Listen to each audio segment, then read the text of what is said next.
Due to the many wars and destruction around the world, there is no longer a single safe place left in it. In order to save humanity, a newly formed association of heroes with abilities became the leaders of this world. To earn wealth and honor, many families were set up to work with the association. However, those who only craved for power began to appear among them. One such was the Baek Divine Sword family. Just now, one of her members was sitting in despair right on the ground. He refused to believe he was being cast out. But the guy who stood over him repeated that he should be ashamed, for he was considered weaker than even those who were still learning. He then asked if the man knew their family's credo, to which he muttered that force and orders were paramount. Hearing this, the guy smiled caustically and showed him a piece of paper on which the expulsion order was printed. He also added that the elder himself confirmed it, because such trash has no right to be part of this family. He then threw out the ruling, saying that only 3 people had not given their consent to his banishment. However, his father, whom he idolized, was among the first to agree with the decision. The guy smirked again and said he wanted to deliver the document to him himself, which he enjoyed quite a bit. These words angered the young man. He realized that it was too late to change anything, but he did not agree with this decision. Seeing this, his interlocutor reminded him that he had only reached rank 1 swordsman by the age of 24, and that could already be considered a failure. After all, he himself had gotten it when he was 14. The difference between their grades was an entire decade. Given that, there was no point in continuing the conversation any longer, and he clapped his hands together, giving the order to begin. At the same instant, the other boys who were standing behind him rushed at the young man. His name was James, and the guy who gave the order was John, and now he explained his actions. Pointing his finger at him, he said he had no choice but to take everything this family had bestowed upon him. Turns out there are 2 conditions for exorcism: remove the vein from his right arm and blow up his heart aura. Hearing this, James even stopped resisting because it was so unexpected. However, it took him a few seconds to come to his senses and lash out at James with screams of rage. His anger was well justified, for without his vein and aura, he would never be able to become a fully fledged swordsman again. But they grabbed him without letting him get to his goal, and he was desperate and angry, saying it wasn't fair. After all, he was trying his best not to dishonor the family name, but John didn't want to listen to him anymore. He pushed him to the ground and withdrew, and the boys who were with him proceeded to carry out the order. One of them covered James's mouth with his hand, while the other thug concentrated the swordsman's magical power. For some reason, they asked him not to hate them too much, for they were only doing what they were told to do. And then a searing pain pierced his heart. It was his aura exploding, and it was unbearably painful. James felt his strength leave him. He instinctively coughed up blood, and his eyes darkened. A year later, terrible events occurred in their country, and now the entire city was in flames. This was the result of the many terrorist attacks and destruction brought to their country by unknown monsters. People were dying one by one, for no one had ever seen such huge monsters before. They were similar to humans in their form, but had green coloring and incredible strength. Therefore, there was nothing left for the civilian population but to flee in terror from these aliens. James then found himself in the midst of events. He didn't think his worst fears would become reality. It seemed to him that it was the worst day of his life, and he ran in fear with everyone else in search of shelter. It was just another day in his life as an alleyway loser when a rift appeared in the sky. He was much bigger than the others, and even the Ability User Association couldn't predict that. Things were shaping up in the worst possible way, but deep down, he knew all he had to do was wait for the association. James decided to hide in an alley before anything happened to him. However, he made a poor choice. Stepping onto the asphalt, he immediately found himself on a road strewn with corpses and pools of blood reddening all around. To top it all off, a strong odor of something rotten hit his nose, and the guy covered his nose with his hand. He was indeed standing on a road of corpses, and the nasty odor appeared to be coming from their decomposing bodies. There were women and children here, for the orgs, and that was the name of these monsters, spared no one. Suddenly, he heard a low whistling sound behind him and slowly turned around, preparing for the worst. Apparently, fate wasn't on his side today, because an org giant was looming viciously right in front of him. A second later, the monster swung his huge arm to finish off another victim. It hit where James's head had been a moment ago, but he managed to bounce back at the last moment. When the guy landed, he marveled at the power of these new monsters, amazed that they all came out of that rift. He grabbed the nearest metal stick and prepared to do battle with the bulky man. In his current state, he hoped to at least survive until the association arrived, but that wasn't easy to do either. However, he realized that it was useless to run away, for the ogre would catch up and finish him off in 2 steps, which meant that the only option left was to try to survive this battle until the association came. Without a vein in his right arm and a heart aura, he wouldn't be able to kill the monster, but he could still buy time. With that thought, he deflected the next blow and ran straight for the ogre giant's arm. His target was the head, the most vulnerable spot of any creature, but the ogre was too fast. With his other hand, he hit James and he fell to the ground, hitting his back painfully. The ogre, meanwhile, swung again, this time to crush the guy, but he quickly got up. Seeing the monster approaching adamantly, he suddenly realized that he couldn't just die here.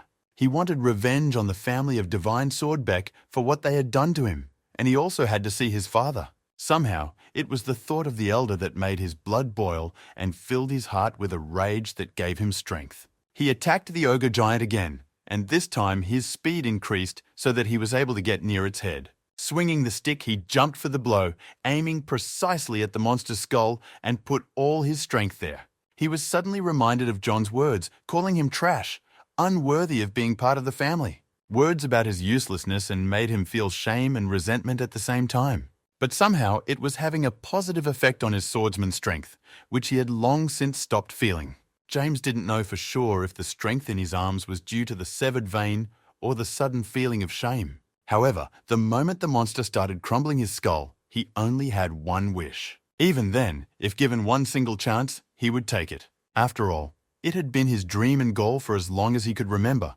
But as fate would have it, he had not progressed beyond rank 1. And then he opened his eyes. It was so bright around him that James thought he was already dead. But then he realized. He lay on the bed, not realizing what had just happened to him or if what he had seen was real. Looking at his hands, he realized that at least he had somehow not died from that organ. James sat on the bed, not realizing how he got here. His head hurt, but he tried to remember. The face of the organ appeared to him in great detail, but somehow it felt as if he were asleep. It was as if it was all a terrible dream, and now he was awake, and besides, his body didn't hurt at all. He looked at his right arm with sleepy eyes and noticed that the thin vein scar on it was gone. Then everything started to come together in his head, and he realized he was in his own room. It was the room he lived in, but other than that, he could also feel the power of the vein and heart aura. James couldn't explain why this was happening to him, but his train of thought was interrupted by the vibration of his phone. It was the alarm clock going off. It was exactly 6 a.m. and the calendar was showing the date May 7th, 2020. There was only one explanation for this. He had regressed back 10 years. Even the building where his room was located belonged to the Divine Swordbeck family from where he had been banished. At one point, he even felt funny about the fact that he had returned to the family that had taken absolutely everything from him. But most of all, he didn't understand why exactly this was happening to him. For if it wasn't a dream, then what was? James slapped his cheeks and finally convinced himself he was awake. And from behind him, some voice addressed him. The unfamiliar man asked if he was completely crazy for punching himself in the face, but addressed him as you for some reason. The boy turned around in surprise and saw a handsome man in front of him, who smelled of power and some mysterious aura. And then the man suddenly walked up to him and said that his master this time was an inexperienced little child. However, he then remarked that since the contract was already in place, there was nothing to be done and they should introduce themselves. He named himself first, saying his name was Blackstone and he was a great magical sword. The man then looked at James, expecting him to introduce himself in response, but the boy remained silent, still not understanding anything. He found it hard to believe that it was 2020, and he didn't think about any magic swords and contracts at all. He added that he felt as if he were dead, to which Blackstone thoughtfully remarked that the gentleman was quite calm. It was a little strange to hear for James, but the man suddenly cheerfully suggested they continue their conversation. He then explained that their souls were bound through a magical sword contract. This is how the guy became his master, and he became responsible for his growth. Then he looked again at James, who was sitting in confusion, and told him to say the phrase, status window. But the guy still didn't fully understand the situation. He interjected what the guy had just said about his height. Blackstone thought for a moment, then replied that he spoke of his responsibility for his growth, and before these of the contract of the sword. Seeing, however, that the young man still didn't understand a word, he asked him to simply say the phrase, status window. Instead, James walked back over to the bed and lay down on it like he was going to sleep, which surprised Blackstone. As it turned out, he really still thought it was some kind of dream John had put on him. Upon hearing this, Blackstone said he fully expected this reaction, but still asked him to say, "status window." But James wasn't listening to him anymore. The idea that the able-bodied John wanted to make a fool of him again seemed likely. He hoped he would just close his eyes now and wake up, but Blackstone broke his thoughts with a quiet laugh. He repeated John's name, saying that this must be the one his young master feared. This is the man the guy wants to make pay for his shame and whom he dreams of overpowering. And then the man said he could help him with it, and James had already stopped thinking of it as a dream. He queried if it was true, and Blackstone assured him that that was what the contract was for. However, there was one condition: the young man must trust him or they would not succeed. For a moment, James still doubted whether to believe the man, but there was another strong feeling. After all, this was the very chance he so desperately craved for to take revenge on the family of the divine Swordbeck. He remembered his words, how he said he tried his best, even though he was treated like trash. This was the one opportunity to get revenge on his family, and also to look into the eyes of the elder who had consented to his banishment. After a brief moment of thought, James finally said that he didn't fully trust Blackstone's words. However, if the one would help him achieve his goal, he would believe him, and the man nodded approvingly. James then uttered the phrase, "status window," and suddenly a scoreboard with his data appeared in front of him. This was the basic information with his characterization, where he was listed as a magic sword wielder. Of all the qualities represented in the characteristics, everything except thinking he had at the lowest rank. This trend has been noticed by Blackstone, who said his numbers are pitiful. However, something changed in his voice as he spoke, and when James turned around, he saw the child. It was hard to believe at first, but it appeared to be the same man who had appeared before him the first time. Blackstone confirmed his hunch, saying it was the reason he was trying to make him stronger. After all, because his master is so weak, he looks like that, he added that he would show it to him as he would not believe it. He then said that his original form was a sword, and suddenly turned into a small purple-colored blade. James thought it was unbelievable that the man was a sword, but Blackstone continued to explain. He said that the power he has is reflected in his appearance, so he needs to step it up a notch. This must have been their contract, but James was not happy about it, for with his skills, he would rather die of old age. But, to his surprise, Blackstone replied that that was what he liked about him, for he had nothing. He said that it wasn't fun at all to meet a master who was already strong. It was much more interesting to raise his level. Hearing this, James wondered if it could be that he had been regressed to be given another chance. The thought seemed quite logical, so he replied firmly to Blackstone that he would fulfill the sword contract with him. And Blackstone, in the guise of a child, smiled cheerfully back at him, saying that from now on, he was his new master. The first step towards the goal was endurance, and that was where every magical swordsman should start. The scoreboard with the first characterization changed to the task, showing the conditions and reward. It looked exactly like video games, where you get experience points and rankings for completing certain missions. It was the same here. For successful completion, they gave 300 points and a title, so the point was clear. Blackstone quite explained that it may look dated, but it is quite appropriate for this time period. He spoke of a holographic message, which served as a way to communicate with the sword's wielder. And the methods always differed. For some it was a collection of books, for others it was writing. The Lord's method of growth was not that important, for even if he changed, the method would remain the same. Blackstone said that even a dumbass like James would be called a genius if he followed through. There was also a reason why he, Blackstone, had chosen him to be his master.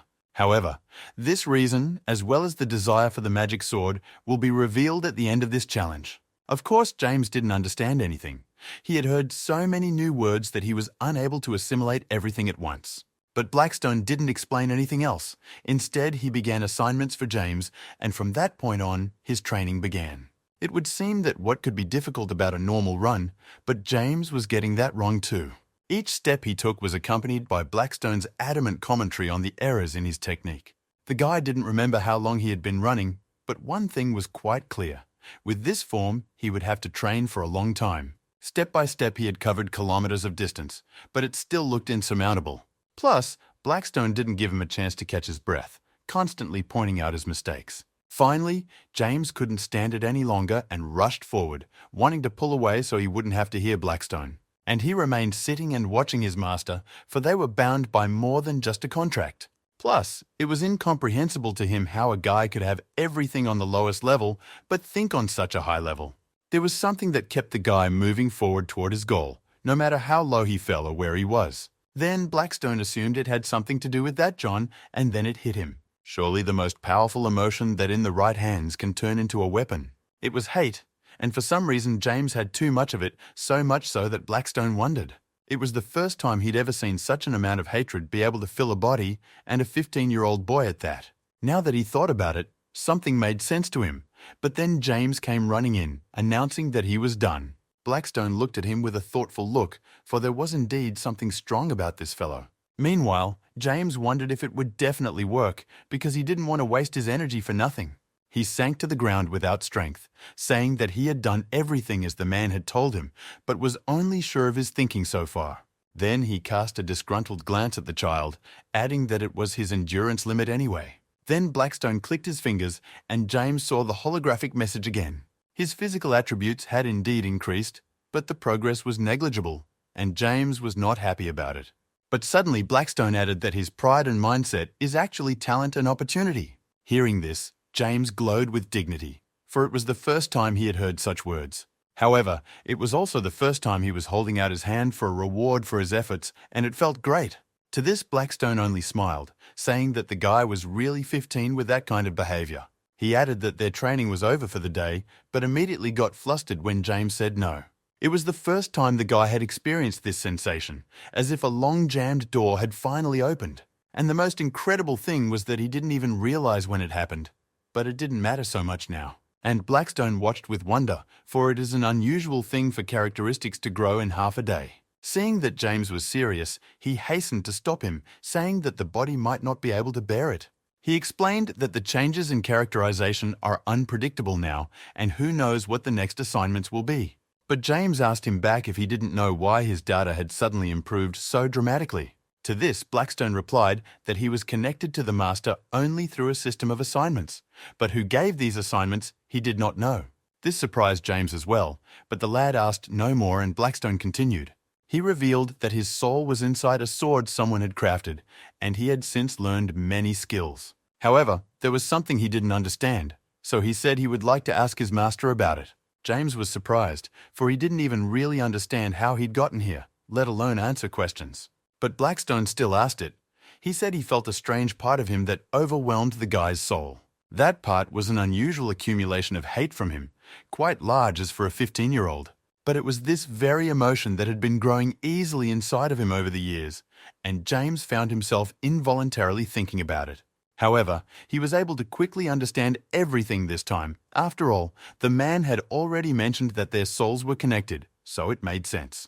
The only thing left to decide was whether to tell him the reason for this hatred or whether it was better to keep silent. James decided to share it with Blackstone because if they were together now, he could help him. He was about to begin to tell the story when suddenly he heard someone's voice calling to him from behind.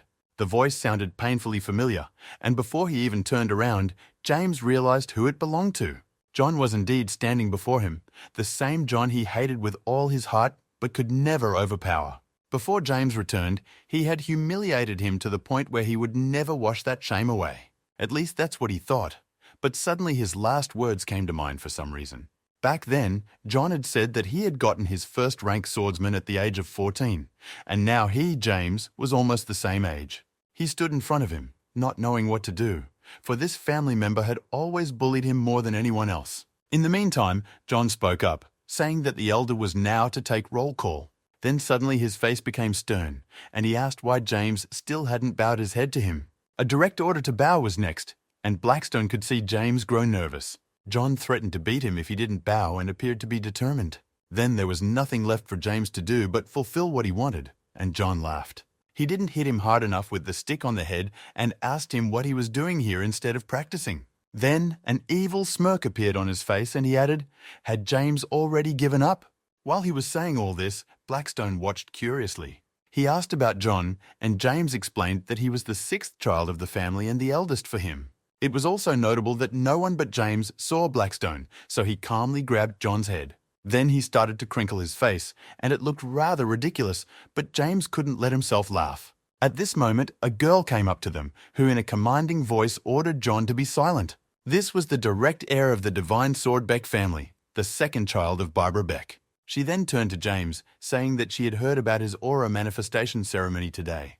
The girl advised him not to screw up, and James realized with annoyance exactly which day he had regressed. A few minutes later, everyone had already met the elder who had come out of the family's main building. It was a rather old man, but he could still fight back against the younger ones, and he was also unusually strong. Blackstone noticed this as well. He asked if the man was really their father, and James nodded. But for Blackstone, it was something incredible, for it was the first time he had ever met someone so strong. As his father passed, James asked what his next assignment would be. He looked after the elder. The scoreboard appeared again, showing the same conditions and reward, so James had already decided everything for himself. While Blackstone talked about why it's important to progress a little bit each day, he was already warming up for the race. And then he suddenly ran sharply, for he had only one wish: to become stronger before the ceremony. The terms of the assignment specified a number of 1,000 miles, and James was already envisioning it with anticipation. To Blackstone, he said that he had told himself that he could outrun this John in no time at all. As a matter of fact, that was what he was going to do now. But Blackstone was not enthusiastic about the idea. He recalled that he had also told him about limits that could not be exceeded, or his body wouldn't hold up. At that moment, the status window just reappeared again, stating that a new title had been obtained. In addition, James's physical attributes have increased, and it happened in just one workout. Now they both stood staring in amazement at his first successfully completed task. His condition was to raise his stamina and physical strength to level 15 without picking up a sword. And James handled it all, so the reward of 300 points and a new title was earned. Blackstone said there were many crazy scumbags among his owners, but this was the first time he had met someone like James. He asked the guy if he had been capable of this all along and just hid his abilities. James was about to reply that that wasn't true at all, when suddenly the status window changed again. It now read a new message that said his intimacy with Blackstone was of an age. It was something new, but Blackstone frowned, saying it was only natural. He explained to a surprised James that the level of intimacy was another important thing in their relationship. But James said that even though it's a system fit for modern times, it's more like a dating simulator. He even dared to suggest that he must just be dying now and it was all a death dream. And then something funny happened.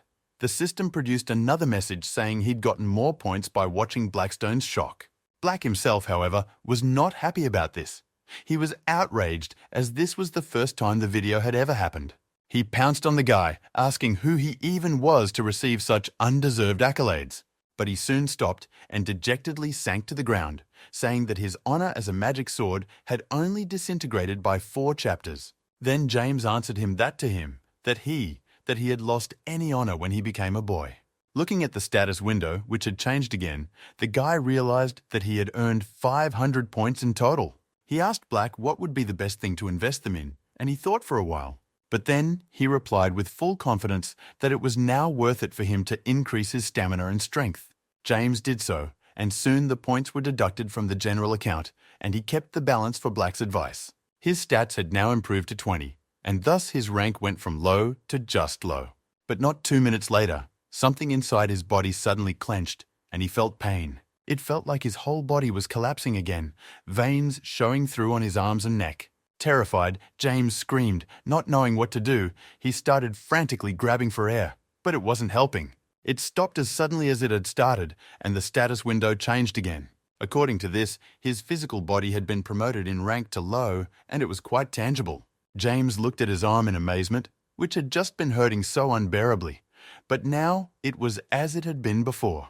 Blackstone rather remarked that he now realized how weak his body was, but thankfully he was able to bear it. But such words didn't make James happy. He asked what would happen if he couldn't bear it. To this, however, Blackstone chose not to answer, saying only that the important thing was that he was able, for it was all behind him now. But James grew even more agitated and repeated his question, eager to hear the answer, however cruel it might be. His ceremony for heart aura manifestations was taking place in the evening of the same day, and it was about to begin soon. The elder himself attended the ceremony, as well as 6 direct descendants of the Baek magic sword family. The The father said that his first child had failed at this ceremony, and they all remembered perfectly well why. And now it was time for the last heir to show his aura. It was about James, of course. The one was already in the hall, and after these words of his father, he walked over to the ball in the center of the room, which was to be touched. This he did, but his thoughts swirled around his whole past life, which he had worse than a dog. He knew before the regression he couldn't manifest anything at that age, only succeeding by the age of 24. And even then, after so many years of treating it like garbage, it turned out to be a useless white aura. But now it was different. For some reason he believed in himself, and that same belief was read in the smile of Blackstone, who was beside him. Suddenly, right during the ceremony, there was a new task that indicated that he had to activate the aura differently. It should have been done through the dantian, not the heart, because all magic sword wielders should be different. Blackstone then said that James should just trust him to complete the task. He added that it would be different from most people in his world, but after all, experts go their own way. There was no time to think about it, and James decided it was worth a try since it would help him grow. He put his hand on the orb and activated the aura. At the same time, the task was completed, and he was rewarded. Due to the benefits of accepting the assignment, he had an aura that was unique to him activated. She had a dark black color, and everyone present froze in surprise at her display. But Barbara was the first to come to her senses because she was aware of what the black color of the aura meant. This meant that there was a demon inside James's aura, which of course was in no way good for the guy himself either. Without further ado, she snapped out of her seat and lunged at James, determination in her eyes. In an instant, the girl was over the guy's head and swung a blade that appeared from somewhere. She said she didn't know where he got the demon from, but since his aura contained it. Then she would destroy her, saying that Barbara swung her sword, aiming straight for his heart. James was so shocked he was unable to put up a defense, but luckily one of the direct descendants protected him. Kevin, the third son, got there just in time and blocked Barbara's attack with his sword. This surprised the girl, but she didn't plan on backing down, so she yelled for the man to move away if she didn't want to die. The girl yelled that James had gotten a demonic family aura, but Kevin replied that his aura was just black. James, who was listening to all of this, realized only one thing. He had actually succeeded in doing it. He activated an aura, also so unusual. But why did Barbara call it demonic? The girl, meanwhile, said that she had never heard of a person using black energy. To Kevin's attempts to stop her, she replied that she would impale him first if he didn't back off. Everyone present realized that Barbara was determined to finish the job before the end. But it was only Kevin who stopped her, as suddenly someone's rough, authoritative voice was heard asking the girl what she was up to. The voice belonged to an elder, he asked further when it allowed her to draw her sword. Barbara and Kevin stopped their confrontation and both looked up at their father, who towered over them. He looked very composed and calm, but he suddenly showed his strength. Everyone in the hall felt his powerful aura. The elder aimed it at Barbara, and the girl felt her heart clench. And then followed by a sharp pinpoint pain in her chest, it hurt so bad that she coughed up blood. It stopped as suddenly as it had begun, and the elder asked when it had given her permission to kill her brother. Barbara, still shocked at what her father had been able to do from a distance, apologized, saying she had jumped to conclusions. And the old man told her to look at everything with her own eyes, because a black aura didn't always indicate a demonic family. In James's case, it was infinite pure mana, which is different from the energy of a demon from a demonic family. Just like Kevin said, the color is different because it's the power appearing from mana with a trained aura.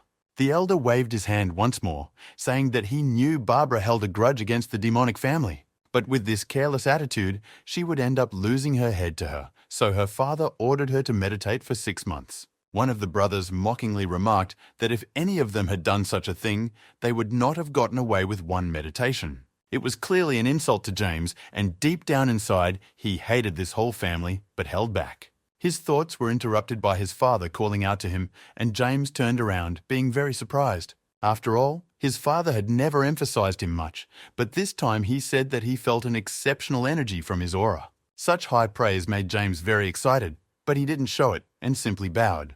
However, the elder's next question stumped him. He asked him why he stored the mana in the dantian. At this point, James realized that his whole life depended on his answer, so he waited a bit before answering. The fact that he was using the dantian as a mana storage device instead of his heart surprised everyone present. And James had time to think that the elder was indeed an outstanding swordsman since he was able to determine where he released the mana from. But something had to be answered, for the old man might destroy all his mana if he didn't give an acceptable answer. With that thought, he raised his head and looked the elder straight in the eyes. He said he did it because he was different. Such an answer, of course, surprised the old man, and he asked what the fellow meant.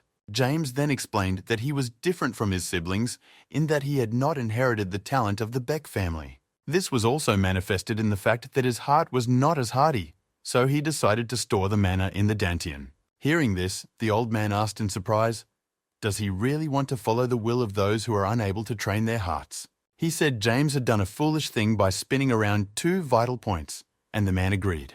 The guy nodded, but added that he would definitely become stronger than anyone by following his method. He added that he didn't need to explain himself. He would prove everything with his results, and now the old man looked at him differently. Suddenly he laughed out loud. James's words amused him, but he could see the guy was serious. He said afterward that the one was very cocky, but that's what he liked him better for. His father agreed with his method, saying that he would have to work hard, for he would have to outrun his siblings. In addition, he must reach the top rank of the Divine Sword Beck family, so he must try hard. And if he didn't, then the conversation would be very different, and then the elder's gaze changed again. He said that otherwise he would either die or live a horrible life. But that didn't deter James in the least. He still had confidence and determination in his gaze, so he accepted the challenge. Instead of answering, he asked the elder to keep an eye on him, and he nodded leisurely. That was the end of the manifestation ceremony, and everyone headed for the exit, with Kevin joining James on the way. They walked to the medical room because the third son wanted to examine his arm with the vein responsible for the aura. Kevin said that it was already surprising that James showed an aura, but besides that, it appeared black. And during all of this, Barbara tried to kill him. It's looking more and more like a scene from a movie. Kevin even said that today was more amazing than the day of the new dungeon opening. However, what interested him the most was what James had just done, since he had strengthened his body so quickly. In addition, the reaction to the mana had softened a bit. Listening to all of this, he involuntarily smiled at the praise. But Kevin waited for a response, adding that his body wasn't as strong during the last checkup. James then explained everything by saying that he just doesn't do sword training, practicing stamina. Kevin replied that it was a little strange to hear that from someone who had always practiced fencing, but the result was spot on. James was also pleased with himself. He reminded Kevin that he had promised his father to become a better swordmaster. The third brother smiled and then dipped his hand into his pocket, telling James to accept something from him. It was Camille's stone that he had gotten on the last mission, and it might help in stabilizing the aura. James was so shocked that he barely dropped such a valuable gift, thanking Kevin for his generosity. He knew the stone was very expensive, but his brother said it was his reward for his hard training. As James thought about turning around and walking away, he suddenly heard a new voice addressing him. It was John, who put a hand on his shoulder and mockingly asked him what he thought he was. After all, even though he managed to release his aura, he would always only be a rank 1 loser swordsman. With those words, he shoved him and then smirked evilly, telling him that he would have to obey him. However, James replied that he had nothing to talk to him about and was about to go on his way. But suddenly, he saw something. Suddenly, a status window appeared right behind John's back with a new assignment that was quite unusual. John, of course, didn't video this, so he thought his brother was just scared of his threat if he was so surprised. But the reason was different. It was a surprise assignment that offered to beat up John, who had bullied him all his life. James glanced at Blackstone, and he explained that sometimes assignments like this came up, and the reward for them exceeded all expectations. Meanwhile, John's face twisted unhappily, annoyed that his brother was just standing there with his eyes open. Then he smiled again, saying that he'd probably been feeling too sorry for him all this time, so he'd fought back. But suddenly, James spoke up, asking who said he wasn't the one who had been feeling sorry for John all along. Thinking about the task, it was worth a try, but he missed the first punch from his brother. He slumped to the floor in surprise, and John walked over to him and told him to make a decision. Either he would be beaten until he passed out, or he would pass out from the beating. The choice was his. Afterward, John let him go, saying that he said some interesting things when he spoke to his father at the ceremony. He mentioned that he would become stronger than anyone using his methods, but you have to be held accountable for such loud words. James only smiled at this, saying that his brother knew nothing about life to instruct others. It was a clear provocation, and Blackstone was surprised at this behavior, for James was facing someone he could not defeat. At least that was in his past life. Now he felt a surge of strength, and John noticed it too. But he did not understand the reason for this change, for last week his brother had obeyed him completely. He decided to teach him a lesson and attacked again, but this time James put up a defense and blocked the blow. This surprised John, but he was much more experienced in combat than his brother, so he quickly found a weak spot and kicked. James grimaced in pain but kept his hands up. He listened as John said he would never catch up to him.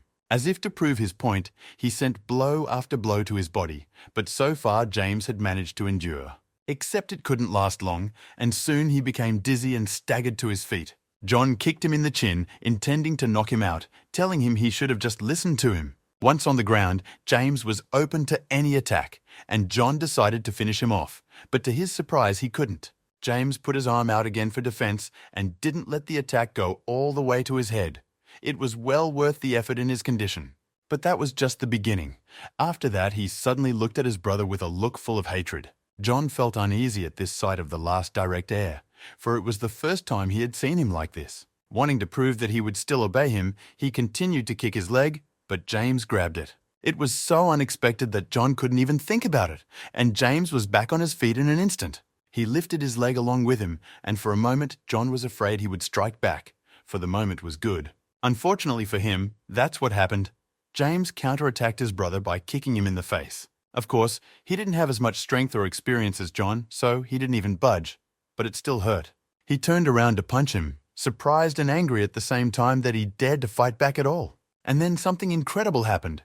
Suddenly, his strength disappeared somewhere and he sank to the floor. His eyes began to blur, but he didn't understand how that was possible, since this brat had never been in a fight.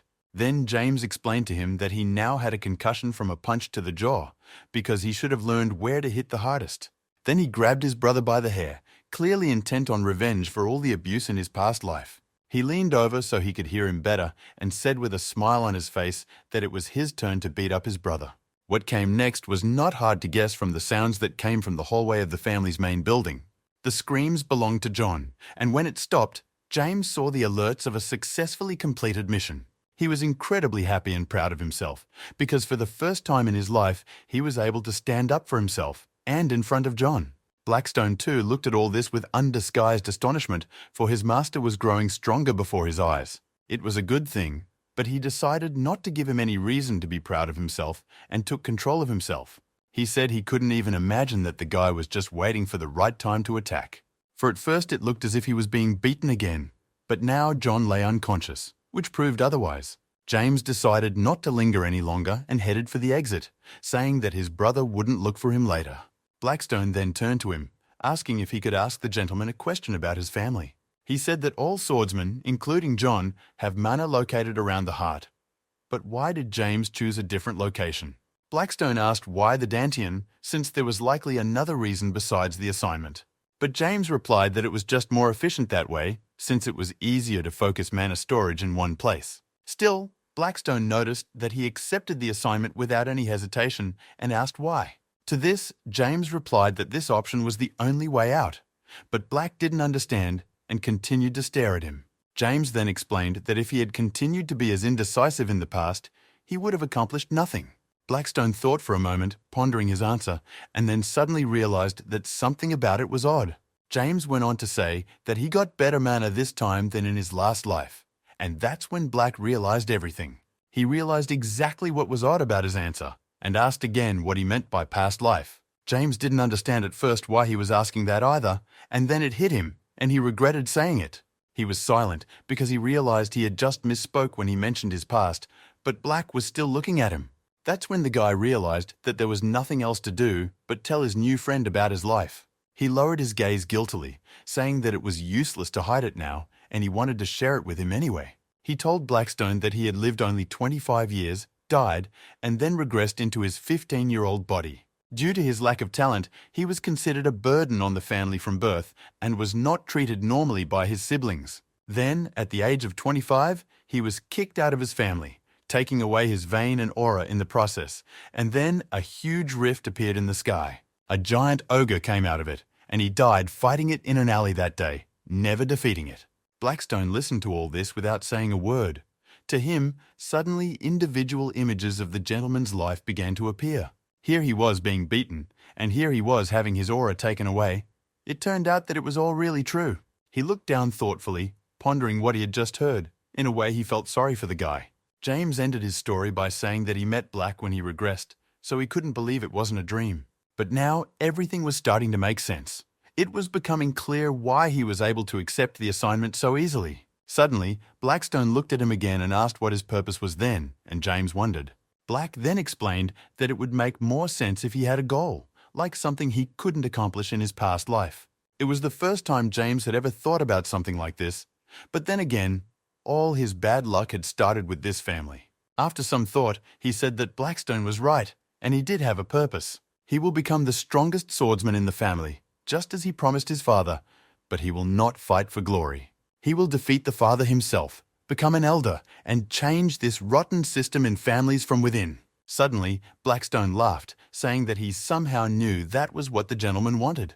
But he liked his answer very much, and added with gusto that this was the way his master should be. And then he added that his regression had nothing to do with their contractee, but it had already happened. He promised that with him, James would become stronger than not only John, but the elder tie of all swordsmen in the world. James didn't really believe such big words, but Black added that it all depended on himself and the goals he set for himself. James then assured him that he was ready to achieve them. No, he was already in the process of doing so. Blackstone liked his attitude, he said, reiterating to him that he would make him the strongest swordsman in the world. Meanwhile, the surprise task he had completed continued to show up in the status window. The most important thing left was to collect the reward, and James saw a not insignificant number of cards in front of him. The guy again noticed that it all looked more like some kind of game, but Black just told him to pick one card. Both the front and back of the cards looked the same, so he can only find out what's in it when he chooses. Black decided to add that his past master had been unlucky all along, but James had already made his choice. He picked the nearest card and pressed it. In that second, everything around him was flooded with bright light. And then a small black-colored ball dropped onto his hand, which was apparently his reward. It meant that he had gotten a mana susceptibility pill, but he himself didn't understand what it meant. He looked at Blackstone, and he stood there in shock, saying that he had gotten a pill that permanently increased his susceptibility to mana. He didn't understand how someone as shabby as James got such a valuable award. Those words hurt the guy. But Blackstone explained further, saying that if he increased his susceptibility to mana, it would become much easier for him to sense auras. And if he ate this pill, his own aura would grow by several times, which would be very good. Just in case, James asked if there were any side effects to this pill, but Black replied in the negative. Still, James reminded him of how injured AO was getting with his height arrest. What with the last workout? Black understood what the man was talking about, saying that the gentleman was probably referring to the moment when he first increased his stats. However, it was because the state of his body was terrible. Except James wasn't satisfied with such an answer. He couldn't yet know why he was feeling the pain, but instead, he decided to just eat the pill. Relieved that it didn't have any side effects, he had no idea it applied to everything. After all, he didn't feel any positive change either, and turned to Black, asking if that was how it was supposed to be. But Black replied that it was because his susceptibility to mana was too low, which upset the guy a little. Then he added that he had done a good job today, so he could rest, but tomorrow he would teach him how to accumulate mana. But James replied that he wasn't going to wait until tomorrow and would take care of it today, which really pissed Black off. He grumbled a bit, calling him a crazy fool, but still obeyed him and told him to take a meditation pose. James did so, but he didn't realize that there was a man watching him the whole time. Thomas was on a special mission from the Dark Sword Squad and was now reporting back with his elder on everything he had seen. He said he had witnessed an incident which he was obliged to report and began his account of a recent battle between two brothers. He ended with young Mr. James defeating young Mr. John, though not in the best way. Of course, his father was surprised at such a statement, but Thomas explained that they did fight, albeit without swords. He'd started his surveillance just as the guys were exchanging words before the fight, so he'd seen the whole thing from start to finish. The elder then asked in surprise if he really meant to say that John, a rank 2 swordsman, had lost to James. He couldn't even control his aura properly, but Thomas told him the details of the fight. The old man realized that in that case, John had underestimated his brother, so he had been outsmarted. His father asked what John was doing now, to which Thomas replied that he hadn't left his room since waking up. Hearing this, the elder called the third son a coward, for he didn't even order him to isolate himself. He then asked what James had been doing all this time, wanting to know what his last son had decided for himself. Thomas replied that the man had also been in his room since morning, most likely practicing his manner. The old man smiled.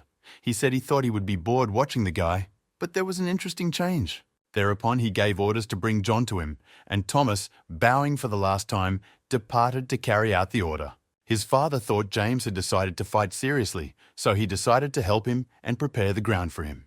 The next day, James was sitting on the floor of his room talking to Blackstone about aura control. To do that, he needed to stabilize his mana in the Dantian, but the guy said there was another way. Now that he knew how to accumulate mana, he should try to use this method. He had a hammer in his hand, which he brought up to Camilla's stone, and Blackstone looked at him in surprise. A second later, the hammer shattered the jewel, but James knew what he was doing. This was not understood only by Blackstone, who said that even though the Lord hated the Beck family, it was still a gift from his brother. James then replied that he liked Kevin just fine, and he broke the rock for another reason. It was Camilla's now famous way of using the stone, holding it while practicing. If you break the stone, the condensed mana will spread across the sealed area. This way, he can train his aura and absorb the mana hovering in the air for a better effect. As a result of such experiments, the status window showed that its mana characteristic increased by 5. He also received 200 points for the fact that Camille's stone was used for the first time in such a unique method. Blackstone called him crazy again, but James replied that because of this, his aura would now grow on its own. Black agreed. He also added that because of this, his restriction was lifted as well. James didn't understand what the man meant by his restriction, so now it was his turn to look at Black in surprise. Then, the status window, as if to confirm his words, showed a message saying that the first seal had been lifted from Blackstone. And in the next instant, James saw a beautiful purple blade in front of him, the epitome of Black. He asked if that meant that one becomes a weapon completely, to which he received an affirmative answer. Now he remembered Black saying that his original form was a sword, and now he saw it in front of him. The guy could still hear his voice saying that he was only a dagger for now because he hadn't fully regained his power. He advised him to swing it, and James took its hilt, thinking it was his first time holding the sword since regression. Suddenly, he felt an incredible power emanating from the sword and was surprised to ask about it. But Blackstone was silent, and James felt something strange, then realized with horror that it was his aura. It flowed away, and Blackstone wondered if he now understood why they called it a magic sword.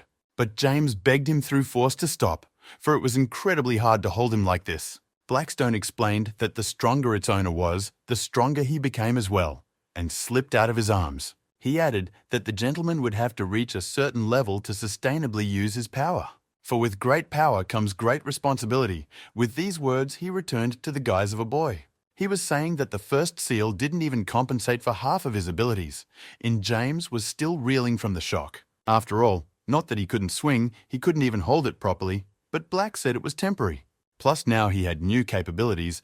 Black pointed to the status window that reported open access to the inventory. Of course, James didn't understand what that meant, so Black had to explain that it was some sort of bag. He could put his stuff in the inventory that is in his aura, and that made James happy. So far, he could only utilize a space the size of a small room. However, the more seals he removed, the more expansive the space would become, and James already had a plan in mind. He said he then had to keep practicing like crazy to speed up the process. He opened the task he never completed in the ceremonial hall, probably due to lack of mana. If the lack of mana didn't allow for full use of the aura, then all that was needed was to accumulate more mana. Meanwhile, John stood in front of his father and experienced the worst emotions of his life. The elder asked what was wrong with his appearance, and his voice was harsh, so John hesitated to look at him. But he also realized that the man already knew that he had lost to James, so it would be best not to hide anything. John tried to justify himself by saying that he lowered his guard, so his brother was able to successfully attack him. But the elder only laughed at his words, saying that he had been beaten and fainted from a lower rank.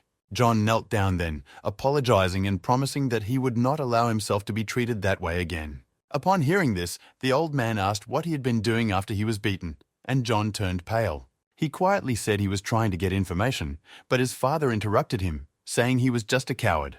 Then John shouted that he had seen James take something from Kevin, and if he only knew what it was. But the elder snatched it away again, saying that the son had once again gone down his useless and selfish path. When John heard this, he was greatly surprised, for his father had never spoken to him in this way before.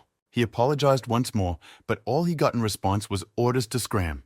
Discouraged, he turned around to go, when suddenly the elder offered him one task. He asked why John wouldn't make James give up and back out of his way. After all, he knows the creed of the Baked Divine Sword family, which states that force and orders are above all else. His father hinted that if the lad did well, he could tread his path step by step to the position of elder.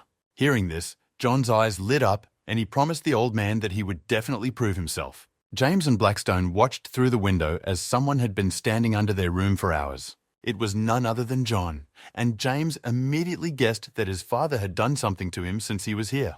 After all, even in his past life, his father had often provoked his sons into fights, and now he had definitely said something to John. Beyond that, he probably asked why he wasn't doing anything about the fact that he was so easily defeated by his younger brother. James said it only meant that they would soon fight again, and Blackstone marveled at his family more and more. But James's eyes were already lighting up. He said he definitely had to teach John a good lesson this time. Hearing this, Blackstone realized why they say parenting is very important. He said that James would be better off focusing on training his aura anyway. He agreed, and Black advised him to try again, for he would do much better now. He should have focused not on the flow of mana, but on creating a path for it to flow in him. Black said it was important that she went into not only his heart, but his whole body for the best results. He had to concentrate the mana in his energy core. It was a training method Black wanted to pass on to him. He realized that the kid would have to practice for a long time to hone everything to perfection. And at the same time, with his potential, he understood that the Lord must succeed and believed in him. This training method was called the Cain method. James felt the mana ripple like a waterfall. He remembered feeling the mana in his past life, but it had been very different then. Right now, he was experiencing the energy core training and already understood little by little how it worked. Thus, he could feel the mana not only inside his body, but also around him. This was what happened when mana completely filled the swordsman's body. Now he felt it for himself. But suddenly he had some familiar feeling. That man Black had mentioned, Cain, looked familiar. Painfully familiar, as if Blackstone himself was standing in front of him, and then James lost his concentration. Black said he did a good job, but got distracted by his thoughts and his concentration was broken. Thus, the susceptibility to mana is lost as well, but he did fine for his first time. The status window gave several messages at once, stating that he had steadily put mana into his core. It was also said that he had learned the method of training Cain's aura, and James looked at Blackstone happily. He nodded, for that meant that James had accumulated enough mana, and, as if on cue, the task was completed. He finally completed the task he started in the ceremonial hall, and the reward was a special aura and 400 points. And Blackstone looked at him with wonder and hidden delight, for it was difficult to learn this training in one day. Just when he thought this kid was amazing, the status window showed another reward for Blackstone's amazingness. He wasn't ready for that and even got angry, asking when he was surprised, but James understood. He asked him to be surprised more often, even if it was intentional, and Blackstone replied that it didn't usually work so goofily. What's more, he was worried about the memories James had seen while practicing. He couldn't tell him that yet, but he realized that at the rate the boy was progressing, that moment would come very soon. Meanwhile, James was just rejoicing at the reward of the task. He finally had enough mana. He opened his characterization where he had added skills. Among them was Rasadam's new aura, Black Wind. He then went to his data to improve the necessary qualities, for he had as many as 600 points. Reflecting on what he had just learned, James asked Blackstone about Cain's method. After all, it turned out that his sword aura originated from Rasadam, but this was the first time he had heard that name. To this, Blackstone replied that he also didn't know anything about it, but in any case, his master had commandeered a very valuable aura. Black hadn't forgotten about himself and was about to tell him that he was the reason James was having such good luck, but he didn't let him finish. He asked for a better suggestion on how he could grow with his 600 points. To this, Blackstone replied that he should try to get all his stats to a low level since he didn't have any assignments anyway. He then smiled, saying that something special would also happen in that case. Without wasting another minute, The first thing James did was to improve his swordsmanship, and that skill increased by 8 points. Seeing that he started with the swordsman, Blackstone suddenly realized that his master had come to an unexpected conclusion. Seeing that he didn't understand anything, he said that it looked like his IQ had become completely useless, which made James very angry. But Blackstone just smiled through all 32 teeth, saying that it was a pretty good decision though. To this, James replied that he still didn't have enough points to raise all the stats. He could only improve his wisdom by 4 more, and then asked Black how he could train it. Thoth replied that he just needed to keep practicing his mana and aura, and he liked that answer. There was only one small problem in this case in the form of John, but James said the man was a pussy and wouldn't go after him. Blackstone then agreed that he could practice some more, but James wagged his finger for some reason. He quoted him as saying that to improve wisdom, one must train the aura. And before he could finish the thought, Blackstone realized everything and looked at him in surprise. The intent of his master became clear to him, who decided that a good way to train his aura would be to fight. Blackstone wanted to talk him out of it because it looked like he'd be the first one to go in this time, not John.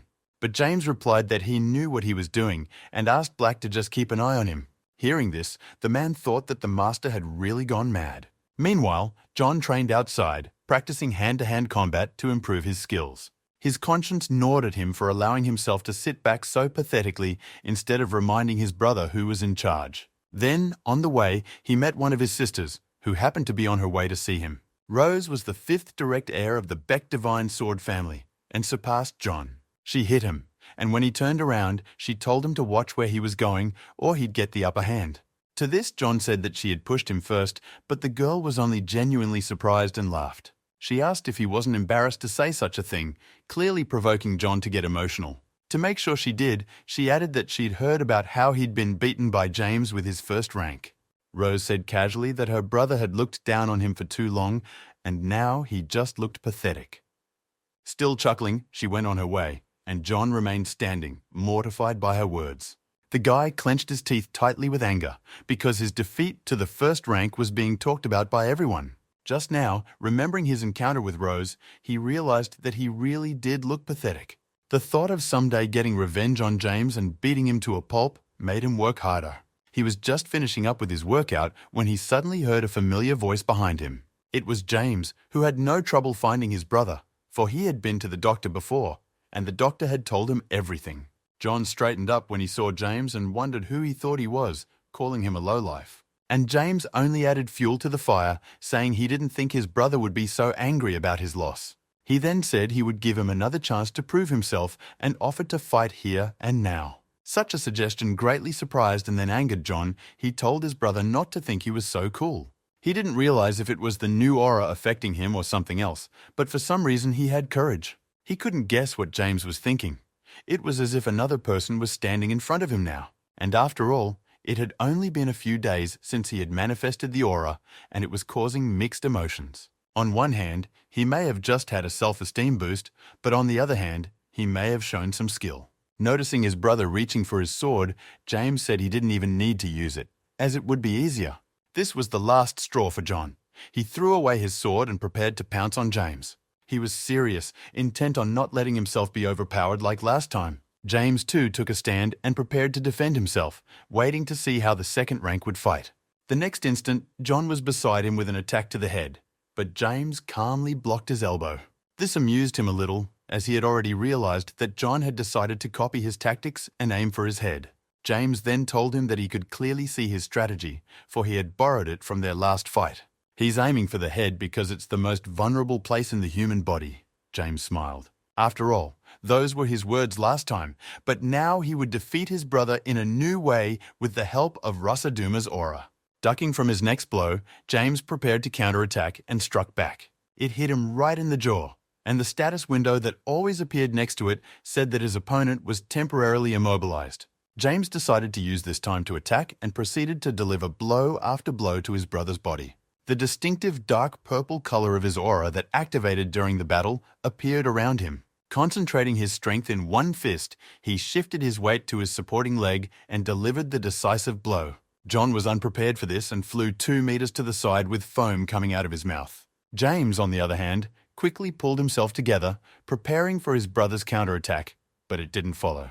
Then he decided that this was his chance to win this fight and was the first to pounce on John, who was already off his feet.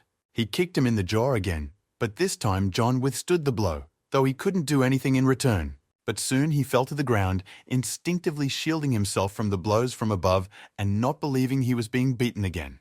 And James himself stopped it after a couple of 3 punches. He stood up and clapped his hands together. He was satisfied now, for he had proved to himself that John could no longer command him, and soon no one would. Plus, he now understood how to properly use his aura during battle, for it was the one that gave him strength. The next day, James and Blackstone headed into town, following their goal. They came to a building that was unusually huge, so much so that even Black had second thoughts about walking around here. He asked James where he was going, for it seemed to him that family members were not allowed to leave the grounds of the house. James replied that now that he was able to make full use of his aura, he should register. After all, he was now an aura user, so he had to register with the association. The huge building they came to was the headquarters of the Association of People with Abilities. The cute girl at reception was taking registrations for new users, and James was one of them. He asked to be registered as a swordsman, and the girl handed him a form where he had to enter his details. She said she would then check his aura level, but cut herself short when she saw his name. Accepting the form, she looked at him with an unusually respectful look, asking if that was really his name. Receiving an affirmative answer, she then asked if he was a descendant from the Beck family. This time, James answered in the negative, saying he didn't really like the family, and the girl handed him back the form for some reason. She said some of the Beck family has already come here this month, so she can't accept another one. Suddenly, emotions came over her. She said that that young man turned out to be a real weakling with a paltry aura. To James, she said, if he wanted to ask if she knew the man, she would say she was seeing him for the first time. And then she added that a man as kind as he was just couldn't possibly be related to him. It was obvious that the girl liked James, that she was openly flirting with him, Blackstone said stupidly. But it was because of this sympathy that she agreed to write him a certificate, which was already ready. James's phone vibrated, and the girl said she was the one who attached it to the app. All that was left to do was register his aura, and James smiled at her, hoping to finish soon. After a while they were already leaving the association building. Blackstone noticed that James was happy. But the man explained that he had only received such a certificate when he was 24 years old in his past life. Blackstone replied that more things will change in the future, so it was too early to be surprised. James agreed, and was about to leave the building when someone called out to him from behind. Turning around, he saw the girl's secretary asking if he had a minute. She said that a dungeon had opened up nearby, but they were missing a swordsman. The girl added that there are other people in the association for that, but she specifically asked him first. Blackstone glanced at James, saying that the lady was acting quite friendly with him.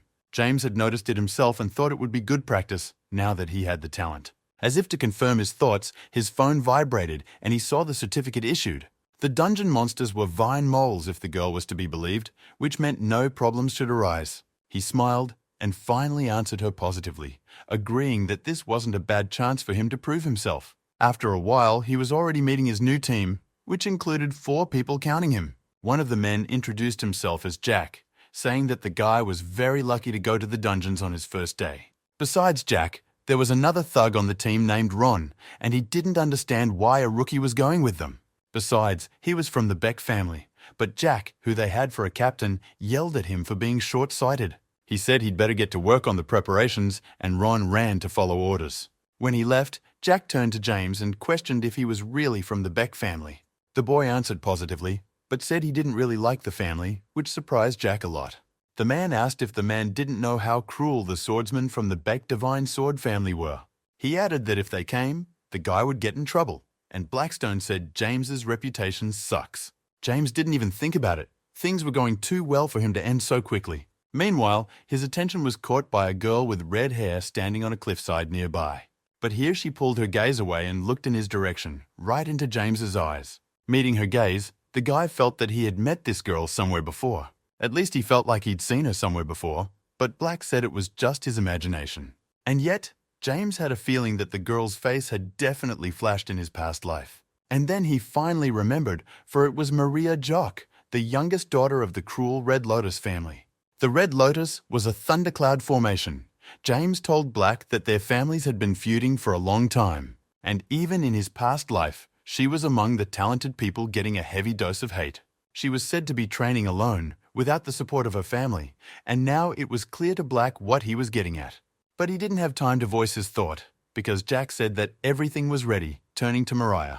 The girl flipped her hair back and stepped towards them, saying she understood, and James was wary. The girl slowly approached him, making eye contact, apparently interested in James. When she came closer, she was surprised to ask who he was, for she had seen him for the first time in her squad. James decided not to hide his background and introduced himself, extending his hand to her. Maria responded with a handshake and also introduced herself, giving her full name. And Blackstone only now realized why the gentleman usually concealed his family affiliation. Maria just did the same thing, because she didn't give her family's real last name when she met them. But for her, it was more like just practicing without using her last name, unlike James. The girl studied him for a while longer, but then Jack beckoned everyone to the entrance to the portal carrying into the dungeons. One by one, their squad entered the portal, and soon everyone was in a new world ruled by monsters. When the troop reconvened, Jack began by saying that first of all, everyone should know that these are the dungeons of the Vine Moles. However, despite its appearance, it wasn't considered very dangerous, so they just had to move carefully. Blackstone discreetly asked James if they really should be afraid of these moles. Well, James replied that vine moles are different. They are huge and go through the whole dungeon. Suddenly, the ground beneath the lad's feet shook, and soon cracks appeared where he stood. In the next instant, everyone felt a strong vibration that emanated from the ground and became alert. James and Blackstone gazed into the ground together, expecting to see at least one vine mole. It didn't take long. Claws of enormous size began to appear in the cracked areas, crushing the ground around them. And then, the owners of the claws themselves appeared, jumping up from the ground like fleas. Ron told Jack that they would be chased now that the monsters had already found out they were here. Blackstone, observing all this, noticed that their hearing was better than their sight, so it was worth navigating for now. But Jack still told everyone to be careful, for even though the moles were easy to kill, their claws were dangerous. Mary stood and looked wistfully at these subterranean creatures that had appeared in their path. She noticed that it looked like the vines around the moles' necks were very stiff, which meant this would be something that could be used. But Jack said it would be easier to aim for other parts of their bodies, though he agreed that the neck was a quick way to go. James, meanwhile, had already pulled out his sword and prepared for a fight, and Black said this wasn't the best place to do it.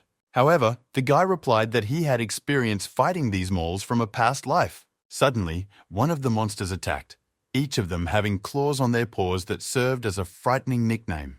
This attack was repulsed by Ron, whose weapon was a war hammer, and it came in handy in such a situation. Meanwhile, the others also drew their swords, but the moles had already surrounded them on all sides. Running was not an option, so everyone in the squad was determined to fight to the end, and the monsters kept coming.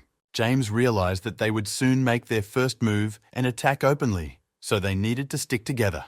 This way they won't let them smash themselves and can synchronize their attacks for a better result. But the first mole jumped into the fray, and in a single leap he was near their group, waving his claws at them. The other moles followed him into the battle, so the swordsmen had to fight back as best they could.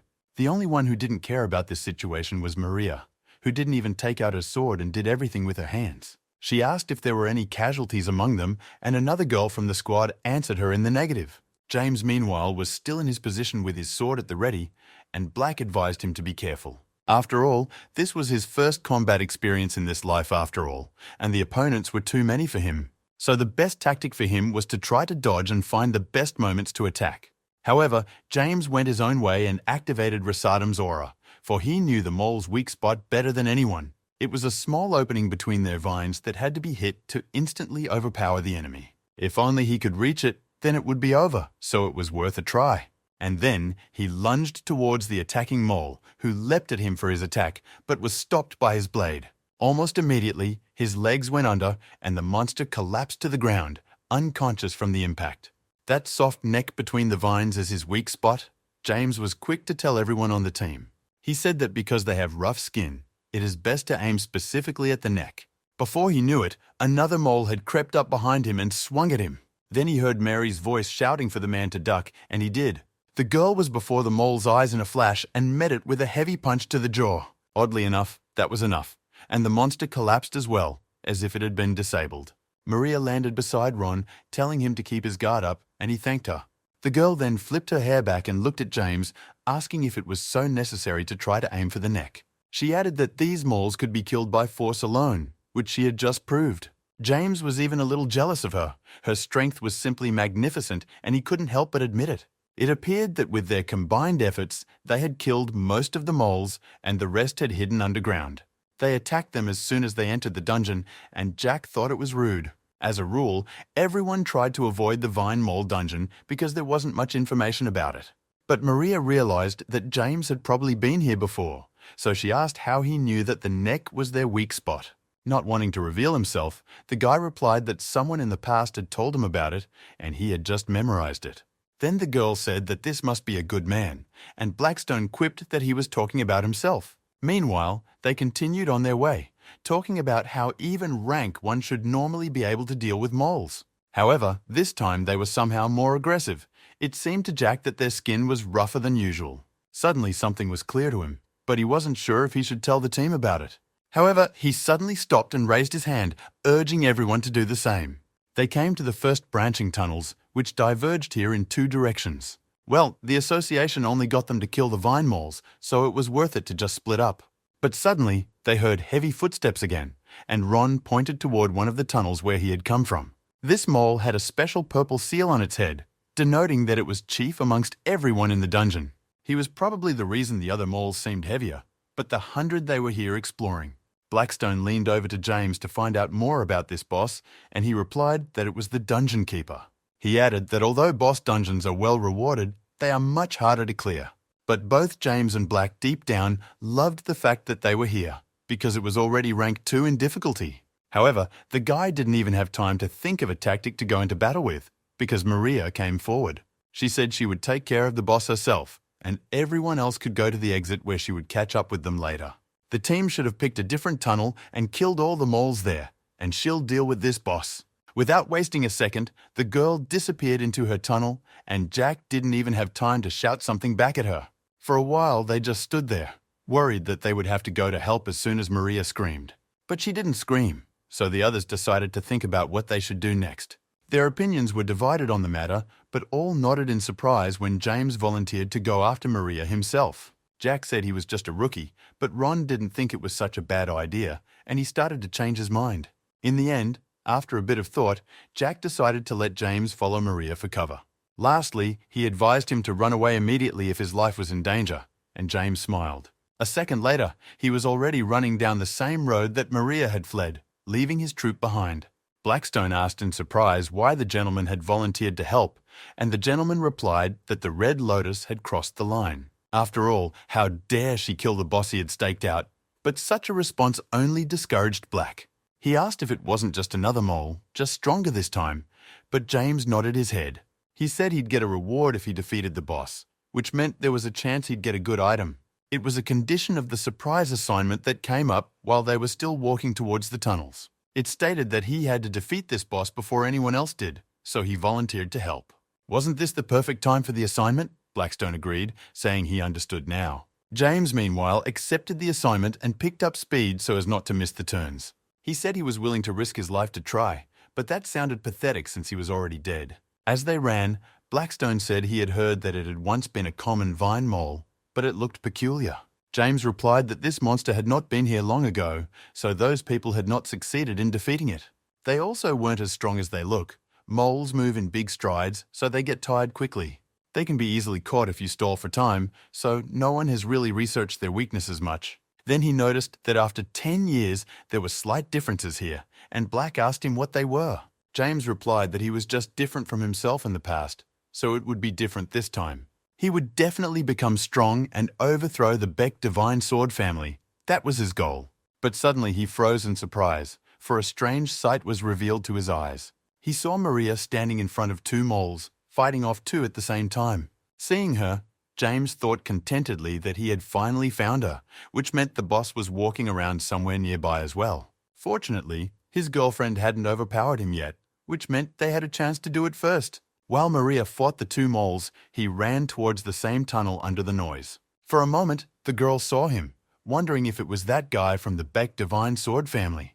But Jamie didn't look in her direction, being focused on the tunnel to find the boss first. What he didn't realize, however, was that the girl had followed him, quickly spreading out her moles. She caught up with him in a flash and asked him where he was going, and James replied without leakage that he was going to see his boss. Maria then reminded him that she had made it clear that the boss was after her, so why did he come here, since it was dangerous? She added that she didn't need any helpers if she suddenly decided to come to her rescue, but James said she didn't. This surprised the girl a little, for she couldn't think of any more reasons, and then he told her himself that he had come to kill the boss. Such a statement shocked the Red Lotus representative. Maria was clearly surprised by this guy, but then it all became clear to her. She remembered the man saying this was his first day in the dungeon. Besides, just today he had just attained swordsman status, but this was no toy for him. After all, coming here without training and in ordinary clothes, he is headed for death. Here her face became serious. Blackstone noticed that such words had somehow affected the gentleman, and he remained silent with his head down. Black then told the boy not to take her words to heart, but as it turned out, he worried in vain. James raised his head and looked Marie straight in the eye, asking if she wanted to make a bet with him. The conditions were that he would be the first to fight the boss, and if he defeated him in 3 minutes, he won. However, if he failed to do so, then it would be her turn and she would show him how it was done. He also added that he would fulfill any of her requests as a reward when suddenly the boss appeared from the ground. But the girl was still standing there shocked that this guy said that 3 minutes was enough for him to overpower the boss. She thought the boy must have hit his head, but he looked serious. And after all, even a rank 3 ability user wouldn't be able to do it in 3 minutes. Did he really have some kind of plan? Seeing that the boss was already here and the kid was impatiently waiting for her answer, she agreed. The girl added that if he really put the boss down in 3 minutes, she would also fulfill his every request. Blackstone, who all this time had been as much surprised as Mary, only now caught up, asking if the gentleman was sure. But the man replied that 3 minutes was nothing to him 10 years ago, so one should be good enough. And Maria, no matter how hard she tried, couldn't figure out what purpose this guy from the Beck family was after. But suddenly, a rather logical thought popped into her head that had a right to be quite true. She figured this guy had snuck in here and made this crazy bet just to get her attention. It seemed like a true guess to her, if she remembered the way he'd looked at her from the beginning. Blackstone told James that the girl suddenly started looking at him, not taking her eyes off him as he fought. But James had other things on his mind, assuming she was just scrutinizing his every move. But now it's all over, because he's got the boss. And now he's going to show her something she's never seen before. The mole, meanwhile, was carrying out attack after attack, so it was impossible to get close to him, but here he backed off. Vine moles were so named because their bodies were covered in places with huge vines. These vines served as both weapon and defense, and after moving a short distance away, the boss used it. The attack was like a whiplash, but James managed to dodge in time, not expecting such a maneuver. The mole began to swing the vine as if he were going to throw a cannonball, not letting anyone get close to him that way. But James quickly realized the weakness in this defense, and with the next spin, he jumped right onto the vine. It was sturdy enough to support the weight of a human body, and its cleverness surprised Mary. The guy was getting closer and closer to the boss, making his movements unpredictable so that he couldn't get him. But James's intent soon became clear to everyone when he used the mole's vine against himself. As he swung it around, he directed his movements to get the end result, a noose around the boss's neck. It came out that he almost choked himself, and when he went to the ground, James was already running at him. This strike was going to be decisive, and the mole realized it too, closing with his claws in front of the swordsman. James analyzed his behavior, noticing that he was now making large movements while fighting, but just enough to allow him to quickly dodge his claws, and thus he found himself near his body. At the right moment, James activated Rasadam's Black Wind aura and concentrated it into the sword. Thanks to his Black Wind, the target's movement was slowed and he jumped for a neck strike. Dodging another attack, James drew his sword, aiming it straight for the mole's throat. The last thing left for the boss was to scream unbearably, anticipating his end at the hand of this young man. James gripped his sword tighter and plunged it into his boss's body, putting all his strength into it. Blood splattered around, and since the blow came exactly in the neck, it was the final blow. Blood splattered the area around the motionless body, and the swordsman himself withdrew his blade from the monster's body. He remained lying on the ground, and James closed his eyes, his whole appearance showing nonchalance. Of course, Maria was shocked at what she saw. Not only did he actually keep his word, but he also won the bet. James swung his sword, shaking off his boss's blood. He was clearly pleased with himself, for he had completed the task. Only then did he look at the girl, saying it took him about 30 seconds instead of 3 minutes, which meant he'd won the bet, but Maria still stood in shock that he'd succeeded. On top of that, he successfully completed the task and received 200 points and the promised surprise. The girl finally spoke, starting by asking if he was really a rank 1 swordsman who had enrolled today. After all, if that was the case, how did he manage to kill the boss? James was a little discouraged by her claim. But Maria continued on, saying that this sword definitely had an aura, and his wielding it was something incredible. James then told the girl to ask one question at a time, and the girl simply asked what it was now. Seeing her interest, James asked if she wanted to know how he defeated the boss. But after Mariah replied that of course she wanted to, he said he wasn't going to tell her. Of course she was angry, but James asked what kind of fool would reveal his secrets to anyone. Blackstone took a moment to notice that it was rather rude and even affected the girl's mood. But James said the important thing is that now Mrs. Maria will fulfill one request of his. He pondered curiously what kind of wish he should make, obviously teasing the girl. Maria then took a deep breath and said she recognized his strength, saying she underestimated the guy. Hearing this, James said he would leave the wish for later, for the girl was not from an easy family either, namely from the Red Lotus, Thundercloud Formation. After these words of his, Maria turned pale. She asked how the guy got that information, and the guy pretended to just guess correctly. This behavior annoyed the girl, for she was not used to being spoken to in this manner. For some reason, she felt like she was losing to this guy, like he was breaking her with every word he said. And James decided to mess around some more, saying he was extremely lucky to have his wish granted by Cloud's most prized daughter. Upon hearing this, Maria wanted to object that he himself bore the family surname of Beck, but James said he didn't like that. Then he made a puzzled look and asked if the girl wanted to see him curse his family. Blackstone had already lost his sense of any understanding of the situation. The gentleman was surprising him more and more. He noticed that he was doing it deliberately to annoy the girl, and she was already starting to clench her teeth in anger. Seeing that this was what he was after, Blackstone asked if he was amused. James didn't have time to answer because Maria spoke. It was obvious she had managed to calm down. Pointing to the boss of the vine moles, she said that his reward for this task must have appeared. It was a beautiful gold-colored ring, and the girl said that there was always a reward like that for the boss. James picked up the ring then and considered it for a minute, then made an interesting decision. The first order of business was to authenticate this ring, and Blackstone said he could do that. James was surprised at this, for he was already thinking of going to the appraiser after the dungeon, but that's where Black helped him out. Then a status window appeared, stating that the Ring of Vine Mole gave an immediate +5 to stamina and thinking. Maria, who was standing behind him and watching him, said quietly that the ring increased his base stats. Afterward, she congratulated James on his win and said she lost the bet because of her recklessness. She wanted to add that she didn't like what he said after all, but James suddenly tossed her a ruby Z of the mole's head. The girl caught the ruby and said that in the end, the guy really did take down the stone mole boss. At this time, the rest of the squad approached the place where they were standing and were greatly surprised to see that the boss was already dead. After all, it was done so quickly, but Jack praised only Maria, not even suspecting that it wasn't her doing it. But the girl wasn't willing to award herself all the laurels. She pointed her finger at James, saying it was his doing. Then they switched to the guy, flanking him on all sides, marveling that the new guy was capable of such a thing. Maria headed leisurely for the exit, saying quietly one last time that she wouldn't let him off the hook next time. After a while, James was already walking through the town, thinking about what a good day it was. However, Blackstone asked him if he really thought that was the end of it. After all, he hadn't even thought about the Red Lotus girl who could easily track him down, but James didn't care. He added that he never lied anyway, but Blackstone recalled how he said he wasn't from the Beck family. But James corrected him, saying he never said that, only that he hated that family. Blackstone looked at him disappointedly, wondering how one could be so skillful with language. He told his master about it, adding that he could be so annoying at times. Suddenly, James stopped, seeing that there was a problem further down the road. At first, he thought these guys had come to escort him home directly to his disgruntled father. But when those introduced themselves, he realized that these two had, roughly speaking, been appointed as his new servants.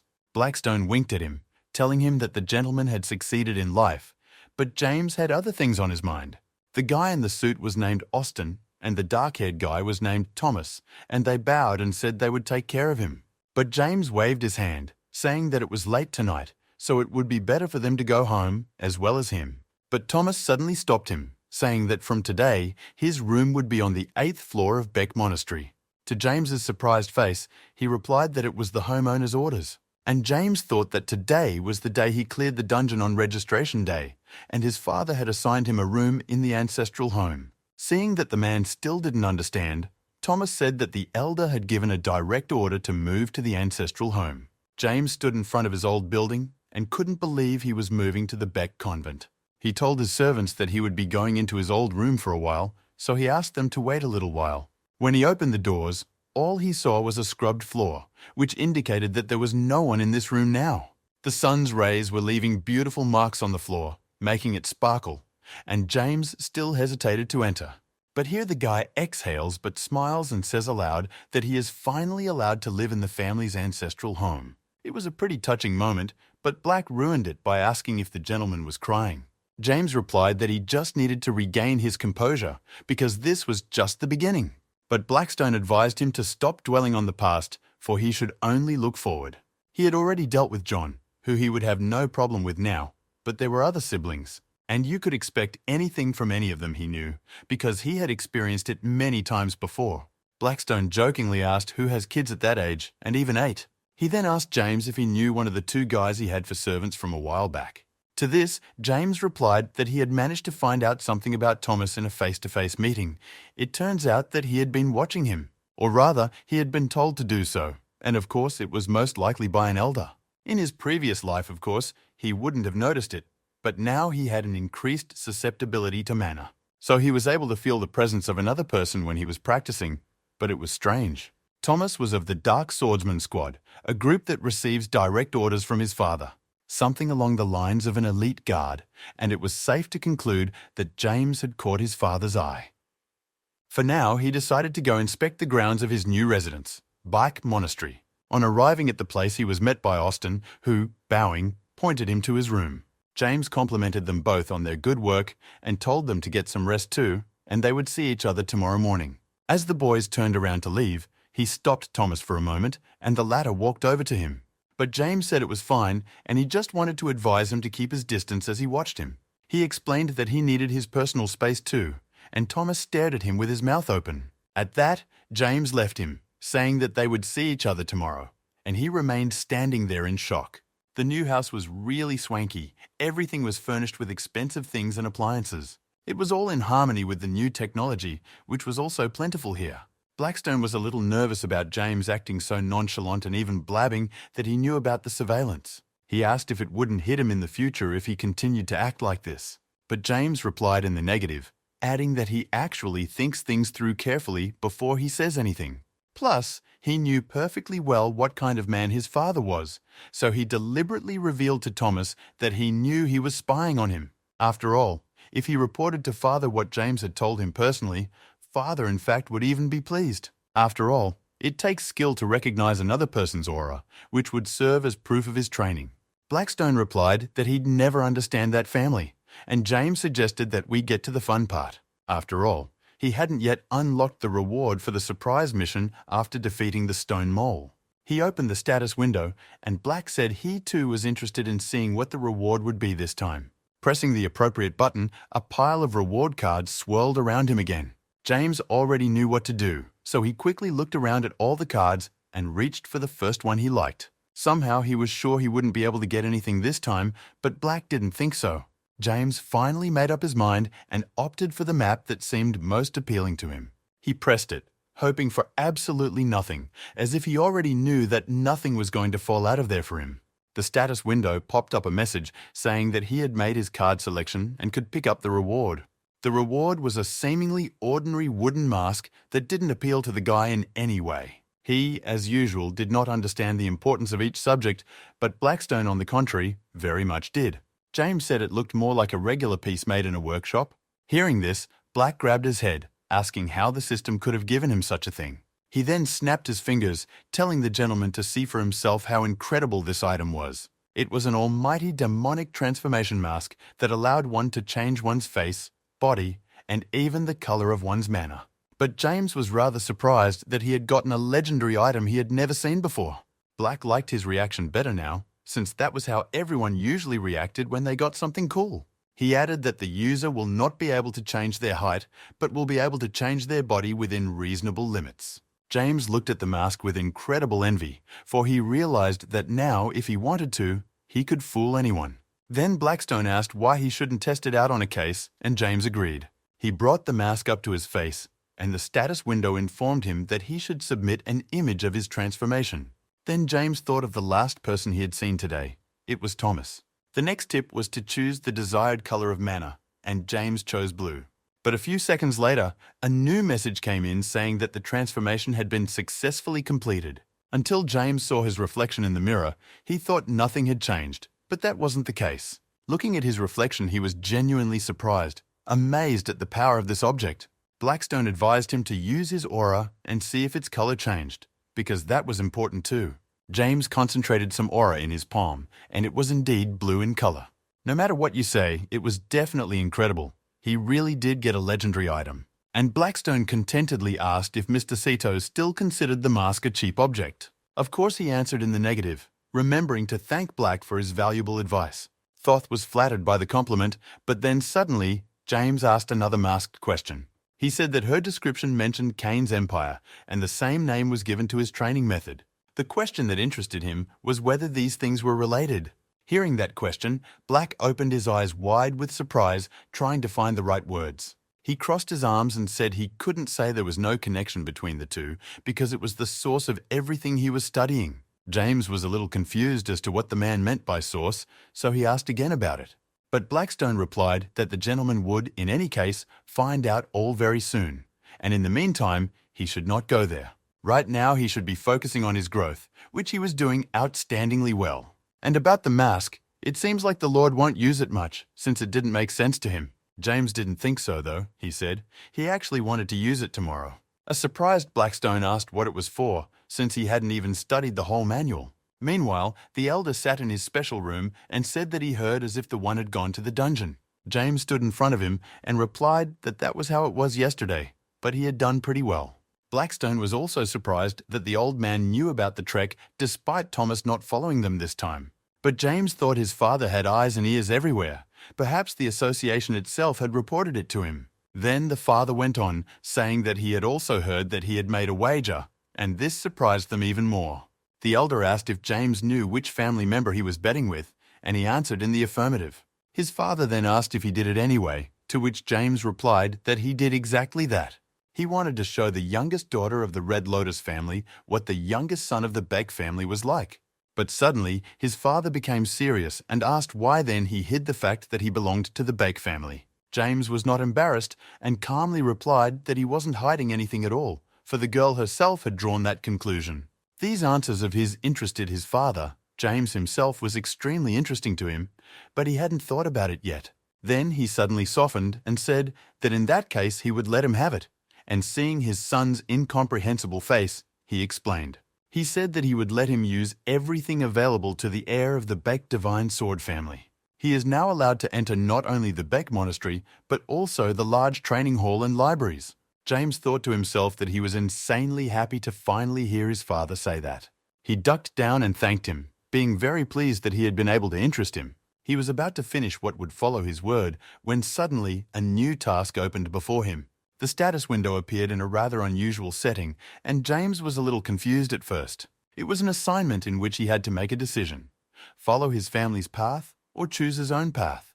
The boy didn't understand why the assignment came up now, but he had a choice to make.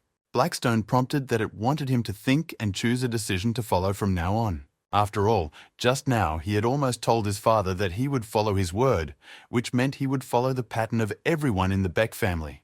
However, things have gone differently since he met him, Blackstone, so now the choice is his. That's why the assignment came up. It wants to know what the Lord will choose, and there's not much time left. He considered whether to follow the same path as the others, with the same conditions, or become a swordsman who would create his own path. The last option personally symbolized Blackstone, and somehow he was sure James would choose it too. But for now, the one was tensely wondering what would happen if he still chose the task, but used a different skill. To this Black replied that he would certainly fail him then, which only made James angrier. He was brought back to reality by his father's stern voice asking what his son was doing without asking him. He asked if he was refusing to go by his word, and James was quick to say that he wasn't. He figured his father and brothers and even his sisters were already at a high level he couldn't learn so quickly. Does it make sense for someone with no talent in fencing to try to catch up with them? That question was rolling around in his head now, and for the time being the 100 he answered in the negative. So it all came down to the fact that he had to take a different path, and he chose the assignment. All that was left was to get the words right to present this decision to her father. Per the terms of the assignment, from that point on, he will fail it if he uses skills other than those given to him. James bowed once more to the elder and asked if he could say something. He said he got a lot of experience while practicing alone, so he asked for some more time to practice alone. To this, his father surprisingly reminded him that if he practiced under the supervision of a coach, he would grow up faster. He asked if he really wanted to continue training on his own, and James confirmed that he did. You could see the old man thinking, stroking his beard, but soon he too found something to answer. And that answer was a positive one, which caused James to look more reproachful. But then the old man said he had 2 months to do it, and when it was over, he would do the test. If James doesn't pass it, he'll be penalized, so let him consider it an extra incentive. Of course, it was a little different than the guy had hoped for, but he had no other choice. He said he would prove his point, and that could be considered his agreement. Meanwhile, in the Red Lotus training hall, a girl was training hard. Maria practiced hitting the punching bag, putting there all her anger and irritation that had built up over yesterday. After another blow, the pair couldn't stand it and snapped. Sand sprinkled from the hole the girl had punched. The red-haired guy behind Maria's back said that this pair was new and expensive, but the girl coldly replied that she was in no mood to talk right now. However, the guy apparently knew her very well and said he had information about the person she was looking for. Mary immediately turned around, and he saw this and said that she seemed to be at the age of being interested in love. Of course, the girl threatened him not to spread any rumors by taking some kind of leaf. Apparently, there was information about a man, James to be exact, and she realized he was her age. But suddenly another detail about this guy caught her attention, and the girl was surprised. Turns out this James was from the Beck family, and Maria was furious that he dared to fool her. The red-haired guy who'd been watching her reaction said it was hard to get. Family is everything, of course, so not much is known about him, especially since he's the youngest son. But Mary was so angry that she tore the sheet apart. And then the boy asked what her older brother would say if he saw that. After all, he was the one who got her this information, but Marie didn't care. She told him to get her registered for the raid. The prerequisite was that James attend it too, because then she could get her revenge. She kept wondering why he'd interfered then, and it turns out it was because he was from the Beck family. The guy watching her was a little uncomprehending of such sudden mood swings, but remained silent. He suddenly smiled, closed his eyes and lowered his head, thinking contentedly about something. After all, it was the first time he'd ever seen Maria so intensely interested in someone else. And this James of the Divine Sword family Beck was clearly an interesting person to watch. James himself, meanwhile, stood on the training ground where his brothers were already hard at work. He had known this place for a long time, since his previous life, when he used to hang out here often. He and Black were right back where they had started, and it was a little frustrating, but they both realized the importance of the decision. Besides, something had changed after all. James pointed his finger at the guys who were practicing there.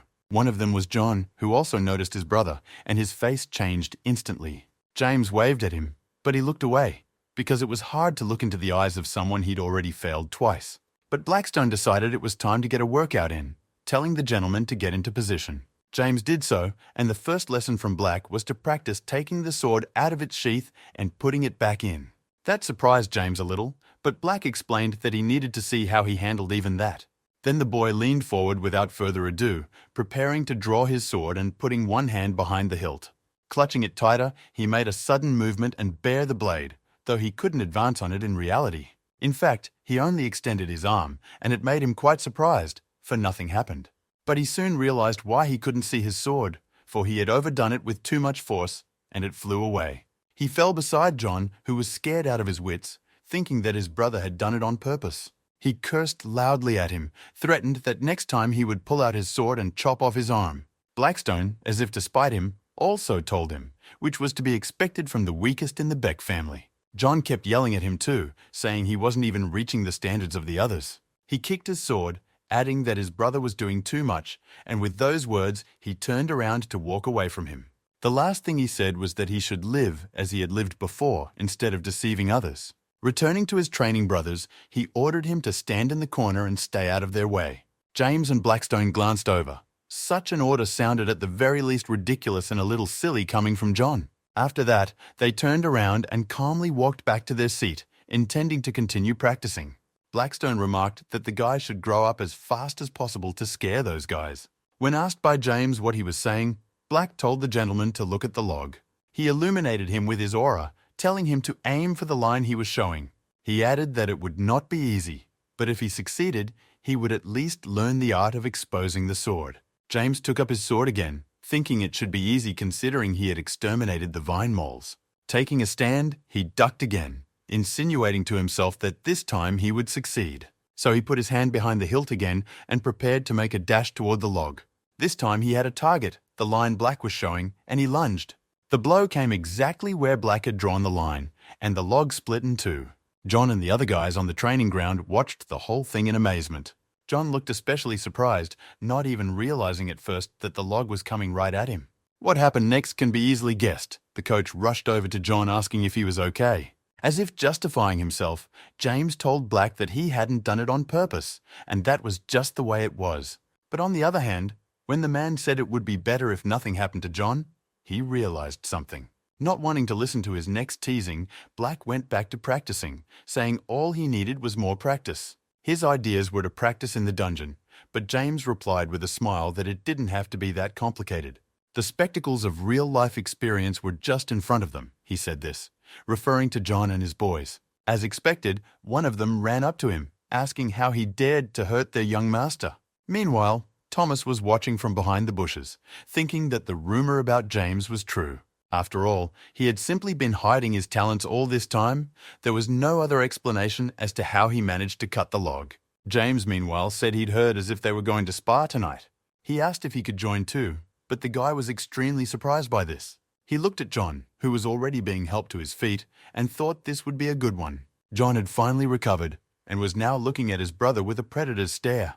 The boy thought that the Lord would definitely want revenge, so he decided to agree. He said he would be doing a sparring session where James would have to fight against a lot of people. And when he heard that he was still not backing down from his decision, he said that the sparring would start soon.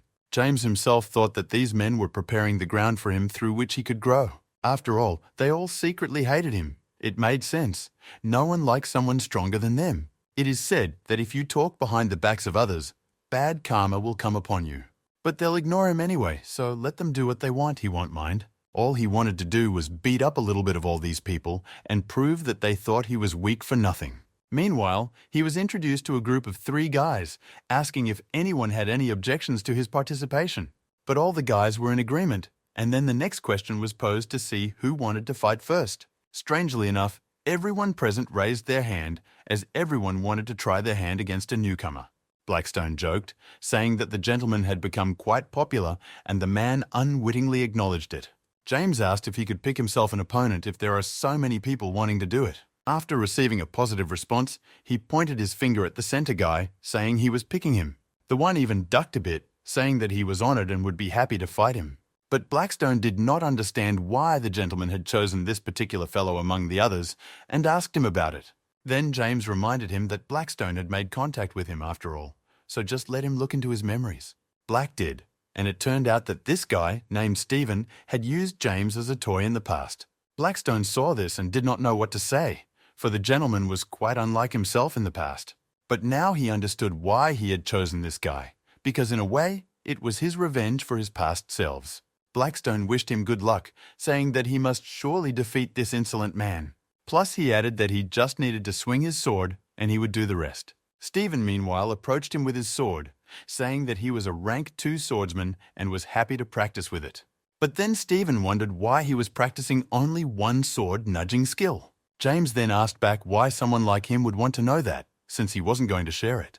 Stephen explained that this skill was a dangerous missed opportunity, because if he didn't strike first, his opponent would do it. But these words surprised James rather than frightened him.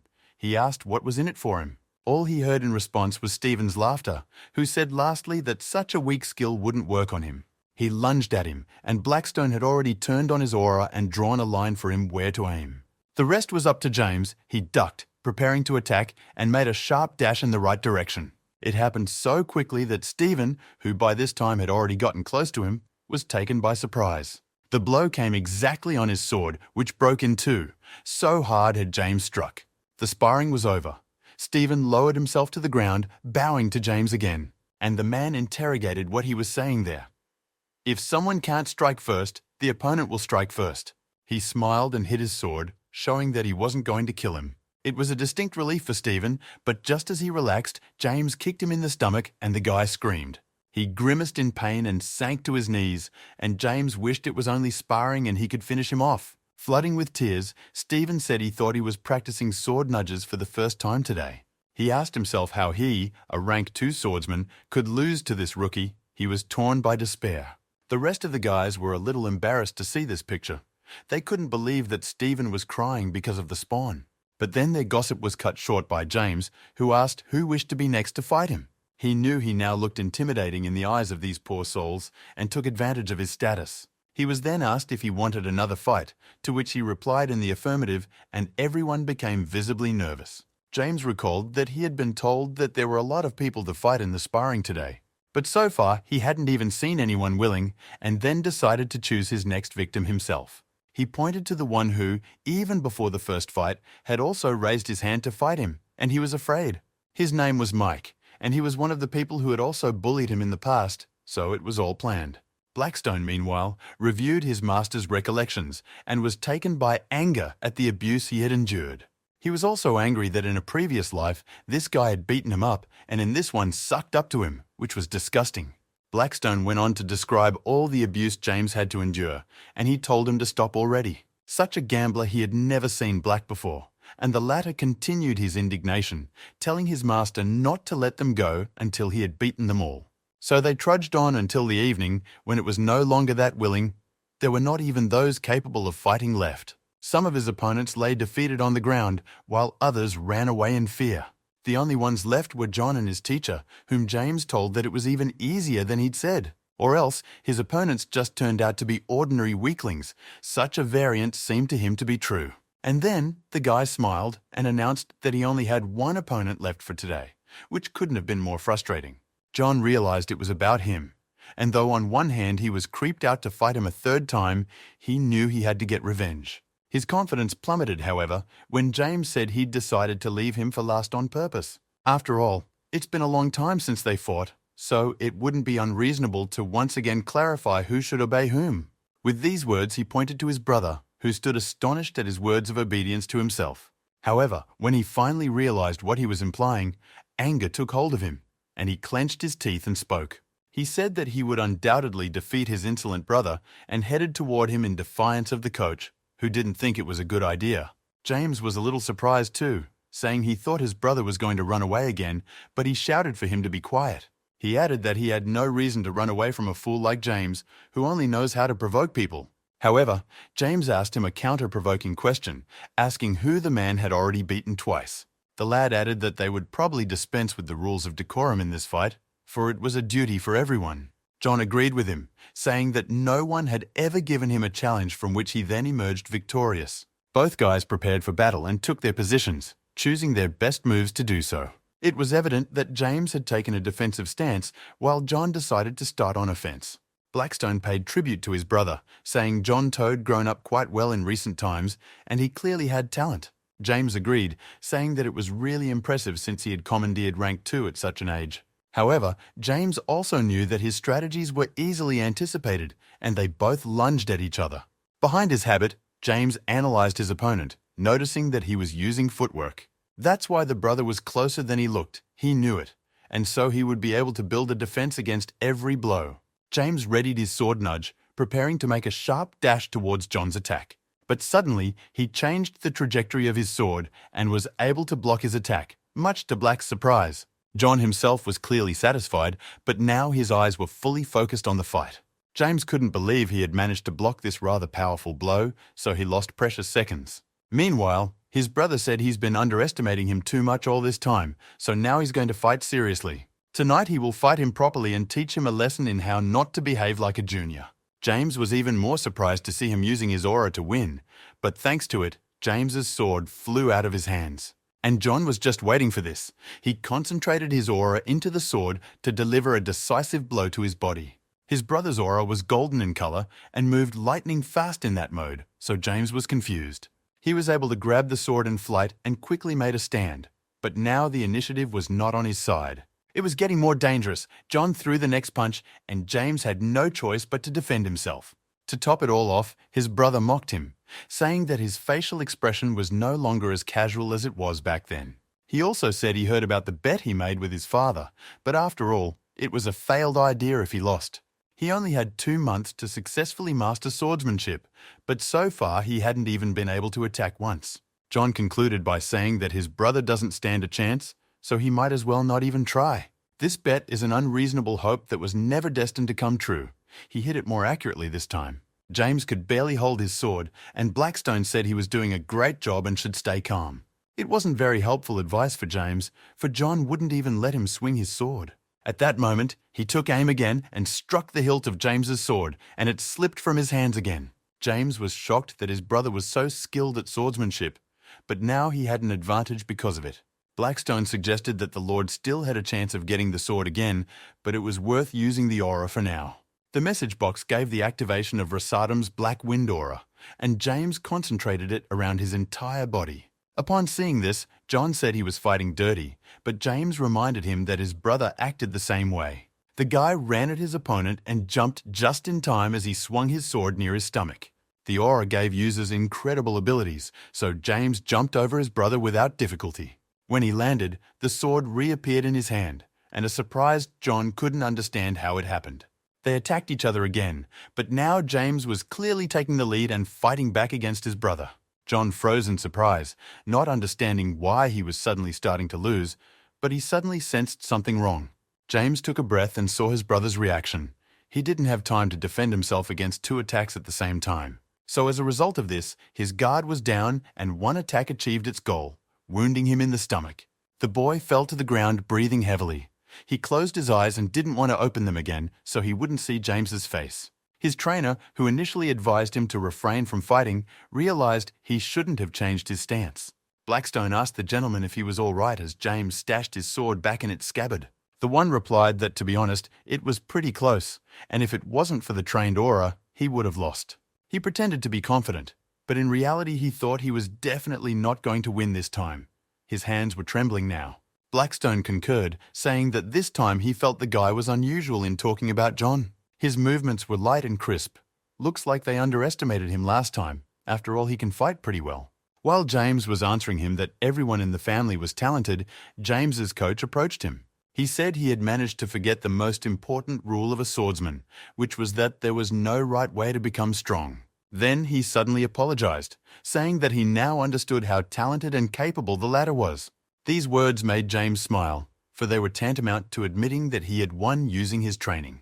He thanked the trainer, offering to finish the sparring tomorrow, as his opponent doesn't seem to be able to continue. But it surprised the coach, and he asked if the guy wanted to spar tomorrow too, and he nodded affirmatively. James added that he has to fight against well-trained guys, because only then can he grow. Without letting the coach object, he smiled and turned around to leave, pleased with himself for the day. The most important thing now is to stay the course, because if he uses any of the other techniques, it won't work. But suddenly, he and Black stopped in the middle of the road, looking at another status window that had just appeared. What it said made them both even regret their actions a little, but really not for long. After all, he was awarded 100 points for hollowing out an opponent's desire to train. James asked Blackstone when it was that it showed up, and he had already figured it out and said he knew what it was about. He asked if James remembered getting awards for being able to surprise him. This time, he got it for the same reason. Hearing this, the guy thought that at this rate he could capitalize on it if he approached it wisely.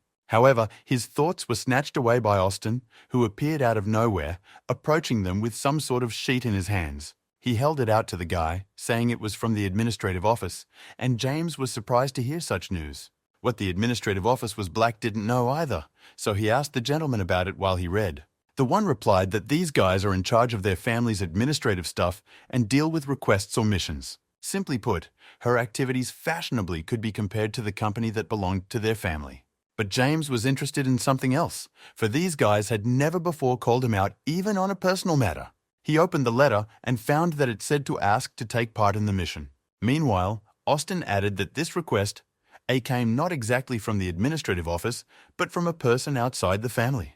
James then asked why he had gotten the sheet from the branch, since it was even stamped. To this, Austin replied with a bit of a stone face for some reason, saying it's because he never looks at his phone. James was a little embarrassed by this answer as he realized it was a good point. He really almost didn't look there. More specifically, he hadn't turned it on since he registered with the association, so he didn't know anything. Austin then offered to return, saying the department had prepared further instructions with explanations. James said his training was over anyway too, so they could go. Lastly, he turned to the guys he'd fought and told them to recover. After all, they'll be sparring again soon, and then things will be a little more fun than they are now. Both the boys and the coach were horrified at these words, but tried not to give themselves away by simply nodding at him. When he got home, he checked his phone first thing. It was indeed lying on the bed. The charge was almost out, which was probably why he wasn't getting any notifications. Blackstone suddenly inquired if he had any friends with whom he corresponded. But James replied that it was funny to hear that from someone who also had no one but his master. He remembered that Blackstone had been locked away in a dark place for 500 years, and suddenly he felt uncomfortable. He apologized to him, and the latter did the same, for they were both fellow loners. To switch gears, James finally opened his phone to look more closely at what the request was. And it turned out to be the defense of the Legion's 1st District for the purpose of resource extraction, and he also took a closer look at the petitioner. There was a place called Legion District where monsters constantly appeared. It's different from the dungeon James went to because dungeons disappear.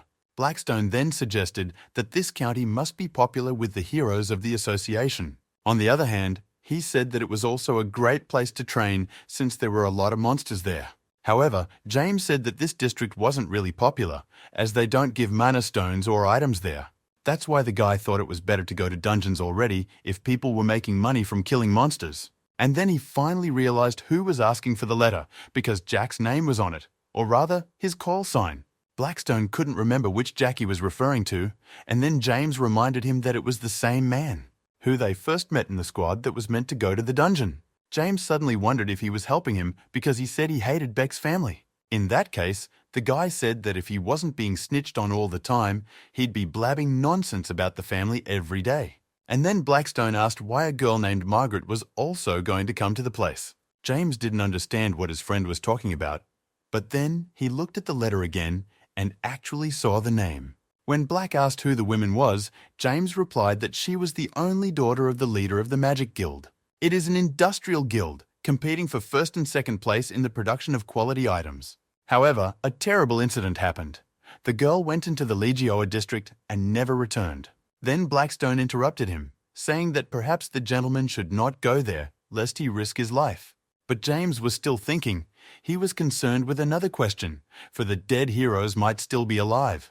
To this, Blackstone replied that even he did not know what would happen in such a case, so was against the idea. On top of that, James was surprised that Jack was also involved in the assignment and recommended it.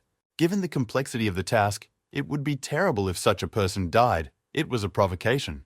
Blackstone realized that the gentleman had already decided everything for himself, so he did not change his mind.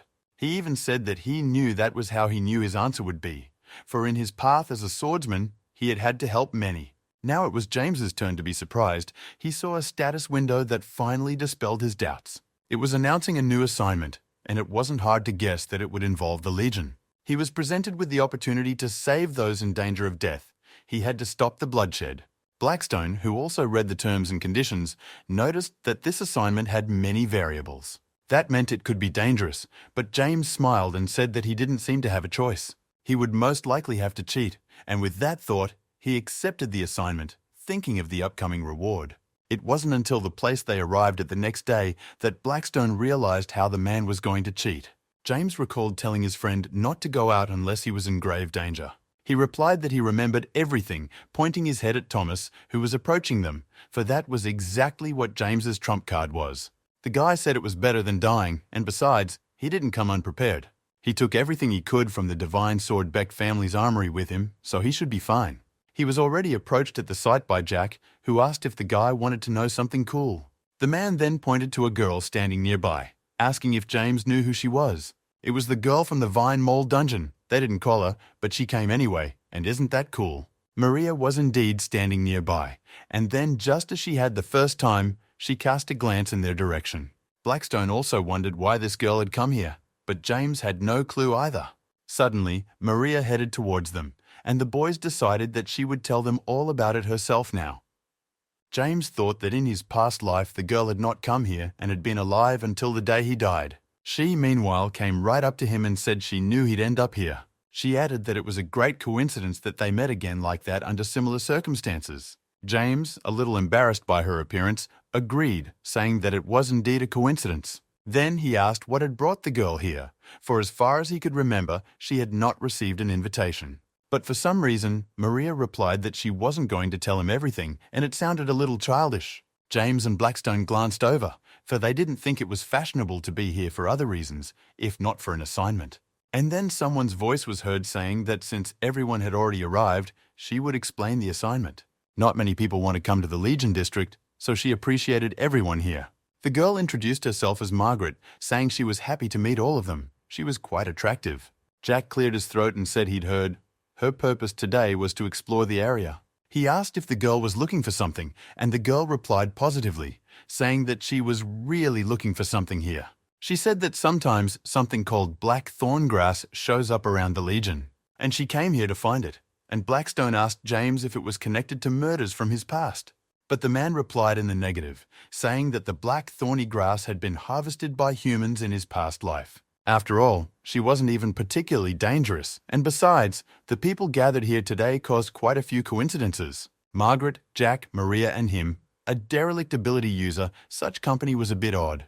James concluded that there was no one strong enough to cause trouble here, so things should go smoothly.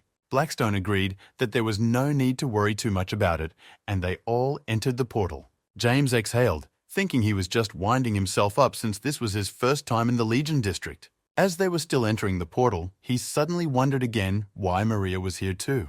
But that thought soon left him, for after all, he didn't much care for the girl.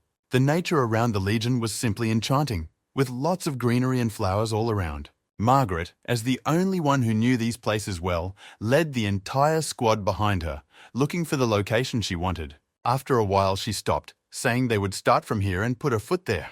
She also added that they don't know when the monsters will show up, so one should be extra vigilant. Jack said they needed 2 men to guard the requested assignment, which is Marguerite. James and Maria volunteered to be them, while Jack and the others continued to stand still around the 3 of them. James was a little bored, but he realized that he and Maria had the most responsible job, so he didn't complain. Suddenly, Blackstone turned to him, saying that he seemed to understand why that tragedy had occurred. He looked at him with a serious and even a little sad look, so James prepared to listen. He was a little surprised that Black didn't say anything, however, but merely pointed his finger at yet another status window. The guy looked at him and realized why he was saying he had already guessed everything. The status window this time showed a timer that counted the minutes until the boss appeared. Black then reminded him that he had already told him that he had the power of judgment, and it was now that he was using it. He explained that it appeared as soon as they got here.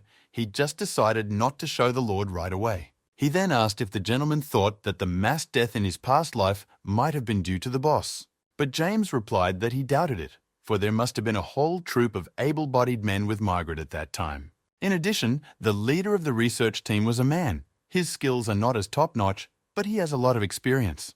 Having said that, he pointed at James, saying that the latter had been an ability user for decades, and then asked if Black really thought he'd let the whole squad die because of one boss. Yes, and the monster of the Legion District can't go beyond the boundaries, because even if a strong monster appears, at the sight of it, you must run, in which case at least one person should survive. And then it would be strange if everyone died at the hands of one boss, which meant there was another reason for the incident. In other words, James thought that there was another factor in this case that played a key role in everyone's death. Just then, they saw some other man in a hat approaching them. He was a tall brunette man with a wide smile and, as everyone thought, good intentions. He said hello, saying it's not often you see an entire security mission here. The first to answer him was Jack, who said they had gotten a mission from the requested girl. And right now, they are guarding her, for she is looking for black thorny grass. Hearing this, James and Black were surprised. They were a little puzzled that there was such a thing growing in this place, for it was quite a rare herb. But the man didn't seem at all surprised at what was said. He only wished them luck and went on his way. The others continued to stand in their seats, but James realized that the man was an indication that they were not alone. Besides, there was a very strong aura emanating from this man, and James and Blackham could feel it. Black said that by their standards he would be rank 4, an ability user wielding an axe. And then suddenly, they heard the timer from the status window stop, counting down the time until the boss appeared. This meant that an invasion was about to begin, or something stealthy was preparing to launch an attack. For some reason, the sky above them was also colored blood red, as if to signal an impending battle. Everyone noticed this change, and Maria also asked why the sky had changed so drastically. And then everyone saw the reason for it, or rather heard it. The boss's huge foot appeared not far from their place.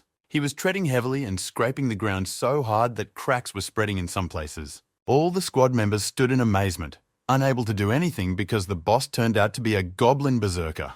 Jack was surprised that it came out of nowhere in the Legion's neighborhood, for they would have heard it long before it appeared. Margaret screamed in fear, and he turned to them, telling James and Maria to cover her. Margaret began to doubt they could overpower this monster, offering to run, but Mary stopped her. Jack told the girl not to worry because the goblin berserk isn't as strong as it looks. The man drew his sword, saying that they had himself and James, so the fight wouldn't be that difficult. He added that he had defeated a berserk goblin before, so tea would be fine this time. Margaret seemed to finally calm down and wished them luck, while James watched her from the sidelines. It was clear to him now, for this girl had not died at the hands of the boss, for Jack knew what he was saying. The berserk goblin meanwhile roared viciously, preparing to attack the pathetic humans in front of him.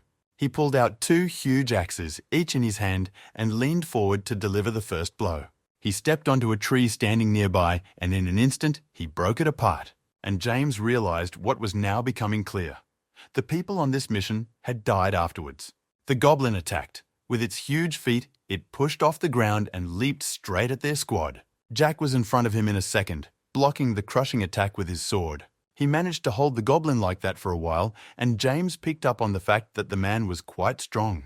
This movement puzzled the monster. It clearly didn't expect humans to be able to block its attacks. Meanwhile, Jack shouted for the others to keep up the opportunity and finish him off now. All they had to do was praise the behemoth to the ground, and that task was taken up by Mary. The girl crouched down, preparing to attack, and then rushed at the goblin with lightning speed. Despite the fact that she was wearing heels, she managed to get behind her and land a blow to the head. Maria's specialty was brute strength, which she had been practicing all the time, so this time too, the punch came out crushing. But the girl didn't stop there. She continued being a monster, and the trailing attack went to her stomach. The berserk goblin couldn't do anything, and blood spurted from his mouth from the hard blow. His eyes darkened, and he sank to his knees from the impossibility of staying on his feet. Then it was James's turn to do his part. He was already standing at the ready with his sword. The guy was about to finish off the monster with a sword nudge when suddenly he was yelled to get out of the way. This warning was not in vain as the goblin berserk suddenly screamed again.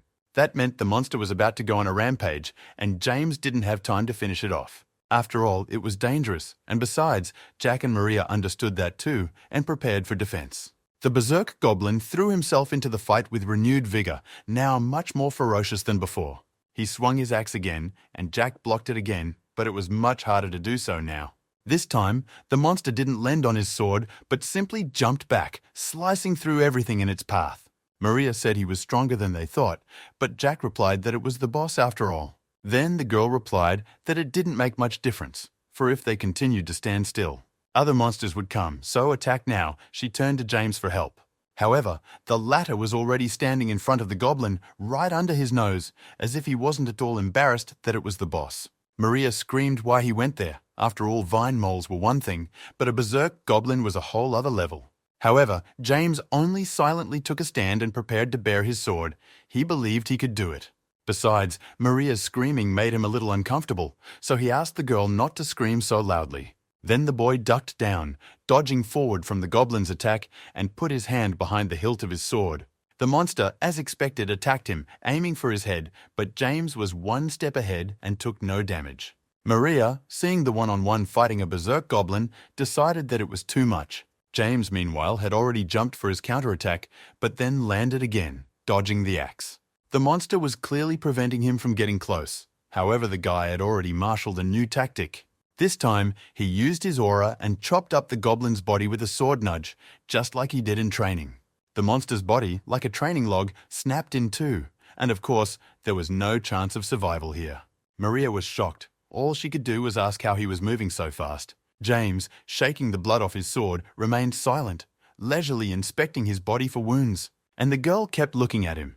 In her eyes, this guy was growing bigger and bigger, and it was both infuriating and mesmerizing at the same time. She asked what the art of wielding a sword was, and someone he said it was exposure surprised. Then, Maria began to pose question after question, asking when was it that he had mastered this.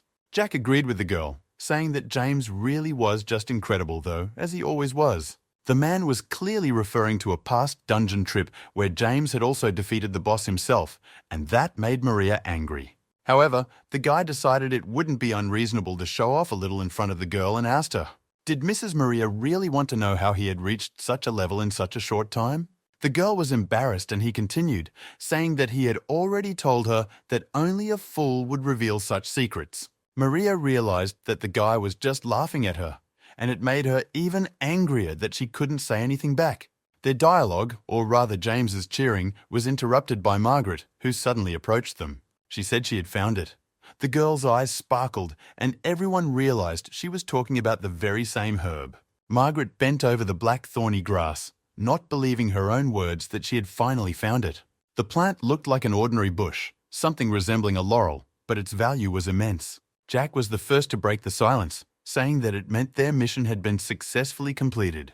Margaret agreed, saying it went much faster than she expected and praised the whole team. But while the guys were saying that this security mission was a simple one, something strange began to happen to the goblin's body. After a moment, it disappeared, and a rather large ring fell out of it as a reward. It was a beautiful scarlet color, with black patterns that gave it an unusual sheen. Jack walked over to pick it up. It wasn't even worth it to evaluate the ring for authenticity, and the man smiled contentedly. He said it looked like they were all going to have a barbecue dinner tonight, an idea the whole troop liked. But James was worried about something else. He realized then the murder would happen as they were leaving. Suddenly Thomas, who had been watching undercover all this time, turned to the gentleman.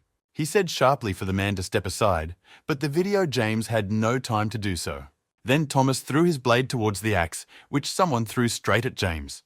The weapons made contact in mid-air, and the axe changed its trajectory, stabbing into the tree. A surprised James stood there, not understanding the situation, but it looked like Thomas had just saved his life. Jack looked at the axe too, and suddenly wondered if it was by any chance the same weapon they had seen the man with the hat. This was indeed the case, and they were soon convinced of it when they heard the voice of the very man. All this time he had been hiding behind the trees, but now he came out of hiding, saying the guy had good reflexes. Blackstone said that seemed to be the killer of Margaret and her entire squad in the past, and James agreed. This man no longer seemed like a simple monster hunter or anything else. The smile disappeared from his face. Jack asked why he was attacking them, and the man pretended to be greatly surprised by the question.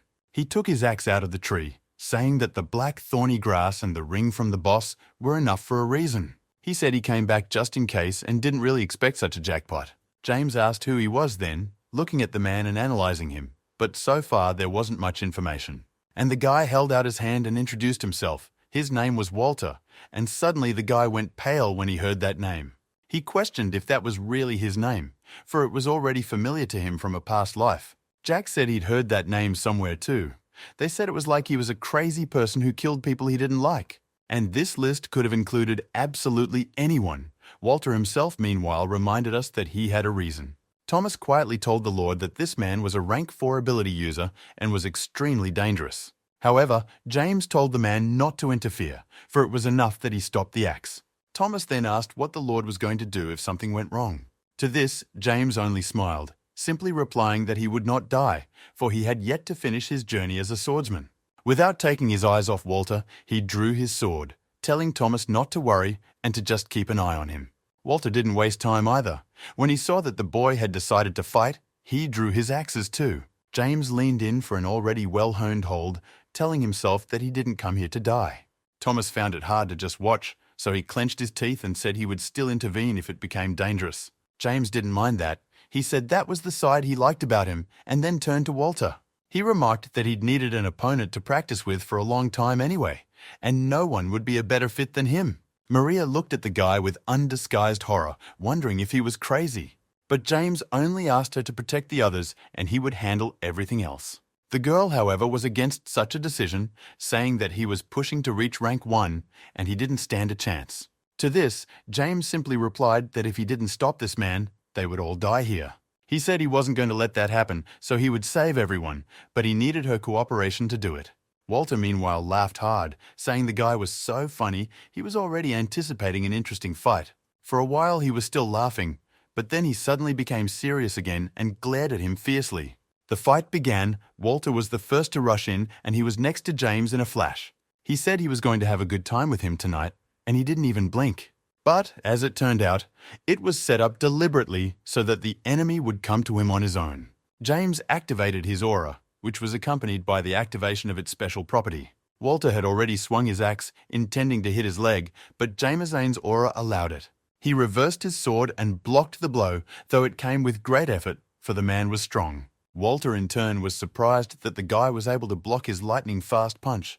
The fight promised to be interesting.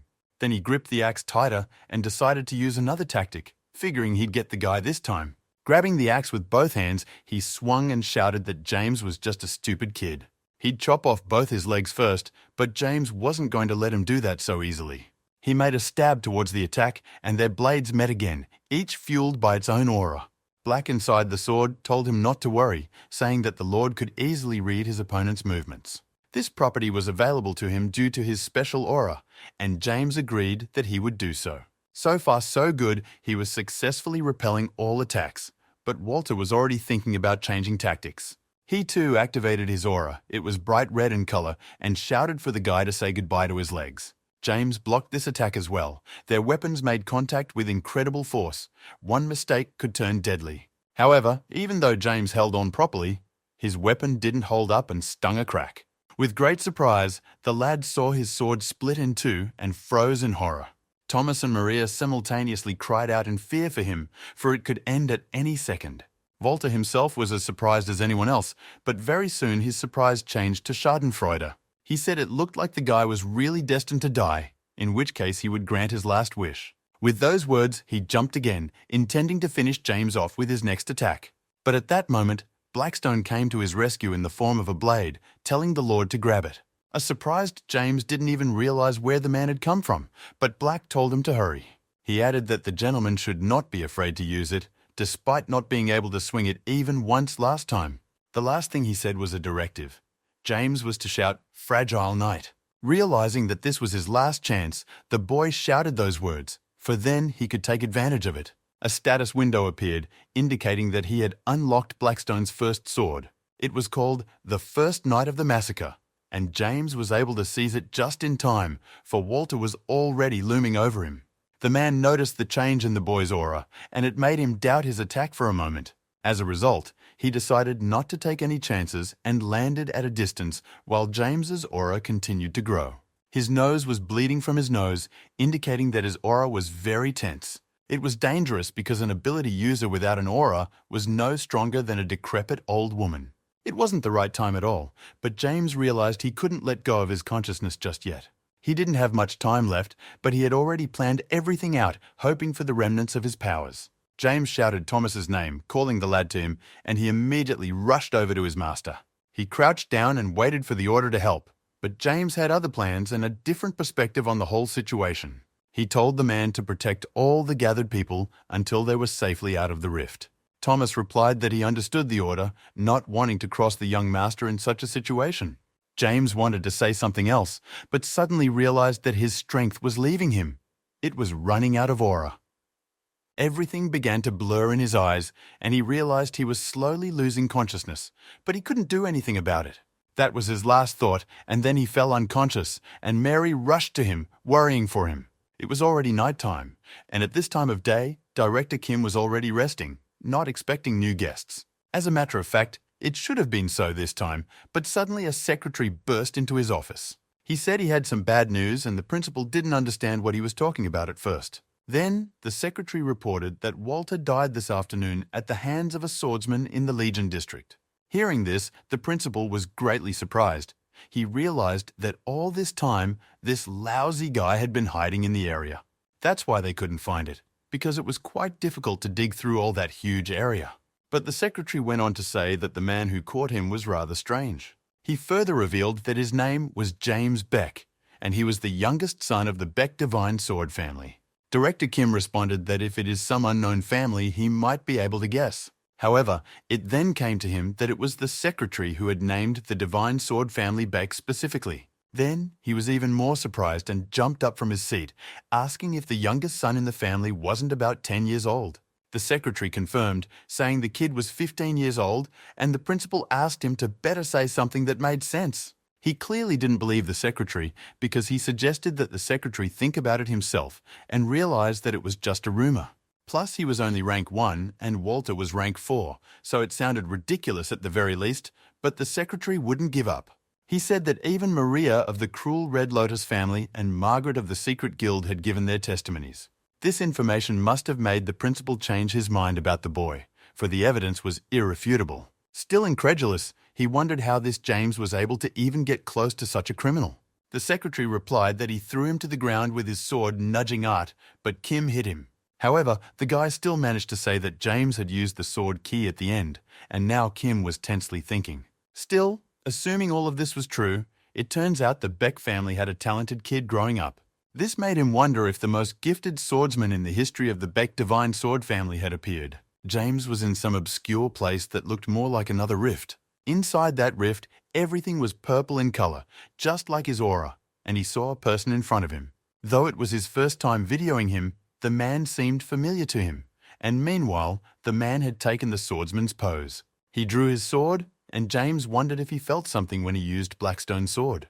The man drew his blade and lunged into battle with the unseen opponent, his movements reminding James of himself. Fragile Knight is Blackstone's first form of transformation, though he couldn't remember exactly how he defeated Walter. Suddenly, the guy felt something incredibly powerful rushing towards this swordsman. He thought in horror that he was about to be overpowered as he suddenly opened his eyes and realized that it was only a dream. Nearby stood Blackstone, who explained that the gentleman had been brought here by Thomas after he had fainted. He noticed that the gentleman had been lying unconscious for 2 whole days just because he used the Fragile Knight. It was a little frustrating, but Black didn't have time to say anything because the door swung open and Austin stepped inside. He saw the gentleman finally wake up, saying it was an incredible relief. James asked if the man had been courting him all this time, to which the guy replied positively. He added that the doctor said James lost consciousness due to the abuse of his aura, but all in all, his condition was not too bad, so the gentleman should recover quickly. When James thanked him again for courting him, he said there were other people besides him. They were waiting outside today as well, and he asked if the gentleman would like to see them, and the gentleman agreed. He was a little surprised that someone cared so much about him that they came to his house all those 2 days. Austin, meanwhile, said loudly that they could come in, addressing the 2 men behind the door. A moment later, someone carefully, as if undecided whether to enter or not, acquired the door of his chamber. 2 girls entered the room, and though James still had a bit of a headache, he recognized them without difficulty. Mary and Margaret entered the room, walking over to his bunk, and Margaret was the first to speak, and Mary even crouched down. It was worth noting that the girls were quite beautiful of themselves. They had come to thank him for saving them. After all, if it wasn't for him, they would have all died that hour. James listened to this and thanked them in return for such words. Maria, closing her eyes, said she couldn't even react to a flying axe, but he did it perfectly. Margaret said that everyone survived because of him, and then added that she was saying this as a direct heiress of the Secret Guild. She suddenly dropped to her knees, saying that she would never forget that she was indebted to him for saving her life. Such generosity seriously embarrassed James. He said the girl didn't need to do that. He added that he had merely done his job, since she was the one who had hired him. But Margaret thought otherwise. She said that, given the location, even if they had died, their bodies wouldn't have been found right away, so she was insanely grateful to him. Apparently, the Secret Guild family had caused more than 10 people to lose their lives, and that number might have increased this time. However, this didn't happen, and the main merit here belonged to James. This has already been said by Maria. She clenched her fist and added that James had stopped that crazy man's atrocities. and the boy wondered what she meant by stopped, for he'd still been told by her that Walter had died. Margaret then said she wanted to thank him for one more thing and bowed her head again. After all, it was because of him that she got her hands on this precious herb. Here the girl showed a black prickly plant. James breathed a sigh of relief. Come to think of it, this was what their mission was all about, so that was fine. Margaret explained that she really needed the grass for her new creation, and now she would be able to complete it. James asked what the girl wanted to do, but the girl replied that it was a secret for now, but she would be sure to show him soon. And as they were about to leave, Margaret remembered one last thing she wanted to say. She said she needed to show gratitude to her savior, as she should. There was already a man in a black suit behind her back, her chaperone, who presented James with something. It was some long object, and Margaret said she was giving him a sword as a token of her gratitude. James opened his eyes in surprise, for he had never seen such a beautiful sword before in his life. The girl continued by saying that it was a sword, binding radiance, and it was now completely in his power. It is a sword designed to join light together, a rather unusual and rare blade. She handed it to the guy, saying that he would now be able to use his energy, which is extremely useful in battle. Hearing the name of the sword, James only realized what he had heard about it, as it was said to be one of the most famous swords. He asked Margaret if she was sure she wanted to give him something of value, and the girl nodded without hesitation. She also added that she would be in trouble if he didn't accept it, which is why she insisted. James still stood there for a while, not knowing what to say back, but then he smiled at her too, telling her that he would accept it. He just didn't seem to have any other choice, and he himself was embarrassed at accepting gifts from a girl.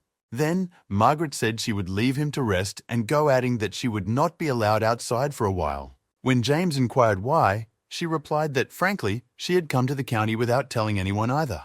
And as punishment, she was put under house arrest, only allowed to see him to thank him.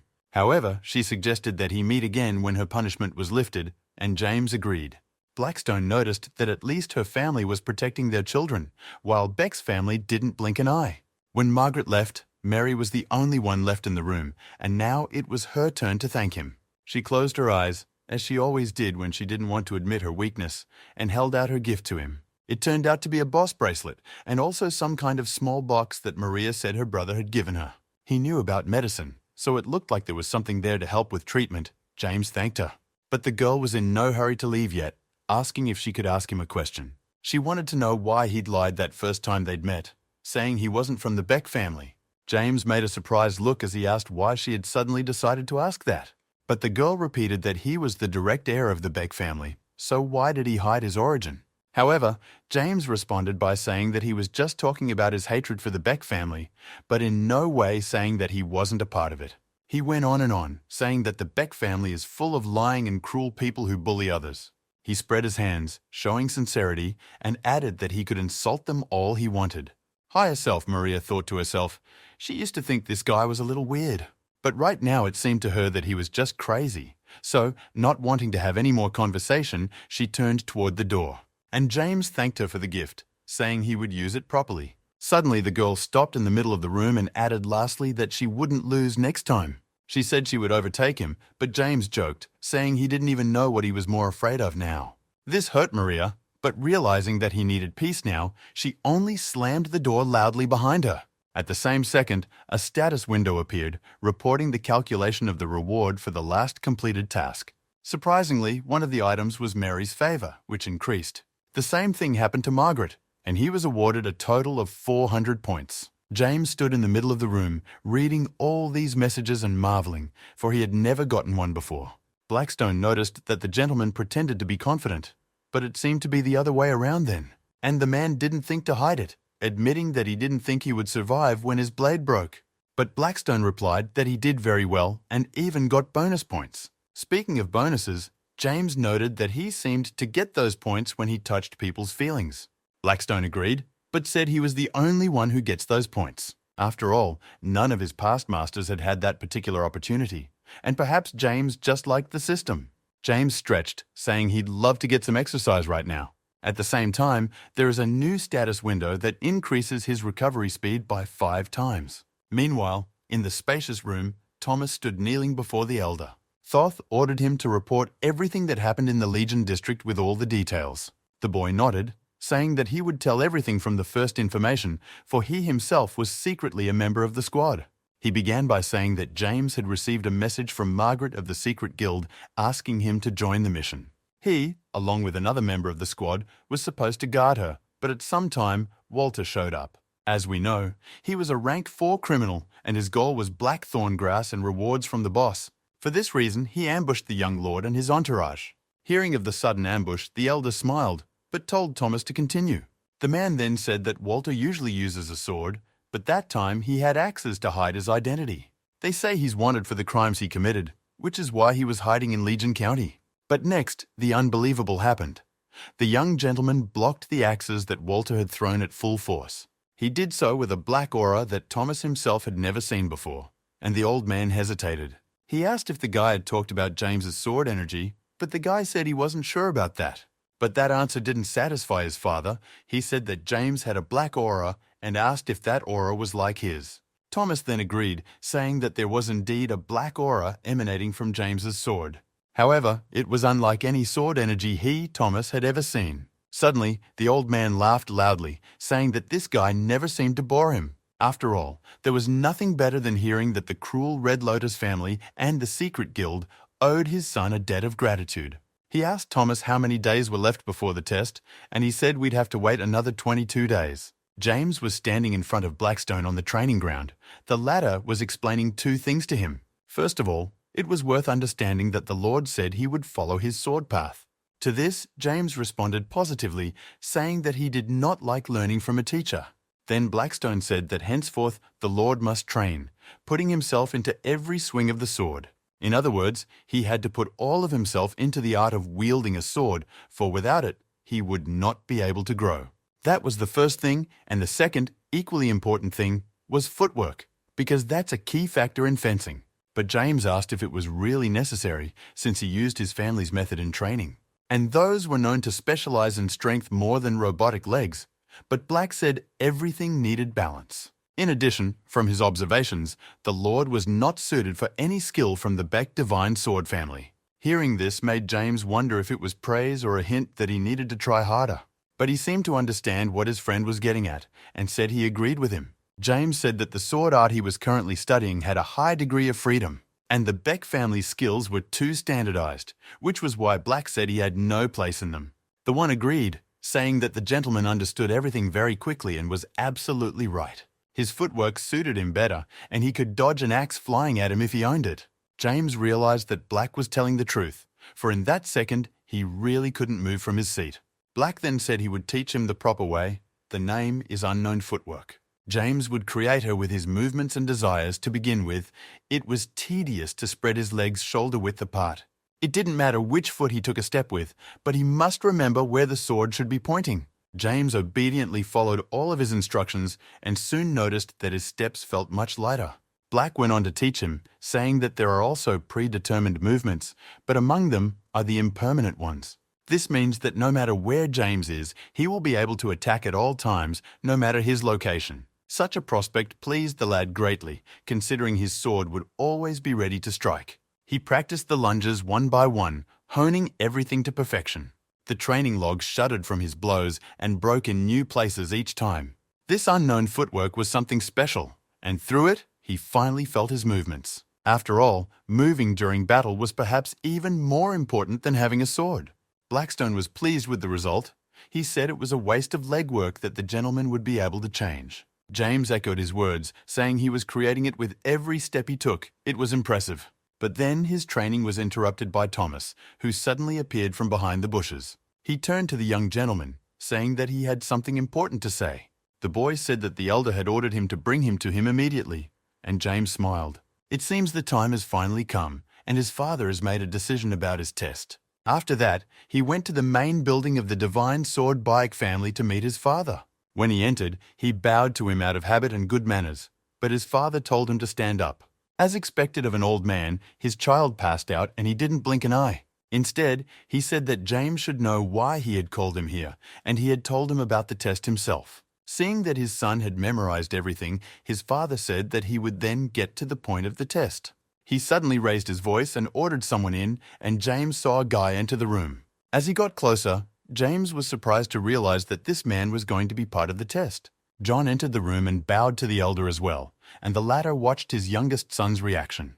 James was really shocked. He had his doubts, of course, but to have John be his adversary, it was too much.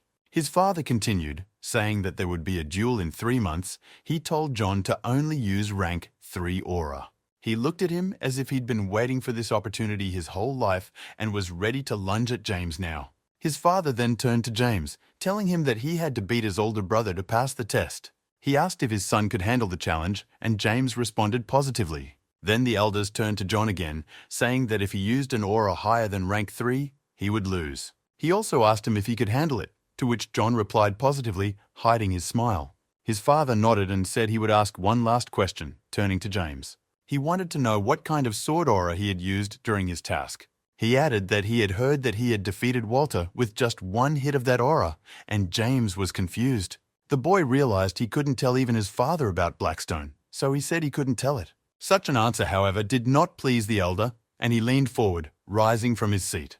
The old man shouted what his son had just said, and James saw an aura gather around him. However, he still found a way to get out of it by saying that since they had a bet, he couldn't tell him anything. Hearing this, his father calmed down. He asked him again what he meant by betting. James then replied that he felt like his father had expectations about him, which is why he decided to take the test. In other words, it was done as a bet, but he couldn't tell his opponent about his weapon. The elder stood for a while, clearly digesting everything he had just said, and then laughed loudly. He noticed that was rather cheeky of him, but agreed to wait to see who would win this bet. The two of them left his father's room together, and John said he didn't think the opportunity to beat him would come so soon. James replied with a mocking smile, saying that he didn't think it would happen so quickly either, or rather, that he'd get a chance to humiliate his brother so quickly. John replied that he had a good talent for making other people want to kill him. He said that his brother should win this far, for he would be seriously screwed if he lost this bet. But James replied that the duel wouldn't take place today, so both himself and his brother could allow themselves to relax a little. Having said that, he waved goodbye and headed for the exit before John could say anything else. He headed straight for the training area, thinking he was ready for anything but this. Blackstone recalled that the elder had forbidden John from using an aura higher than rank 3, and Walter had a rank 4. But James said that John has an incredibly fast green aura and his sword technique is just fine. Plus, in his past life, his brother hated him for no reason, took everything away and threw him out on the street. Blackstone remembered these memories and again said he sympathized with his master, and the latter replied that that was why he was obliged to defeat him no matter what. He had no idea how to accomplish this, however, and turned to Blackstone for help. Then the man said that first they would practice what he had taught him a few days ago. James realized that he had to put his will into the sword, and Black asked what kind of will he was going to put in. But when he heard the answer that the main emphasis should be on strength, it made him doubt the guy. He said the Lord was crazy, because one would have been enough, and he wanted to put 2 wishes into the sword at once. However, James replied that with these 2 options, he would have a better chance of winning. In that case, Black had no choice but to change him to do it. He told the Lord to close his eyes and visualize the battle against John. That was what it was called, putting will into his sword, and James thought of the strength and speed he wanted to master. Suddenly, he felt the sword being filled with something powerful and opened his eyes in surprise. His blade was imbued with such a strong aura that it burst out as he performed the sword nudges. Black stared at him, thinking contentedly that he was doubting him for nothing after all. After all, this guy would do anything. 2 weeks later, they were already standing in the large tournament hall of the Baked Divine Sword family. All the direct heirs of the family were present at this tournament, but only James stood in the ranks of the test subjects. Some guys who were also told to join the duel didn't see much point in it. The eldest children had a similar viewpoint. It seemed like a waste of time to them. Kevin didn't understand what his father was thinking in deciding to have a main event fight with James and John. John, on the other hand, didn't seem to mind this battle at all. It was a chance for him to prove his perfection. And so the first opponent, James Beck, was invited into the arena, coming out of his corner like he was in the ring. This was followed by an invitation for John, who, likewise, went straight to his seat. John was standing on the left side, and when he was announced, all the siblings smiled at him, wishing him luck. On his right side stood James, at whose pronouncement only faint words of encouragement could be heard. While the duel was still in progress, John turned to his brother, telling him that he could blabber whatever he wanted. However, it would only be a loser's babble. James only smiled at this, closing his eyes. Such arrogant behavior was already beginning to anger John, but suddenly their conversation was interrupted by the elder's exit. When the father of the Divine Sword family Beck was announced, the entire grandstand erupted into loud shouts of delight. Everyone bowed to him without exception as the old man stepped up to the podium and greeted everyone. He then raised his hand, calling for silence, and said himself that he was attending this contest as an elder.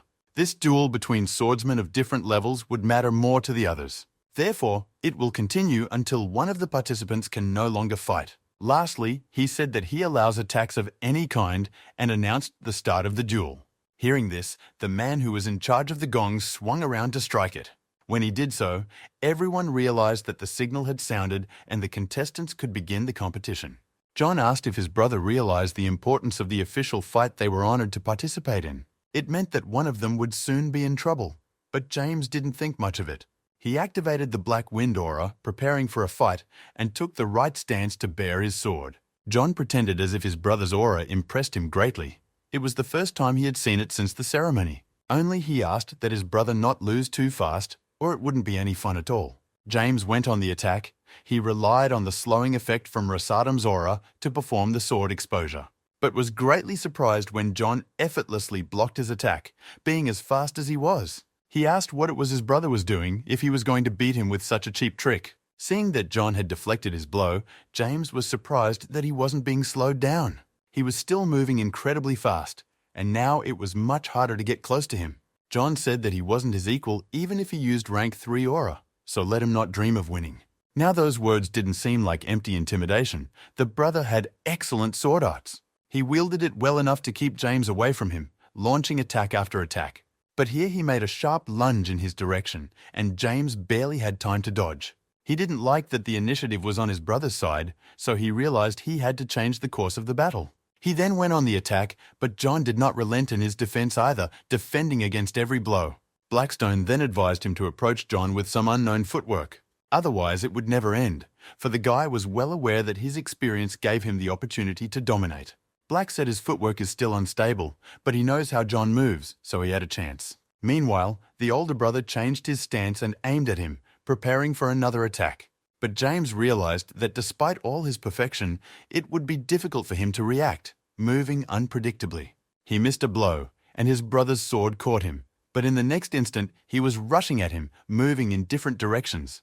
It was just what was called unknown footwork.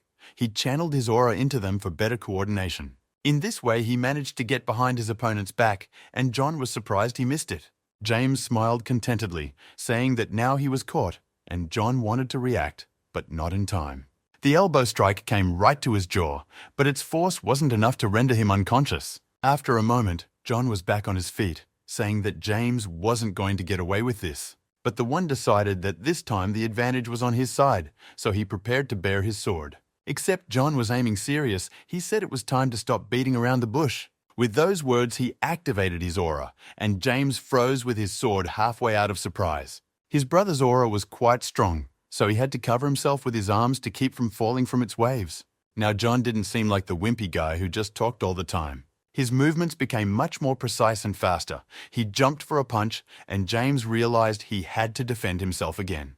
However, he couldn't go anywhere else, so he just covered his vital organs with his hands. Attack after attack passed clearly into the target, and his body had been scarred quite a few times already. Now it was even harder to get close to John, and Blackstone noticed that he was quite intimidating for his rank 3.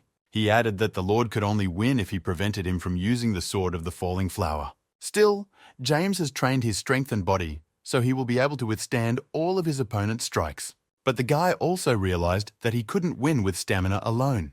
It was worth breaking John's stance in the first place. Thoth, meanwhile, recognized that his horizontal cut and sword wielding were pretty good, but he and he are on different levels. After those words, James realized his brother was using a fallen flower. He took advantage of his swordsmanship, and the situation began to get much worse for James. His brother's lightning-fast strikes almost always reached their target, and it was impossible to dodge them. James realized that it would be the end for him if he showed a single weakness. All he needed was to successfully upgrade his sword once, but for now, it was beyond him. He held on with all his might, not letting his brother push him off his feet. but he suddenly said it was time to call it a day. What can't be said, and James had given him a good laugh, but perhaps that should be the end of the fun. He then swung his sword, and the huge jet from his aura turned into a hurricane heading for James. Blackstone warned that the gentleman would say goodbye to his hand if he stepped back now. It was then that James realized his only option was to strike back with his aura and sword, a wish he wanted to put into his sword to make it stronger and faster, and his long-cherished dream. Crushing the Beck family is all he's ever wanted, but there's no way he can accomplish that if he can't defeat James. Gathering his strength, he gathered all of his aura and spat it out in a counterattack to defend himself. Now he stood leaning on his sword, hoping that he had succeeded. But unfortunately, it was not to be. John wasn't hurt by his attack at all, but his own didn't go away either, and that made him more than a little angry. He continued to attack him, saying he would kill the guy if he didn't stop. James didn't know what to do anymore. Trying to block it all the way out was his last chance. John's impending attack looked even bigger and more intimidating, but he didn't give up.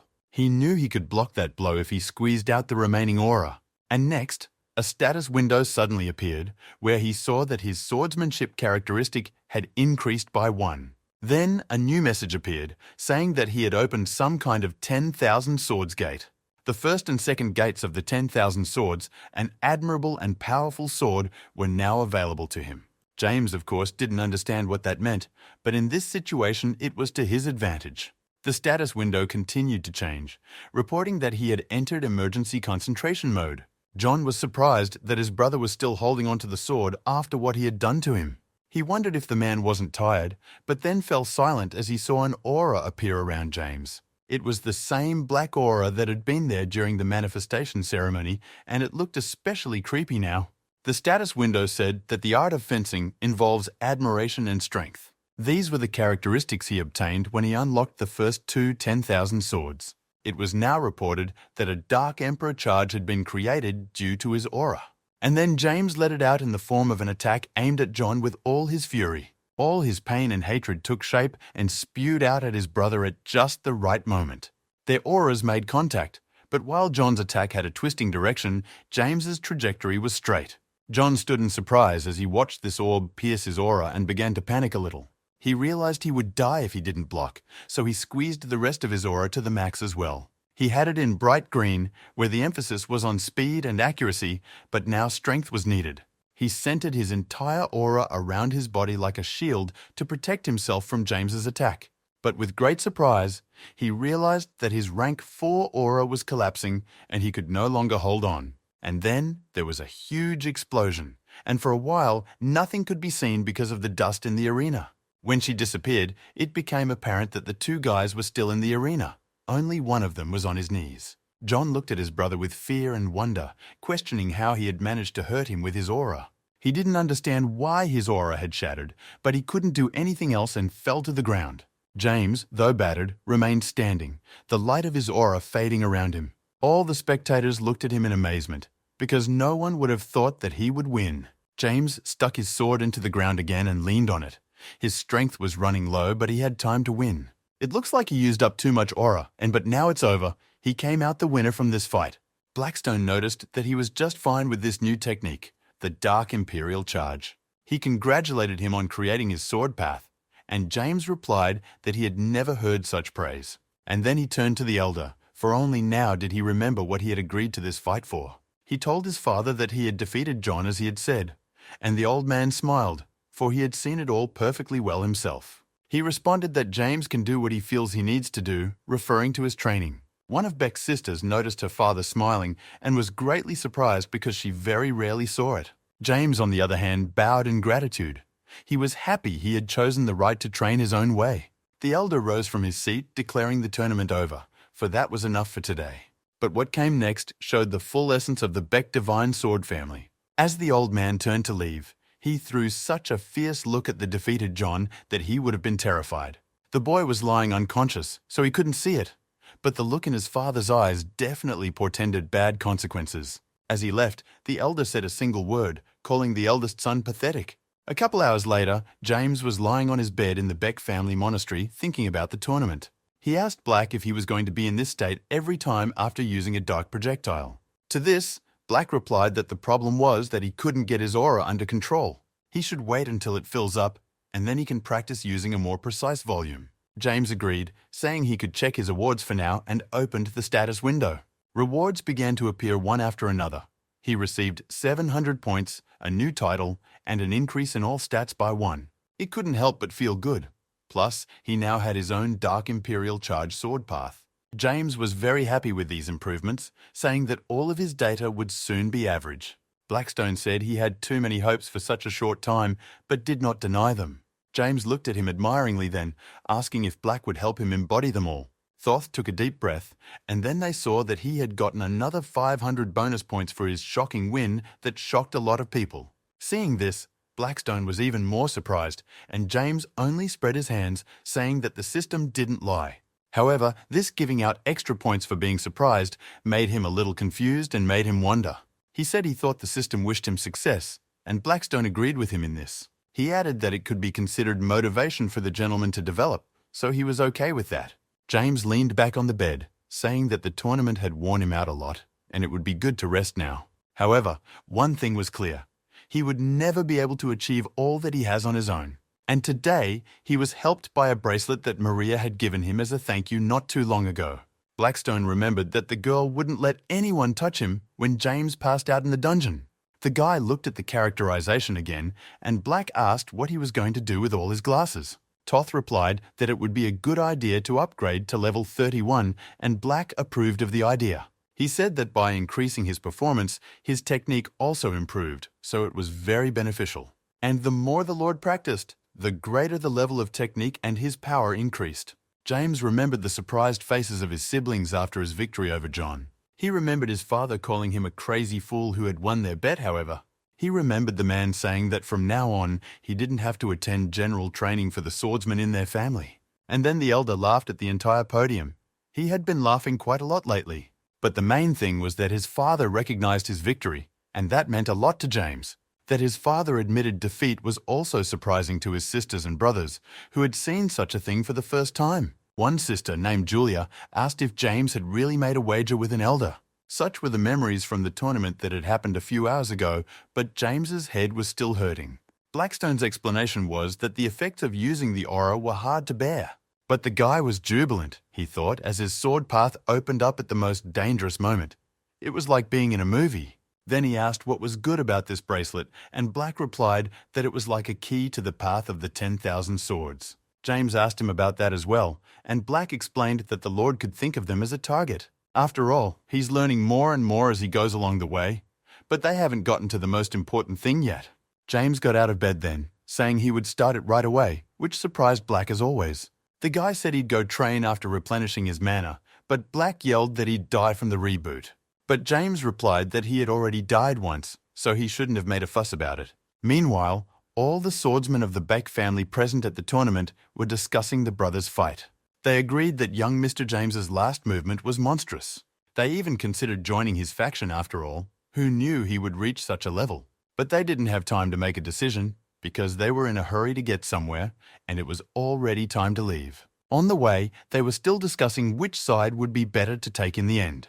Meanwhile, Julia stood at the window of her room, thinking about tonight's fight. People's opinions about the younger brother were changing for the better, and even the elder was smiling at that moment. She realized it would be her turn after John, and she remembered him saying that James wasn't their equal. But today, in the arena, that one proved otherwise, which means they all shouldn't underestimate him. The girl raised her hand, telling someone to go ahead with the plan. She would trim the sprouts before they grew even bigger. The person she was waving to was a guy who immediately rushed over to her. The girl asked how many rank 3 swordsmen were available right now, and the man replied that there were only 2. Then Julia ordered the 2 men to be sent, and the lad ducked, saying he understood the order.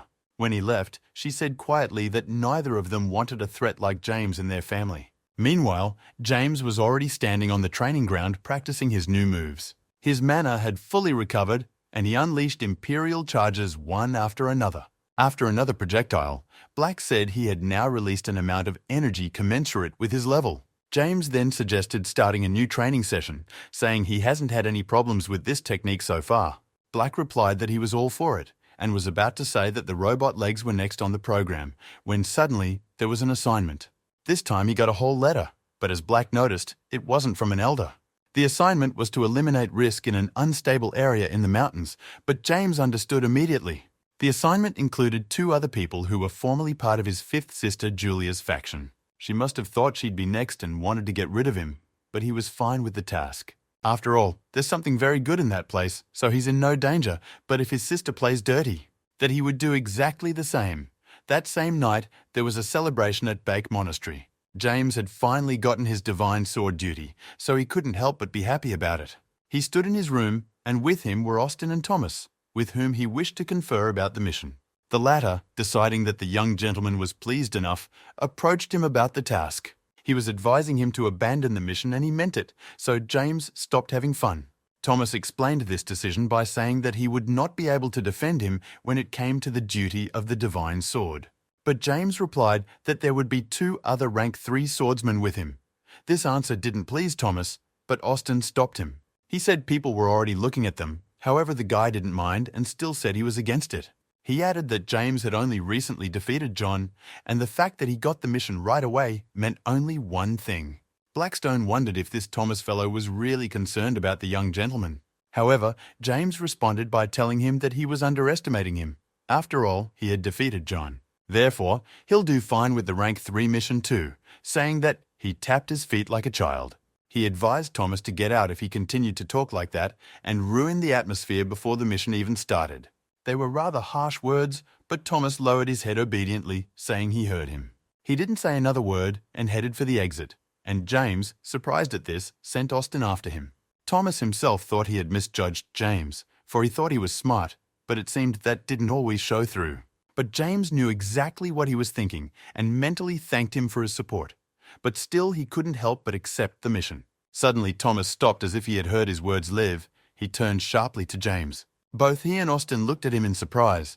It was as if Thomas had actually heard his thoughts. And James only smiled and told them to let the administrative department know that he was taking on this mission. For a while the boys stood looking at each other, but soon Thomas decided he would ask the elder about it some more. With that thought, he bowed to James, saying he would be sure to pass everything on. At the same time, Julia, who was watching him from the balcony, thought about this guy, James, even more. It was then that one of her subordinates, whom she had called in before as backup, approached her. The girl sat down in her mind, saying that she knew it. No one in their right mind would refuse the duty of a divine sword. After all, even if her younger brother was talented in swordsmanship, his thoughts were shallow. She adjusted the ring on her hand and turned to the servant, asking what tomorrow's plan was. The one answered her that the young lord would fight in the front row with the monsters as the direct heir. And when they're halfway through the stable zone, 2 rank 3 swordsmen will ambush him. Julia liked this plan. She knew that these swordsmen had actually recently registered rank 4. There was another problem, however, and the guy held out a picture of some man to her, saying he would solve it. No one will come back from this mission alive, so no one will suspect that she, Julia Beck, had anything to do with it. The girl praised the guy, but told them not to relax until it was over. That one smiled back at her and bowed, saying he would personally oversee everything. On the day of the mission, he still, already out of habit, practiced sutra on the grounds. Blackstone asked why he didn't take breaks, to which the guy replied that he would rest and while they were on the road. Then Black called him crazy again, but the man replied that he just liked practicing. However, his friend objected, saying that the body needed rest and the gentleman had been practicing since dawn. Black was about to say something else to him, but at that moment, 2 other swordsmen were just coming up, apologizing for being late. James didn't realize who these people were at first, so he asked them what their purpose was, to which they replied that they would accompany him on the mission. The redhead's name was Ted, and the man in the t-shirt was Dallas. They said they were honored to work with him, and Black agreed with James's thoughts that they were here to kill him. James asked if he really thought so, to which Black replied that he saw it from their rank. In fact, he was 4. So there was no longer any doubt that these 2 had come for his head. Blackstone also remarked that the gentleman should be careful, for surely this was not all that Julia had prepared. At this time, Thomas came up to him with a bag in his hands, saying that the preparations were complete. Accepting the bag, James thanked him and asked him if he had put everything he had told him.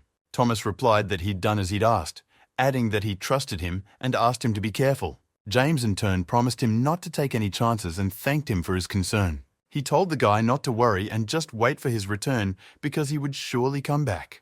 Thomas smiled back, saying he would, and then left them to get ready to leave. After 3 hours, they were already at the place, which this time resembled a small oasis.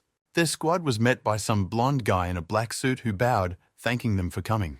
Before he sent them off, he decided to talk a bit about the current state of the rift. He explained that they would enter an altered rift area that connected to other dimensions. So the environment in that place has changed. James thanked him for the information, and then turned to his crew, asking if they understood the mission, and those briefly relayed the gist of it. The mission was to get rid of monsters and plants inside the rift that pose a threat. James said that was it, and then turned to the guard, saying they were ready to begin.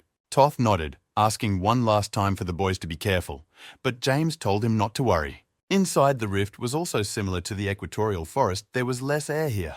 Blackstone asked James if the place was familiar to him, and the lad answered in the affirmative. He even remembered perfectly well who resided here from his past life. His gaze fell on the bushes, which stirred with the movement of whatever creatures were hiding behind them. It wasn't hard to guess from their form that they were goblins, though their size wasn't all that large. Upon seeing the monsters, Ted and Dallas reported it to James, saying they should take the fight. And he agreed, telling the men not to hesitate and to kill these goblins as fast as they could. But Ted and Dallas were unprepared for such a response, for they had been told that the young master would fight. They turned to him, waiting questioningly for the guy to lead them into battle, but he asked what was unclear in his order. Then the men said they thought it was usually the direct heirs who led the battles. But James asked them back, does he really need to waste his strength on some dozen goblins? He said that they were rank 3 swordsmen after all, so they should have been able to handle this problem easily. In addition, he did not abandon them, for he would enter the battle immediately if a stronger opponent appeared. Ted and Dallas had no choice but to obey him, and they rushed into battle, wondering what to do now. Black remarked that his 5th sister seemed to have underestimated him, asking if he would actually join the fight later. But James replied that he said it deliberately, for their plan was probably to capture him as he fought ahead. After a while, the men lowered their swords, saying that they had finished with all the monsters and could continue on their way. They had spent their power, and now their only choice was to attack him from the back. But that was exactly what James was telling Black, saying he would deliberately set up a situation like this. He ducked to the ground and grabbed the prickly plant, clenching it in his fist so it wouldn't be noticeable. And then, when he was sure the man wasn't looking, he deliberately jabbed his arm and shouted, attracting attention. After waiting for Ted and Dallas to rush over to him to bandage his wound, he turned to Blackstone. The one had already realized what the master was up to, for he had used a thorny ash tree for his track. Black explained that this plant grew in his world too, looking at James's surprised look. And only a special medicine can cure the wound from it, and it also causes a lot of pain. In other words, such an injury was very distracting during the battle, so Ted rushed to bandage him up as quickly as possible. James apologized to the team, saying he had lowered his guard, but he was interrupted by a deafening sound. The monster appeared in front of them again, this time larger and apparently stronger. Then James said that now it was his turn to fight, for this opponent was stronger. But Ted and Dallas stopped him, telling him he couldn't fight because of his injury, while they reassured themselves that they still had time to kill him. But James didn't take their advice and rushed at the monster first, surprising the men at first. The two looked at each other and realized that if they were to attack him, it would only be now that he had his back turned to them. They swarmed after him, but James knew this, as such a maneuver was only part of his plan. With his side vision, he saw the men readied their swords to launch an attack right at his head. Ted and Dallas felt they could get it done quickly this time, since the guy was so young. As if apologizing, they quietly said they were merely following orders, as James suddenly stopped. He made a sudden movement and used his aura to push back hard enough to evade the attack. It came out that instead, the men slashed at the monster, and that was exactly what James wanted. It was extremely difficult to change the direction of the attack when it was almost over, so none of the men succeeded. And James was happy with the result, because thanks to this, he not only evaded the blow, but also aimed it at the monster. Now, however, it was his turn to attack. He reached for his sword, about to execute the next point of the plan. It consisted of pretending to leave the battlefield, and of course the men could not let him leave. And then a moment of jubilation approached as James turned to them and said that he had known all along. He stood among the monsters and looked at the surprised faces of the men who didn't understand why they weren't attacking him. Then the guy explained that the gnolls had a habit of attacking those who attacked them first, which means they've identified as enemies just the two of them, and he himself isn't going to help them. Hearing this, Ted and Dallas froze with surprise, amazed that the guy had circled them. They decided that one of them would deal with all the noobs while the other got close to James. The men understood that they needed to honor the young Mrs. request no matter what. However, James had already activated his aura, and with it, the slowing effect that made the former attack. He was hit by Dallas, who had his weapon knocked out of his hands and was unable to defend himself against the axe gnoll he was fighting. Next it was Ted's turn, but seeing that this guy was stronger than he looked, he was beyond pissed off. James realized that although the advantage was on his side, both of these men were rank 4, so he shouldn't underestimate them. Therefore, he activated the special property of his black wind aura, preparing to defend himself against Ted. The one made an unexpectedly long lunge and almost got him, but he was able to dodge in time thanks to his aura. After moving a short distance away, he said that even if they followed Julia's instructions, another assassin would have cleaned up the two of them. With those words, he attacked Ted with the nudging of his sword. That one fell to his knees, amazed at how a mere first-rank swordsman could be so unrivaled. Both men lay defeated on the ground, unable to get up and continue the fight. Victory was James's. The guy thought it would be harder. They attacked much more quietly, but these fools moved too loudly. He asked himself if these guys were the last, or if another challenge still awaited him. Meanwhile, just as he thought, the gnolls began to scatter because their enemies were dead. Black agreed that he shouldn't have fought them either, so as not to waste his aura. He added that it was over sooner than he expected, but James replied that there were still 2 more cases left. When Black asked what it was all about, he said his sister Julia is a real strategist, so she probably sent another person to get rid of those 2, which meant that this time he, James, would be the one to ambush him, and the boy smiled, pleased with his scheme. The man was walking through the forest and noticed that oxygen was getting scarce, and the fog was quite dense. It was the perfect arena for him. He had already arrived at the battle site where Ted and Dallas were fighting the goblinsmiths. Walking a little further, he asked himself if they had gotten rid of the Beck family's heir so quickly. But suddenly, as he looked closer at the bodies, he saw that they belonged to the very same men. A picture slowly began to form in his head. He realized that the guy was left to overpower them. Also, James Beck's body wasn't here, which means he really did kill those 2 and got away. The man didn't know what he should do next, as suddenly someone behind his back said that he was pretty smart. A moment later, he was slapped on the left and turned around sharply to see his opponent. And James was already hovering in the air to attack. He swung his sword, intending to kill the man well. He had his own weapon in his hands, the claws that had saved his life, but it was not easy to hold the sword. James then said he was going to kill the man immediately, but the man managed to block his sword. And the man stared at him in surprise, still realizing how the guy had managed to stay alive. A few minutes before, Black had asked him if the Lord knew who was coming to finish him off. Alas, James didn't know it. He had been lucky to dispose of his previous opponents with gnolls. But how to deal with these assassins, he didn't understand, really. After a few seconds, he had this crazy plan. It all came down to the fact that the guy seemed to guess what ability his opponent had. After all, since it's a dense fog here, the guy thought it would be a person skilled in disguise. They sat in the bushes, ambushing the assassin, and after a while he appeared where they thought he would.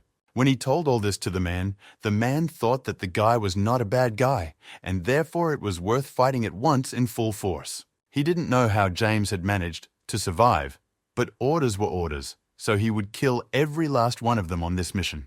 James noticed that the assassin had turned his disguise back on, and Black replied that he would call his location. The fight started, and Black immediately told him to take a step to the side, dodging the attack. This behavior was something new for the man. Black had suggested that when fighting against a man using a disguise, he should pierce him with his sword at the most precise moments. Meanwhile, the man covered his face with his hands and jumped back, becoming visible again. Now he stood and watched in horror as James approached him, really intending to kill him. The guy activated the black wind aura and prepared to bare his sword, putting his hand behind the hilt. The man, realizing that he would not be able to escape, covered himself with his hands, hoping that the blow would not be too strong. But underestimating James was a mistake for which he paid with his life. James launched his new strike, a black imperial charge, at him, and the man marveled at its power. He tried to fend off the attack, but to no avail, and was thrown a decent distance upwards. There he hit his back against the base of a tree and nearly passed out. But that wasn't the end of it. James had one more thing left to do, and he thought that now this killer was finished as well. Blackstone confirmed this, saying that the latter relied too much on his ability. And James said that if it wasn't for his friend, he would have died by now, and Black felt good about that praise. He asked what the gentleman was going to do next, to which he replied that he couldn't overpower Julia yet anyway. After all, his sister was rank 5, so he would just keep practicing, and he also wanted to try a new method. Then, after thinking for a while, James called out 2 words. One was monster, and the other was rank 3 flower. It was what was at the end of this place where they were now, and Black asked to be told about the flower. Then James replied that the one who times should be around here somewhere, if his memory serves him right. And soon he pointed to a beautiful red plant, saying this flower had unusual power. Seeing him, Blackstone was a little surprised, for he seemed to be a little familiar with Trevite too. He then turned to James, saying that in his world he called them morning sunflowers. But it suddenly hit James. He wondered if Black thought those flowers came from his world. But he didn't know himself. He only remembered what the flower was used for and wanted to get his hands on it. Black had also advised him not to pluck them now, for the morning flowers were at their peak during dawn. They stood across the river, waiting for the one who was to appear soon to appear right here. Suddenly, a huge wave appeared on the river, signaling his arrival, and James braced himself. A huge-sized monster stood in front of them, protecting the mysterious morning flower. Black noticed that the monster was classified as a mud golem, which meant it wasn't very strong. Even though golems had amazing regeneration and strength, this one was low-ranked, so James would be able to overpower it. The boy grinned, anticipating using the dark charge again, and Black said he was hopeless. But suddenly he was worried about the Lord, asking if he remembered where the golem's core was located. After all, to defeat it, you just have to destroy the core. But James didn't have time to answer. The monster attacked. The boy bounced aside at the last second, telling Black not to let it get in the way of his concentration. The golem meanwhile attacked again, but this time James used his sword to defend himself. He realized he couldn't let it slip. He should have aimed for his feet. That was the stomping strategy. The attack was successful, and soon the golem was down on its feet from loss of balance, and James prepared himself. He adopted the right stance and concentrated the right amount of aura for his new technique. A moment later, he was already holding a golem core in his hand, wielding it as a result of successfully breaking through his body with his attack. Black asked in surprise if the Lord had put strength and admiration into his sword, and he nodded affirmatively. He said he needed strength to complete this difficult maneuver, but the golem would still revive. But James didn't seem to care in the slightest. He added that, in that case, this monster would be great for training. Seeing that his friend didn't understand anything, he explained that golems come to life and attack, and that could be useful in life. But so far, all Black had realized was that the Lord was going to have fun with them because he knew where their core was. But James replied that it was all for practice, even though Black didn't like it at all. Then the guy pointed at the remains of the golem that had already started to form its body again. James said it was important to make the cut in a straight line. Despite the swing of the sword, Black agreed.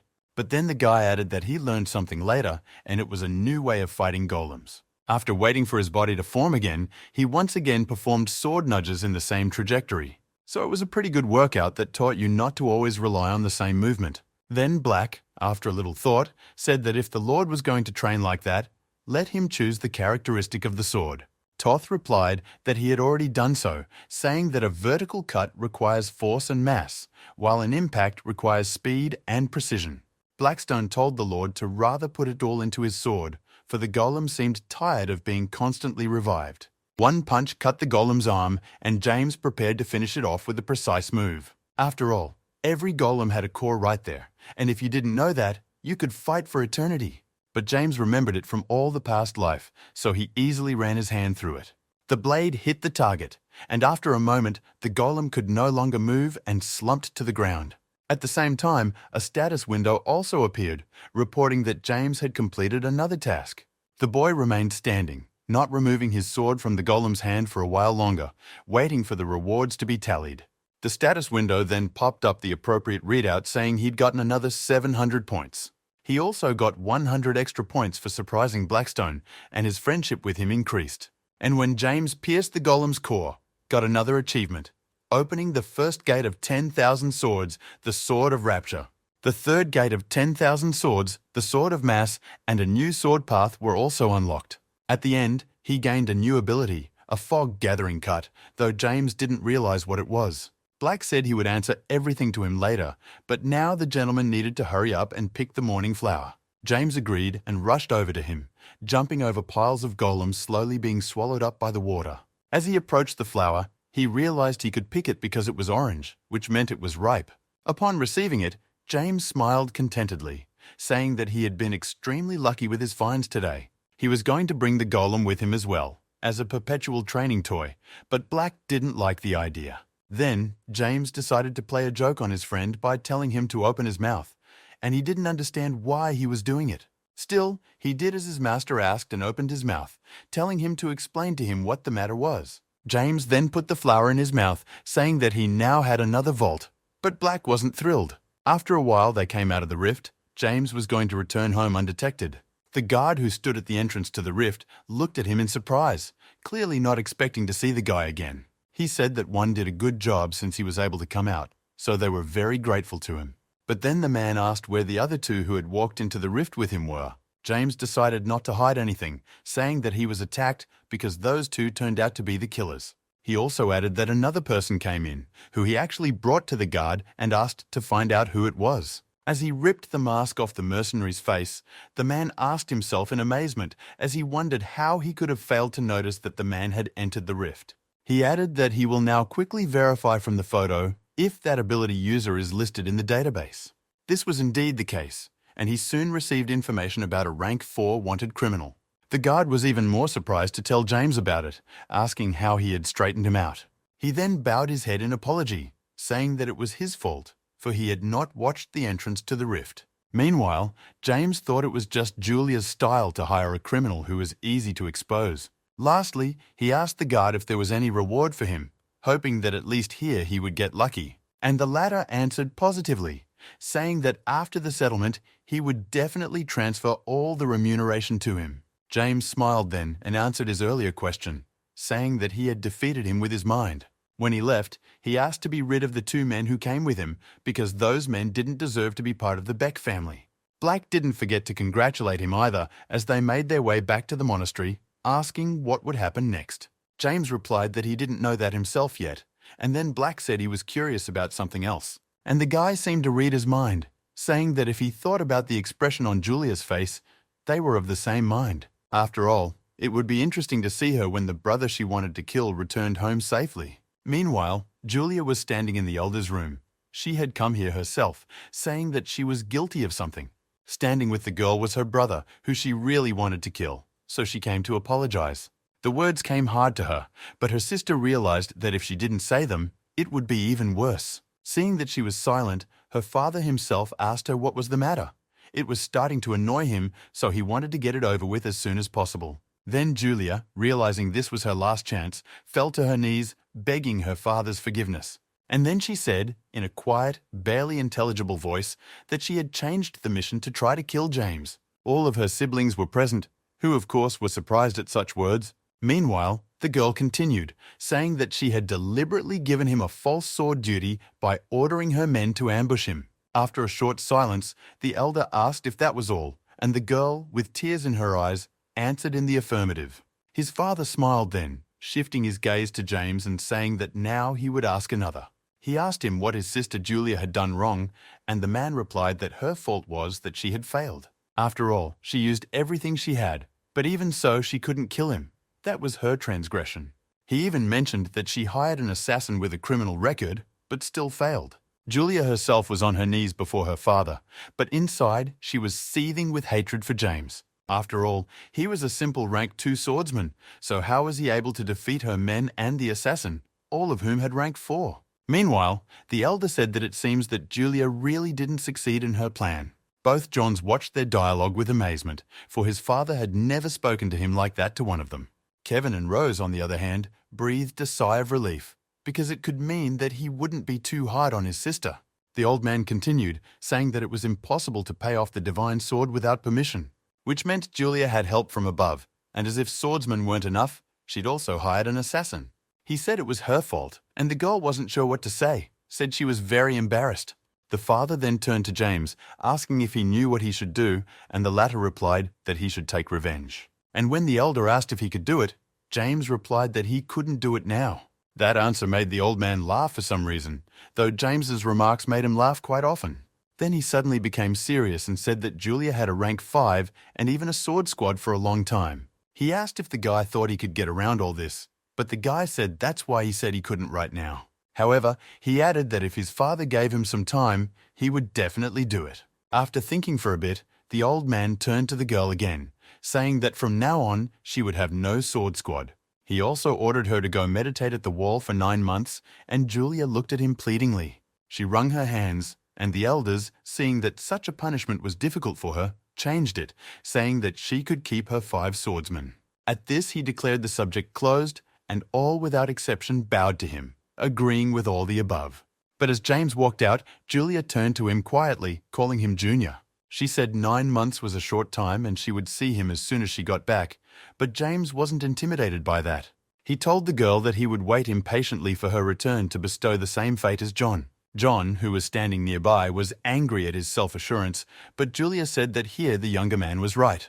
After all, unlike John, she's definitely going to kill him in 9 months, so James could already be starting to say goodbye to life. John, who was listening to all of this, didn't want to be in the same room with them anymore and hurried away. James did the same, and Julia said lastly that her character was extremely inconsistent with her words. And James, who was already on the doorstep, taking hold of the doorknob, said with a smile that he himself wanted to find out which one of them would end up dead. At this time, the secretary burst into Director Kim's office again, saying that he had breaking news. He asked the director who the problem guys were that were involved in the response division offense. The man was a little confused as to why the man was asking this, but he gave the names of the people he needed, Sam's name among them. Then the secretary said that this Sam was killed in one of the rifts this afternoon. Hearing this, the principal rose from his seat, asking if it was really true that the rank 4 criminal was dead. The guy confirmed this, adding that this was the criminal whose capture was to be rewarded. But the principal didn't care about that. He asked who was the mastermind of this man's fate. To this, the secretary replied that he was killed by the younger son of the divine sword family, Bayek, and this surprised Kim. He leaned back in his chair, for it was not the first time he had heard the name, and the secretary asked if he knew the fellow. But the headmaster only shook his head, saying that this guy was an ordinary rank 1 swordsman, but he had already killed 2 dangerous criminals. By the way, he just reached rank 2 recently, so his abilities are improving noticeably and it shows. The secretary couldn't believe what he heard either, because it was at the very least strange for a 15-year-old to kill 2 men. And the headmaster replied that most likely the guy had a special aura that he had already learned how to masterfully use. James stood and once again looked at the status window. He was now a rank 3 swordsman and was getting better day by day. When he and Black were alone in the room, he said that things would be much harder now. Black agreed, remembering the elder saying that Julia had been helped by someone from above, which meant there was another person. James nodded, but said he didn't know who it could be, but either way, he should have been more careful from here on out. While he was still pondering this, Kevin walked into his room and greeted him with a wave of his hand. Guy asked his brother straight up what's been going on lately and why Julia is on her knees in front of her father.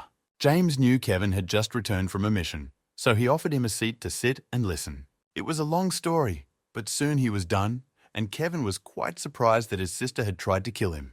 He then asked what he would do next, since 9 months is a pretty short time.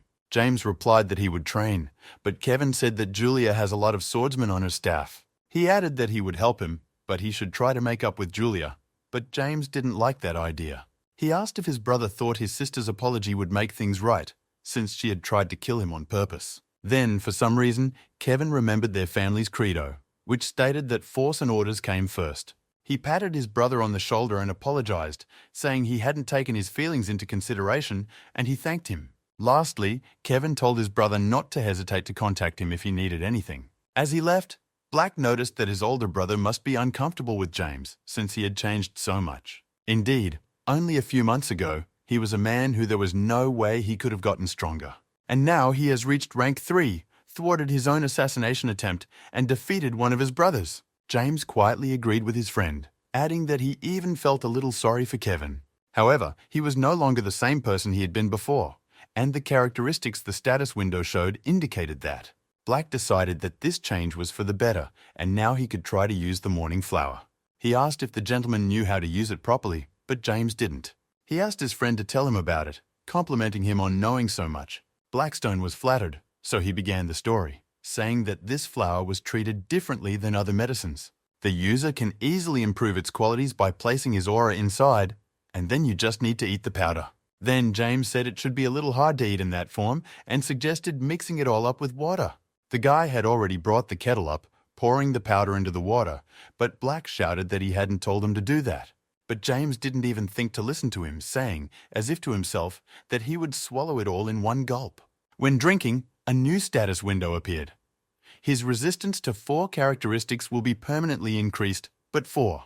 In addition, his mana susceptibility and aura resistance were also permanently increased by 20 points, and got another plus 10 points to mana and 20 to stats for being the first to use the morning flower correctly. After reading this, Blackstone involuntarily noticed that he let a tear fall, for it meant that he didn't know something after all.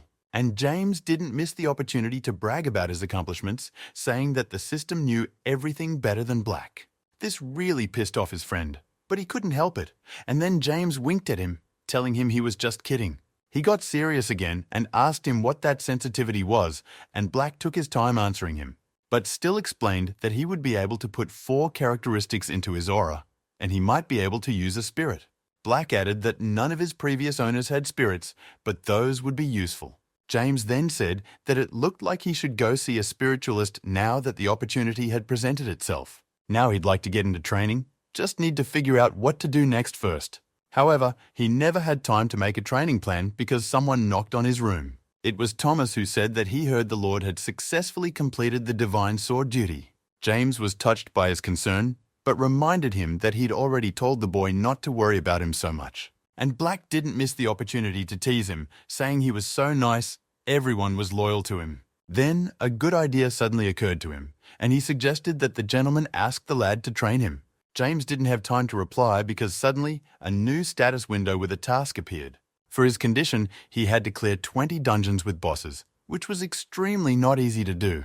Plus, the level of sweep had to be high, a point he didn't really understand, so he turned to Black. Then the latter explained that it only meant that the gentleman had to do it alone. The assignment would only count for so much, but James didn't mind, as he was already enjoying the carnage. He said it was pretty fun, though not particularly easy, so he turned to Thomas. He apologized for only saying it now, but he needed to ask him for a favor. The first dungeon was a cartoon orc dungeon, whose specialty was their speed. James was already in front of his first opponent, and Black, as always, was giving valuable advice. He said that orcs only rely on strength and instincts, so you should avoid their first attack. This should have been followed immediately by a strike of his own. James replied that he understood, and moved into action. Just as Black had said, he dodged the huge orc's first attack and then prepared for his strike. During this time, his strength had increased noticeably, so he had no trouble dealing with the monster in seconds. Thomas had found a pretty good spot, just in time to practice for the harder tests. And Black called him a greedy scoundrel, asking if Thomas had any merit in this. In front of James was a map of the area, showing all the monsters of the dungeon. It was very convenient, and the guy said that thanks to this system, he would get the job done quickly. Black only sighed, saying that his master was hopeless, but perhaps it was for the best. He noticed that the system had been kind to him more than once or even twice, which was quite interesting. But he couldn't get used to the guy's new appearance, and the guy replied that he couldn't do anything about it. After all, Thomas had gotten him a false identity, and now he had to match it so as not to arouse suspicion. Behind the legend, his name was Michael. He was 28 years old, had no family, and was a rank 3 swordsman.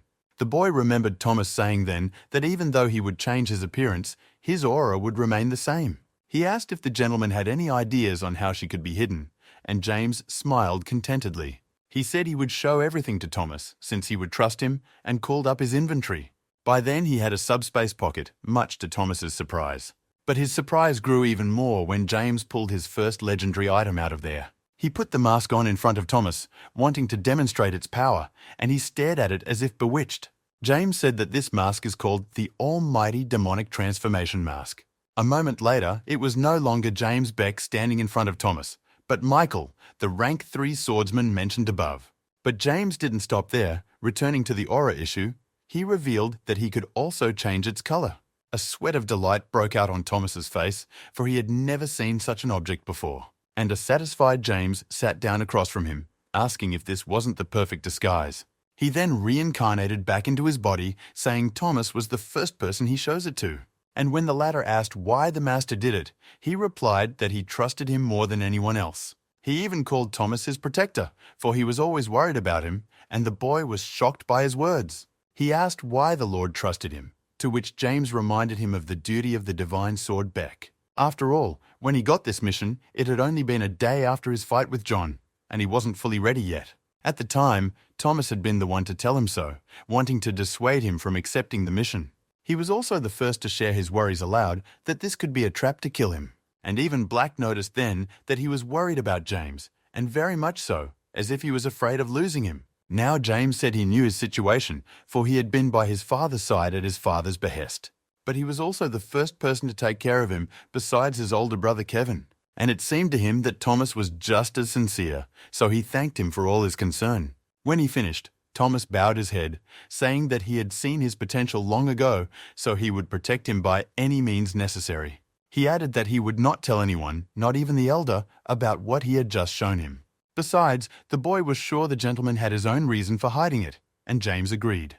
He explained that he would be fighting in rank 2 dungeons, so he would need to hide his appearance. Seeing Thomas's surprised face, he continued, saying that to everyone, he was now a rank 1 swordsman.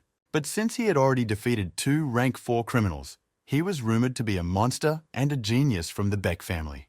Then he asked a question, asking what people would think if he started skipping rank 2 dungeons. Without waiting for an answer, he said that they would begin to doubt him, and so he would do it covertly. Besides, there was another reason, his sister Julia, for he wanted no more encroachments on his life. That was the end of it, and Thomas bowed and said he would find him a suitable dungeon as soon as possible. And James added lastly that there must be bosses there, and Thomas replied that he would take that into account as well. When the guy left, Black said that, knowing him, he would keep his promises until the day he died. That was a few days ago, and now he was already fighting in his first dungeon with cartoon orcs. He had already defeated 13 monsters out of 50, so there was still work to be done. James knew that every battle would make him stronger, so he was never afraid to go into battle. Now he rushed at the orcs, intending to deal with 3 at once, drawing his sword. After a moment, the defeated monsters were already 14, and after another moment, there were already 15, and that number was rapidly increasing. It wasn't that the opponents were weak, it was just that he had already practiced all of his native techniques enough. James pierced the orcs one by one, and though they had the feature of good speed, it was pointless against him. He stood in the middle of the clearing, where more orcs had come running in, and froze, giving them a chance to get close to him. The guy joked that those themselves come to him and thus save his time, but he always fought seriously. The Dark Imperial charge, sword exposure, and horizontal slashes were honed to perfection. James didn't waste much time even trying to find a good moment to attack anymore. He did it instinctively. Plus, the task was made easier by the fact that OU had a map from the system, so you didn't have to run all over the location. Blackstone called it cheating, but either way, it was really convenient. The number of monsters killed was now 39, which meant the boss encounter was approaching. James, however, wasn't even tired from these battles. Michael's physical body was pretty well trained. Soon, the last orc, seeing that this man had defeated all of his fellows, became nervous and decided to retreat. But he couldn't escape his fate either, and soon, James was already hiding his sword, satisfied with the job he'd done. He asked Black why the boss hadn't shown up yet, to which he replied that it seemed the gentleman had finished too quickly. But suddenly, the map flashed pink, announcing the approach of the boss of this dungeon. In just a moment, they heard a huge sound and realized that the boss was approaching them. It was a cartoonish orc warrior whose specialty was skill in the use of a shield. When it appeared in front of James, the boy noted that the monster did indeed look like an ugly warrior.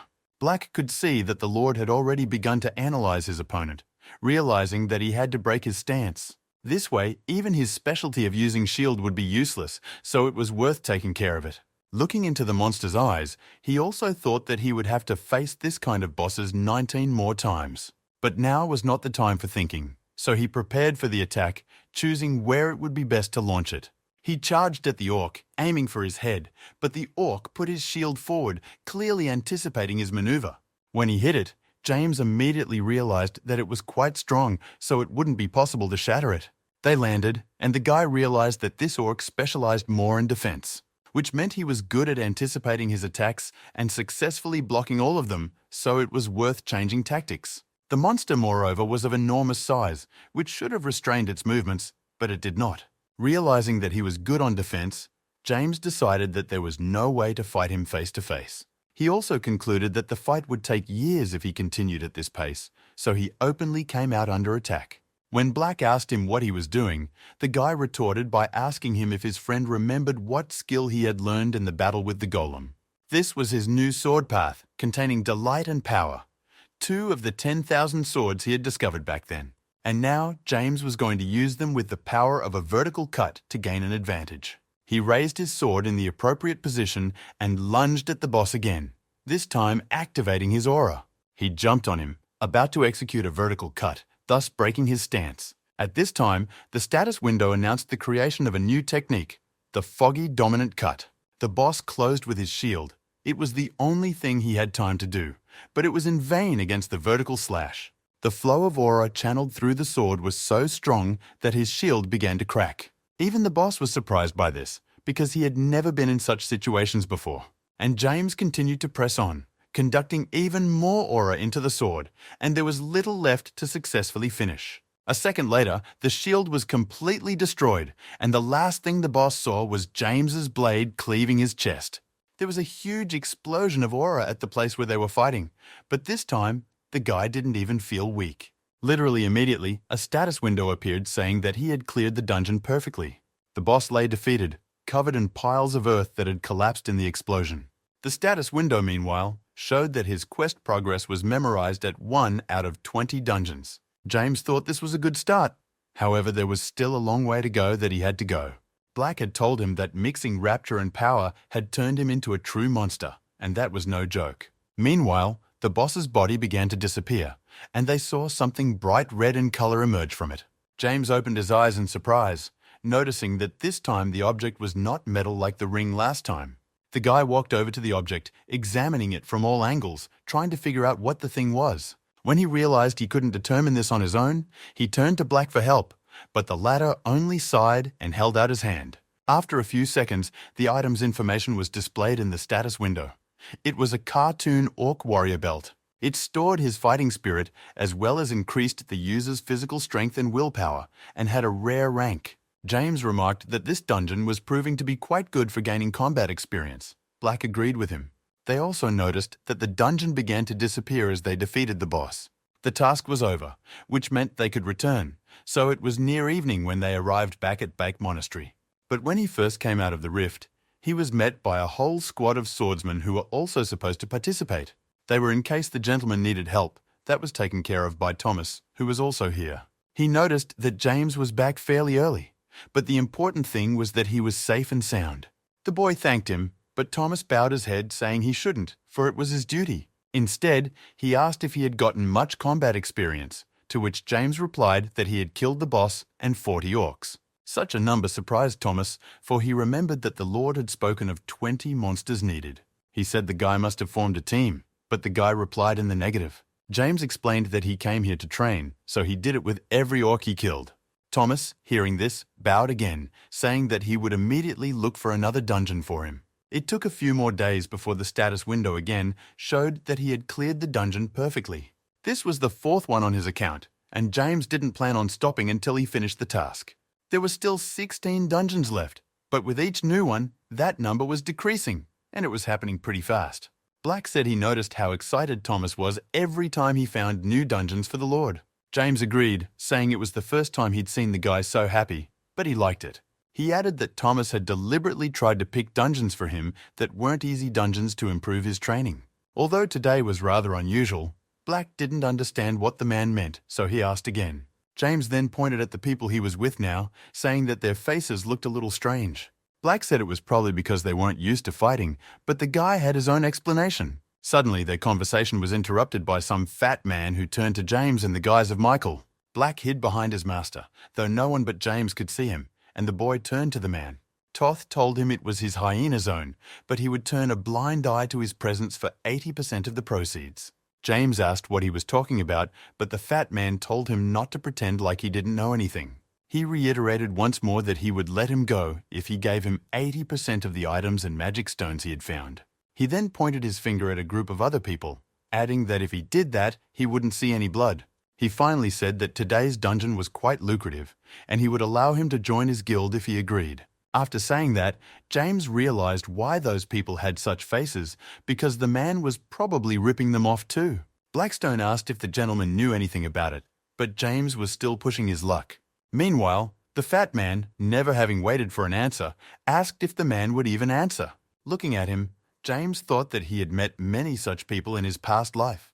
They find the weak and sign slave contracts with them and can even threaten them if need be. Actually, that's what the fat man did now, saying that if the man refused, he could kiss his hand goodbye. Then James finally spoke up, saying that his guild was just a bunch of scum operating on a tiered system. He said he had no time for the man, saying he could leave that nonsense to his slaves. That answer surprised him a little, but the man quickly realized that this Michael was either very strong or very brave. Of course, both qualities were good, but suddenly he attacked to find out if the other one really had them.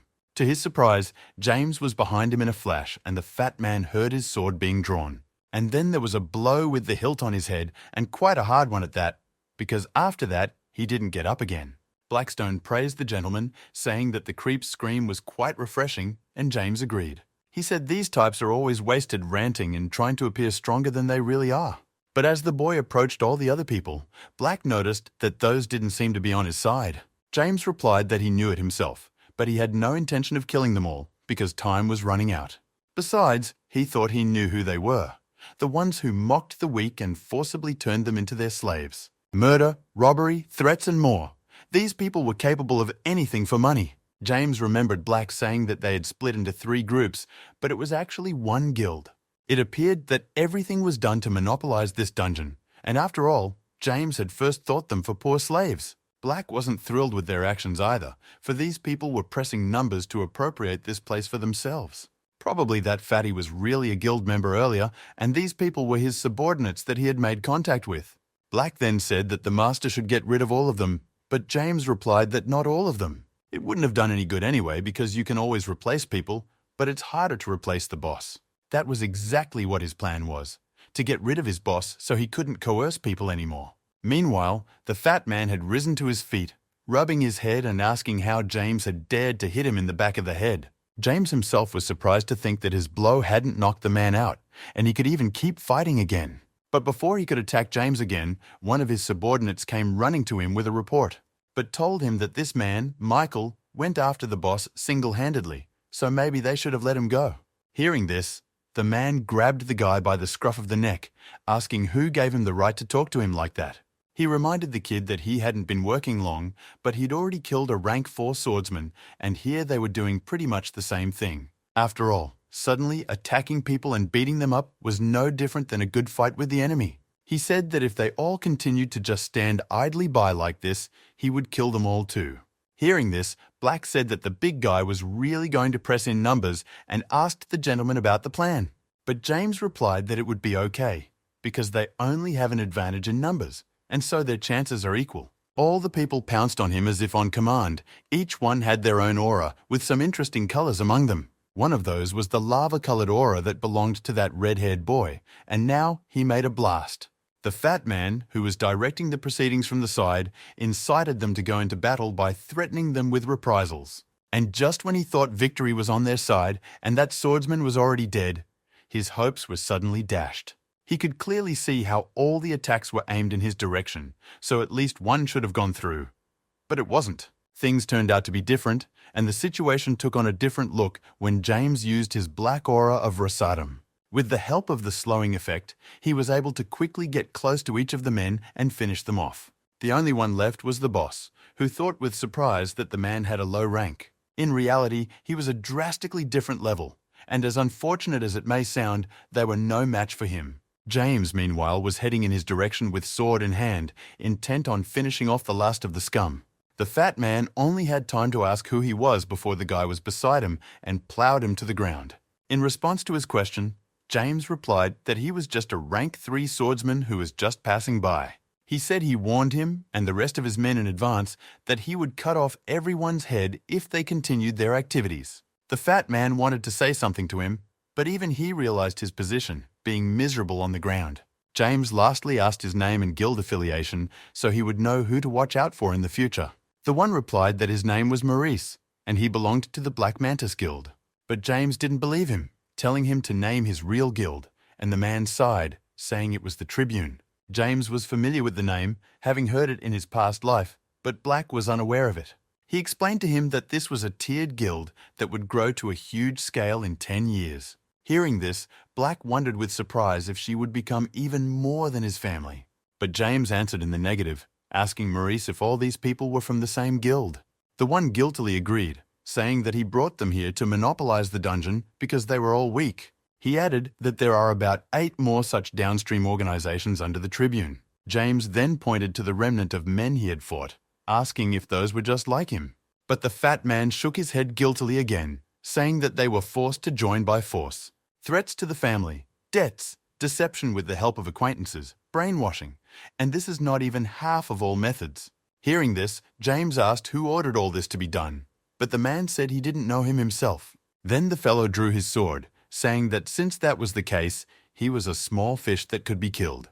The man, realizing what James was getting at, replied that he had told him everything he knew, so he was hoping for mercy. But James did not heed his words, and in one precise motion cut off his head in front of all his men. He said that those who betrayed their comrades didn't deserve to live. Besides, this murder would have no effect on the Tribune.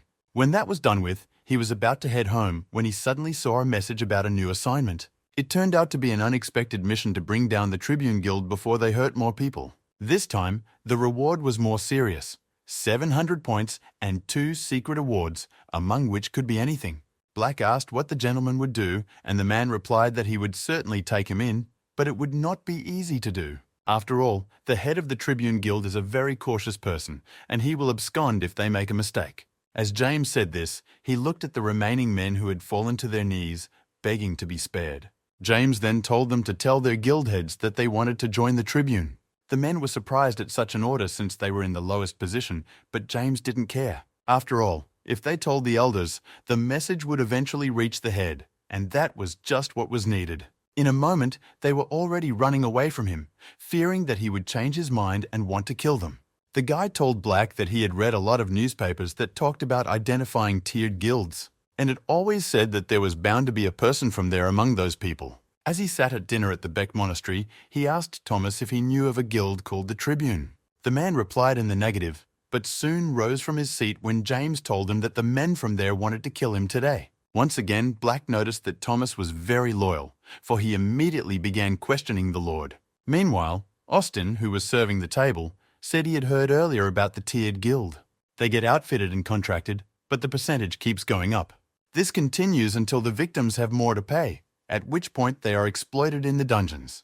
James then asked them to get as much information about the guild as they could, because he was going to do something. He said that he saw many people in this bondage, so he wanted to help them and destroy the Tribune. The reason he gave was that he didn't like their methods, and there was also an assignment, but he was silent about that. There was silence for a moment, and only Thomas could be heard trying to gather his thoughts. And then he suddenly jumped up from his seat again, saying that his master was just a wonderful person. He said other direct relatives of the Beck family are not bothered by other people's suffering. But he, and here he glanced at James, thinking that his talent lay in his good heart, and the boy felt uncomfortable at the sight of him. The path of justice he, Thomas, had waited so long for. Looking at James, he realized that this man could walk it. He was someone who had the power to change the Beck Divine Sword family. All that was left was to trust him. So he bowed his head to the guy again, telling him to leave the information retrieval to him. James was uncomfortable and thanked Thomas, suggesting, however, that they eat dinner first. And as they sat down, he suddenly remembered something else. James had asked him to spread a rumor, and when he finished explaining, both guys looked at him like he was either a genius or crazy. A month later, a tall man stood at the window of his guild's main building talking to a man. He asked if anyone really wanted to volunteer to join their guild, and the man replied positively. And when the head asked about this volunteer's abilities, he was told that he had single-handedly killed their boss. The man also added that the man is not affiliated with any association or large company. The head then asked why to them, to which the man replied that he liked their way of monopolizing the dungeons. He has appropriated all the magic stones and items, so he must really like money. Based on the rumors, this guy spent most of his money on gambling, so it was perfect for them. It didn't take long to think about it, and soon, with a smile on his face, he ordered this guy to be brought in. Meanwhile, James had perfectly cleared another dungeon, as the status window indicated. His progress consisted of 9 dungeons out of 20 already, which meant he had completed almost half of the quest. Blackstone noticed that the gentleman needed less and less time with each dungeon he passed. James agreed, saying that there was also a lot of credit to Thomas for putting his heart into finding these dungeons. But something else seemed strange to Black. He said it had been a month, but the Tribune people still hadn't shown up.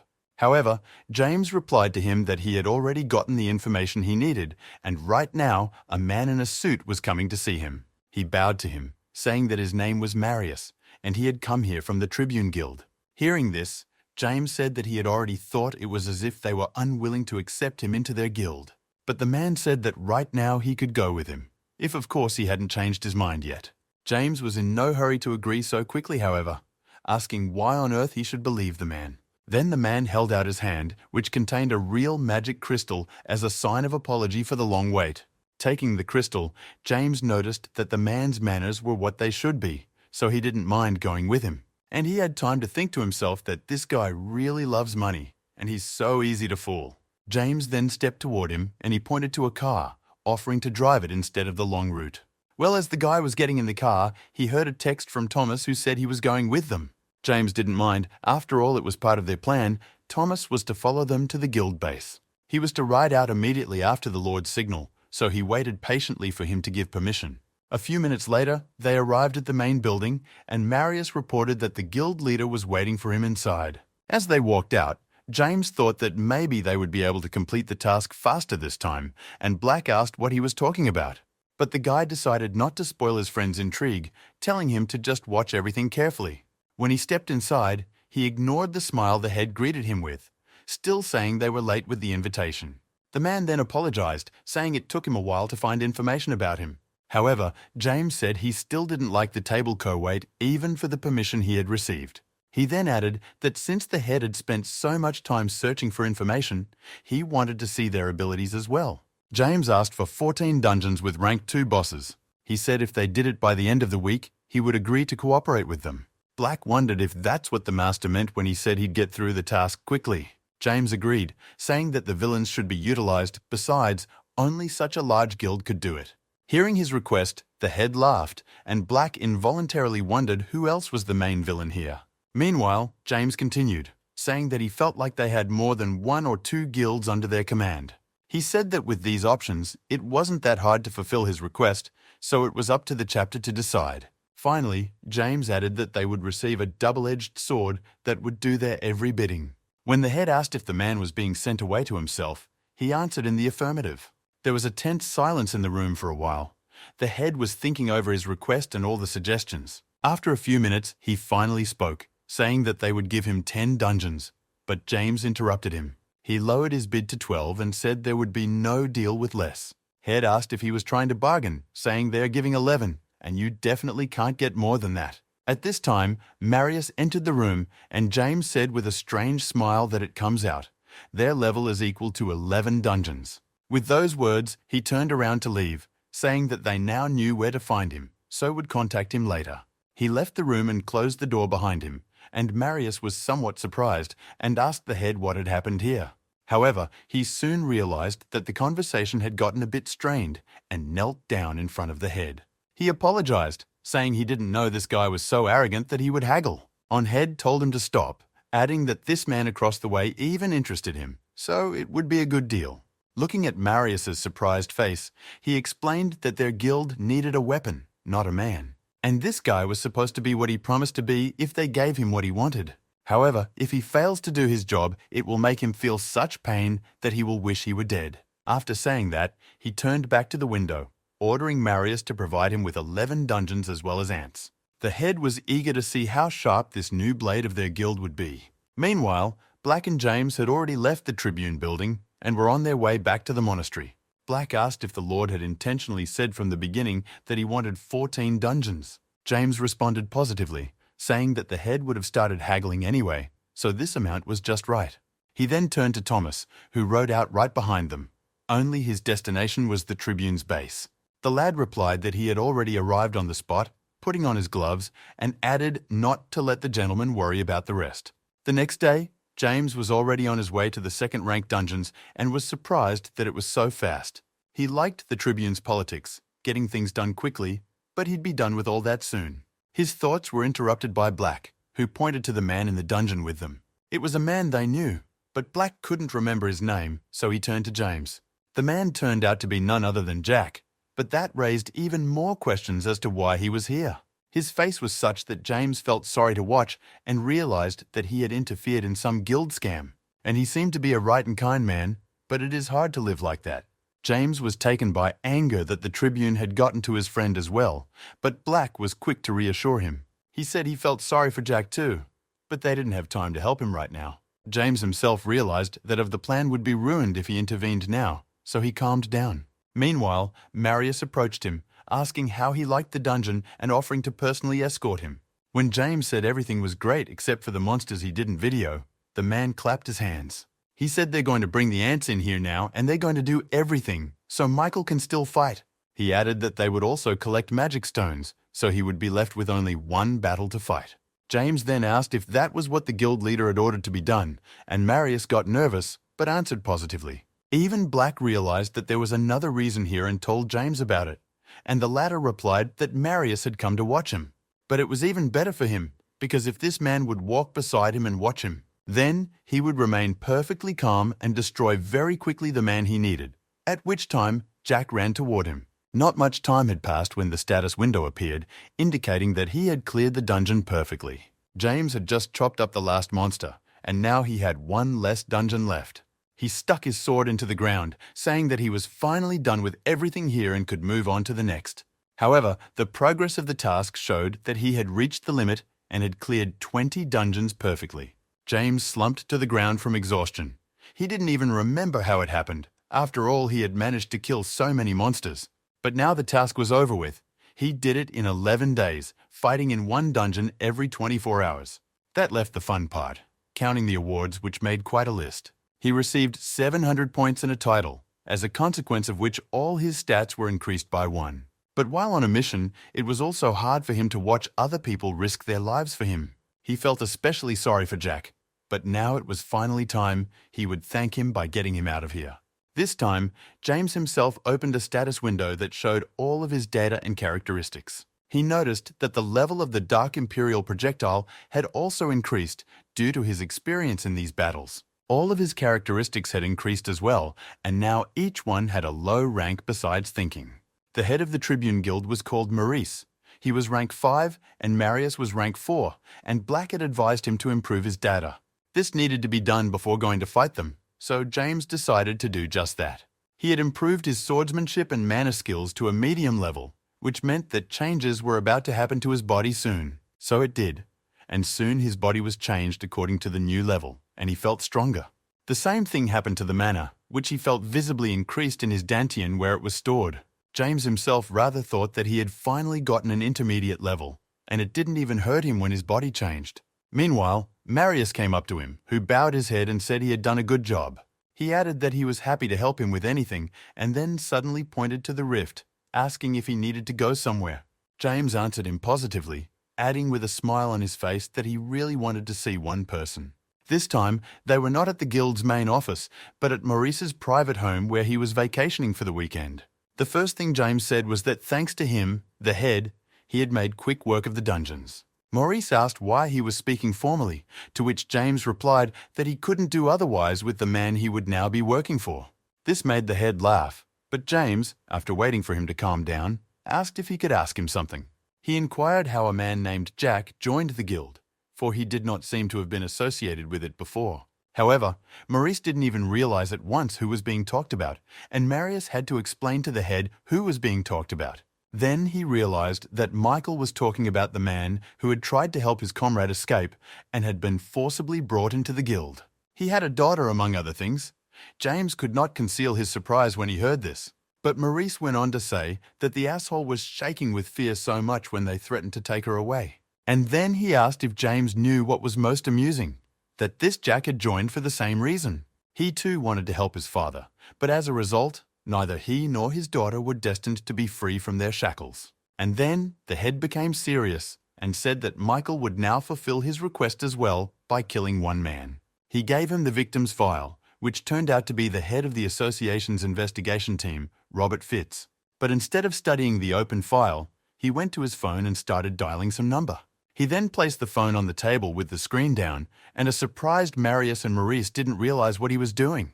When the person on the other end of the line took the call, James asked one single question. He asked if Thomas had found all the documents related to the tiered Tribune Guild, and the one responded positively, saying there were all the records of crimes and bribery of the user association. He asked what the Lord would order him to do with it all, to which James replied that the lad could do anything. Now it was pointless to continue playing the role of a mercenary, and he activated his aura, glaring at the head with an evil look. Without giving his opponents a chance to use his aura, he attacked them with Fragile Knight.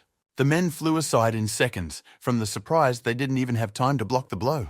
They both slammed their heads hard against the wall in a way that spit out blood, but that was just the beginning.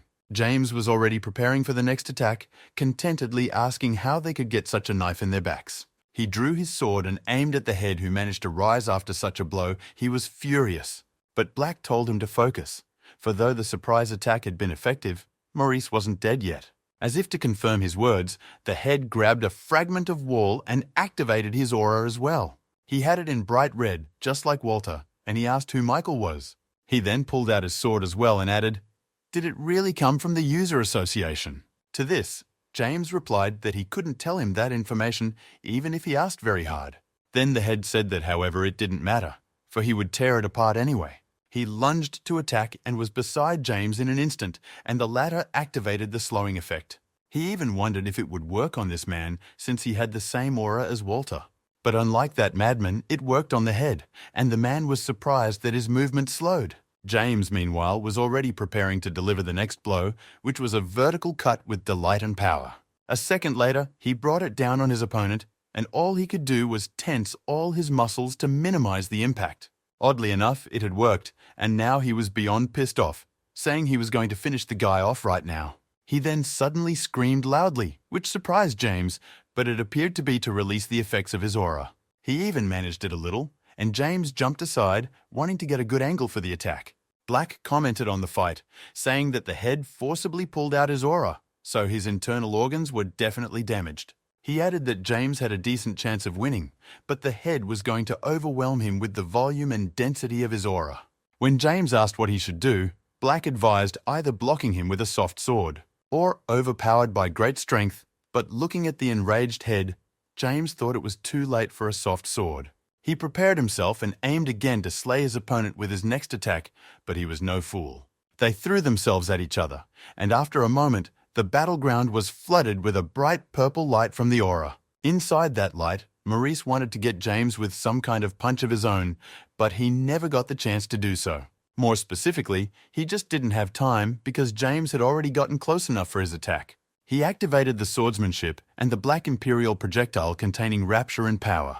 When everything was ready, Black prompted when the best moment to attack would be, and he trusted him. A moment later, his Imperial projectile was already flying at Maurice, who from surprise didn't even realize what it was. He thrust his sword forward, wanting to reflect it as a blow, but was surprised to see it break apart. This was immediately followed by a big explosion that should have finished Maurice off, but he held on for now. When it was over, James saw that the man had managed to survive after all, however. He had lost his left arm. Without giving his opponents a chance to gather their strength, he approached him, intending to kill him. Maurice had a pitiful look, so the only thing left for him to do was to beg for mercy, and he looked at him with pitiful eyes. The man asked what he wanted, but instead of answering, James removed his demonic mask, revealing his face. He skewered the head's question, asking if the man really didn't understand anything that was going on. He said he despised his family, but he liked her creed, and Maurice looked at him in surprise. James went on to say that you can't compromise with the enemy, even on the brink of death. This was precisely the Godsword family Beck's creed, and it seemed that Maurice had finally realized it as well. Meanwhile, the guy drew his sword again, saying he couldn't bear to watch the guy just sit in jail. He didn't want to remember what happened next, but just a second later, the status window popped up. It stated that he had successfully completed the surprise task and received 2 surprise rewards and 700 points. James was pleased with what he saw, thinking that finally his hard work had paid off in full. But right after that, he felt his strength leaving him, indicating that he was using his aura too much. Unable to stand on his feet any longer, he fell to the ground, telling Black that he had time to call Thomas. As expected, he opened his eyes again in the infirmary of the Beck Monastery, where Thomas had taken him. Austin was here too, and said that the young gentleman should at least take a little more care of himself. However, there was another man standing in the room that James didn't know, so he asked who he was. The one replied that he was the head of the association's criminal search department, Kim Tae-hyun. He added that this was their first meeting, but he couldn't help but come to thank him in person. Kim said they received information that there are criminals associated with the Tribune Guild. So he started an investigation, but their group was solid, so it was going hard. However, he, James, managed not only to get rid of the criminals, but also to take possession of their documents. Finally, he said that thanks to him, over 400 people had been released, which was just unbelievable. With these documents, they were able to identify all the victims. So many people have already been reunited with their families. All their contracts were automatically null and void, which meant there was nothing else holding them back. Also, all of the Tribune Guild's property was given to the victims as restitution. James listened to all of this and was pleased that his plan had worked because it meant that his friend was free too. Indeed, Jack held up a newspaper in which was printed a notice of the closing of the case. Reading this brought tears to his eyes, for now he and his daughter were finally free from the terrible shackles of slavery. While he was still reading, he was suddenly approached by some girl who was looking intently at his face. And then she called him Daddy in a trembling voice, and tears came to her eyes too, but they were of joy. Thomas told James that now all people were just talking about him and the Tiered Guild. Kim Dae-hyun added that he truly respects the guy for his sense of justice, which is why he has helped so many people. But that wasn't the only thing that surprised James, for he realized something else related to what everyone was now saying about him. After all, it also meant that his father would also find out very soon that he had defeated a rank 5 criminal. He first sent 2 rank 4 criminals to the other world, and now rank 5, even though he was only 16 years old. However, James was surprised that Maurice was rank 5, so he asked Kim how an ordinary head could be so strong. But the supervisor said Maurice was just his alias. In fact, the man was a dangerous criminal. He added that the young gentleman's account should soon receive a cash reward for his capture. Then they all left the room, leaving James to rest, and he had a lot to think about. He remembered how he had been rewarded for completing the surprise mission, which meant he could reveal his cards. He opened the status window, which again showed that he had received 2 surprise awards. But now, he also saw the bottom line that said he had touched the hearts of many people. He was given 10,000 swords as a reward, but James didn't understand what that meant, so he turned to Black. And the one was, to say the least, shocked that the system had rewarded him so generously again. But now, the most important thing remained. James said the extra rewards were certainly nice, but he was only focused on the task at hand. So now was to receive his main reward. He opened the rewards, and a multitude of cards appeared in the air. Blackstone decided not to say anything under his arm this time, saying he could pick anyone and they would see what came of it. James thought for a moment, but then said that he had 2 chances after all, so he could really choose either one first. The guy picked up the card and flipped it over. The status window showed that the reward was a pebble. A very ordinary cobblestone appeared in front of the surprised James, and Black rubbed his hands together contentedly. He said he finally didn't get anything, and James thought that the reward really didn't make him happy this time. Meanwhile, a satisfied Black was saying that the Lord needed to feel the bitterness of defeat for once. James acquiesced, not wanting to argue with his friend, and reached for the second card, hoping he'd have better luck there. When he turned the card over, it glowed a light purple color, which meant a unique item had fallen to him. Just then, Black closed his eyes and, not yet seeing the reward, said that it would be cool to drop a rare item on him again. But when he opened his eyes while saying that it's not easy to pick good cards all the time, his face immediately changed. This time, James pulled out a spirit stone with 4 attributes: fire, wind, earth, and water. When it was used, sensitivity and resistance to attributes increased. James said he's had 2 awards related to attributes already. Apparently, we'll have to look for a magician or appraiser. Black said that the Lord would be able to raise one of his characteristics to a medium level if he used the stone. James replied that In that case, he would do it right now, and squeezed the stone in his hand so that it cracked. The status window gave out messages about the absorption of spirit stone attributes. This was the beginning of the improvement. Afterward, he read that his attribute sensitivity was permanently increased by 5 points. James stood with the stone clutched in his hand for a while, waiting for the effects of the enhancement to take effect. When it was over, he turned to Black, telling him that there was one more reward left, and the latter replied that he was very lucky. The last reward was the 10,000 swords received, and boy did he expect to finally see what it was. They turned out to be the same cards, only this time there were only 2, and they were both unique. Black reminded him of that, telling him that he would be in the win no matter what card he chose. James thought for 1 second then, and then held out his hand to the nearest card, saying he was choosing this one. After selecting him, the corresponding status window appeared, stating that the door to the path of the sword had been opened to him. Just at that moment, he felt a sharp pinpoint pain in his head, which increased more and more. He grabbed his head and slumped to the floor, and Black told him to bear with it for a bit, for it was the system that was assessing his abilities. Then James suddenly saw 2 purple candles burning in front of his eyes in some obscure place. And then the status window alerted that the first and fourth doors of 10,000 swords, Sword of Delight, and Sword of Lightning had been opened. As a result, a sword path containing rapture and lightning, a falling flash of thunder, was created. That's when it ended, he told Black. Just then the path of the sword appeared in his mind like a memory. Black, on the other hand, said he'd seen the first time he'd ever seen someone get a sword path as a reward, and told him to bow to the system. After a while, he was already standing in the elder's room, bowing to his father, and the latter spoke first. He said the guy did something interesting again this time too, and I have to admit it was quite honorable.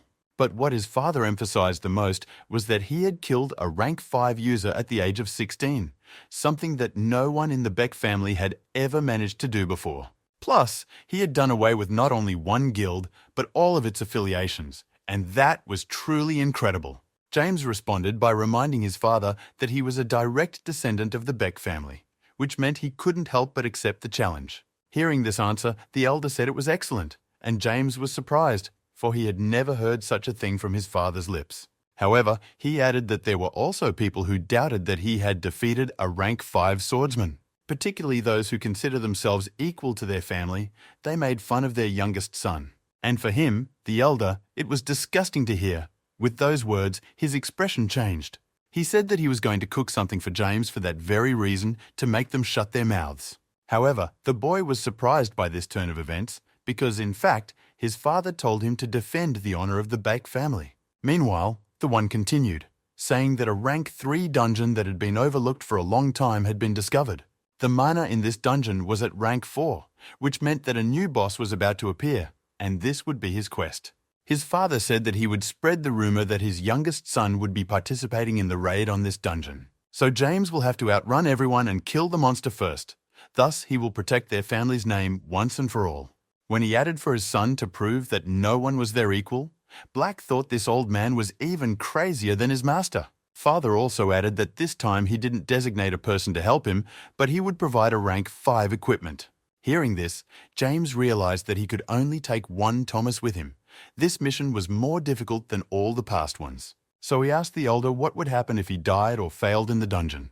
To this, the old man replied that nothing would happen since there was no need to regret failures, and Black was a little embarrassed by this. James, on the other hand, seemed encouraged by such words from his father because he thought he should definitely pull it off. He thought that as long as his father was alive, then he, James, should defeat as many monsters as it took, all for the sake of his plan, which was to take the place of the head of the Divine Sword Bayek family. When he bowed once more and left, the father asked himself once more what would happen if the boy died. After all, he thought, he would probably be a little sorry to suffer such a loss. Meanwhile, in the Red Lotus family, an enraged Maria stormed into her brother's office. The one who saw the girl reminded her once again that normal people knock first and then come in. But Maria didn't care about that. She suddenly asked about a rumor related to the Beck Divine Sword family. Her brother replied that he already knew all about it himself, saying that it was really true. James Beck had killed a rank 5 criminal.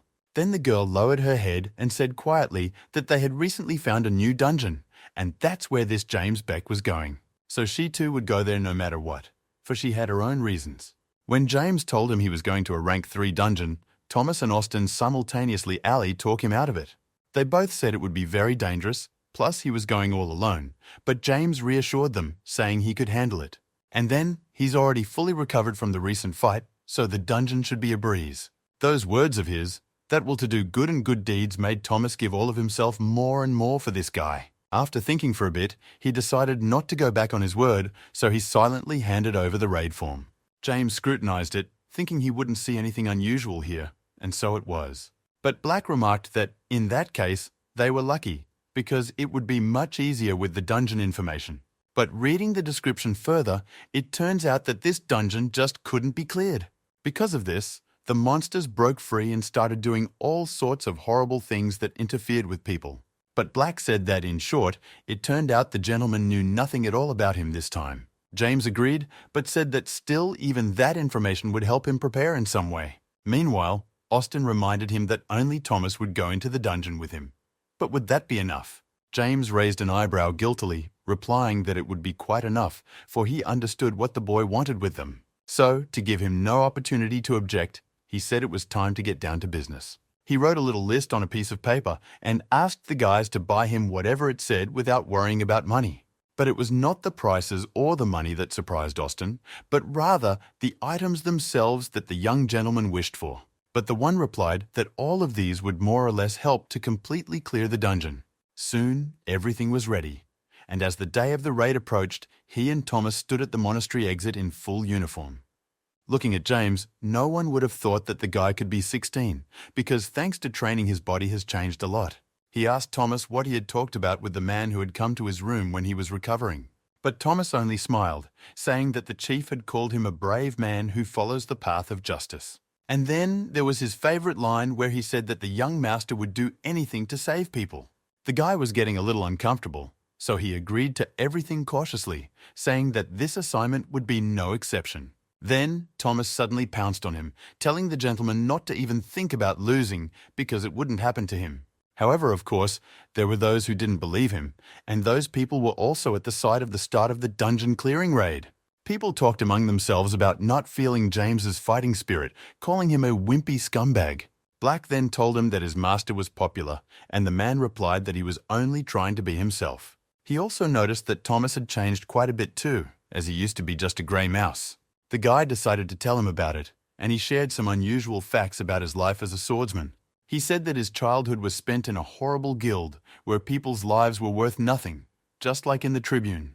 He himself dreamed of becoming a strong swordsman. Saying this, his hands faintly trembled, but James could see. Then the guy continued that he ended up losing everything and became his escort. It was the elder's orders. Memories carried over in his mind as he ordered him to keep his eyes on the boy and report his every move. Back then, Thomas thought he would just be his sword, for James in his eyes was just an ordinary guy with a rare aura. He even thought James was faking it at first, but when Julia ambushed him, he remembered how James had shown himself wanting to protect everyone around him, complete strangers. That was when he realized that maybe this guy was a little different from all the previous direct descendants of the Beck family. After all, even when Julia faked the assignment, he continued to genuinely care about all the people who were with him. That was its unique quality, which had started to appear more and more recently. Finally, the guy said that this might sound a little cocky, but the other family members didn't respect their guards like that. More specifically, they treated them as objects, and only he treated him and Austin as his equals. Hearing such sincere words, James could barely contain himself from throwing himself into his arms. After all, he had been treated exactly the same way in his past life, so he understood Thomas perfectly. That's why he tried to be friendly to the people he was assigned to guard. He knew they would want to follow him if he was polite to them and trusted them with everything he knew and had. After all, Thomas himself said that after his words about his main mission to save people, he realized that he was willing to give his life for him. Hearing this, James realized that there had been another person in this family all along, pursuing the same goals as him. He then turned to Thomas, saying that in fact, he too hated the Divine Sword Beck family. So together, they will change her for the better, because he finally saw someone who had similar dreams to him. Together, they will make the Beck family a place where not only swordsmen, but ordinary people will be valued. It will also be a place where human traits will be more important than their accomplishments, and the overriding value will be love. Upon hearing this, Thomas dutifully bent his knee before him, saying that he would be proud to help him in this endeavor. James was glad to hear him agree too, but said they should focus on the dungeon first. At this time, someone called out to him, and the guy was surprised to see Maria, who had also come to the raid site. Thomas reported that the girl was from the cruel Red Lotus family, but James replied that he had already gotten to know her. When Maria came closer, her face mingled several emotions at once, among them bitterness, as if from defeat. But the girl was able to pull herself together pretty quickly, saying that the guy was really unique. She wondered who she'd been training for all this time, sacrificed even sleep if he wouldn't even acknowledge her. James slightly misunderstood her hint, and that pissed the girl off even more, so she told him to forget it and walked away. Lastly, she yelled that she would show him what she could do, so don't let him take apart all the monsters. Hearing this, James embarrassedly replied that he would try his best, while Thomas seemed a little out of sorts. Blackstone didn't like the gentleman's tone either, saying he could have been nicer to the girl. But James replied that he just liked teasing her.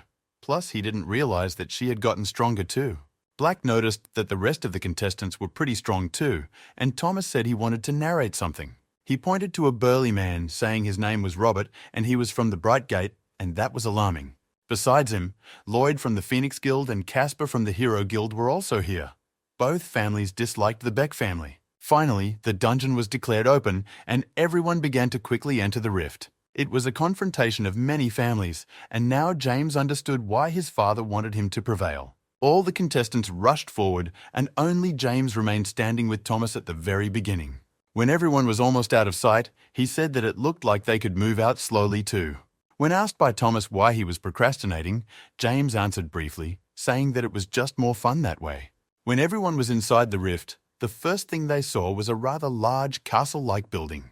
It was built pretty sturdy because the walls were concrete stone, and it was also shaped like a fortress. Upon seeing it, James said that he already knew what kind of dungeon it was, because it was just like the others here. Only this time it had a slightly different shape, as the dungeon was built in the shape of this castle. Here the entrance is divided into several doors, and they are all located on each of the 4 sides of the world. However, only the east, west, and south doors were visible from here. Robert of Light Brother said they would go north. But before he went, the guy suddenly turned to James, saying he wanted to propose to one. He said that since everyone was gathered here, why don't they all make a wager that would determine the strongest? For his condition, the person who defeats the boss of this dungeon will take everyone else's weapons. Hearing that, the other members were a little surprised. Lloyd and Casper looked at their blades and thought. But Robert doesn't back down, saying they can play big since they'll still be competing against each other. Lloyd and Casper quickly agreed, saying that if they retreated here, they couldn't call themselves users. Robert then turned to Mary, asking if the Red Lotus family was willing to enter into the deal. After a little thought, the girl agreed, and then it was James's turn, and he too responded positively. He said it without much enthusiasm, however, and Robert noticed it, saying that he wasn't cheerful. He then raised his hand, saying that he accepted everyone's answers as positive, so let them stay that way. After these words of his, everyone began to slowly choose a direction. Lloyd from the Phoenix Guild headed east. Casper and the guild heroes chose the west, with each of the family's descendants walking with their guard. Maria, meanwhile, also said they were moving out, with only one door left for them in the south. The girl headed in the right direction, but noticed she was walking alone and turned back to James. She wondered if the man wasn't coming, and it was the last door, so she should have hurried. But James replied that he wanted to look around for now, while sticking his hand in his pocket. Then Maria said she understood. The guy is strong, but if he wastes time like this, it will end badly for him. She added that not only her Red Lotus family, but also the Lightgate, Phoenix, and Hero Guilds were here. And all of them were powerful and well-known, so it was not worth underestimating any of them. Suddenly, James asked if the girl was worried about him, but the girl looked embarrassed, saying she wasn't. She added that she just wants to beat him first, so he shouldn't let others do it. With those words, she ran away, shouting one last time that he shouldn't stay here too long. James called out to her just as the girl was about to leave, and she stopped abruptly as if on cue. She turned around, and James suddenly said with an uncharacteristic gentleness that told her to be careful too. Looking at the guy, she couldn't help but wonder if he was worried about her, and the thought made her feel so good for some reason. She knew James didn't shine with good manners, especially with her, but right now it was rather nice of him. She didn't even realize she had to say something back to him, so she just muttered for him to be careful too. and after a while, she left as well, and James and Thomas were left alone in the middle of the castle entrance. Meanwhile, Thomas wondered if they really should have agreed to such a bet, but James was in a good mood. He said the boy could already be getting ready to collect other people's weapons, and Black noticed that he was brimming with confidence. In that case, there was the best moment for them to finally go in search of the boss as well. The only thing left to decide on was the door, and after a little thought, James pointed to the center entrance. Except that he was pointing to the window instead of the door, and Thomas and Black were both surprised at the decision. But James reasoned that members of the Beck family don't have to follow other people's paths. They make their own way. He didn't say another word and jumped on the wall first, and after a couple minutes, Thomas finished going right after him. Once they were inside the castle, Thomas said there was definitely a corridor visible from the outside. But inside was a different environment.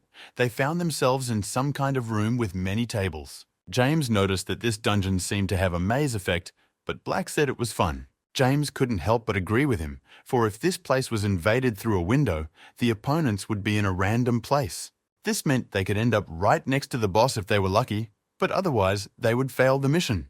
Thomas noticed that they had to be somewhere in the center, since there were no people or monsters near them. He turned to James, asking if they could use the effects of this dungeon. James responded positively, saying that the guy was reading his mind, and Thomas reached into his pocket for something. He pulled out a small grey sphere, saying he would apply the smoke ball that was in their inventory list. This ball worked on activate weight technology, so Thomas performed the first action. Now all they had to do was wait a little while for the smoke to fully spread, and when it envelops the entire dungeon, an accurate map will appear, just what you need to successfully complete the mission. Thomas asked if the gentleman had known ahead of time that they would be in this situation, but James replied that he had simply prepared for everything. Black decided to tease him too, saying that he was really awesome, but he seemed to like being a nice guy. In the meantime, the map reading had finished, and the map was complete, and the color of the balloon had changed. It was now black in color, on which a compiled dungeon map could appear at any moment. At the same time, Robert at the other end of the castle slammed his fist against the wall, desperation from hopelessness taking him.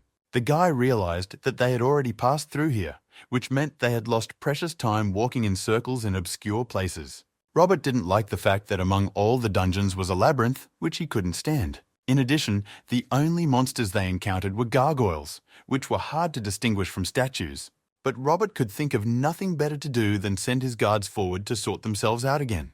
They entered some kind of corridor, on either side of which were statues or monsters.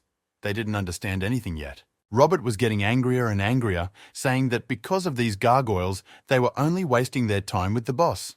But then he was able to reassure himself by saying that they'd gone in first anyway, so they had the advantage. Meanwhile, James and Thomas were standing in the other room, and the boy asked his friend if they had found him. The latter replied that it must have been so, for no one had come in here before them. They were the first to get to the boss. It was a flaming gargoyle, and Thomas added that he never thought her weakness would be so obvious. But it was the reason they had been able to get here so quickly and smoothly, and James was to be credited for that. He remembered the first time they had encountered gargoyles, the monsters of the area, some time ago. One of them then lunged at James, and he didn't even think to turn around, much to Thomas's dismay. The one wanted to help his master, but the guy suddenly ordered him to stand still and not interfere. He said that this was a test he had to pass on his own, and after waiting for the gargoyle to come closer, he attacked it. In a moment, she was already dead, and Thomas was amazed that he had dealt with a rather dangerous monster so easily. Black then asked him if the gentleman had any more strategies left for the future, and he agreed. He said he got an idea when he chopped up the gargoyle and asked for a health potion. When Thomas held out a white vial to him, he interrogated if it was true that these potions were made from holy water. When he heard a positive answer, he said that he saw black sparks while killing a gargoyle and poured the potion on his sword. He then explained that these sparks are a sign of evil if his theory is correct, so one should fight it with good. After all, evil is weakest before holy properties, so if he strikes with a sword sprinkled with a health potion, the power of the holy water would work perfectly, but it did, as he killed the next gargoyle with a single blow.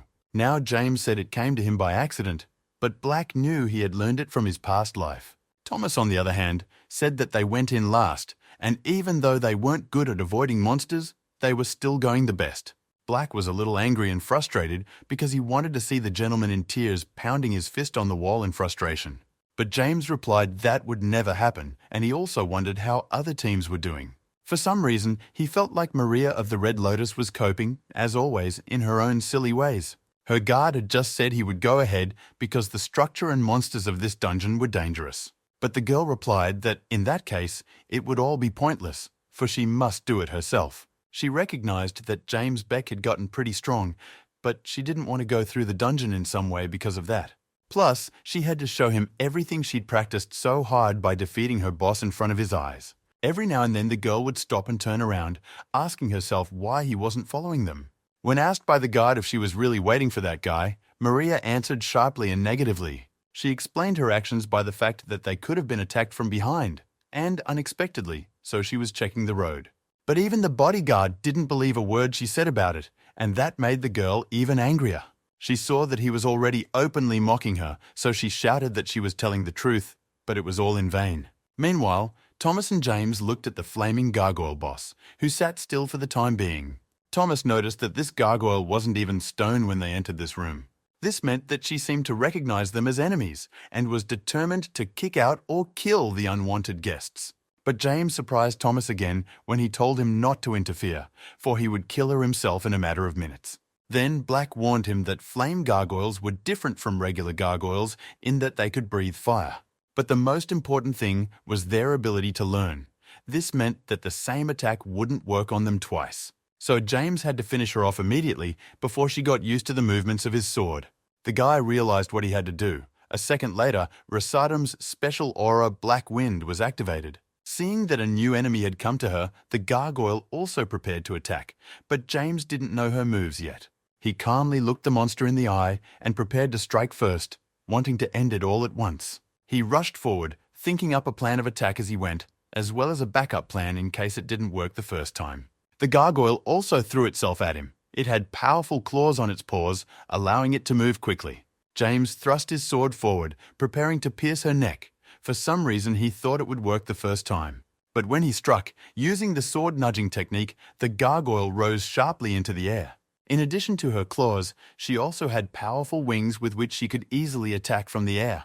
That's when James realized that the only way to get her was to get on the same level as her. He concentrated his aura into his legs and then released it like an explosion, allowing him to take off as well. But there was already a gargoyle waiting for him there. Clearly not intending to lose to a guy on her turf, she exhaled fire. James had already forgotten about this feature of hers, so he was caught off guard, but managed to dodge. He realized that this could also be considered the most opportune moment to kill.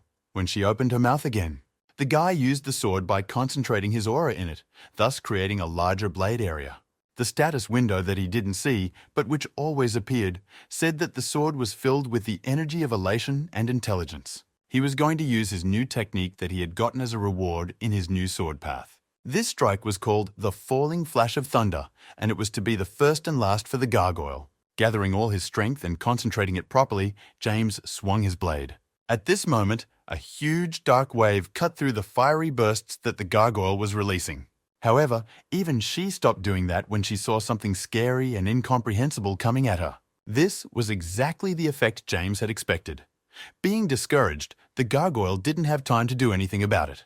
As a result, the blow severed her head, and James landed, oddly enough, quite skillfully for a rookie. Thomas said the gentleman handled it perfectly, adding that it was worth taking the equipment after all. Black, on the other hand, said he didn't like it when he got everything because of his luck, but he was cool after all. James thanked Thomas for being able to get this anti-magic outfit, which was not even afraid of fire. Then suddenly, the dungeon began to shake. It was a sign that the raid would soon end, for the boss had been defeated. Meanwhile, as they were about to decide to get out of here, James heard familiar voices behind him, all three direct heirs of different families of the Push. O now came to a place where they could fight the boss. But James was ahead of them all, for now everyone realized that it was he who had succeeded in making it the first of the others. The guy didn't want to listen to any more teasing about himself, so he told Thomas they could leave. But there was another reason here. Even though everyone realized that James Beck had defeated the boss, he had the right to take all the guns. But the guy didn't. Even though he won fair and square in their bet, it was even a kind of rebuke to everyone. However, when all the participants were out of the rift, he returned to the topic, asking if they remembered the bet. He said he'd take what he won fair and square, so he approached you guys to give up their guns. Some of the other members began to quietly discuss amongst themselves why this guy of their Beck family was doing this. By then, Maria had also come up and asked if he had really managed to win again. And James turned to everyone, reminding them that the condition of the bet was to be the first to beat the boss, which he did. Then, Robert tried to suggest forgetting about this silly bet as if it had never happened. He was supported by Casper and Lloyd as well, saying that the guy hadn't even said a word about it after the dungeon. So why revisit it now if things could have ended peacefully without this bet? Hearing his suggestion, James smiled, saying that he actually had his reasons. He trusted them to carry the expensive M-unique weapon, for he had no need to do it himself. The other guys were whispering, still not believing that they had been defeated by the youngest contestant of them all. But this was just to James's advantage, because soon people began to believe that he had indeed killed a rank 5 criminal. Maria, who had heard all of this, finally realized what James Beck was trying to accomplish and smiled at the thought. Her guard, meanwhile, reminded her that the girl had wished with all her heart to defeat him, but was now smiling for some reason. But Maria didn't even bother to answer him anything. She was just marveling again that this guy deserved all the attention again. James, on the other hand, thought to himself, do the famous guildies just pretend that nothing happened? He couldn't let that happen. Besides, there would be something to show his father, so he told them again to give up their weapons. The first to throw his sword was Robert. He was very angry, saying the guy could choke on it if he wanted it so badly. Lloyd and Casper weren't thrilled about having to part with their good blades either. But a bet was what a bet was all about, and no one wanted his guild to be accused of not keeping their word. Seeing all three of them toss their weapons at his feet, James thanked them, though it was a great mockery. He thought about saying something else, but the boys turned around at the same time, and instead he heard Black yawn. Thomas asked the gentleman what he was going to do with all those weapons, and the gentleman replied that he was going to sell them at auction. Of course, this answer surprised Thomas greatly. He wanted to ask how one could do such a thing with a gun, but changed his mind. Then James went on, saying he would take it to a black market auction and sell it there at a bargain price. Here, Thomas couldn't keep silent anymore, saying that there might be a conflict between the guilds because of this. To this, James replied that their family had been walking on a knife blade for a long time anyway, and suddenly Maria behind him confirmed it. The guy didn't even notice that she was still standing there, and the girl wanted to know how he managed to defeat the boss. James replied that he couldn't just tell her about it because the information about the new dungeon was very valuable. The girl had already realized her mistake and was about to leave, but suddenly he asked if she thought he was being serious. Then he took out a smoke ball and gave it to the stunned girl, saying he would write about the rest in a letter. He explained his decision by the fact that she could perhaps be trusted, but there was a benefit to him here as well. He said he might have a problem someday, so he would count on her help. Hearing these conditions, Maria smiled. Something awe-inspiring stirred her heart, but she didn't understand yet. Instead of answering, the girl bumped his fist with her own, saying that she was sure she could help him with anything. And a few hours later, he was already standing in his father's room, reporting that he had completed the task given to him. The elder replied that Thomas had already told him all about it, adding that he was having a good day. Black asked the gentleman if he thought his father's mood had really changed a lot. But James only partially agreed, saying that his father was very boastful, so he probably only wanted to elevate their reputation. Meanwhile, the old man said that the weapon he had brought was no good for him, and asked what James would do with it. Hearing that his son was going to sell him on the black market, the elder almost fell off his throne with laughter.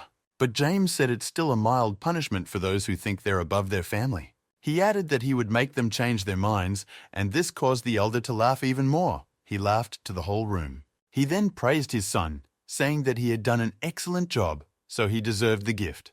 He asked the guy what he wanted, and James, after a little thought, said he wanted Julia's sword pavilion. Hearing his wish, the elder was surprised that it wasn't that difficult to fulfill. Black, meanwhile, asked what the other sword pavilion was, and James replied that it was a cool room. Elder understood this too, after all. The sword pavilion was Julia's personal training room. James added that no one uses it now anyway, so his father can't refuse for that reason.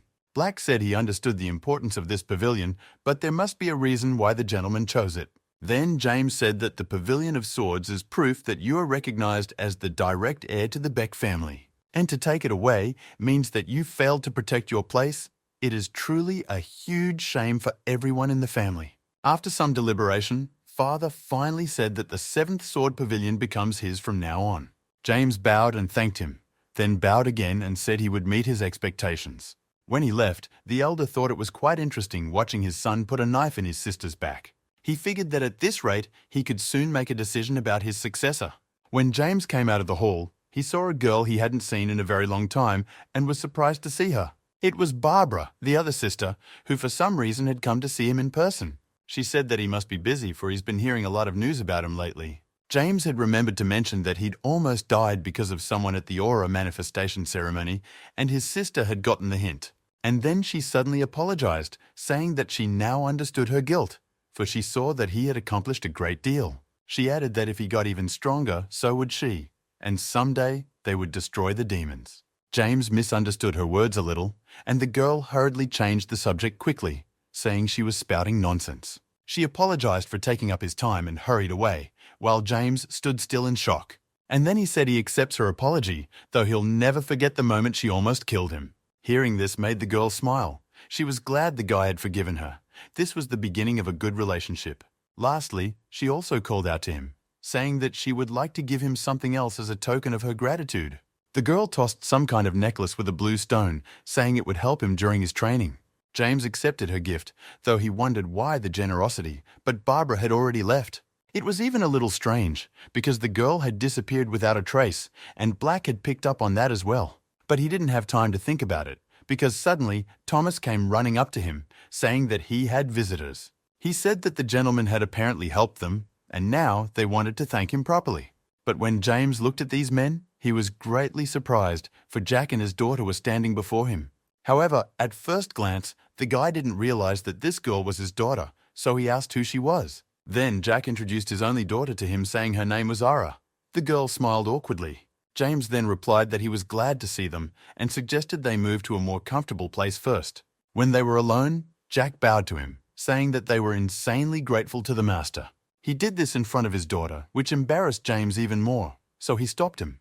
He calmly said that he had only done what he had to do, so one thank you was enough. But then, Jack suddenly shared that it had never occurred to him that James was a fencing genius from a great family. He remembered how he used to interact with him informally, as if he were a friend, so he apologized for that. Now he thought he had said such nonsense, but James couldn't answer him yet because he choked. Jack's words had surprised him greatly, but now it was time to reveal his real self to him as well. He started by telling the man not to apologize, because then he was really hiding the fact that he was part of the Beck family. He then added that he should be the one apologizing for not being able to meet him when he came last time. He was talking about that failed meeting when Jack came to see him after the Legion District. James also added that he was happy to see his daughter, and even more he was happy that she was okay. When it came to her, Ara bowed to him as well, telling him that his kindness to them would never be forgotten.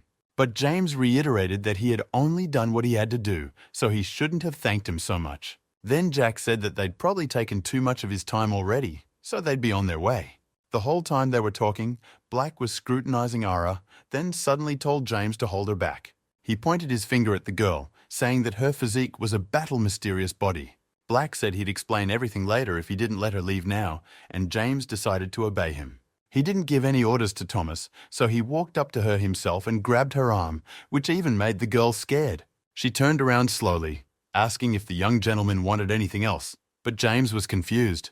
He realized he'd stopped her, but he couldn't think of what to do next, and Black, as luck would have it, didn't answer. But he soon replied, saying that a wielder of a martial body ability wasn't something one would see very often. In their world, they call such people ghosts, and this girl had a big chance to become a ghost sword. So James invited them to the table again and found nothing better to do but ask the girl directly. He asked if she would like to become a ghost sword, but of course Ara didn't even realize what that meant. When she asked James to explain further, Black told him that her physique was very valuable. The battle-mysterious body allowed him to guess all the habits, behavior patterns of the enemy in an instant. And if Arasama undergoes the necessary training, he could get his hands on an incredibly valuable swordswoman. James then apologized to the girl, saying that he had misspoken and really meant something else. He said he would like to get Miss Aru as his ally and make her a strong swordswoman. But the girl immediately objected, saying that she had never even held a sword in her life. However, James replied that it didn't matter as he discerned her talent as a fighting body. He added that the girl may not know it yet, but he feels she can reach great heights. Finally, he added that he would not force her, so the girl had to make her choice. After thinking for a bit, Ara said she would trust him and do as he said, so she agreed. However, she also added so that the Lord wouldn't be disappointed in her too much and smiled. In the same instant, another task appeared, which consisted of him having to develop Ara's skills. When Jack and his daughter left, James showed Black the necklace Barbara had given him, asking him to appraise it. For some reason he thought it was cursed, but his characterization soon came up and he changed his mind. It was a unique rank necklace that gave +10 to mana and 4 other stats. In other words, a very valuable item. But James didn't understand why his sister had given him this particular item. Black said that at least it wasn't cursed, which meant the Lord could safely use it. Then James solved it all on his own, thinking she did it so he would get stronger sooner and fight her.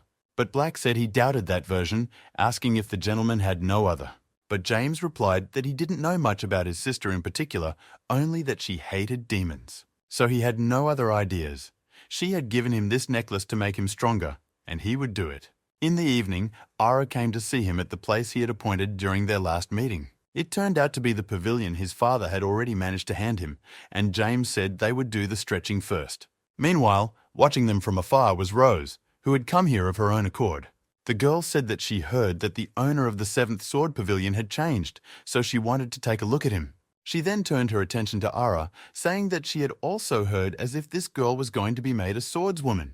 The guard behind her back reported that he'd figured out more, that this girl had never yet manifested an aura. Meanwhile, James had come to the stage of training where they should have done some light sparring.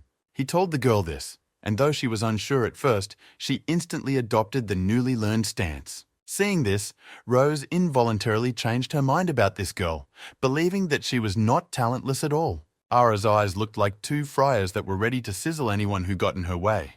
They threw themselves at each other, and James immediately realized that he had made the right choice, for the girl clearly had talent. Such talent was noticed by Rosa as well. The girl suddenly headed towards them, stopping the sparring. She pointed at Ara, asking if she could ask her a question, and without waiting for an answer, she said she wanted to voice a suggestion to her. And then, Rosa, with all her insolence, told the girl to work for her, which surprised everyone in the pavilion. James was especially embarrassed by this, since he was the one who had brought Ara here, hoping for a successful first training session.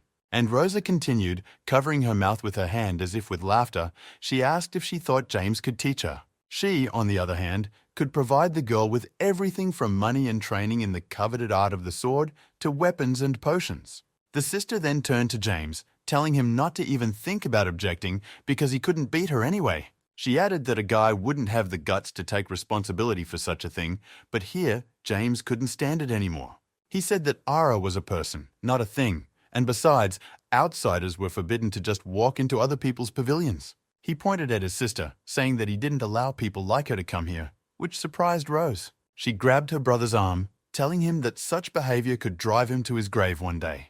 The girl added that he should reconsider while she was still talking nicely to him, but James only smiled. He replied that she seemed to be the one who didn't understand in a good way, and yet he wouldn't say it again. Hearing such a reply made Rose angry, for never before had any of the brothers below her rank spoken like that. The girl released her pink aura, saying that she was not responsible for her actions from now on. She added that their youngest had grown so much that he started to cross his older sister, except he forgot that she had a rank 6. Black noticed that the gentleman's words had hurt this girl, and James said that Rose was very proud and stubborn. Meanwhile, the girl said that she could boldly use their family's creed and stomp it into the dirt. She added that she is giving her brother 2 months, after which the winner of the sparring will take a rue for himself. But James wasn't intimidated by her threats, saying he was happy to accept the challenge because it would show which one of them was stronger. And it would be funny if it turned out to be him, the younger brother. But Rosa was no longer listening to him as she left the pavilion. She motioned to her guard to move too, because she was disgusted to stay here. When the girl left, Black became furious, asking if there was no one in this family who was adequate. James mentally agreed with him, saying that they had hardly crossed paths in their past lives, so he didn't know Rose was like that. Meanwhile, he was approached by Ara, who guiltily said that he was now in a difficult position because of her. But James told her not to worry about anything and asked her if she wanted to train with Rose just in case. She had a higher rank than him and a higher position in the family, but the girl answered in the negative. She said he was the one who recognized the potential in her, which is why she wants to train with him. James then replied that she had made the right decision, but there was no turning back now. Ara said she was well aware of that, so she offered to just resume training. When they were done, James was waited on by Thomas, who said that, marching, the gentleman would now have a hard time completing missions. He explained that he had checked the condition of his sword while he was practicing and it had serious damage. The sword has survived many battles, as James used it very often while on missions. The guy himself was surprised at the number of chips he hadn't noticed on his weapon before. Then Black said he could use a fix and asked if he knew a blacksmith. James smiled, for she, Martha, came to mind immediately, and they headed for her literally immediately. When they met, he said he was worried about her problems with house arrest, but couldn't help but show up. Showing the girl his sword, he explained his problem, and the girl cheerfully remarked that he had come exactly to the right place. James, however, thought that her sentence had long since expired, but for his family, such time for house arrest would be paltry. After a while, they were already sitting at the table, and Martha was asking about Ara, who James had brought with him. The girl introduced herself as well, and Martha said that Mr. James had saved her life, so she was indebted to him. So she asked the guy to take a look at the sword to assess the extent of the damage, and he gave her the weapon. But the girl's face immediately changed when she saw how badly the sword had been damaged from the battles. She asked, as if to herself, what he had to go through to become like this. And James involuntarily thought about all of his recent battles with that sword, which had caused it to grind down.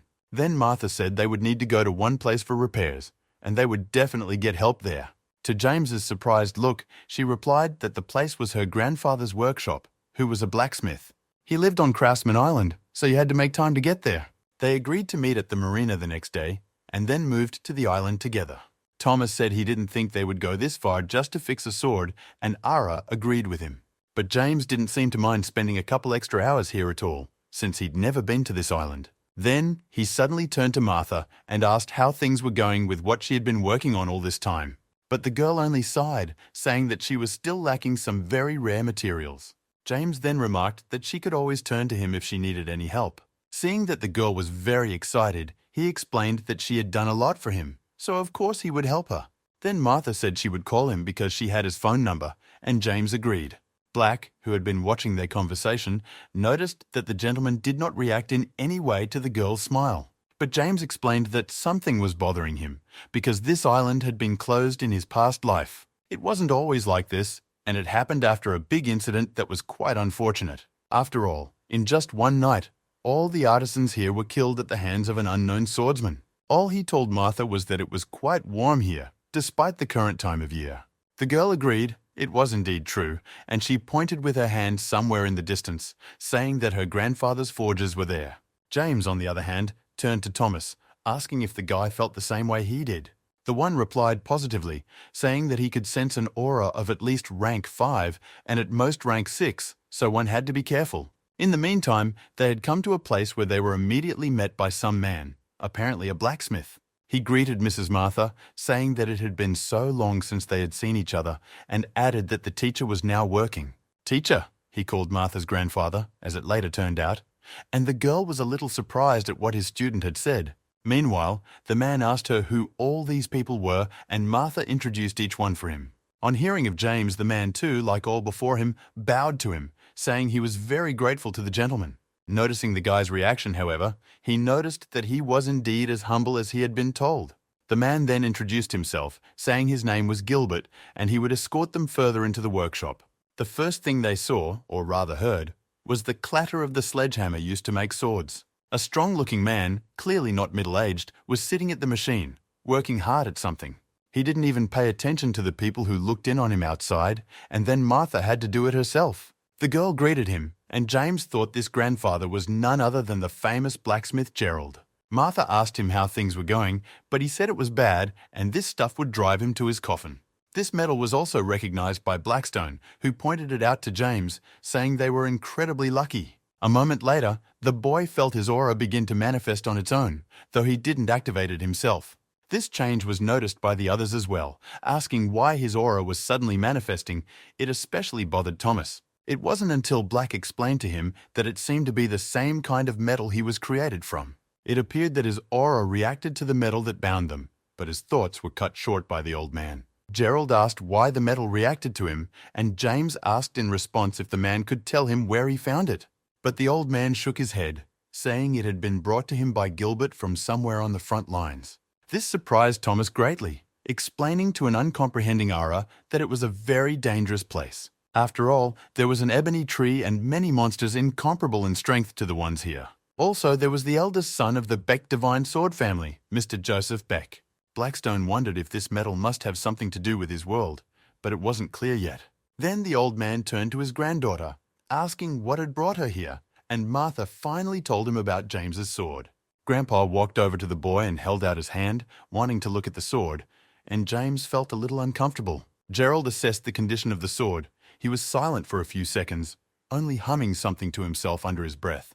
And then suddenly he said that this metal was hopeless, and it was a wonder it hadn't disintegrated into pieces yet. The old man added that his term had come to an end, but if James wished, he would make a new one for him. Grandpa said he wouldn't even take any money. However, the guy would have to help him with something. James agreed. They stayed on the island until the evening, waiting for his grandfather to finish his new sword. And when he was done, he set to work on his new product, where he needed James's help. The guy had to sit across from him and concentrate his aura that bound the special metal. Blackstone, however, was already at his limit, as he felt as if he were being tickled with each blow from the sledgehammer. He remembered Gerald saying that this metal didn't want to take the shape he wanted. But seeing the way he reacted to James's aura, the old man realized what it took to finish the job. He struck one last time, much to Black's consternation, but the job was finally done. Gerald wiped the sweat from his forehead, saying that he was done and was finally happy with the result.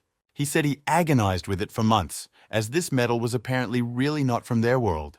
When the sword was ready, James read on the status window that appeared that it contained darkness. It was a masterpiece created by master craftsman Gerald, who put everything he had into it himself. It was also said that the swordsman's aura and energy would be transferred to the sword, which in return would bestow the owner with a special ability. It turned out that the blacksmith had created a legendary weapon that gave just a crazy boost to all characteristics. James also read that his aura awareness was increased, and also his mana and intelligence increased by 1. He stood there looking at all of this with astonishment, asking what it meant that the aura and energy would be transferred to the swordsman. Blackstone replied with a smile, his favor also increased, that it was because he had put his aura into the sword. Black added that the weapon could be called worthwhile, for he himself had put some of his own power into it. Meanwhile, old Gerald began to thank the lad for the fact that he could now finally rest. James smiled back at him, telling him it was all nothing as he suddenly felt an incredible aura. Thomas, who was standing behind, shouted something murderous energy, saying that the gentleman was rather running away. But of course he couldn't do that, so he remained standing next to Gerald, watching Thomas. Martha approached them, asking if everything was okay, to which Thomas replied that someone had attacked the island. Black asked the gentleman if this incident had anything to do with the island being shut down in his life. Instead of answering, James turned to Thomas, telling him to stay here and protect everyone else. The boy wanted to object, but James explained that if he went with him, there would be no one to protect the blacksmith and Martha. But Thomas still didn't like the idea, plus James didn't have a sword he could fight with. Then Gerald spoke up, saying that the guy could care less about that, and tossed him a sword filled with darkness. He added that it belonged to him now, which was clear when the old man saw how the sword reacted to his aura. James thanked the blacksmith and was about to head inland when suddenly Ara said she would go with him. It was a bit unexpected, but Martha recalled how he himself had talked about her battle body ability. With these words, she held out her sword to the girl, and she accepted it, saying that she could not stand still without helping her lord. Martha had a winter cypress sword that had a unique rank and greatly improved some stats. Ara said that she would definitely protect the young master at all costs, so she only asked him to trust her. James thought for a moment and then silently turned around and headed towards the center part of the island. He told the girl not to do die, and Ara, satisfied that she was allowed to go, replied that she would not die. They ran out of the village where Martha's grandfather's blacksmith shop was and headed inland. However, they didn't even realize that the enemy was already keeping surveillance on them. 2 masked men were watching them from the tree. One of them said that their original goal was to embody fire, so there was no point in shedding extra blood. His partner agreed, but added that they had not been told that killing during a mission was not allowed. And since they were here, It would be a sin not to have fun because no one would care about a couple or 3 dead bodies. Then that first one, obviously in charge, told his partner to do everything cleanly so no one would have any questions. And the man smiled through his mask, saying that they would see for starters how many people could survive. James and Ara ran through the forest, navigating by the murderous aura that served the boy for a trail. But suddenly Blackstone turned to him, telling the gentleman to wait a little, for something had changed. Then James stopped and ordered Ara to do the same, telling the girl to keep quiet. He could feel the aura of the 2 men. It was the same as the one he felt when he stepped onto the island for the first time. He then ordered Ara to stay close, for it was now dangerous to be at a distance. They stood back to back, preparing to attack, and James put his hand behind the hilt of his new sword. Ara said that he didn't have to worry about her side, since she was watching everything, and James replied that he relied on her. Meanwhile, a fire had started in the forest, and the lad realized that they had to catch the opponents before it spread. Suddenly, Black alerted him to 2 men who were about to attack from the right, but James had time to react. He too sensed those approaching, so he already prepared to meet them with his strike. He chose the sword containing pleasure and intelligence, and there was the activation of a falling flash of thunder. With the new sword, this technique gained even more explosive power and strength, so the opponents didn't stand a chance. They realized that attacking first would not work, so they were forced to evade the attack. But they did it in a rather unusual way. The attack went through them as if they were ghosts, except that in the next instant they both landed on their feet unharmed. It annoyed them, but James was able to see who he and Ara were going to fight. The guy turned to the girl, telling her this and adding that these people were using fire skills. Then Ara remarked that that was apparently what they had set off the explosion for, to escape in its flames. Meanwhile, one of the opponents said that the guys got lucky this time, but from what he saw, they didn't even have a rank 4. He added that they would kill them easily and take the fire incarnation with them, and James wondered what the 2 were talking about. He remembered noticing that the weather was nice on the island, to which Martha had then replied that there was a reason. She had heard that the incarnation of fire was buried somewhere on this island, so the temperature here was always high. Then James realized that this must have been the reason for the attack on the island from his past life. But now they were at a disadvantage. James turned to Ara, saying that she would fight on her own. In fact, he would just trust Blackstone, who said the girl could be relied upon. Just what he needed, as a counterattack from the opponents in the form of a golden ball was already flying towards the guy. James concentrated his aura, aiming it at the sword, but noticed that it went noticeably faster this time. It helped him a lot to block the attack, because at the last second, the golden orb disappeared and a man appeared in its place. They made contact with their weapons, and James felt the power of his fire aura, which was rank 6. However, he realized that the one wasn't that strong, telling his opponent that he wasn't even on par with the fire gargoyle. James attacked him again, but this time too, the opponent seemed to swallow the blow, and now he was already targeting the guy. He managed to block it at the last moment, thinking it wouldn't be as easy as he would have liked. He used his strength and threw his opponent farther away while he prepared to attack from above. Because of the mask, James couldn't see his face, and that spoiled the impression even more, but he couldn't lose. They both readied their blades again, intending to finish each other off with their next attack. And then the swordsmen rushed back into the fray, each throwing precise blows, but the other always blocking them. However, the swordsman with a fiery aura was becoming more and more amazed as James did not yield to his swordsmanship. Then the man realized that this guy was the same James Beck of the Beck family who had defeated ranks 5 and 6. It appeared that the rumors of his incredible aura and strength were not false, because right now he was fighting him. And the man was also amazed at how the boy held on while surrounded by his flames, for another would have burned long ago. He didn't understand how the guy had gotten such skills, and in the meantime, James had finally figured out how to fight these 2. In the next instant, he attacked the man again, but this time the attack was quicker and, oddly enough, successful. For he had cut off the swordsman's arm, and the man screamed in pain and horror, wondering if the guy had been able to catch him. James, meanwhile, activated a sword technique containing pleasure and power. He braced himself for the next attack, wondering if the man was allowing himself to be distracted during a fight. The guy added that he'd finish him off faster if he let his guard down for even a second, and smiled. Then successfully activated the Black Imperial projectile, choosing the best trajectory for the direction of the attack, and then followed his projectile, which flew exactly into the body of the enemy, who did not expect such a thing. The man was extremely surprised by the speed and power of the attack, not even realizing that he wouldn't be able to dodge. A second later, there was a rather large explosion, as there usually is after a successful hit by an Imperial shell. The first opponent was finished, and James put down his sword, wondering if it wasn't that hard. The status window too alerted him to a successfully completed error-related task. As a reward, the battle growth property of the battle mysterious body has been added to the technique. James wondered when he'd finish this task, since he hadn't even trained Ara. But the system knew better. This assignment had no doubt elevated the girl to a rank 1 swordswoman. The other masked man who fought her couldn't believe that she had turned out to be so strong. After all, he was pretty sure the girl had no signs of aura, but now she was spilling it out in all its glory.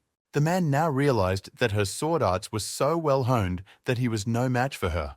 Though he didn't realize it was her first fight, Ara held up well despite her lack of experience. She had managed to almost completely block all of his attacks up to this point, but it looked like she was at her limit.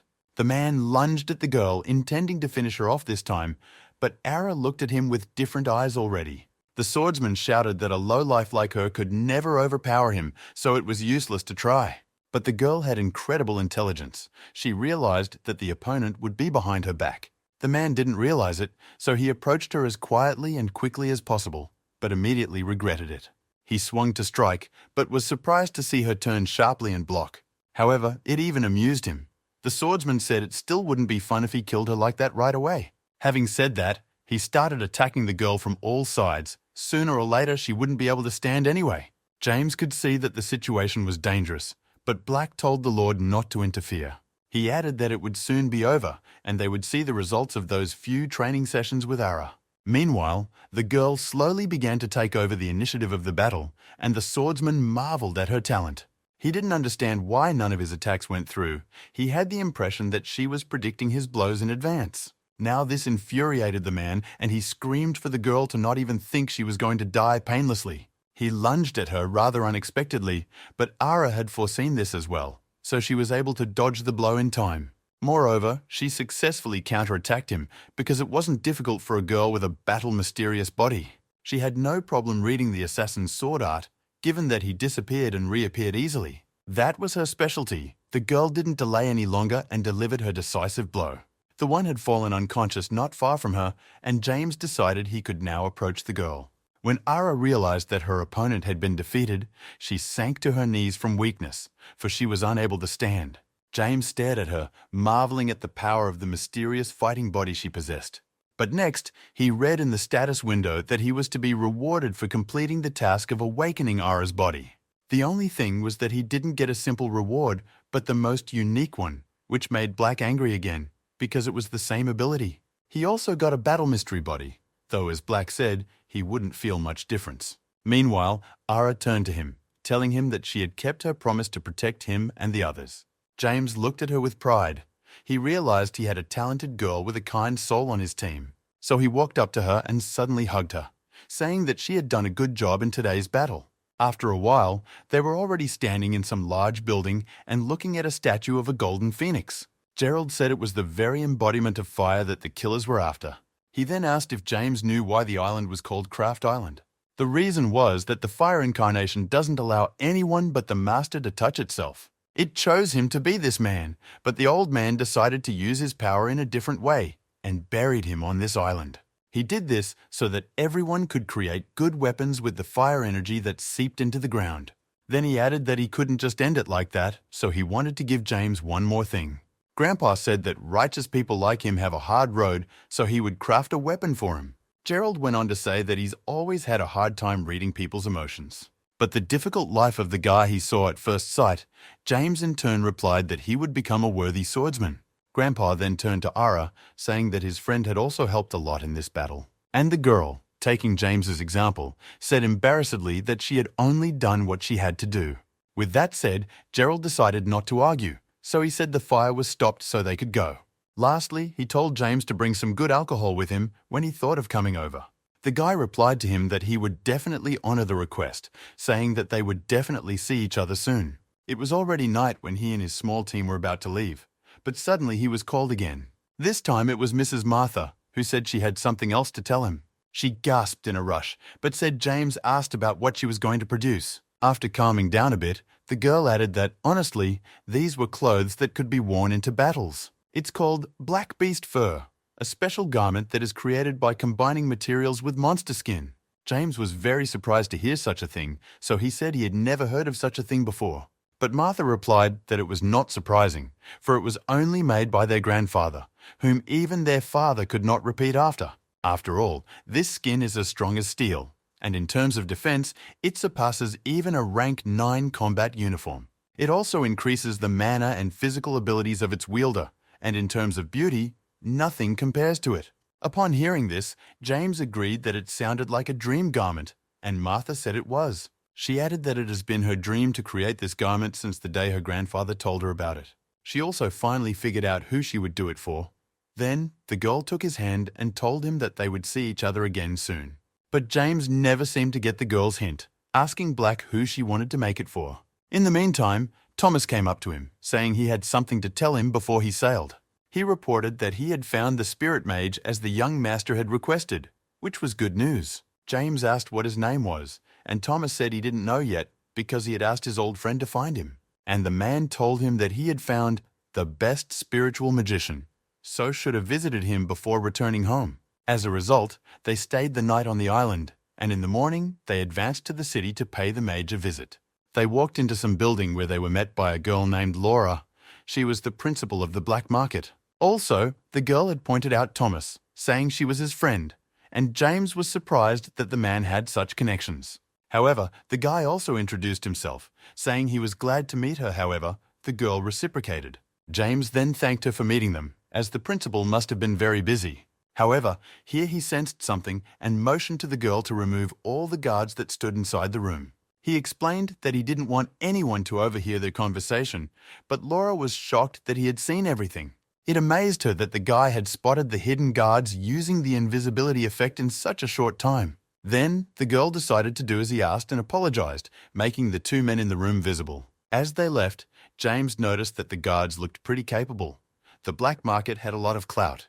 Black agreed, saying that money could buy everything from people, things, jobs to information. Meanwhile, Laura pointed them to a chair and sat opposite herself, inquiring as to the purpose of their visit. She said that Thomas said the guys were looking for the best spiritual magician and asked if that was the case. And when James nodded, she showed the envelope, saying that it held very high-level information. James then asked if she was just granting it to him so easily, but Laura replied in the negative. She said first that she was indebted to Thomas, and second that he had been asking her day and night to do it. Thomas, who was nearby, acknowledged this, saying that his master deserved only the best of mages. James then asked if the current best living mage was not a certain Stoneford mage. But Laura replied that this was the generally accepted opinion. However, according to their data, there is another person. The girl was sure the guy hadn't heard of him. The mage's name was Horace, and they rated him the best. She added that they discovered him when he summoned 2 high-ranking spirits at the same time. But James himself knew of the man, for during the Great Rift in his past life, the man had been at the top of his game. But it seemed to Black that they were overestimating the wizard's merit a bit by asking if he had summoned the Spirit King. James, however, gravely replied that it was so. The magician Horace had played a great part in the day of the Great Rift. After all, he was the one who had summoned the Spirit King back then, so it was no surprise that the black market had already taken notice of him. A few hours later, they had already arrived at the mansion in the forest where the aforementioned mage lived. Such a residence was quite unusual, so James immediately sensed something mysterious. The guard sent by Laura said they made sure no one knew he was coming to the black market.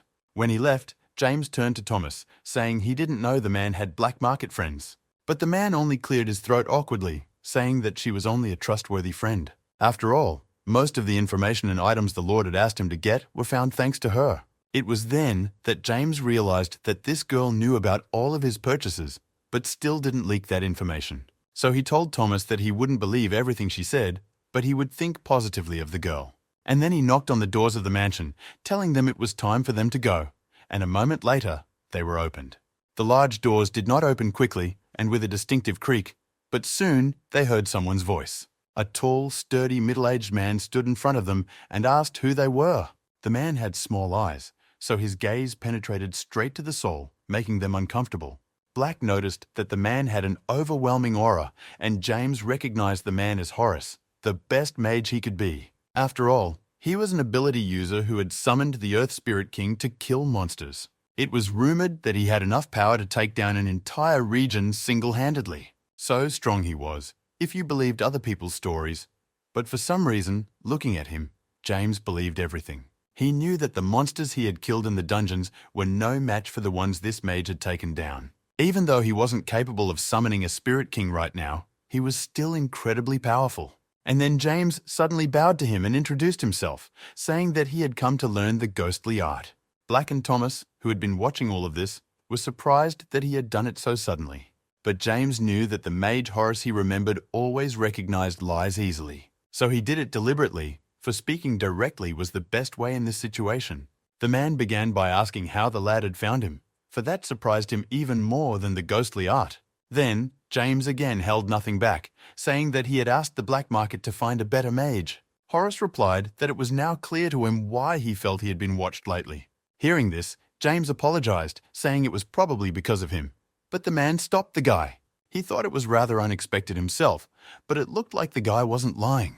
Furthermore, he asked if he was a member of the family of the divine sword Bayek, for he could feel its power. James responded positively, saying that he was indeed the youngest son of the Beck family. Then Horus smiled a little and said that he liked the boy's attitude. This surprised him and Thomas, but then he added that not everyone could learn the art of the phantom sword. He went on to say that James seemed to have the right artifacts for this, but they weren't central to the art. With those words, the man turned toward the door, saying that he did not wish to take on an apprentice. However, James wasn't going to give up so easily, and said that in that case, he would remove all the artifacts. Hearing this, Horus turned around to see what this guy was up to, for he didn't seem to be joking. And James had indeed discounted all the artifacts and stood before him with nothing, but still possessed all the elements. Seeing that he had succeeded in surprising the man, he asked if it was enough for the man to train him. Then Horus changed his mind and approached him again, placing his hand on James's shoulder. He asked him again who he was, for it was incredible that one man could possess all the attributes. And James looked at him with undisguised pride, for he had only recently acquired such an ability. Black knew this too, and he said that for this he should thank the system, which always bestows him with something. After a while, Horus gave up and agreed to at least listen to the guy for starters. He repeated his words, saying that he came here because he was looking for the best spiritual magician. And then the man said it all sounded ridiculous, and James smiled guiltily. However, Horus added to himself that this guy was so talented that he had all the attributes, which meant a lot could be expected of him. So, after a little thought, he agreed to tell him everything he knew.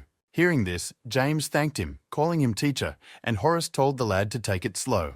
He added that he would not take him on as an apprentice and would only teach him the basics of the ghostly art. Before he started, he asked that the guy send back his guards, for he must do everything himself. James turned to Thomas, saying that he had heard everything himself, so he could help Ara with her training for now. Noticing the guy talking to his guards, the mage realized that he wasn't like the rest of the Beck family. Indeed, the more one lives, the more one observes amazing things in this world. When Thomas left, they entered the grounds of the mansion and stood across from each other.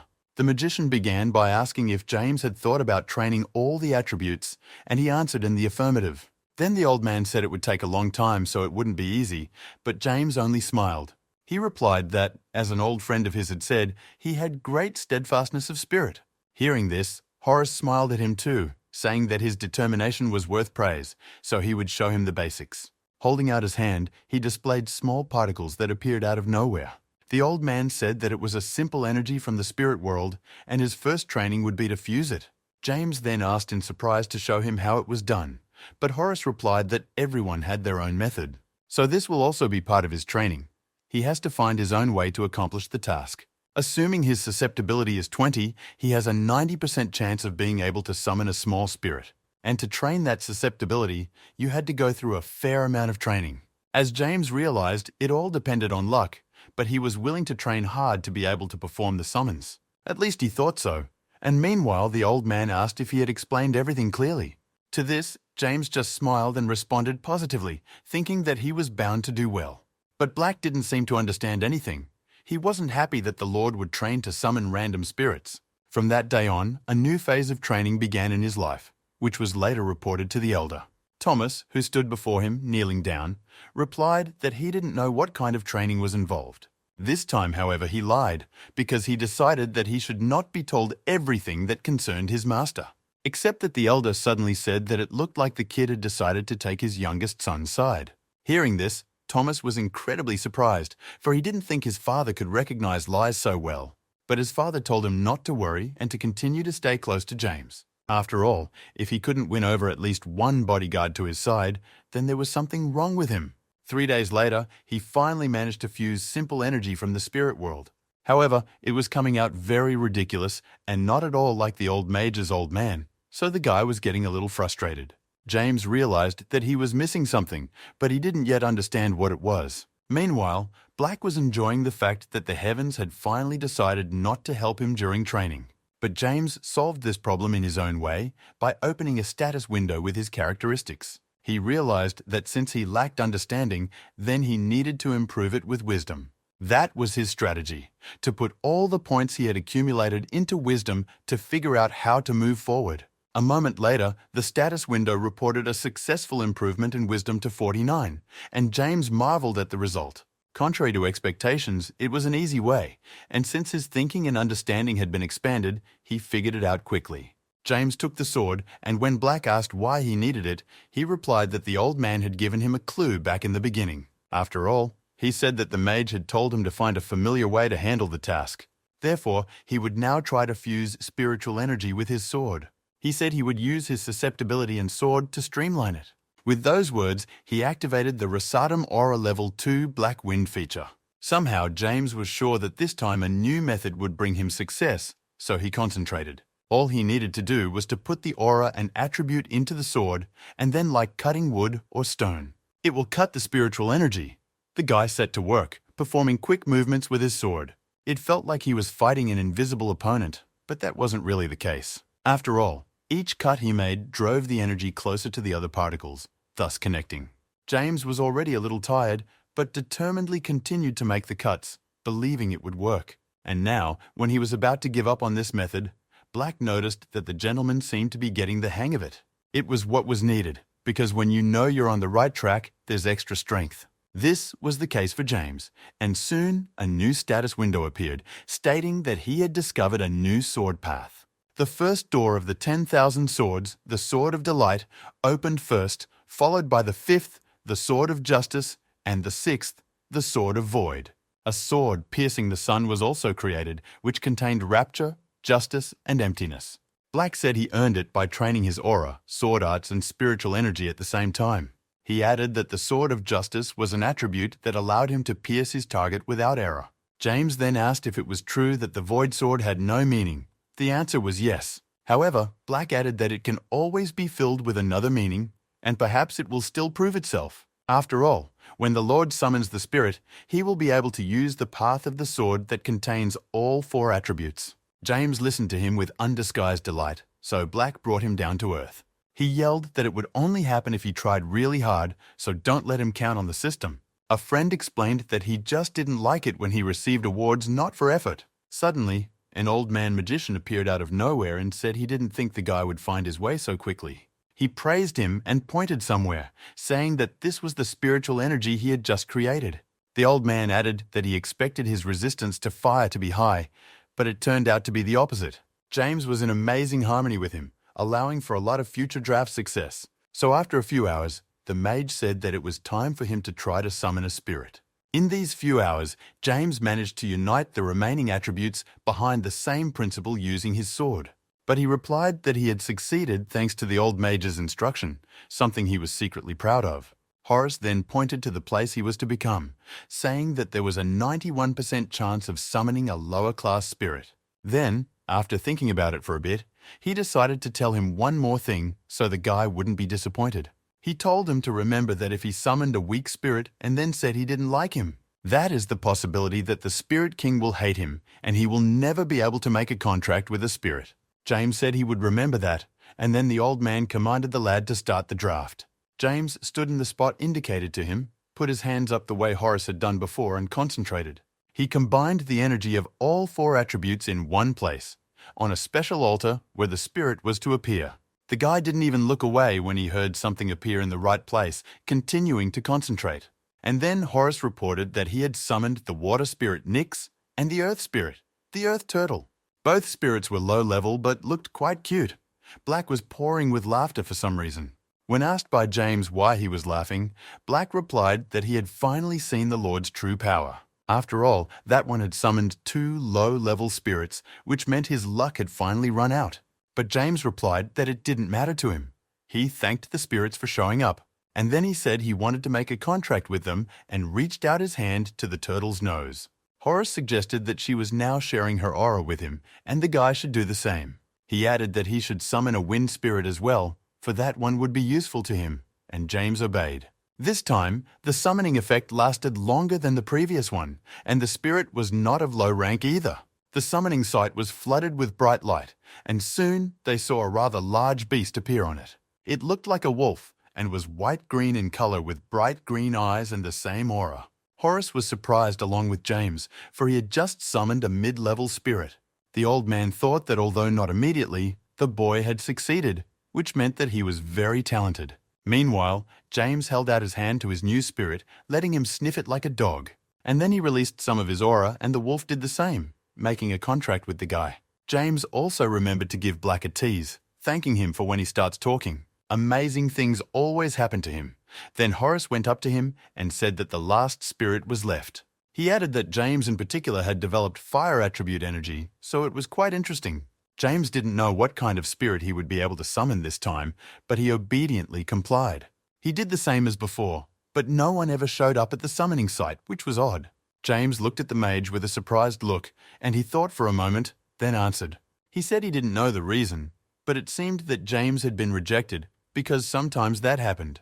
The mage added that the guy probably either scared or pissed off the ghost of the fire attribute. Or, though it rarely happens, a ghost that is very hard to deal with persistently wants to appear before him. And James thought of his susceptibility to the attribute of fire, so it would be a great loss not to summon his spirit. Black then asked what he was going to do now, but the boy said he didn't have much left to do. He will do what he does best, endlessly trying and trying until he succeeds.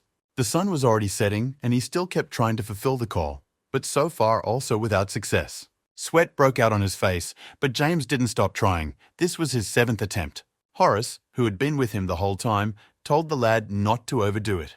Black advised him the same, saying that at this rate, the gentleman would pass out from exhaustion. But James didn't listen to anyone. His willpower was well developed, so he wished to see the result. Once again he performed the call, but that one was again unsuccessful as the spirit did not appear. Then Black told him not to be disappointed, because not everything in the world happens the way everyone would like it to. But while he was saying this, a pillar of huge bright flames suddenly appeared behind his back. It formed just at the point of the draft, so James immediately thought he had made it. The flames were so intense that he and Horace had to cover themselves with their hands from the heat to keep from going blind. And in the next instant, they saw the result of James's persistent efforts, the spirit he had summoned. It was an amazingly sized fire dragon that stood before the guy in all its glory. Horace was surprised to inform James that he had summoned a spirit of the highest rank, a flaming dragon. Suddenly, even Black told the Lord that this spirit was dangerous, so the boy asked how he knew him. Black explained that his past master had also confronted him and the spirit mage who had summoned him. But his past master was very frightened and had a hard time dealing with this spirit because it was incredibly strong. Black remembered how the past master had even considered running away as fast as possible to avoid continuing this fight. Horace, meanwhile, as if to confirm Black's words, also said that this spirit was dangerous. The old man said that if the guy didn't like the flame dragon, it would try to kill him. But James didn't seem at all bothered by his words. He was content to summon such a powerful being. The mage advised him to send the dragon back, but James replied that he wanted to make a contract with it. He approached the dragon, not even startled when it suddenly pointed its claws at him. James asked him if they would do it, and then for some reason agreed, as if talking to a spirit. He agreed to fight him and activated Rasadam's level 2 aura feature Black Wind. A huge amount of his aura appeared, which even covered the dragon with its purple luster. The surprised mage watched this with undisguised delight, for he knew the boy had talent. He understood that he had a high level in martial arts, but for him to be able to use aura so flawlessly, It was many times what he had expected, and it seemed he wasn't the only one surprised by James's strength. The flame dragon he had summoned was already looking at him without much hostility. And then, after a while, something incredible happened. The dragon leaned toward him for a contract. James walked over and put his hand on his horn, telling the dragon that he really liked him. A few days later, the guy was getting ready to leave and was just thanking the old mage for all the training. The one replied that he had only taught him the basics, and it would still take a long time to perfect the skill of summoning. He also added for the lad to be careful with the flame dragon, for so far he couldn't rein it in. At this they said goodbye, and Horace thought that of course he didn't know what the kid's purpose was. But he really wanted to see what he would achieve in his life, because his potential was huge. In the afternoon, James had already arrived at the residence of Divine Sword family Elder Beck. So there he was again, kneeling before him, and his father didn't even know where best to begin. He said he was aware that his son had gone off to train, but for a ghostly art.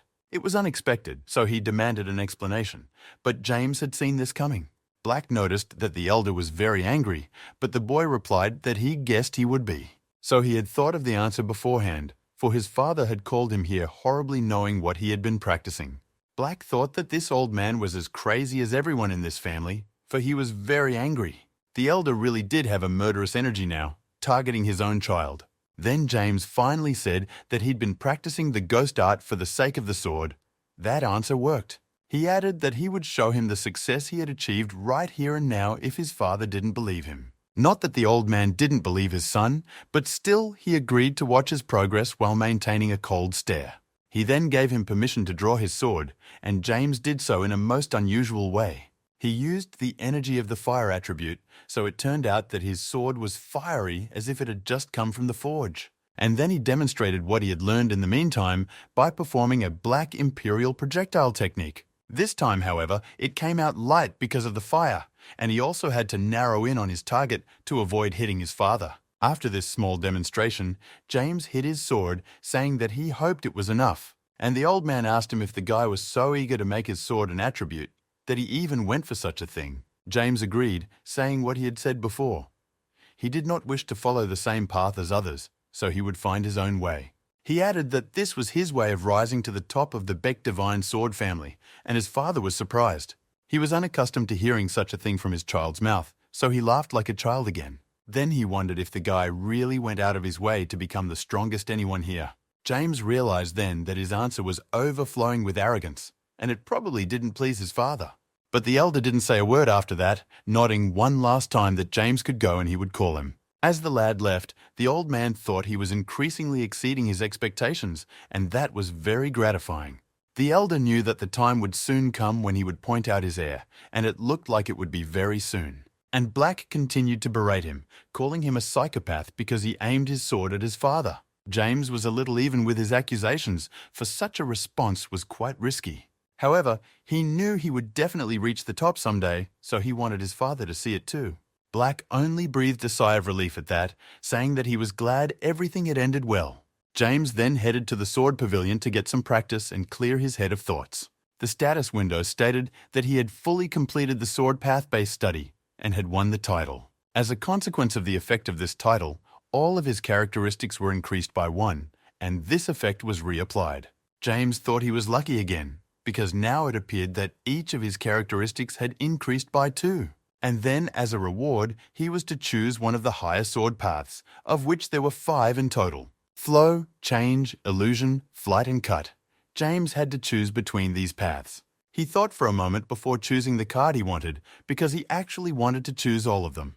Black, as always, was shocked that the system was giving him everything, and he really didn't like it. But he was powerless here. James then began to analyze. He knew that the Sword of Flux flowed smoothly, the Sword of Apology changing its attack trajectory. Sword of Illusions, a path that creates illusions and causes the enemy to fall into a stupor. Next came the Sword of Slashing, allowing you to cut through enemy attacks, and finally the Path of Flight, able to make the sword hover. Then Black remarked that if he reached the end point of the Sword of Flight, he could comprehend the Sword of Control. This blade allows you to control the weapon with just the power of your mind, and James thought that was pretty cool. But Black brought him down to earth again, saying that he hadn't even comprehended the Sword of Flight yet, which James already knew. Then he suggested that perhaps the most practical thing for him to do now would be the Sword of Change. Black agreed, saying it would probably be the best option for the gentleman at the moment. James chose this path, and the status window gave out that the base of the Sword of Change would be proportional to his wisdom. His choice card lit up, showing his current wisdom characteristic, which was 51%. He even smiled at Black, for he had made the right choice. Wisdom would come in handy for him many times over.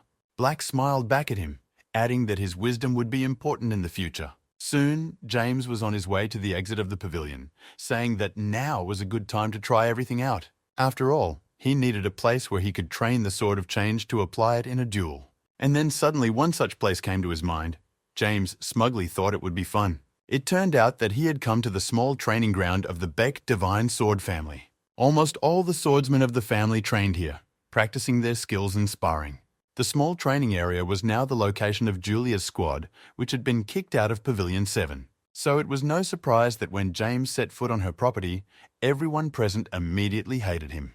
But the guy realized it himself, saying that they all probably wanted to kill him for taking the pavilion away from them.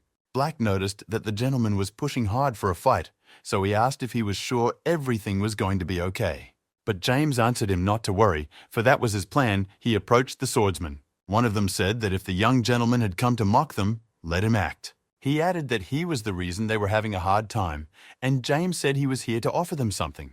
But the guy turned his back on him, saying they weren't interested in any of his offers. Hearing this, James pretended as if he was surprised, saying that it came out that they didn't want their pavilion back. This made the guys change their minds, and they thought James could at least be listened to. One of them asked what he meant, to which James replied that they got it right. Just in case, he explained that he would immediately return the 7th Sword Pavilion to them if they defeated him. It must have piqued their interest, for there was no better training than a real fight. Black asked if that was really what his plan was, and James explained that what he had taken away from Julia consisted of the best swordsmen.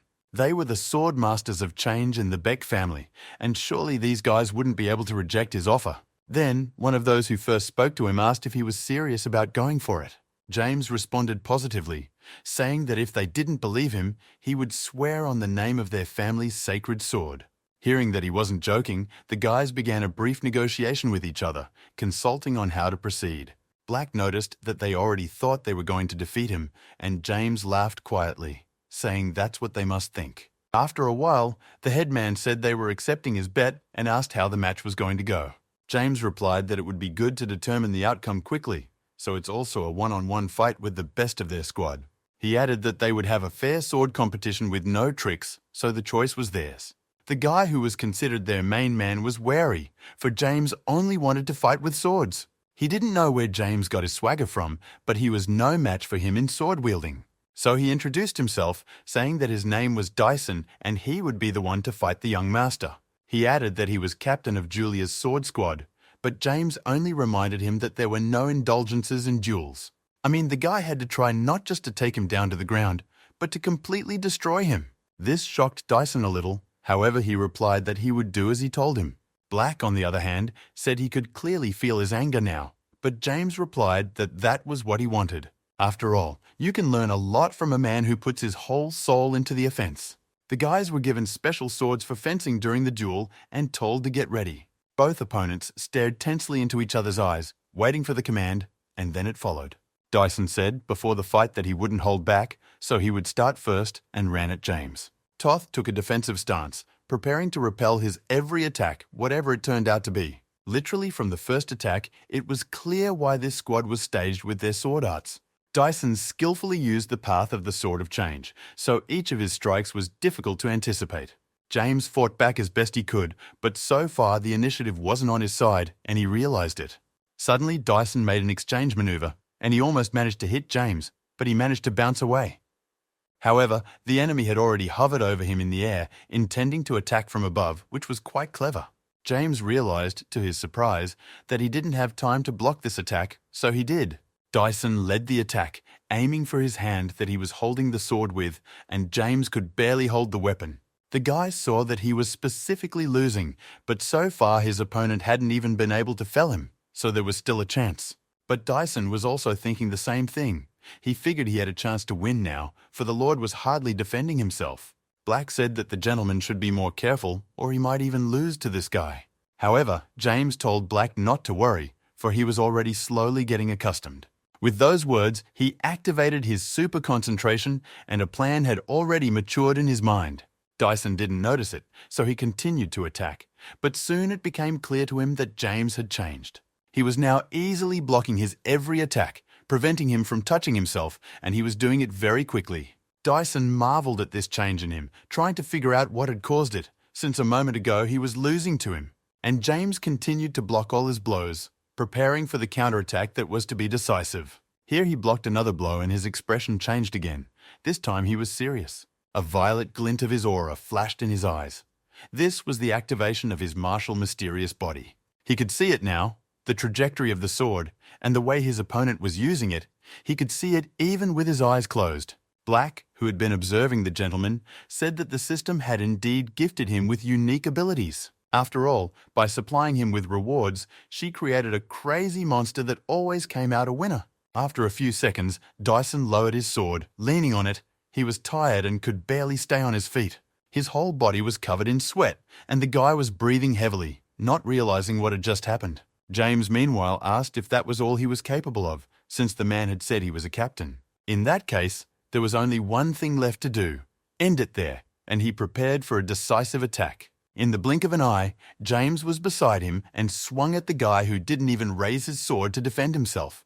But still, Dyson was able to find the strength to block that punch as well. He called James a psycho, and the latter took it as a compliment, for he used his own sword art of change.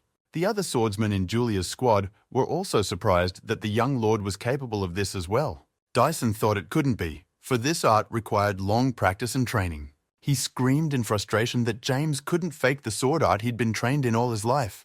The bitterness of this gave him strength, and Dyson was able to go on the attack again, swinging his sword in his opponent's face. What he didn't know was that James had spent all this time training too, so his skills were no imitation. In an instant, he was behind the guy's back and punched him in the neck, making Dyson's eyes go black. He fell to the ground, his weapon falling out of his hand, and James said that a swordsman should not be influenced by emotion.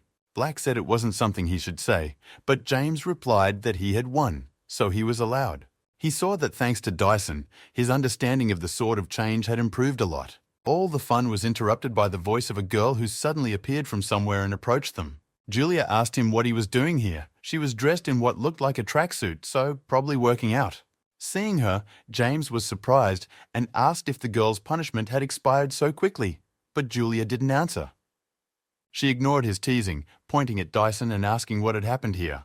To this, James replied that they had merely had a little duel as a bet. But Julia didn't believe him, and then another guy from her squad confirmed James's words about a fair bet. Then his sister got angry, asking if he was using her sword squad to tease her. One of her boys asked his mistress to calm down, but she yelled at him and he shut up. Julia then turned to James, saying that right there she would end it once and for all. But the girl managed to quickly change her mind when she saw his aura, which had gotten even stronger in that short time. She pointed this out, saying that her petite sibling seemed to have changed a lot since the last time they met. However, she also knew that he hadn't reached her level yet, which meant she had a better chance of winning. The girl told herself that she should kill this underling right now, before he got even stronger. She had already activated her aura when suddenly a guard approached them, reporting an urgent message. It was from an elder and stated that all direct relatives of the Beck family were to gather in his hall. Then, James thought that the time had finally come, for there was only one reason for gathering them all. He already knew what the elder would tell them, though he didn't think it would be so soon. But still it was. After all, there was only one event that even the first brother participated in, the announcement of the heir. Soon, all the relatives arrived at the elder's hall, but no one spoke to each other. James figured that was the reason Julia had returned so early from her punishment. It looked like father was still getting ready in his private room. Then there was one other person left. The guy turned his head toward the exit, and after a few seconds, someone's footsteps were heard there. The first brother of the Divine Sword Beck family, Gilbert Beck, who had been on the front lines the entire time. He was already in his late 30s, and all the brothers and sisters respected him as well as their father, for he was very strong. Gilbert's appearance could only mean one thing. Today, the elder would announce his successor. Black noticed that the gentleman spoke of the first brother as if it was the first time he had seen him, but James said it was. After all, this was their first meeting. He had never seen him live in his previous life, so he was surprised. But the brother looked really cool. The sheer amount of paraphernalia he wore was eye-popping. Gilbert Beck was always ahead of them all, and even seemed not to care about the rest of the family. Black analyzed him, saying that this man was strong. He was at least rank 8, maybe even rank 9. James agreed with this conclusion, saying that the first brother was second only to his father in strength, but understandably so. The guy also added that he should definitely become stronger than the two of them, so he will do everything for that. After a while, the announcement was heard that an elder was coming, and all the children lined up in 2 rows. Father walked across the bottom and sat down in his customary throne chair, throwing back a leg and giving everyone a stern look. He asked if everyone present knew the reason he had gathered them in this room. Gilbert answered for everyone, saying that the reason for this was the choice of an heir to take his father's place. Hearing this from his lips, the elder asked why the eldest son thought so, but he only smiled. He replied that otherwise the old man would not have called him, so the reason was quite logical. It was both bold and impertinent, but his father liked that answer, saying that Gilbert was, as always, insightful, and then turned to all present, saying that he would tell them the method by which he would choose an heir. There were 8 candidates total, so he asked if they thought it was too many. Everyone but Gilbert looked at him in amazement, as if asking what his father meant. And the one showed 4 fingers, saying that half of them would be quite enough and the rest would drop out. James noticed that it was different from what it had been in his previous life, but it seemed like it was meant to be. Probably everything he did had an impact on the future course of events, so it's not surprising that the selection changed. The elder, meanwhile, continued, saying he would make choices based on everyone's accomplishments. Martial arts and physical strength, achievement and honor, they could use it all. This way, they would not only elevate their reputation, but also the reputation of the Baek Divine Sword family. Sooner or later, someone was bound to have questions, and that person turned out to be the younger John. He raised his hand, saying embarrassedly that he was still young and lacked strength and experience in martial arts. He asked how he could compete with the others, but the elder was surprised at such a question. He said that if he was going to use weak excuses, he could give up right now. When John heard this, he was frightened and said that he had been foolish, so he apologizes for it. Plus, the father added that the youngest of the family has proven that age has no correlation to achievement. After all, the Beck Divine Sword family's strength recently was due to James Beck's activism. And then he suddenly said openly that if the guy continued like this, he would have no problem being selected as heir. Such high praise made everyone marvel, and James bowed his head to his father in gratitude. But Black noticed that his father was indeed very cruel, for he had said those words deliberately. It was done to exalt him before the others, which meant only one thing. James would be their target from now on. James agreed with Black that this was all starting to get tiresome, but it still had to happen sometime. Father then said that he had voiced everything he wanted to say, and everyone but Gilbert could go back to their business. As James left the gym, he thought he would surpass them all and bring the Beck family to the top. Soon, Gilbert Beck was alone in the hall, and the elder noticed that they had not seen each other for a long time. The eldest son was silent, for he knew his father well enough to know what he was about to say. But this time, his father didn't go with his script and again noticed that the guy hadn't changed much since their last meeting, and then suddenly added that it was even a little disappointing, and his gaze darkened. Gilbert then asked what reason he had for choosing his heir so early. After all, even if age has nothing to do with achievement, some were not even 20 years old yet. He also asked if Barbara and Kevin didn't become prominent, so why provoke conflict? To this, the elder also responded with a question, asking if the eldest son knew about the insect pot. If you collect a few poisonous insects in a clay pot and cover it with a lid, they will fight among themselves. This will continue until the very end, until there is only one survivor left, which will be the most poisonous. This phenomenon was what was called a pot of insects, and Gilbert asked if that was how he saw them. To this, the elder calmly replied that he too had once been one such insect, and he trampled those who tried to climb up, so the last survivor gets everything. Gilbert then shouted that it wasn't about insects, but human lives, asking if his father didn't care.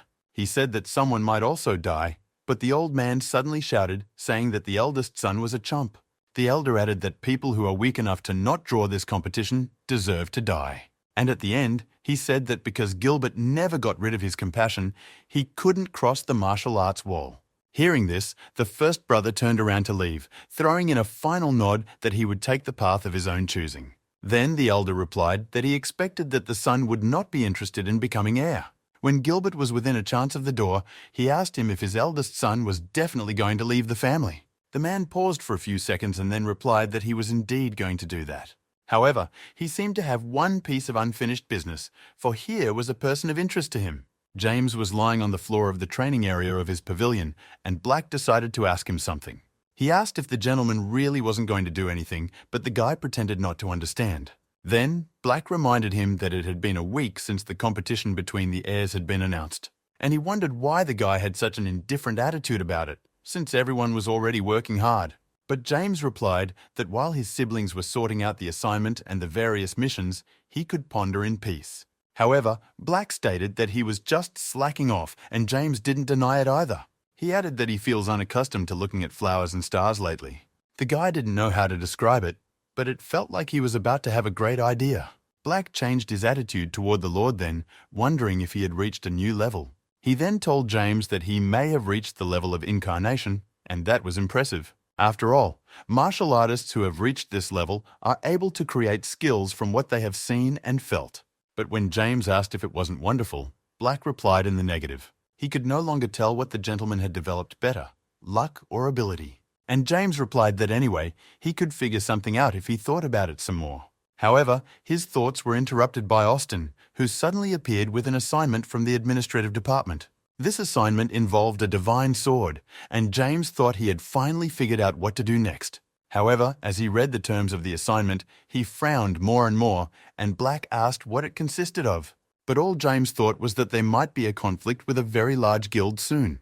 The guy then turned to Austin, asking him to get the car ready for tomorrow morning. He would explain the rest later. The next day was sunny and warm, so they quickly made it to their desired destination, Skytown. James was already walking along with some guy who apparently represented the Beck family here. He tells James that Skytown has been invaded by the family of the Divine Sword Beck's family. To make matters worse, the citizens had been damaged, and some of their group was also wounded, as well as the guy himself. James then asked him what exactly had happened, and he began his story about the Yon family. It was a large guild similar in size to the Beck Divine Sword family, and James remembered everything. He told Black that they had often provoked conflicts with their family, and then suddenly they opened a branch in Skytown. But the more territories a family has, the more advantages. In some cases, a lot can be achieved. That's what the guy they were walking with said, and James agreed with him, except there was nothing of value in Skytown. Their new acquaintance pointed this out as well, saying that there were no dungeons or rifts here. The branch manager of the Beck family was only rank 5 for this very reason. James asked about the main man in the Yong family. The guy replied that the branch manager of the Yan family branch was Harry Yon's 9 Swords of Change. Hearing that name, James even smiled a little, for they were well acquainted with the man. He explained to Black that Harry Yong was quite famous for his Sword of Change. James thought he was of the same level as Julia, and this would be his chance to get a better look at the Sword of Change. But Black asked if the Lord thought the man would just come out like that and offer to fight him. James replied that of course that would not happen. However, he knew Harry Yong well, so just create a situation where he can't avoid a duel with him, James Beck. Meanwhile, they had come to the place they wanted, a branch of the great Yong family in Skytown. The guy from the Beck family said that as far as James could see, they had built a solid wall and gate, except it was done right in the middle of the territory of the Divine Sword Beck family. James wanted to break down this gate, and his interlocutor said they had already tried to solve this problem, but in vain. They would like to talk to the branch manager, but he won't even agree to meet with them. James then replied that the answer in this situation was obvious. They would go in on their own if they were unwilling to come out to them. He adopted an attacking stance, intending to smash the gate in front of him with his new attack. At the same time, in the great Yong family's territory, ordinary swordsmen were sweeping the courtyard, preparing it for an important event. They were following the instructions of one man who was unusually powerful in their family. His name was Harry Yong, and he had a plan to get rid of the family of the Divine Sword Bayek in Skytown. Suddenly, one of the swordsmen dared to ask if Beck's people and families would allow all this. He added that one of them had recently become quite famous for his rather daring battles. Then the other swordsman also stopped sweeping the floor and started discussing James, who was to come here. Harry Yong asked if they were referring to the youngest son from the Divine Sword Beck family, and he even knew his name, James Beck. They'd met once before. One of the swordsmen said that this guy broke up a tiered guild, if rumors were to be believed. But Harry replied that rumors were apt to be exaggerated. For this, James was still a child. He added not to let his swordsman make a big deal out of it, for this boy wasn't that strong. Especially, he asked them, were they not on his side? For if not, he would consider them his enemies. He also asked if they were going to go beg the Divine Sword Beck family to accept them. But Harry soon calmed down, saying that this guy from the Beck family must be really strong. Harry wanted to add that he wasn't crazy enough to do that, but was cut short halfway through, because the next instant their lauded gate fell at the hands of the very youngest son of the Beck family. The swordsman from the Yong family watched in amazement as he came out from under the rubble of the gate and hid his sword. And James looked at them with a calm gaze and found it immediately, Harry Yon also looking at him in surprise. Then James suddenly shouted for them all to hear that he was a descendant of the Divine Sword Beck family. He then added that he had come to make them pay for trespassing on their family's property, and he ended his speech by challenging their branch manager, Harry Yong, to a duel. Everyone, without exception, was surprised, as if on cue, when he said those words, for it meant that a fight would begin here. The swordsman thought James was crazy, but he didn't care. He was almost there. But it took less than a minute for the guy from the Yong family to pull themselves together. They realized they were outnumbered. Usually those in the majority won unconditionally, but in this guy's case, that method didn't work. James told them to stay out of the way, calling them minnows, and the two, though not without anger, still backed away. Then the branch manager of the Yong family finally approached him. Harry asked if it was really James Beck. He then asked what the guy was putting on this whole show for. Did he really want to start a war between their families? But James replied that they were the ones who started it all, so he didn't start any war first. Harry didn't like his answer. He wondered if the guy thought he was acting justly. That's when James suggested they finally fight. The winner takes the Skytown ward. Such a statement greatly surprised and angered Harry. He wondered if James had lost his mind. Black agreed with him this time, adding that the gentleman didn't seem to be thinking about losing at all. He liked that attitude of his, however, so of course Black was on his side and believed in him. Plus, it was actually D.D. James's plan, since he knew that Harry Young had an inflated ego, and he can't refuse a challenge if he's thrown down by an inferior in rank, because everyone was looking at him. Harry himself thought roughly the same thing, realizing that he couldn't help but accept his challenge from this cocky guy. However, he still tried to calm down and settle things without a fight, saying that the matter of the duel was quite serious. But James didn't let him finish, seeing how he decided to walk away from the challenge, taking advantage of his position of leadership. James said that it all made sense to him now. Harry Yong had turned out to be nothing more than a helpless scarecrow. In that case, James asked him to take a dump and bring the real boss of the Yon family to him. Hearing this, Harry couldn't hold back any longer. Letting this creep continue to humiliate him was not an option. He unleashed his scarlet aura, saying that he would tear him to pieces if he so desired. Black noticed that the boy would clearly be enlisted as a saint if he kept his cool after James's words, and the one was about to say that he would take this chance to complete the task and increase the Sword of Change skills. However, cut short by the fact that they had a new surprise assignment in front of them. According to his terms, James had to analyze all the changes of Harry Yong's sword and defeat him. Black, as always, said that the system must have broken down and wants to make a monster out of Mr. A moment later, the two opponents stood opposite each other, preparing to begin their duel. Harry said thinking James wouldn't use spirits since it was a sword duel, and the man asked if branch manager Yon had chickened out. In that case, he would calm him down and not use the spirits. It was an obvious provocation, but it worked on Harry. He clenched his sword and waited patiently for the signal, and when it was given, was the first to rush to the attack, saying he would tear James's mouth to shreds. The latter managed to block the first blow, however, without any problems, so now it was his turn. He activated Rasadam's level 2 aura feature Wings of Flame as well as Super Concentration. For a moment, their auras collided with each other and became visible to the other swordsman like two walls. But very quickly, the dark purple wall threw back a scarlet red wall. It was Harry who jumped back.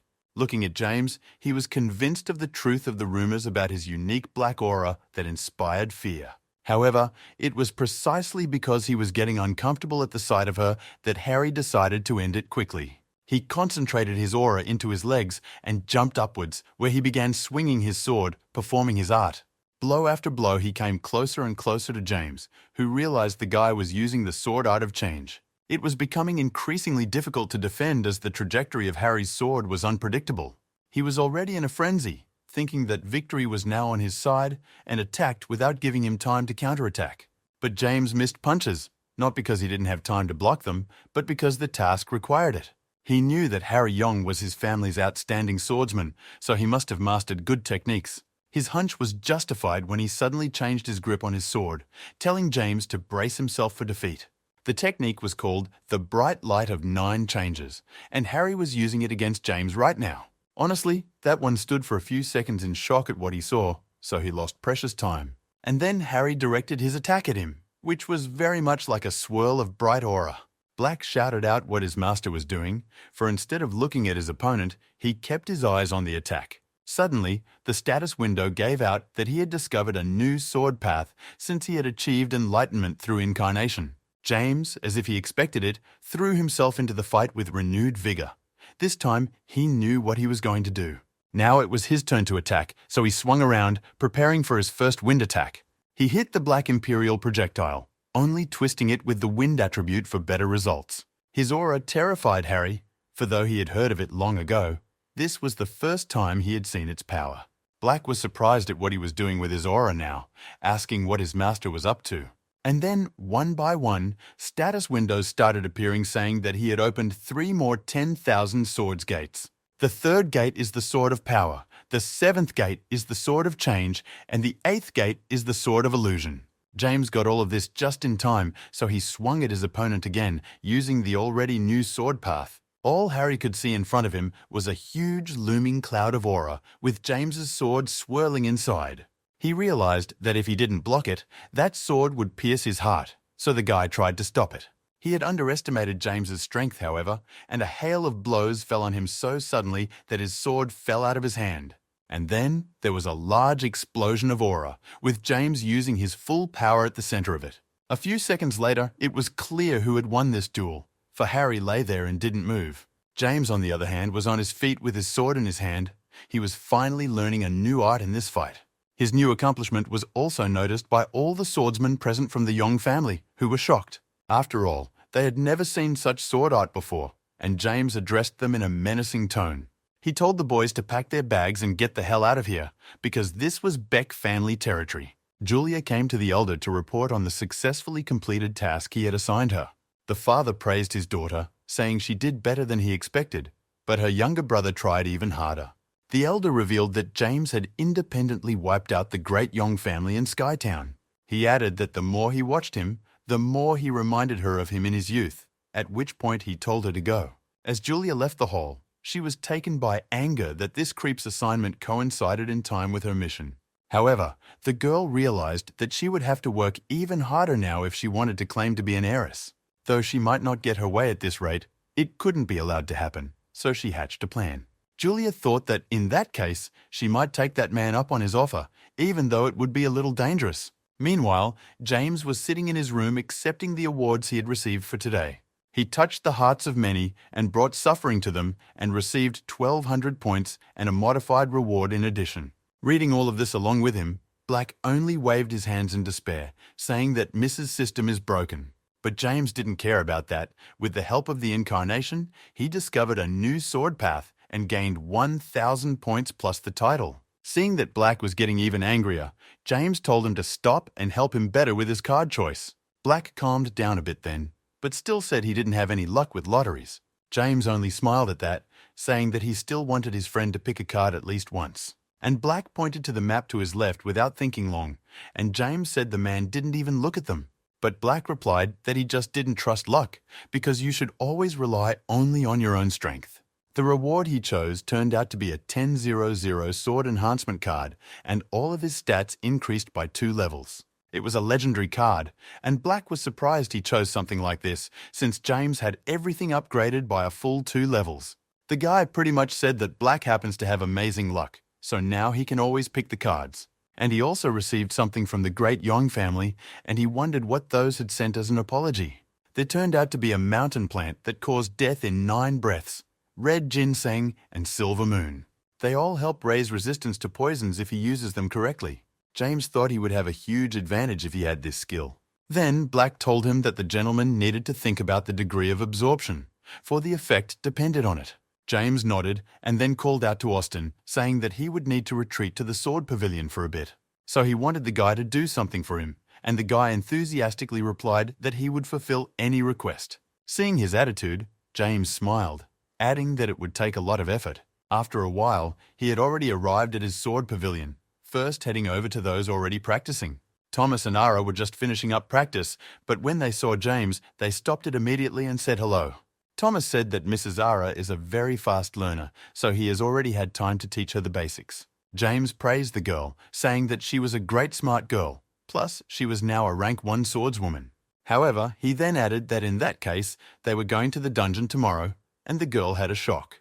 Thomas, on the other hand, congratulated her on the fact that tomorrow would be her first trip to such an unusual place. Ara thanked him embarrassedly and then turned to James, saying that she had one request. She said she wanted to clear the dungeon alone, a decision that couldn't help but surprise. The girl added that she had heard the young master had killed the boss in the dungeon himself when he was also rank 1. So she also wanted to try her luck and strength, because for some reason she felt like she could handle everything. James hesitated for a while, but Black told him to let her, saying there would be no problem.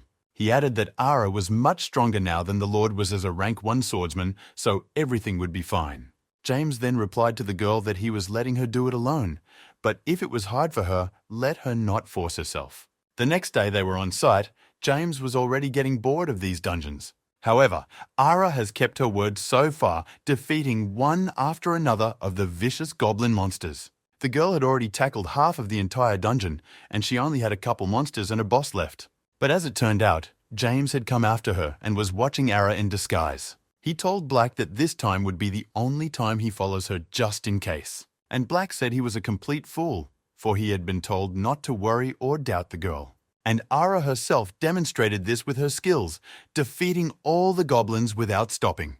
James was very happy for her and cheered like a child, and Black thought that was partly the case. But suddenly, Ara was approached by 2 unknown men who appeared to be swordsmen as well. The girl asked in surprise what was wrong, but seemed to get into more trouble by doing so. One of those 2 guys, a fat guy, pointed his finger at her and said she was trespassing on their property. Hearing this, Ara, a little unaware of the whole situation, bowed to them, apologizing. Then the guys, seeing that she was a rookie, shouted at her to give her the minor stones from the monsters and get lost. James and Black, watching from cover, became very angry at this behavior of the swordsman. But James managed to restrain himself from rushing over to them and sorting things out on his own. Black also noticed that the swordsman looked weak, asking if the Lord was just going to observe. The one replied that they would just wait and see what Ara would do, and she just gave them her booty. The girl turned around to leave, saying she'd find another place, and the guys cheered her defeat. As Ara left, they shouted unpleasant words after her, but were generally pleased to have been rewarded. One of the sneers they said was that she must have been trained by a chump like her. This, the girl couldn't stand it anymore. She turned around and decided that now she wouldn't let these 2 go. After all, they dared to insult her young master, even though they themselves were many times weaker than him. She turned to them, asking if the guys weren't taught good manners. Ara pointed her sword at them, telling them that they better take back what they said and apologize. But the guys seemed to think of her as some kind of laughingstock because they didn't take her words seriously. That's when Ara had to finally use her strength. She punched the fat man in the face with her fist. The blow was so hard that the man fell to the ground, his blood dripping from his head and from Ara's hand. The girl meanwhile said she would not allow anyone to speak ill of the man who gave her everything. After all, he had taken her and trained her, and if she ever heard such a thing from their mouths again, she would cut off their heads with her sword. James listened to all of this and couldn't help but feel proud of his student. He was glad she was able to defend the honor. Black agreed with him, saying that Ara had indeed become much more confident through training. The guys were still trying to put up some resistance to overpower the girl, but in vain. She moved quite fast and threw very accurate punches, albeit small in comparison to James. But there was no need for her to use her sword here, so Ara used all the skills of her body. James noticed that the girl was using the punches he had taught her himself, and it was a pleasure to watch. But here the guys were finally able to get to their feet and grab their swords, saying she wasn't getting out of here alive. Only Ara hadn't planned such a thing, she replied. It was they who let them have no hope of leaving here alive. They rushed at each other, and though the guys had a clear advantage, Ara was not inferior in strength. She faced the fat man, but realized she couldn't overpower him, for she lacked strength. She fought off two at once, and it was amazing how neither attack hit her.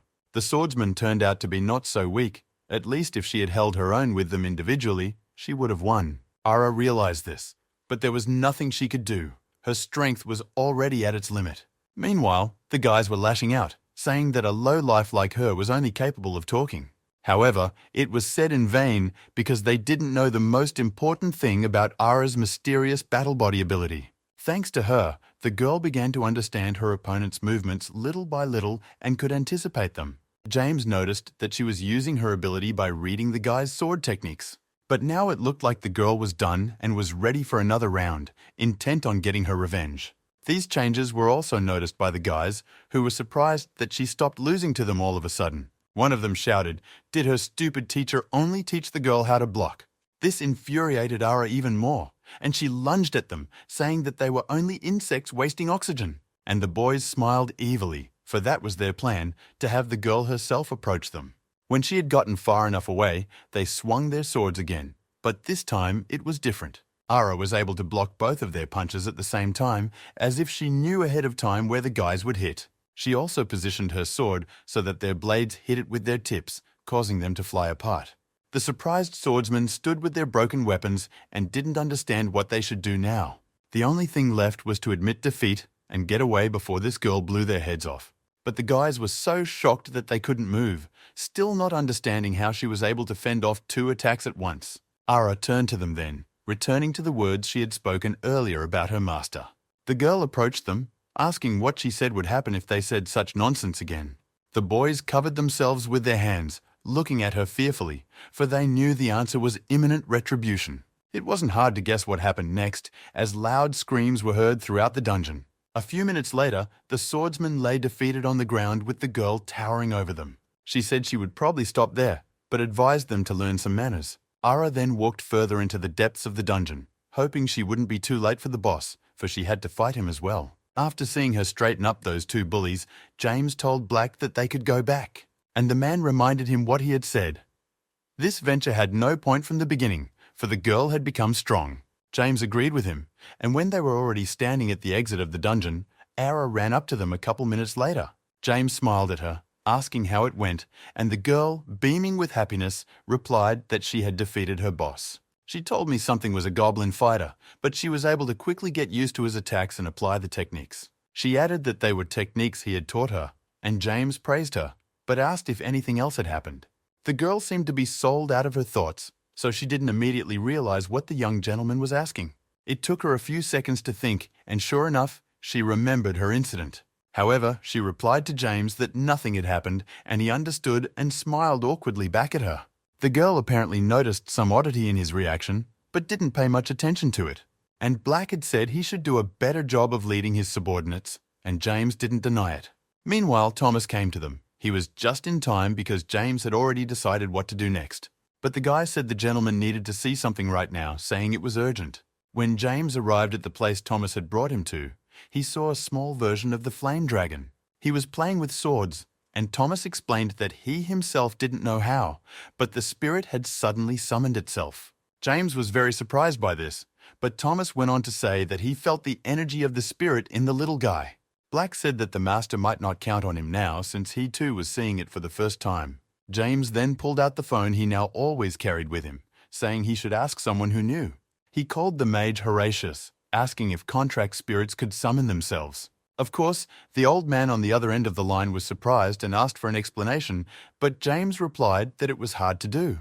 He took a few moments, however, to bring the mage up to speed, and he laughed in surprise. He said James was special, but his spirit was as good as the guy. Then the old man said to come see him when he called. James didn't even have time to think about the mage hanging up so quickly before he suddenly heard a voice outside. Someone was calling for him, and Thomas volunteered to go look himself, but James said they would go together.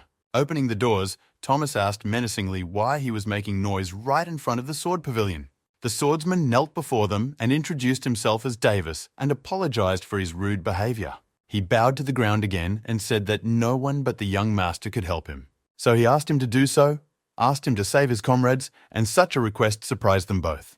When James asked what he meant, the swordsman explained that they had gone on a reconnaissance mission. It was a low-level dungeon, but there turned out to be a rift, and a monster with a level higher than they thought appeared. Black in turn added that dungeons can narrow, which is the reason why this happens, though it's quite rare. And Davis continued, saying he sought help from the admin department and other Beck family heirs. But they all instantly turned him down, explaining that everyone was dead now, so there was no point. However, the guy didn't believe it, saying that his comrades were definitely alive. They had to be hiding somewhere. He then started to ask for the young master to at least take their bodies, but James stopped him. He turned to Thomas, saying they would do without family support and go alone. He then told Davis to show him the way, and the latter bowed to him again, this time gratefully. James smiled, but immediately his gaze fell somewhere to the side. There was a new assignment. It stated that his guild members were hiding in the rift-altered area, and to save them, you had to show them the road they would need to take. The reward was 1,100 points. This meant that the swordsmen were alive. Right now, they were standing behind the rocks that served as safe cover. There were 3 of them, and they all agreed that they were in a dream that never ended. They realized that although they had escaped, it was only a matter of time before the monsters found them. They needed to hold out until help arrived from the family, but only one of them believed in it. The others asked him how long they had been sitting like this, but still not a single person from the Beck family had come. Everything pointed to them being abandoned. However, one guy pointed out that Davis was worried about them. Surely the friend must have been looking for help now, or maybe it was on its way. Either way, all that was left was to wait. But meanwhile, the monsters finally noticed them and roared loudly, then started to approach the guys. The swordsmen realized that their strength was already at its limit, but prepared to fight to the last man. They decided that even if they died, they would at least die during the battle, as befitted true swordsmen. The boys took up their swords and shouted that they would show the will of their Beck family, even though the family didn't even come to their aid. A huge bug-shaped monster attacked them. The problem was also that their weapons were already being torn down.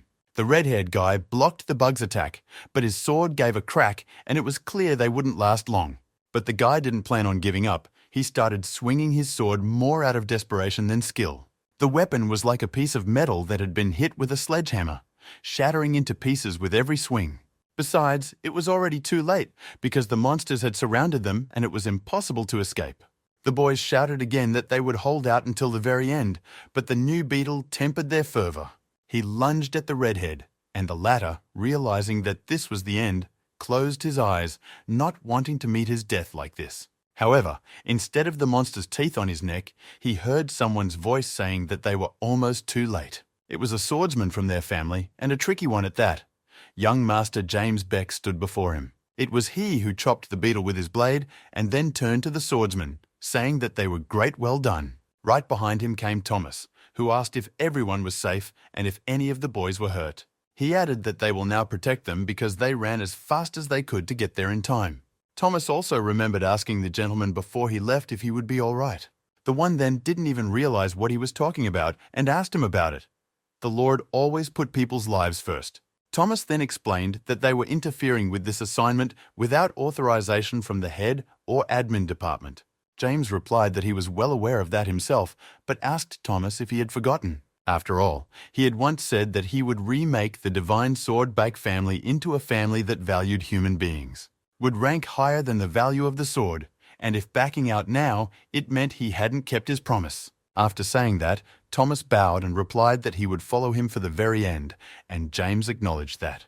To Black, however, he told him that he was a little embarrassed to be so skillful with words. After all, in his previous life, it wasn't the Beck family that had taken this assignment, but another major guild, which meant he had changed the course of events again. And that was actually true. Thanks to him, the Beck Divine Sword family had become more famous than it was. So the average assignment was this.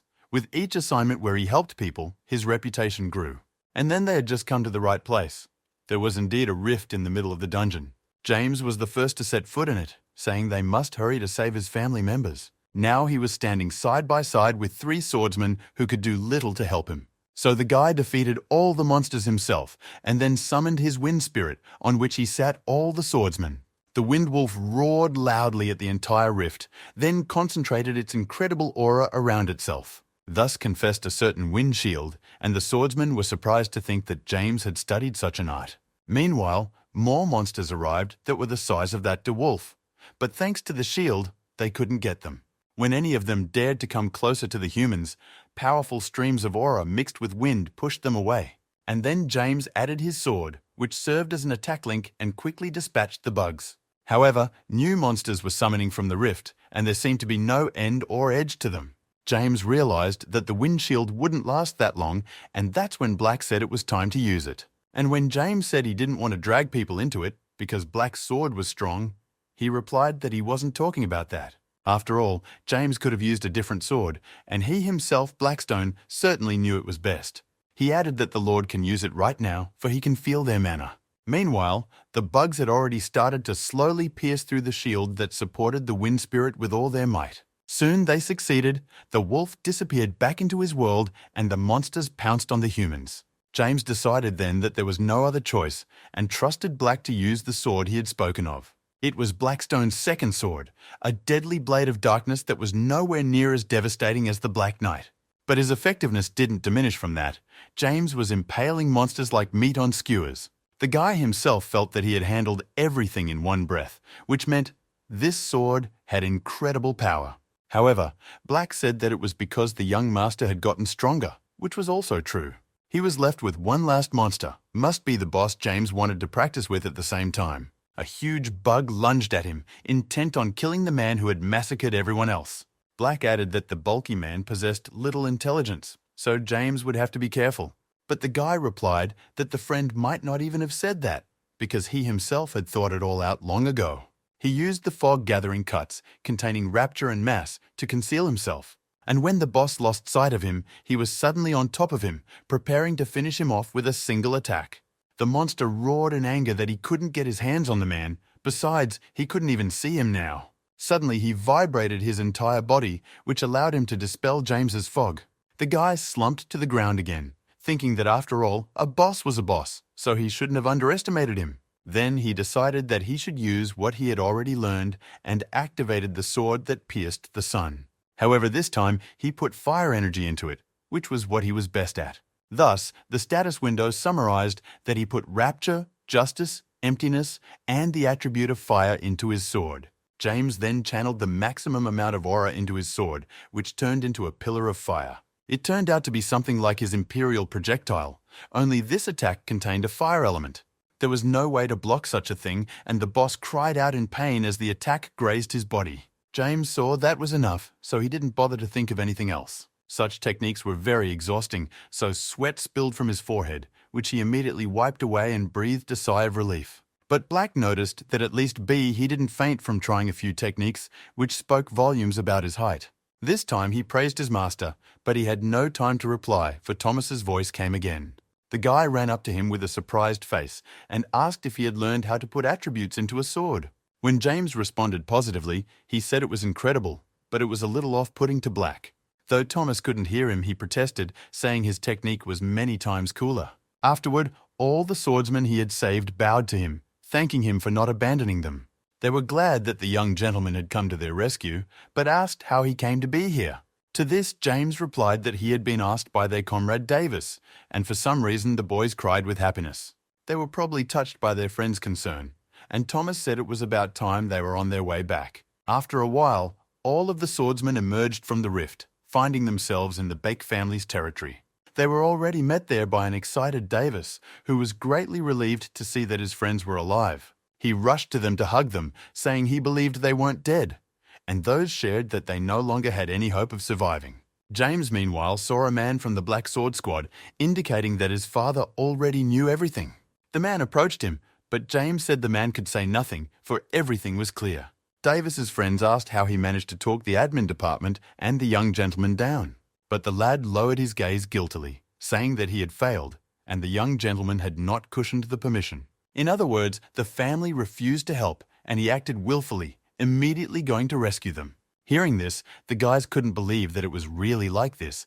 They deeply respected James Beck. Elder said the guy is well aware that the admin department's orders are as absolute as his. However, the younger son broke it anyway and went to rescue the swordsmen who were stuck in the rift. The old man wanted an explanation, and James realized he had to answer now so that his father wouldn't get angry. He noticed that the one, as always, exuded a murderous aura that already looked almost like fatherly love. Then James, after a little thought, answered at last that he had not disobeyed his order. This statement surprised the elder, so he asked what the fellow meant, for the fact said otherwise. But James replied that he himself had said that they must by all means achieve the result. Then the old man remarked that he had said this while announcing the heir competition, not the current case. To this, James replied that there was a lead sword ceremony in a few days, which was very important. It was where the students chose which family they would follow and compared to other siblings. He had very little influence and had only one personal swordsman, and that he reported him to his father. So if everyone knows about today's one, there will be even more swordsmen who want to pick it. After all, he saved those guys because of his sense of justice, and his father said that wasn't a bad excuse. James replied that he needed to strategize ahead to take the elder's seat. And during a rivalry, he'll take advantage of any way he can, even if it's a sense of justice. The old man smiled when he heard that, which meant that James had managed to win his favor again. Father noticed that it was a rather cold answer, but he liked it, so he wouldn't mind. Black said that his master was a very cunning and dangerous man since he could speak so well. He added, almost wishing he could learn to be as persuasive as he was, but his father suddenly spoke again. He said that against all his excuses, he had violated his orders, which could not be turned a blind eye to. So the old man added that he would give him the least punishment for it, to help the man who was about to come in here. James was a little surprised at this turn of events, but bowed his head in agreement. And when he turned around to see who he was going to help, he couldn't hide his surprise. Standing in front of him was his older sister Barbara, who was as surprised as James. Black noticed that it had been 3 days since the Lord had contacted the spirit mage. However, Horace never called him, to which James replied that he seemed to be still searching for an answer. Still, it's not easy to find anything about a cookie-eating ghost. Then Black decided to change the subject, saying that his sister said they were leaving tomorrow for Joe Island. But James replied that it was obvious, since her problem would most likely turn out to be something demon-related. Black then advised him to try the Dark Dominance move during his next fight, saying that it was a good skill. He boasted that he had taught it to the Lord himself, so mastering it would definitely achieve the desired results. James thanked his friend, saying that first, however, he would check the rewards for the assignment. As expected, he received 1,100 points and also earned the loyalty of their family's outstanding swordsman. The guy said it wasn't bad, but for some reason Black noticed he looked disappointed. He added that you can't be unabashedly getting extra awards all the time. But he better not have said that, because the next instant, the status window changed again. Since James led many people, he received another 1,600 points and a special item, the Shuriken Spiritual Bracelet. He had a legendary rank and many improvements for user characteristics. For a while, James stood with the bracelet in his hand, unsure of what to do. But it wasn't for long. Soon, he was happy to have hit the jackpot again, and Black was angry enough to barely curse the guy. Meanwhile, Barbara asked the elder to reconsider his decision. After all, she wasn't traveling for fun. The girl added that fighting demons was completely different from fighting monsters. She said she wouldn't have time to watch the newcomer, but her father asked if she had given him her necklace. Barbara froze in place with surprise, amazed that the elder always knew everything about everything. She lowered her gaze and simply said that James could die, but the old man didn't care. He said it would only mean that the guy wasn't capable of more, but Barbara was a little taken aback. The girl said she thought as if James was valuable to him, but her father replied that he only valued those who were useful. A short time later, the sister was standing beside her brother in a special outfit, waiting for the meeting to begin. James was dressed inappropriately for the mission, but he hadn't had to fight demons yet, so he relied on his sister. Black said that everyone gathered here had high skills. You could feel it in their energy. And James thought that was the reason why such a tense atmosphere hung around here. Suddenly, some guy with glasses came up to them, saying that it's not often you see a red light sword around here. Upon seeing him, James bowed, saying he didn't know the guy would be here, and the guy asked if he knew him. James replied that it's impossible not to know the Holy Onion Nick, who is often talked about in the news. After all, it wasn't every day that one could see the possessor of the attribute of holiness that his aura was endowed with. Nick smiled embarrassedly, then said that it had been a long time since he'd seen Red Sword bring anyone in either. James realized the man was probably talking about Barbara, so he said he was here because of the elder's assignment. But Nick didn't let him finish, saying that the guy should know something important about his sister. James prepared to listen, but for some reason the man suddenly brushed it off, saying that now was not the time. Barbara, who had already managed to walk over to them, told Nick not to blurt out unnecessary things. She was about to say something else, but suddenly the loudspeaker announced attention to all users. It went on to say that they would be provided with information based on the association's materials and eyewitness accounts. According to the dark energy estimation of the wanted demon, its rank was between low and medium. James suddenly realized that he knew this demon. His name was Kira, and in his past life he had committed mass slaughter. This demon had dominion over the mind, and James also knew it had an annoying traveling technique. Hearing about this demon, his sister bit her lip. She did that whenever she suppressed anger. The girl was very unhappy, and James thought it was because the demon wasn't what she was looking for. One ability user reported that Kira was spotted in the Songoro area. That meant everyone could go looking for him right now, and Barbara turned to her brother. She told him to head to the cassette quarter in case the situation changed. Not to say James was happy with this instruction, for he wanted to go to Songoro with everyone else. But suddenly he thought, is Big Sister showing her care in this way? It was a bit unexpected. However, Black said he knew the Lord too well, so he wouldn't follow her words. The guy agreed with his friend because it just so happened that he had gotten the perfect item for such an occasion. So he was going to test it, mentally apologizing to his sister for not doing as she instructed. Meanwhile, in one of Songoro's houses, a swordsman was about to finish off his friend. But it turned out that his body was under the control of another. The demon Kira had told the guy that it was useless to resist. He was impressed that the swordsman's consciousness remained intact, but it would still be impossible for him to fight him. In the next instant, the guy lunged at his friend, telling him to dodge, but he didn't have time. The swordsman slashed at him with his blade, which brought tears to his face, but he couldn't do anything about it. Kira incited him to finish his friend's suffering and end it all with his own hands. After all, the man was already injured anyway. As if on cue, the swordsman threw himself back into the attack, going to do as the demon advised him. But suddenly Kira noticed something heavy hit the wall to his left, and it loosened his grip on the swordsman. The demon was distracted by the wall, for through it now someone was persistently trying to break into the house. Soon he succeeded, and Kira saw another swordsman in front of him who was still just a child. James said he was a little late, but it looked like the demon hadn't had time to exterminate everyone in the house yet. And Kira was surprised to ask who he was, since this guy was able to find him, even though he hid his energy. But James replied that he shouldn't care, because since he had come here, it only meant one thing. The demon will die right in this house, and with those words he drew his sword, preparing for another fight. Kira, meanwhile, was wondering who this kid was, since he couldn't find him so easily because of the barrier. A few minutes earlier, James had told Black that he felt some kind of energy nearby. It was in the opposite place where the demon appeared, but it was definitely dark energy. And then, one suddenly felt a murderous aura and realized that they had to hurry or someone would die. James was still walking with 3 other swordsmen at the time, so he said he'd step back to look around. The boys said it was dangerous for him to go alone, but he had already rushed in the direction of the right house. However, now they were standing in front of the demon, and James asked Black to answer how those people were. Black replied that it looked like the swordsman was fighting back hard, so the wound wasn't very deep. James then turned to Kira, saying that he must be confused because he didn't think he would be found. And Kira called him cocky, saying the guy was interfering with his entertainment, which means he doesn't value his life. But James was already running at the demon, asking if he was going to keep talking or fight him. Kira was still a bit discouraged by this guy, but put up a defense as he attacked. The demon noticed that the guy's courage level was equal to his skill level, but it wasn't enough. He suddenly dismissed James with renewed vigor, telling him that he was still a weakling in front of him. And then there was an explosion and the house they were in blew to pieces because of it. James now stood in the street, thrown back by the force of the demon's blow despite having blocked it.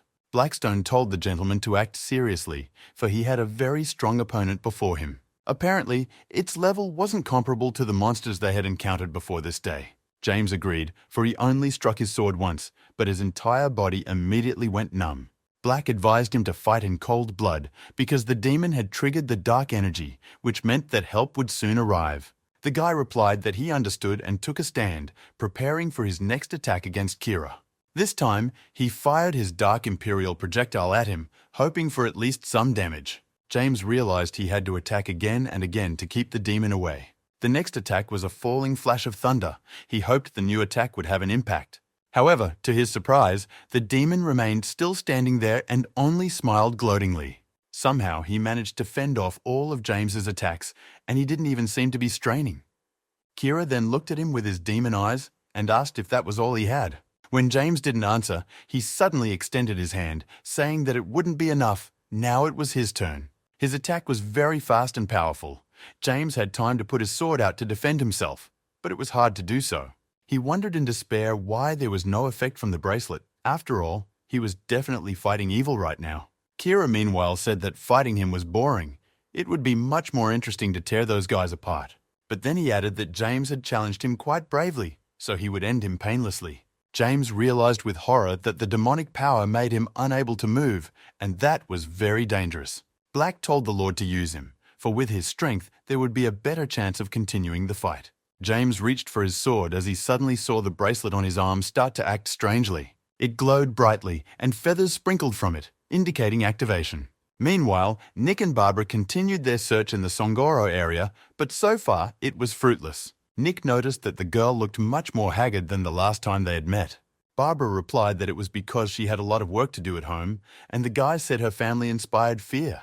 He then asked if she had brought her younger brother too because of work, but the girl replied in the negative. She said she hadn't meant to bring him, which made Nick laugh, because he thought she'd just taken advantage of him. He wanted to say something else, but suddenly they both froze at the feeling of the demon's murderous dark energy. It was definitely Kira they were looking for, and then there was a big explosion behind them. Barbara wondered why that dark energy was in the opposite direction, but it didn't matter now.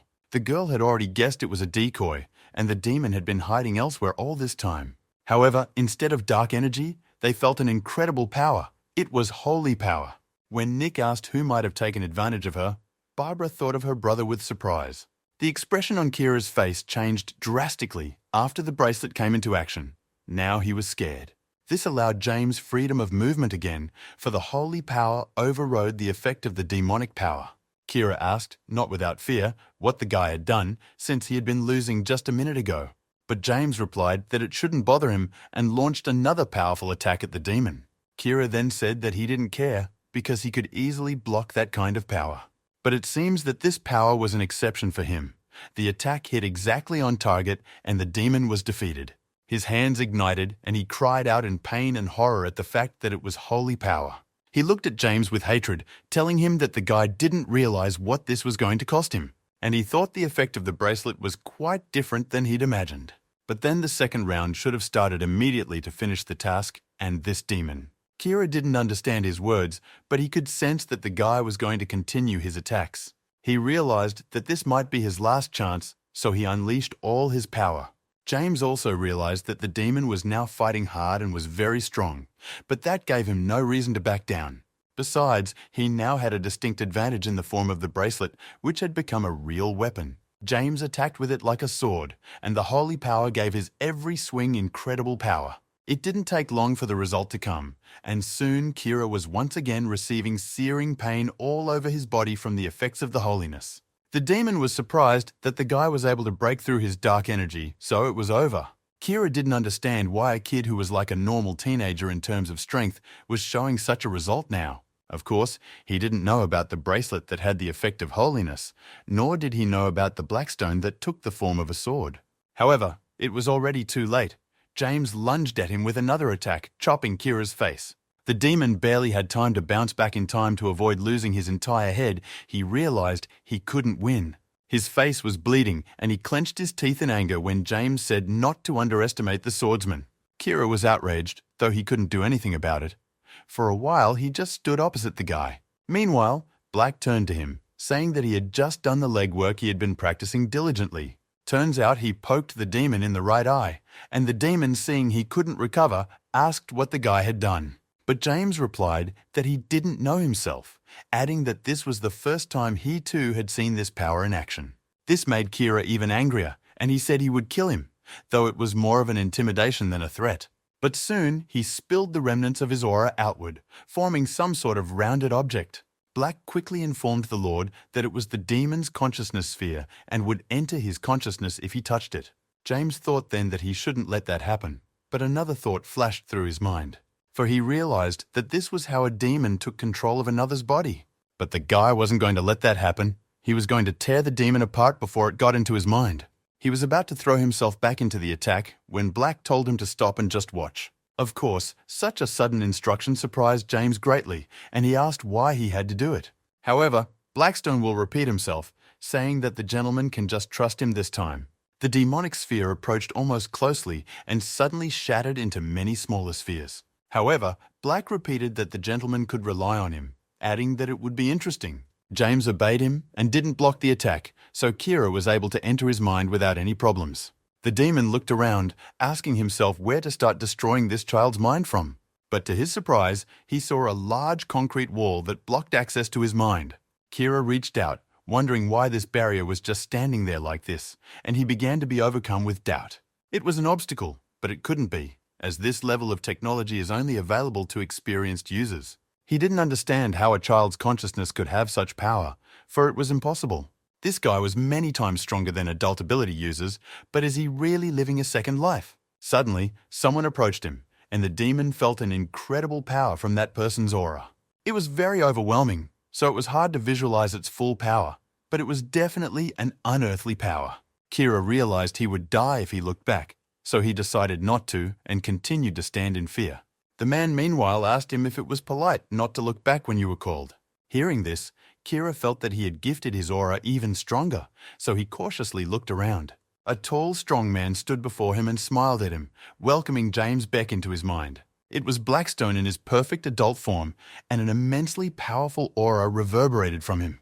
Kira looked confused, not understanding how this man had ended up in that kid's mind. He asked him about it, but Blackstone said he didn't have to answer that. After all, the demon would be dead soon anyway, so it was pointless, and he smiled again. Then he suddenly remarked cheerfully that it had been a long time since he had appeared in that uniform, and yet it suited him better. Upon hearing this, Kira said that he wasn't human, but Blackstone replied that he couldn't agree with that right now.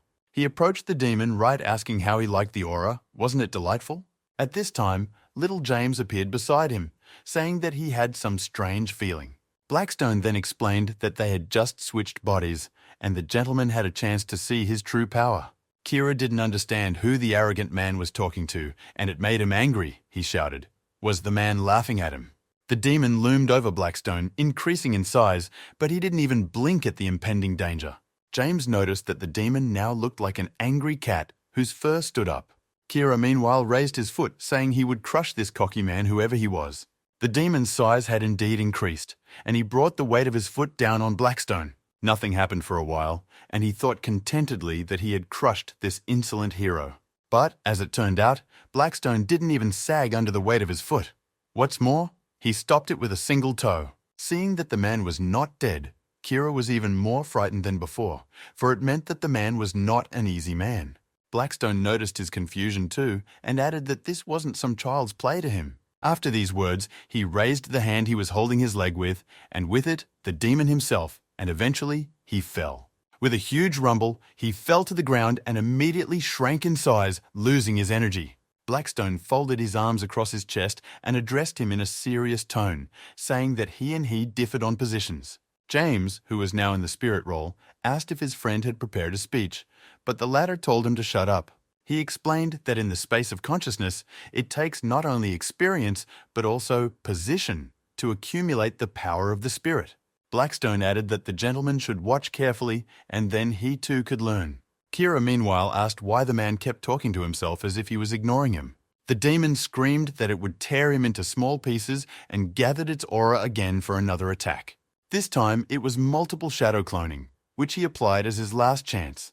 Blackstone said sarcastically that it was very unexpected, and James added that the demon was already boring him. Then Blackstone smiled again, saying that it was even better because he would be able to show how to fight. He drew his sword and prepared to defend himself, and hundreds of demon clones had already rushed at him. Right now, his friend didn't look like the little boy James saw in front of him all the time. He crushed the clones one by one, killing them in one blow, which was quite impressive. Barbara and Nick, meanwhile, hurried in the direction of the surge of dark energy and holy aura. Nick told the girl that he felt the auras even stronger, which meant they were getting close. But soon, the guy stopped and added that the situation had worsened, and now it was a little unclear. And then he yelled in surprise that the aura had disappeared altogether, asking what had happened there. Barbara was at this time looking intently at the trees around them and suddenly noticed someone's shadow. Nick ordered for the man to show himself, But that might as well not have been done, for James came out to them. Nick rushed over to him, asking if he was okay, because there was definitely dark energy here. But James said the guys could care less about that and reached into his pocket for something. It turned out to be an unusually beautiful red-colored stone that had fallen from Kira's demon. At the sight of this jewel, Nick was surprised to notice that the guy was holding a demonic core. Barbara then told her brother to explain how he killed the demon since it was impossible to do it alone. But James did not like the question and replied sharply that he had straightened him out with his sword. He ended by asking if there was any other way for a swordsman and then turned around to leave. When they moved back enough so they couldn't be heard, Black twisted his phrase about his sword. But in fact it really was his sword, so it turns out James wasn't lying. Barbara and Nick looked after him, and the latter asked the girl if she had such talent growing up in her family all this time. But she did not answer. Barbara had other things on her mind, and now it seemed to her that this boy was the one. He couldn't tell exactly where he was, but it appeared to be some long-ago battlefield. Some swordsmen were still on their feet, but most had already been defeated. And then James saw Blackstone, again in his ultimate human form, towering over the swordsman. He stood with his arms folded across his chest and watched as the men with guns tried to gather their strength to attack him. Soon it did, and they rushed at him, shouting something incomprehensible so that James couldn't make it out.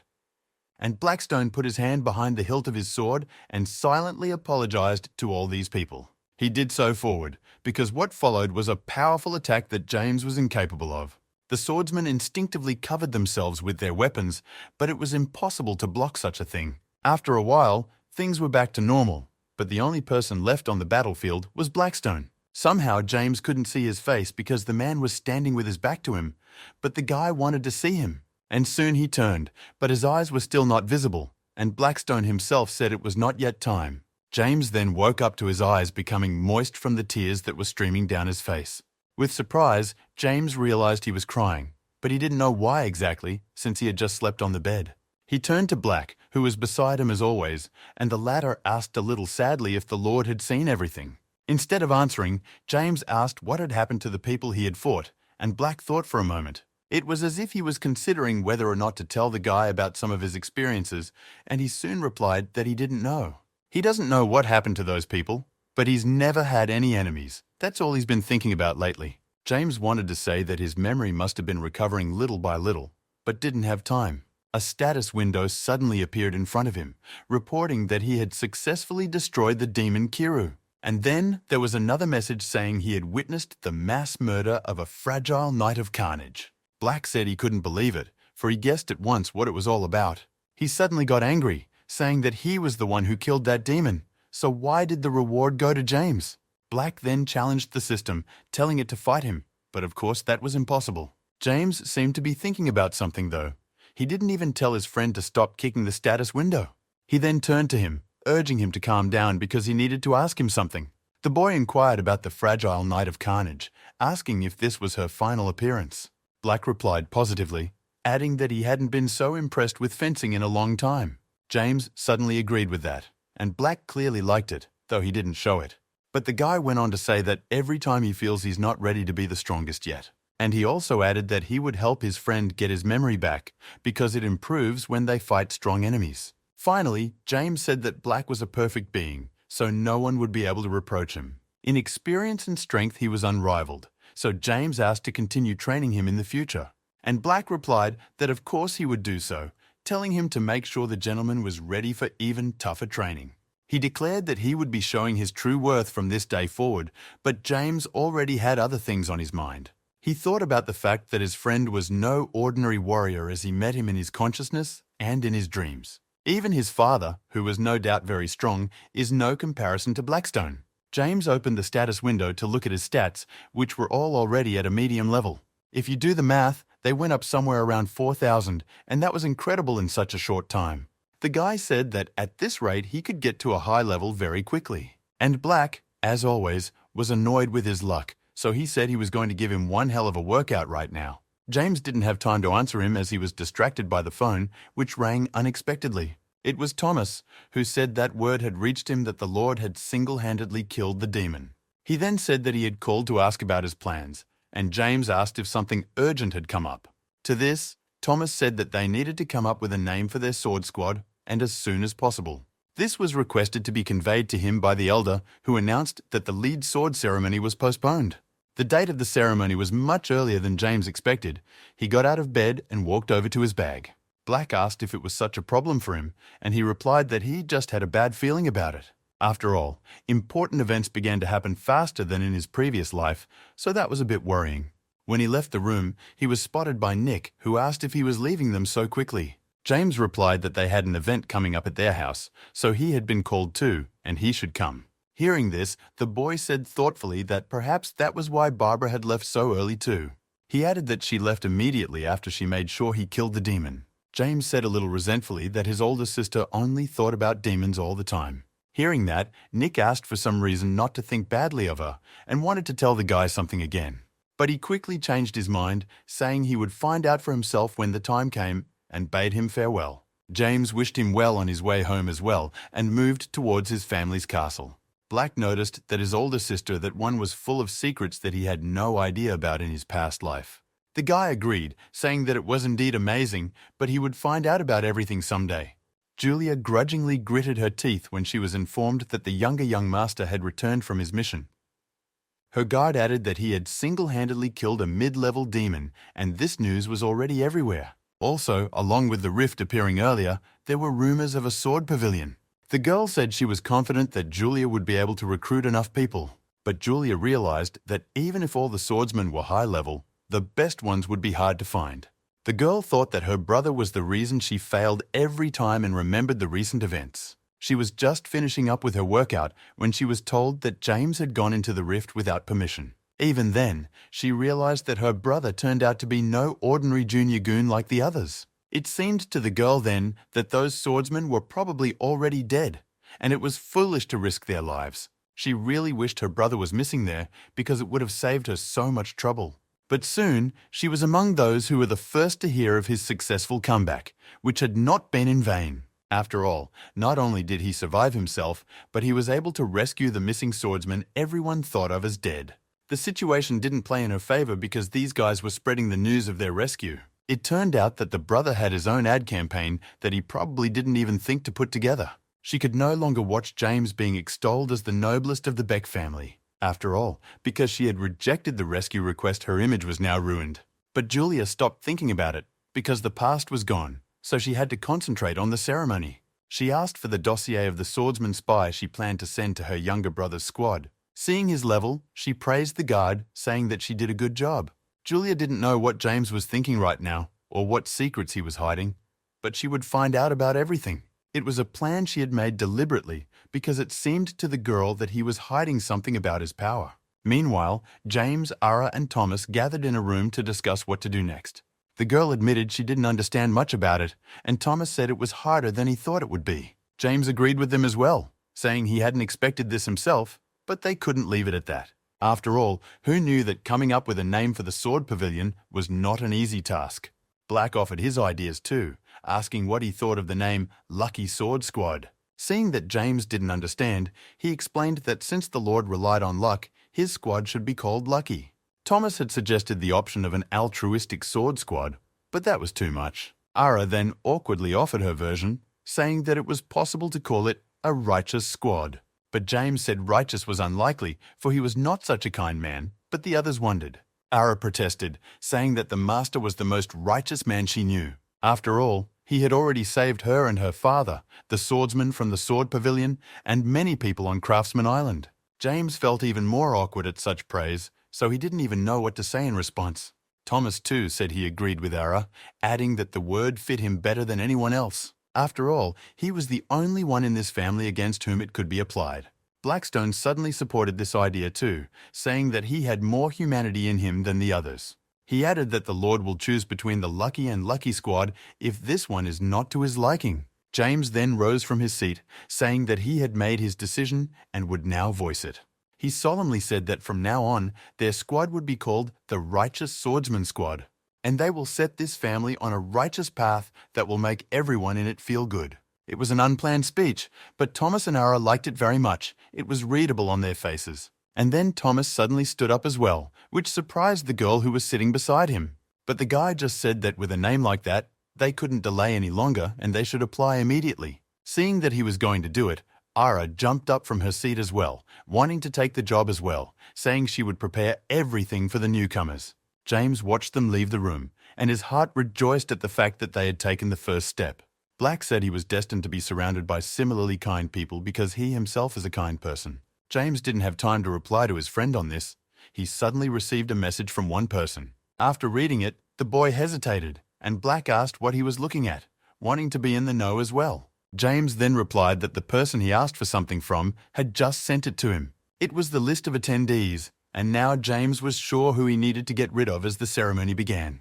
It happened the next day. It was sunny, so everything was happening outside. All the swordsmen were already in their seats, among them the ones James had rescued from the rift. All the direct heirs of the family were also present, and only 2 of them were still absent. The news was expected, as they turned out to be Barbara and Gilbert, who couldn't care less. James noticed Black staring intently at something and asked him where he was looking. It turned out that he had chosen people among the swordsmen in advance, and pointing at the red-haired guy, said that he would be useful. After all, there was nothing wrong with selecting capable candidates to join the ranks of their squad.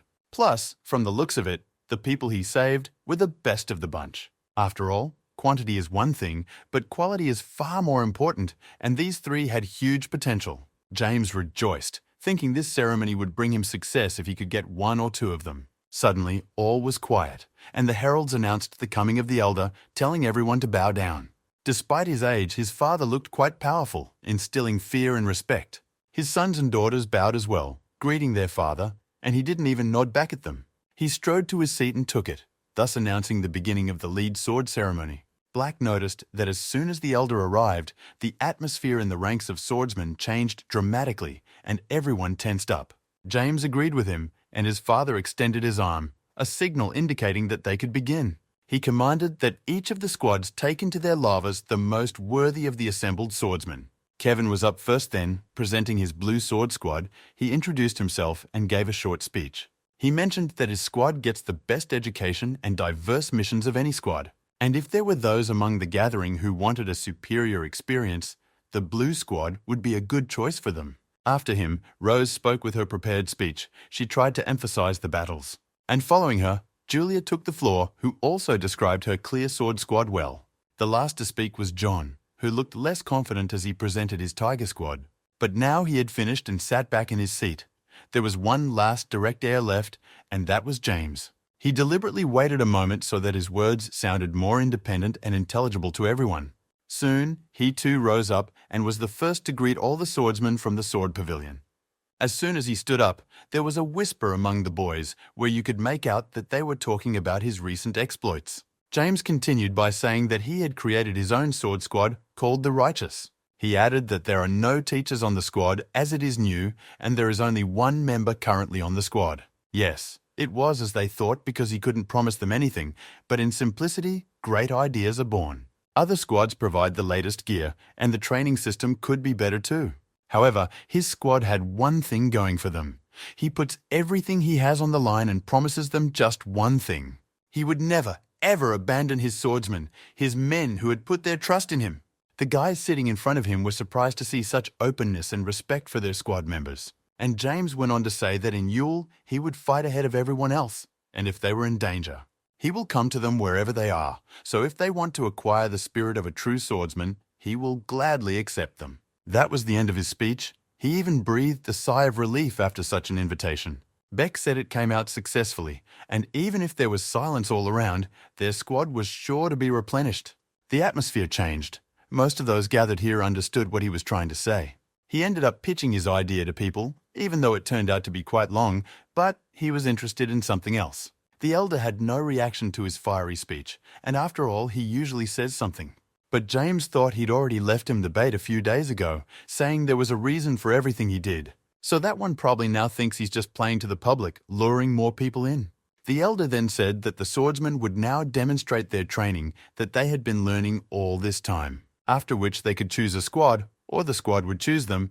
He summoned the first swordsman whose name was Kai. Guy bowed before the squad captains, saying he would do his best not to disappoint them. Black noticed that this was one of the guys James had saved, and he had big plans for him.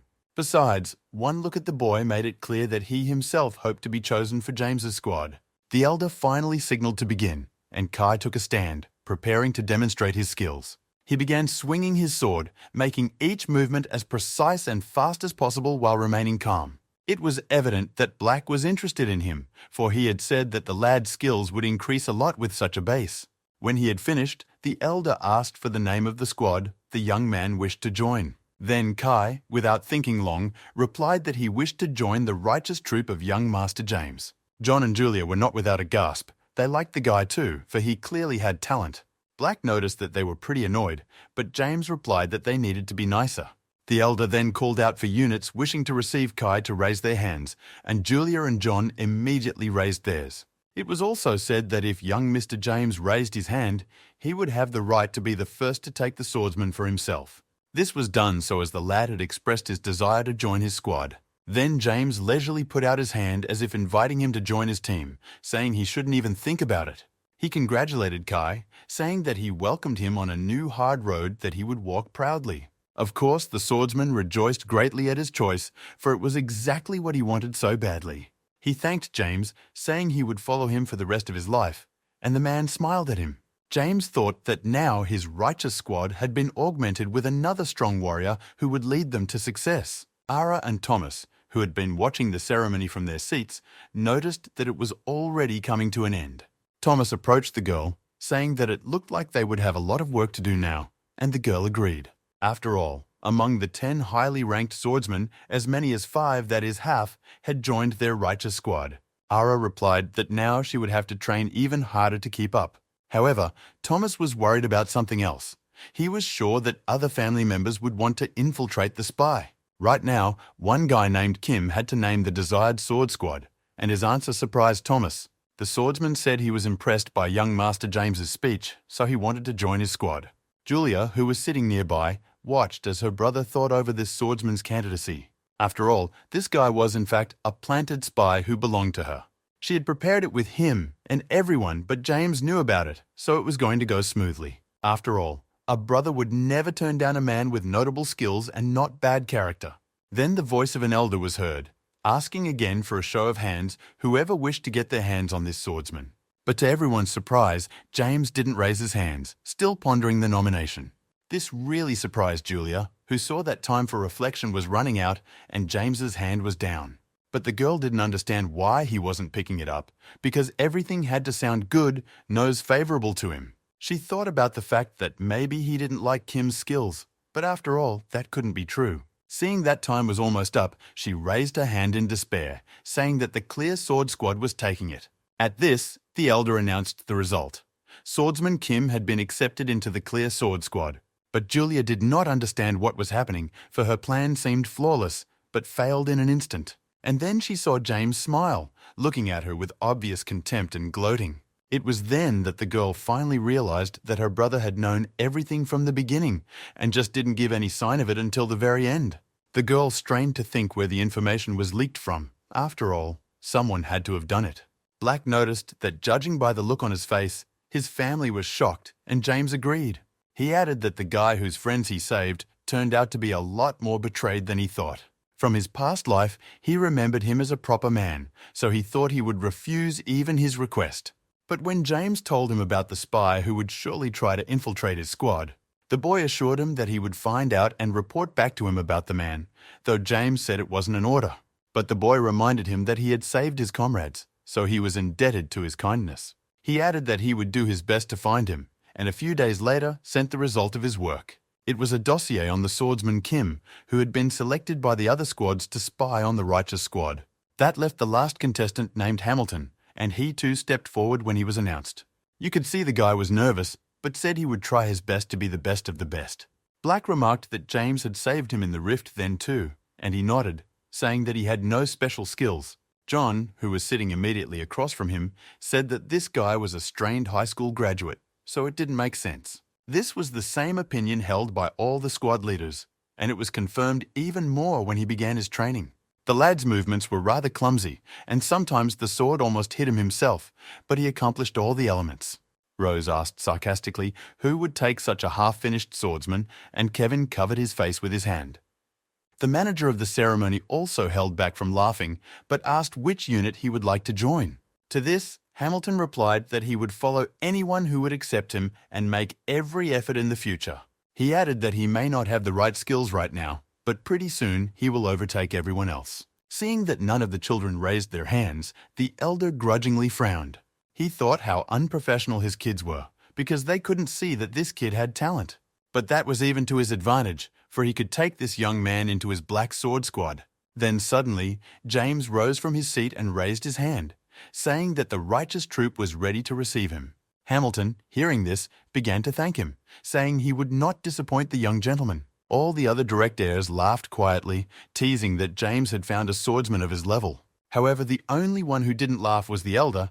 My father, for some reason, snorted again, this time out of annoyance, and then suddenly laughed out loud, saying it was masterpiece, which really surprised everyone. Rose and Julia did not understand what was the matter, for he had never laughed so loudly, especially at such a ceremony. And the old man said that even though he couldn't be proactive, he was glad that at least one of his kids had common sense. He turned to James, saying he made a good choice in accepting this guy into his ranks. So he congratulates him on acquiring an excellent swordsman, but he must not forget the challenging education. Therefore, James had to nurture it well so that it would bear useful fruit in the future. Julia suddenly realized that her father didn't say such things to untalented people, which meant that last contestant had great hidden potential, and Black was of the same opinion. And James explained that he remembered how in his past life this guy had suffered a lot in his father's black squad. He eventually became his bodyguard, but things were different now, and Hamilton was now part of the righteous squad. They were on their way back to the monastery, and James said he had just enough time to check one assignment. Just as suddenly someone behind him called out to him, and the guy was forced to turn around, looking at the person in surprise. It turned out to be his older brother Kevin, who raised his hand in greeting and walked over to him. When James asked what he wanted, Kevin replied that he didn't have anything serious in mind. It's just that they hadn't spoken in a while, so he decided to talk to his little brother, if he had time, of course. They walked further down the hall, and Kevin said he heard the news like he had killed a demon. It was said that the guy did it alone, but James replied that he just got lucky with it. Kevin was still thrilled. He said he heard him defeat him with his fancy sword art, and the fight with him seemed to come easily to his younger brother. And James wondered if that was really what they said. Kevin smiled then and noticed that his brother had grown a lot and continued to do so with each passing day. And in the distant past, he lagged behind his older brothers and sisters, and quite a bit. However, now by all appearances, it was safe to say that he was superior to them, and that was cool. Kevin then added that he was envious of him from the bottom of his heart, saying he was just amazing. But noticing the confusion in his eyes, he quickly changed the subject back to why he had called him. In fact, he wanted to give him something and slipped his hand into the pocket of his cloak in search of something. And then he held out his hand, which contained a small wooden box, and handed it to James. My brother explained that it was a medicine he had recently gotten. It had to be high quality. And when James asked what the occasion was for giving it to him, Kevin said his brother was practicing hard. So he wanted to give it to him immediately upon receiving it. James thanked him for his concern. Finally, Kevin congratulated him on taking in so many good swordsmen and told him he had to go now. They said goodbye, but James was still feeling strange. Or rather, it was only for a moment. This was noticed by Black as well, who asked his master if something was wrong. Toth answered in the negative, but said he felt uncomfortable for some reason. But then he shook his head, shrugging those thoughts away and saying that they were probably just obsessions. Except that for a moment, he wondered if Kevin had really just spoken to him. For just a moment, he felt that this was not his favorite older brother he knew. When he opened the box in his room, at first he thought it contained an ordinary yam. It seemed rather out of place, so James didn't even know what to think. He thought he had somehow upset his brother, and that was why he had given such a gift. But Black thought otherwise. He explained that the Lord had received Sedian, a valuable fruit that increases resistance to poisons. It really was almost indistinguishable from yams in appearance, but its effectiveness was guaranteed. However, Black then wrinkled his nose and added that this fruit was incredibly bitter. James only smiled at that, saying that he wasn't a child for any bitterness to be a problem for him. But Black was still adamant that even the Lord would likely faint from the bitterness of the Sedian. James sat contemplating the effectiveness of this fruit for a while, then suddenly smiled. He must have been about to finally eat it, but he was interrupted by Austin, who suddenly appeared in front of him. The guard's face was so creepy that James almost feared for his life at the sight of him. The guy asked what had happened to him, since he looked like a walking corpse, but Austin only handed him the tray. He said that he had prepared what the young master had asked for, and then everything became clear. It was a decoction made from ingredients donated by the Yong family, and it was the very task he wanted to test. After all, James had instructed Austin to cook it. But now that he had accomplished everything, the boy had another thought on his mind. It appeared that the guard cooked it without a moment's rest, standing at the stove all the time. Austin didn't deny it, saying that the same was his gain, and then James sent him off to rest. He said that was also an order, and as he left, Black turned to the Lord, speaking of the potion. He wondered why Austin had brought honey along with the medicine, but James said he would see for himself now. After a while, he showed him a cut sadian boiled in honey. But Black didn't like such an idea and pounced on him, asking who was brewing the cure in honey. Plus, James might have lowered his effectiveness because of it, but the guy didn't answer him. He tasted his potion, and immediately a status window appeared, reporting that his mana had increased. His mana sensitivity and poison resistance also increased, but even with honey it came out pretty bitter. Also, the status window showed that he had invented a new way of taking sadian. This was already clear. And its sensitivity to the ground attribute and resistance to the ground attribute also increased.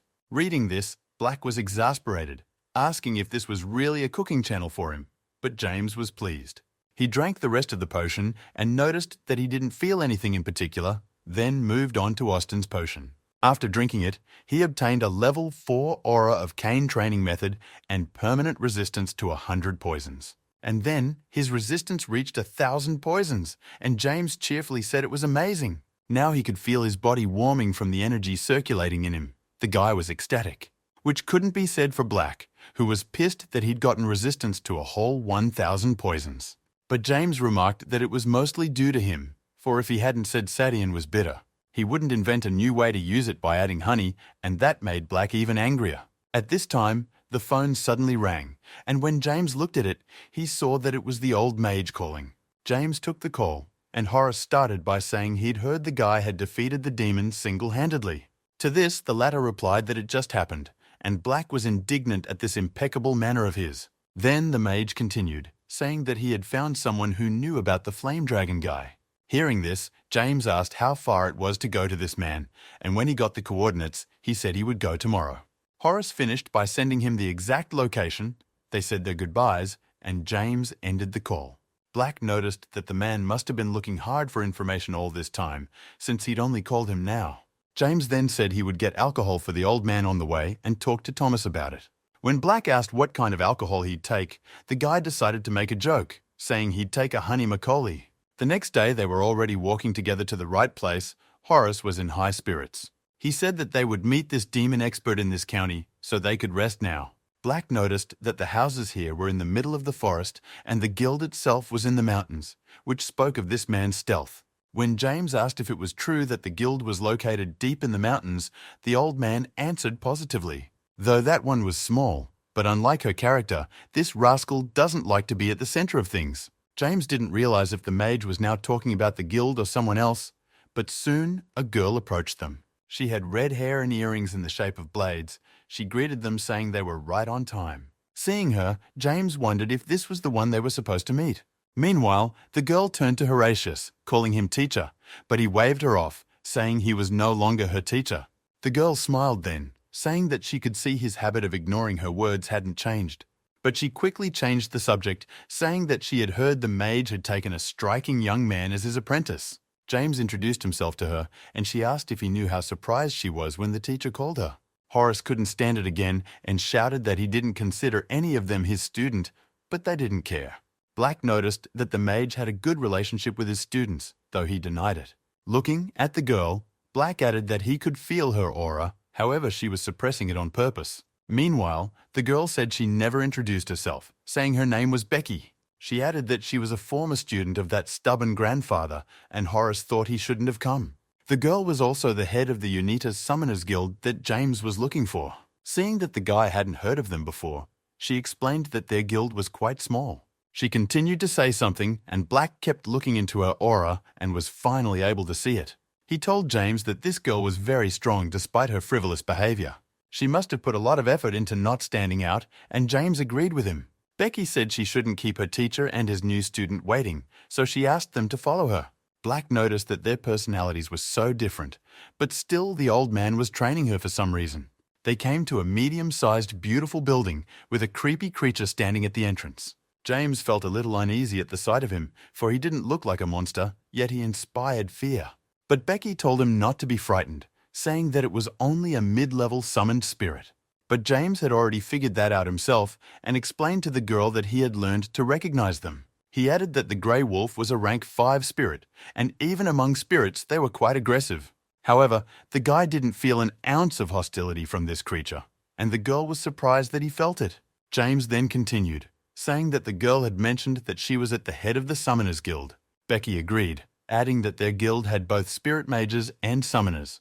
By the way this cutie was called by her, the girl said his name was Loverboy. James suddenly realized what such an appearance meant, and then his thoughts were voiced by Horace.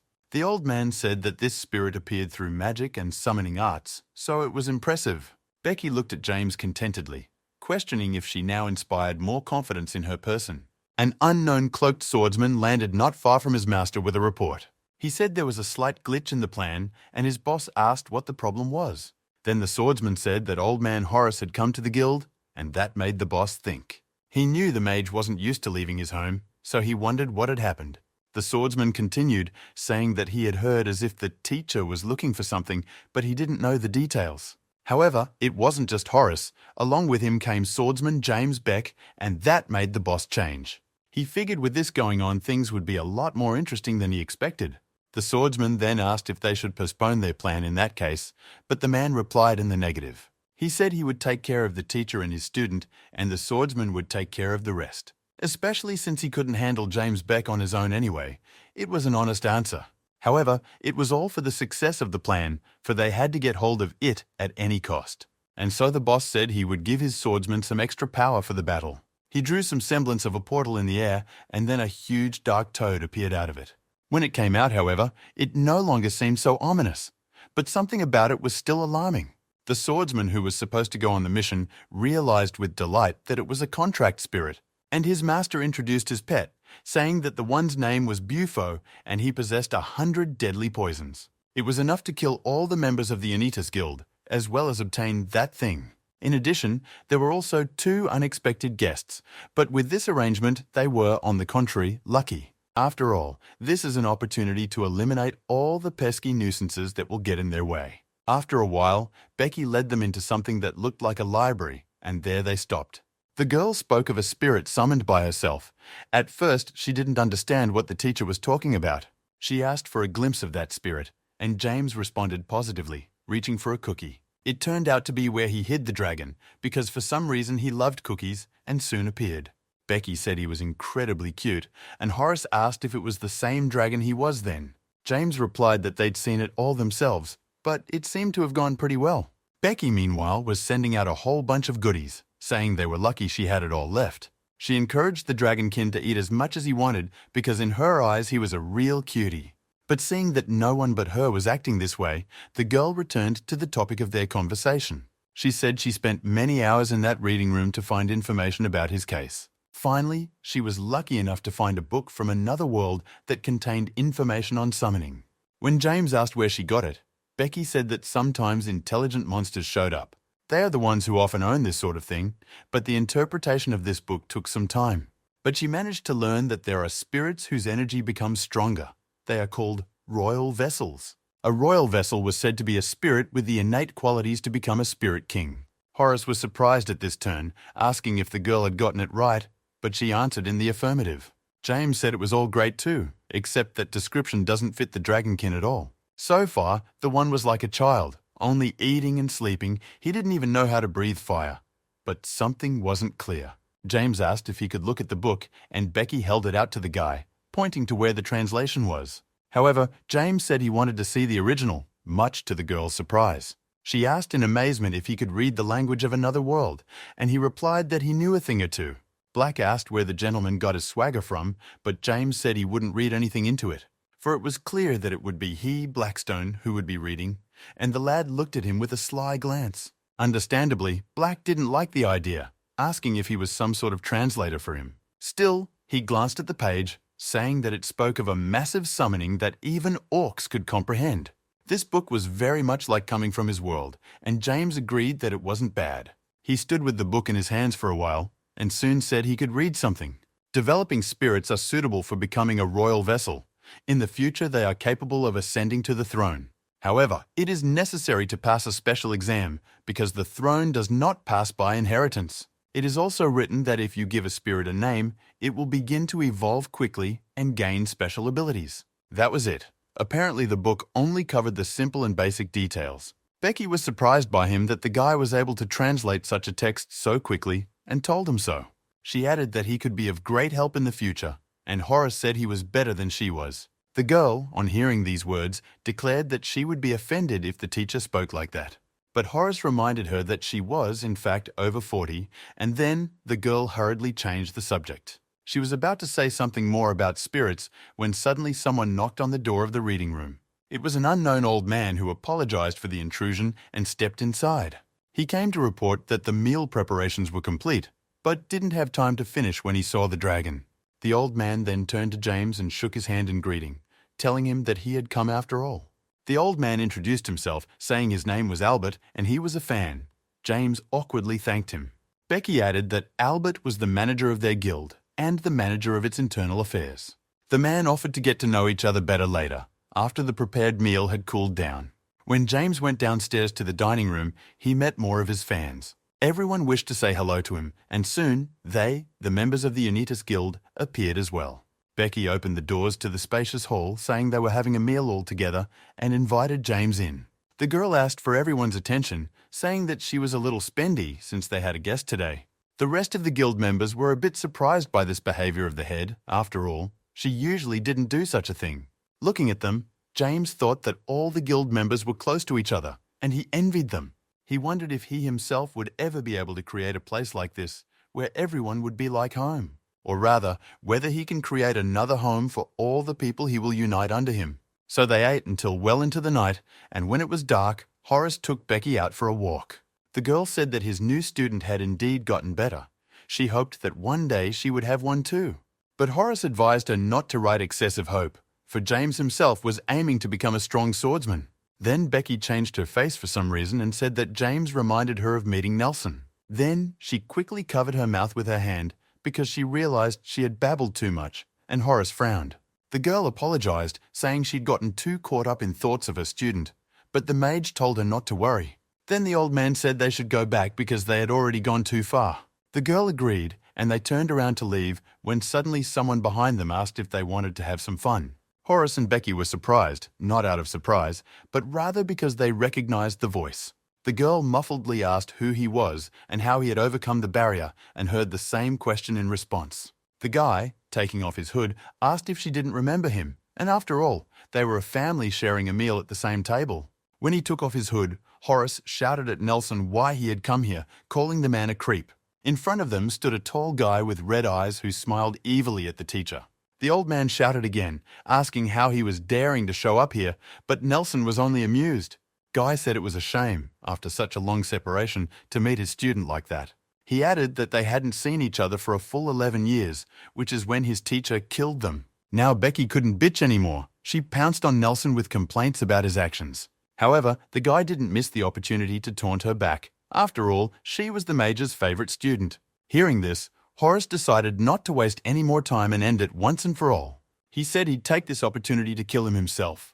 The old man summoned high-ranked spirits of all 4 attributes, who appeared in a flash. Nelson was surprised to see this, for it had been a long time since he had had to fight contract spirits. However, he asked them if they didn't feel sleepy, and suddenly Horace and Becky did. A feeling of something bitter swirled in their heads, and it spread throughout their bodies. Nelson waved his hands, saying he realized they had tons of questions for him, but he didn't weed them out. However, perhaps a family member was holding a grudge against them, and suddenly Becky realized what he was getting at. The girl was angry and wanted to pounce on him with fists, but Horace stopped her. He said that the more active she showed emotion, the faster the poison would spread in her body. Nelson even clapped his hands, saying that he hadn't expected otherwise from the reading because it was just the way it was. However, there was another problem. Becky's family. The guy wondered if she was okay. There must have been someone very important there right now. Or perhaps James Beck himself had decided to drop in on them for dinner. Seeing their reaction, Nelson smiled evilly, saying that he too was aware of the guy's arrival here. And so he left him Bufo, and he wondered how the famous James Beck was feeling now. Horace couldn't take it anymore. He yelled for Nelson not to dare touch James, and he replied that he would do as they wished and activated the summoning portals to straighten them out first. The last glass that the Unitas Guild member was holding in his hand fell to the floor. He couldn't fight anymore. Everyone else hit the table too, and it was unclear if they had died or just fallen asleep. Suddenly, one of them rose from his seat and James heard the old man's quiet, sinister laugh. It turned out to be Arnold, who was the disgruntled one from the Unitas Guild that Nelson had mentioned. The old man walked to the middle of the hall and told Bufo that he could come out now, and then the toad appeared. It was pink, poisonous in color, and emitted a murderous green vapor that was poison. Arnold, meanwhile, said it was time to call it a day, so he'd give the guy some sleeping poison. It was an act of generosity on his part to let him die painlessly, so the old man set to work. He wanted to hurry over to James to kill him and join the others, but he suddenly stopped. There was a breeze from somewhere in the hall, and the old man looked around in surprise, searching for the reason for it.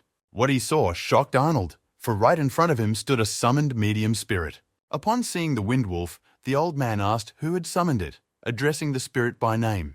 He was obviously familiar with it, but a completely different voice answered him, which also turned out to be familiar, and Arnold was even more surprised. The goal belonged to James, who appeared to stand in front of his wolf and looked at the old man gravely. Arnold didn't understand why the guy was still alive, since he was going to finish him off with sleeping poison. And before that, he ate with everyone else and used a dozen more poisons that should have spread by now. However, James knew that with the effective resistance to thousands of poisons, their power was ignored.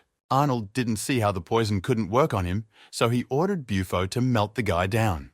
The frog puffed up and released a rather large mixture of purple poisonous toxin at James. He wanted to add that with that, James definitely didn't stand a chance of surviving, but he didn't say enough. Arnold froze in place in amazement that the boy was unharmed and his face was still glowing. James wondered if the old man hadn't heard him, and after all, he had said the poison didn't work on him. He himself thought that immunity to poisons was indeed something incredible.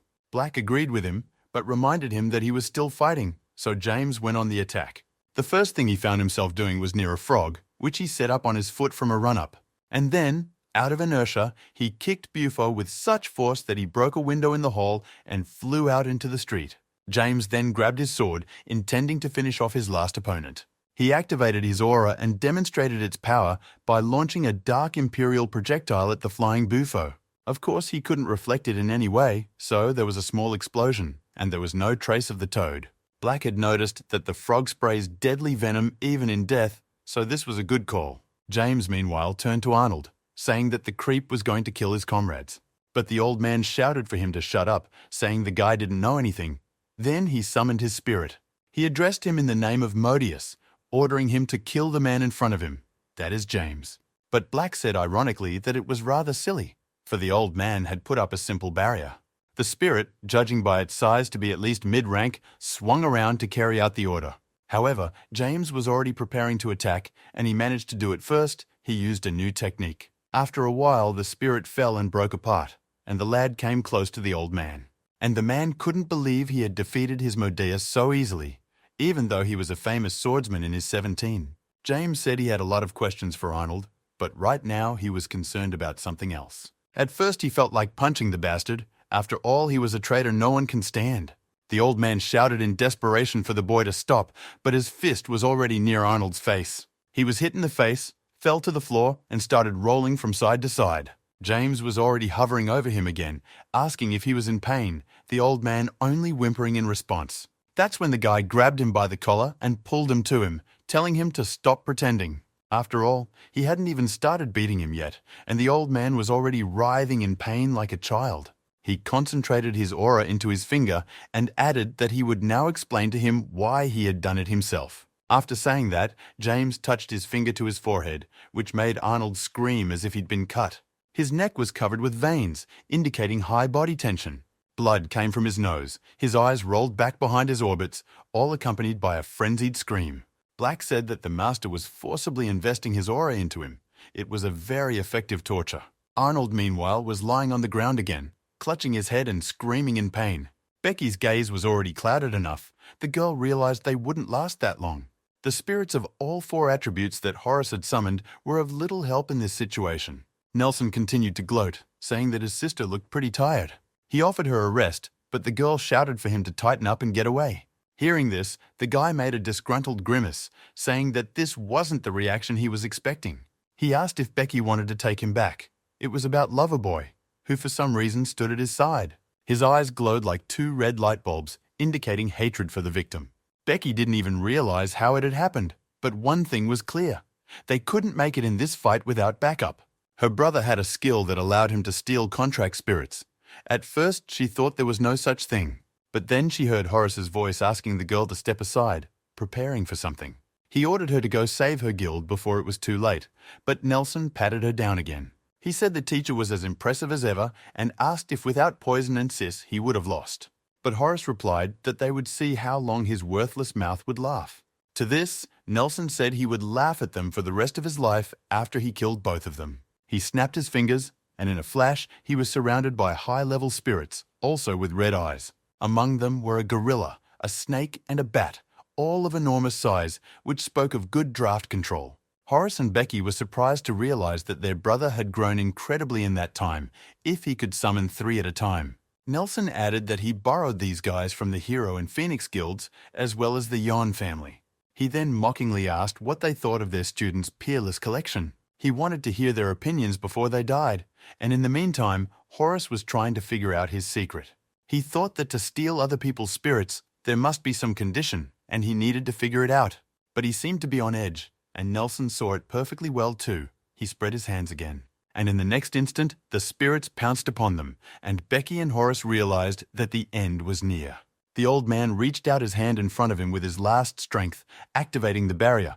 But his strength wasn't enough. He wondered if this was the end, as suddenly a large dark ball of aura appeared right in front of them. At that time, the gorilla just jumped, about to attack them, and the shell flew right into it.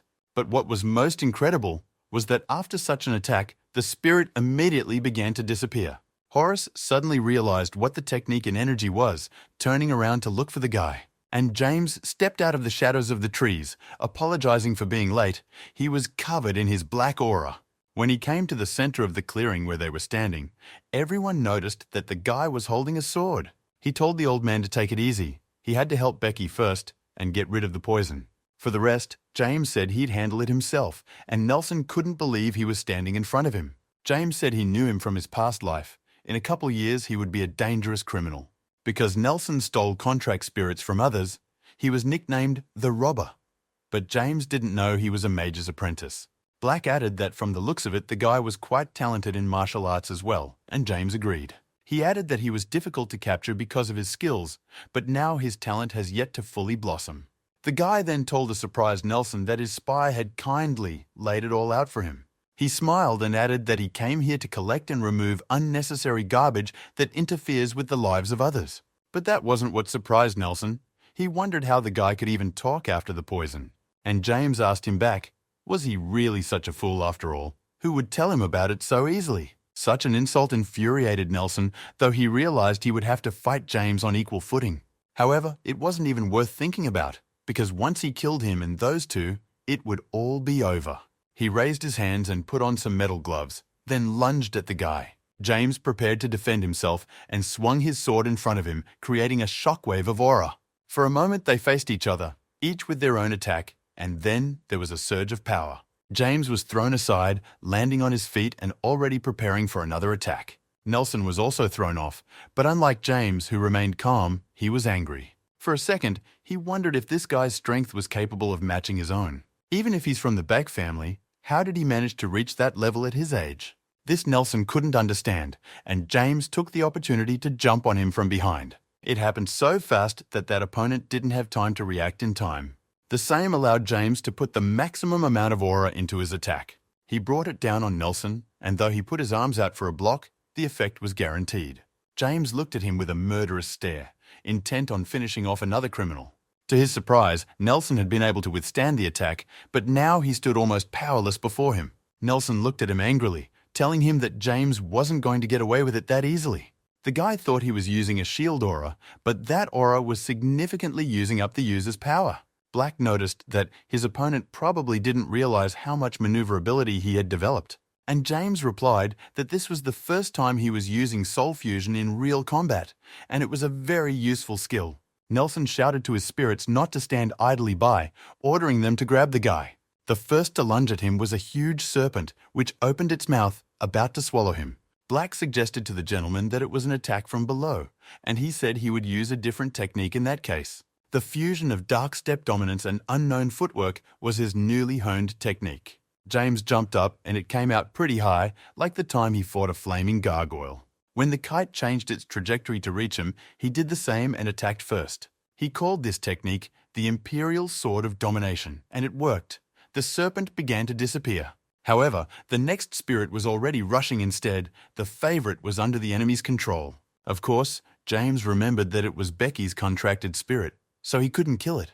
Except he had no other choice, and the boy gripped his sword again, preparing to strike. A second later, he attacked a wolf that didn't even have time to fully approach him.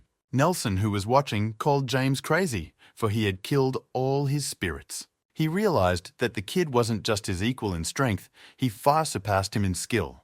There was only one thing left to do then. Nelson raised his hand, on which the spirit bat landed. His name was Mephs, and Nelson ordered the man to use his remaining eyes. It was obvious that the spirit had accepted the order because suddenly its eyes lit up with a bright aura color. Black didn't feel any killing intent, so it wasn't like an attack, but it was still worth being on guard. At that moment, James was approached by Horace, who shouted for the lad to stop Nelson. He explained that the man was trying to escape, as Mephs was a contracted spirit capable of traveling through space. But Nelson shouted that they could play with him all they wanted, because it was too late anyway. He suddenly drew a summoning circle in front of him and raised his hand, intending to perform another summoning. This time, it wasn't ordinary spirits. The elite orcs had special endurance. James grudgingly noticed that the guy still had the contract spirits he had skillfully managed. But they didn't have time, and James said he'd have to use Black, and he'd already taken sword form. He said it was a good chance to check the progress of his training, and Nelson suddenly stared at the guy. He saw his black aura and felt its incredible power as the guy picked up a new blade. James now looked like a seasoned warrior who knows what he's doing, and he was going to keep his opponent from escaping. Nelson was not in the least frightened and shouted for Mephs to leave immediately. But it was too late. James had applied a brittle Night of Carnage and had dealt with the orcs in a flash. The spirits disappeared from one single attack, but that was only the beginning. Then a counterstrike would have to follow. He pointed it toward Nelson, and it happened so fast that he didn't have time to react. This time, the explosion was even stronger, but after it, the enemy had already disappeared, so James didn't succeed. The next morning, they were standing in the reading room again, and James asked if everyone was in one piece, for they had woken up early. Becky replied that she was fine thanks to her teacher, and Horace stopped him, saying that he was fine too. James guiltily said that he was ashamed, for he had, after all, let his enemy escape. But Becky said that if it wasn't for James, they'd be gone by now, so he shouldn't say that. Horace agreed, adding that the guy managed to leave a serious wound on his arm before he escaped.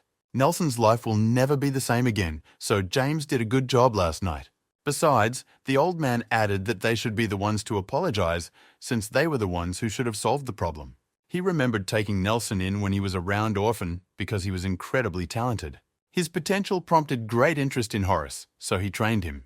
However, he failed to discern the evil that lurked within him, and eventually it awakened. In the absence of the magician and Becky, Nelson did a terrible crime that pains him to this day. He killed his two older brothers, even though they'd done nothing wrong. The guy was just testing his strength, and despite his young age, he was very strong. The reason for the murder, just as the old man said it was ridiculous, Nelson wanted to know something. Is it possible to steal a man's contracted spirit when killing him? And that's when Horace and Becky figured it out. If they had left him alive then, he would have become a huge threat to the world in the future. But they could not do so, for the old man hesitated for a second, and that was enough. Nelson ran away, leaving them alone. He wanted to preserve his life and return with a vengeance. By then, the guy already knew quite a few summoning techniques and could skillfully dispose of them during battle. It wasn't the first time he had escaped either. That day, he had summoned a medium water spirit, thanks to which he had escaped. Horace and Becky remained staring after him, realizing there was nothing more they could do. James suddenly thought that this had to be the reason the mage had stopped accepting students. From a pitching hopeful he had become a useless piece of trash, Becky said she had once cared for him very much. Also, Nelson had recruited one of their guild members, and sooner or later the others would punish Albert. James, meanwhile, said he learned that Nelson had coerced Albert into stealing something. Then the girl approached the small box, saying that he must have been looking for this. Opening it, she revealed a beautiful dagger, saying that it was a divine artifact. It was called a twisted water dagger and was the embodiment of water in which all water energy was imprisoned. Black noticed that its properties were similar to those of fire incarnate, and that was what Nelson was trying to steal. James thought it was clear now why he hadn't known about Unitas in his previous life. After all, the guild was seriously hurt because of Nelson and lost the twisted water dagger. It was going to mean that the future was going to change again, so it was tedious to be prepared for that. Becky added that they've beefed up security because it's possible Nelson has more helpers. Horace said it was a good idea, though he doubted the creep had shared the information with anyone. James said he would help them too, but the mage replied that they could take it from there. James didn't object then, and Becky suddenly said she would give him one last thing. She held out an unusual drop of water, saying that it could help him if he managed the water attribute well. It was a spiritual stone made of pure energy gathered from the twisted water dagger. James accepted the pickup and bowed to her in thanks, but the girl said it was nothing. After all, it couldn't compare to the fact that he had saved their lives, and she also added that the Unitas Guild and herself. Rado will support swordsman James Beck in any endeavor he desires, even a deadly adventure. James was shocked by her words, for Becky was speaking seriously from the bottom of her heart. She added that all guild members had agreed to take this oath, so it was official. Horace suddenly said he was making this oath too, for now he too was indebted to the lad. He smiled, and added that he could feel free to call him if he needed anything. James smiled back at them. He was glad he had such great friends willing to help. He bowed his head to them, saying that he too would come to the aid of the two of them at any moment. Becky turned to the teacher, asking if he could see the student virtue now, and Black joked that the guys would be helping each other for the rest of their lives after such colourful words. Meanwhile, Thomas and Ara were on their way to the place the young lord had called them to. Thomas noticed that he called out to them as soon as he returned, and the girl asked if something was wrong. The guy replied that it was about, no doubt, some important mission, given the urgency of it all. Ara said she was ready, and they opened the door together, and when they got inside, they announced that they had arrived as quickly as they could. James, seeing that they were already here, pointed to the couch next to him, telling them to sit down first. This was a very important matter that would be difficult for him to handle alone, which was why he had called them over. Ara wouldn't even listen to the continuation, saying that she would do whatever it was. Thomas was of the same opinion, asking if they needed to go get ready already, but James answered Elle that they didn't need anything yet. He pointed to his self-appointed spirit, saying he should be given a good name. Thomas and Ara's faces changed, for they both remembered how difficult it had been for them to come up with a name. Thomas remarked that it was really a big deal, and the girl said she liked it. She explained that without a name, it was like the dragonkin was missing something, and it was true. James said that's the reason he's been trying to come up with a name for him, but so far without success. He asked how they variant chalk was because he chugs when he eats, and he ate most of the time. Thomas and Ara looked at their lord with a serious look, pondering this option for a moment. This was noticed even by the dragonkin himself, who stopped eating for a moment and stared at James as well. It was obvious that he didn't like that name, and the guy himself felt awkward about it too. He told Black that he had expected a very different reaction, and the latter replied that he had told him it was a bad option. Ara asked if the young lord was really mocking them like that, and Thomas began to reassure her. He said that the man was naturally joking and must have thought of another good name. And James thought in a panic that he had no more options, so he didn't know what to say. And then he suddenly realized that he could turn to Black for help, for he was good at naming. A friend said that he once had a chance to fight a red dragon called I.G. Carter. Hearing this, it was as if it hit James. He realized that this silly name could be altered a bit, and then turned to Thomas and Ara, saying he had another option, and voiced it. This time he named the dragonling Ignis, hoping they would like that name better. Thomas noticed that it was a Latin name, appropriate for a fire spirit, and Ara liked it too. Thomas said he told the girl it was a shuka, so she shouldn't have been so upset. James breathed a sigh of relief, and Black remarked that compared to Chafk, any option would be acceptable. Why the guy looked at his spirit, saying that he would now be called Ignis, and the guy looked back at him. He even stopped eating, and for a moment it seemed like the dragonkin understood everything.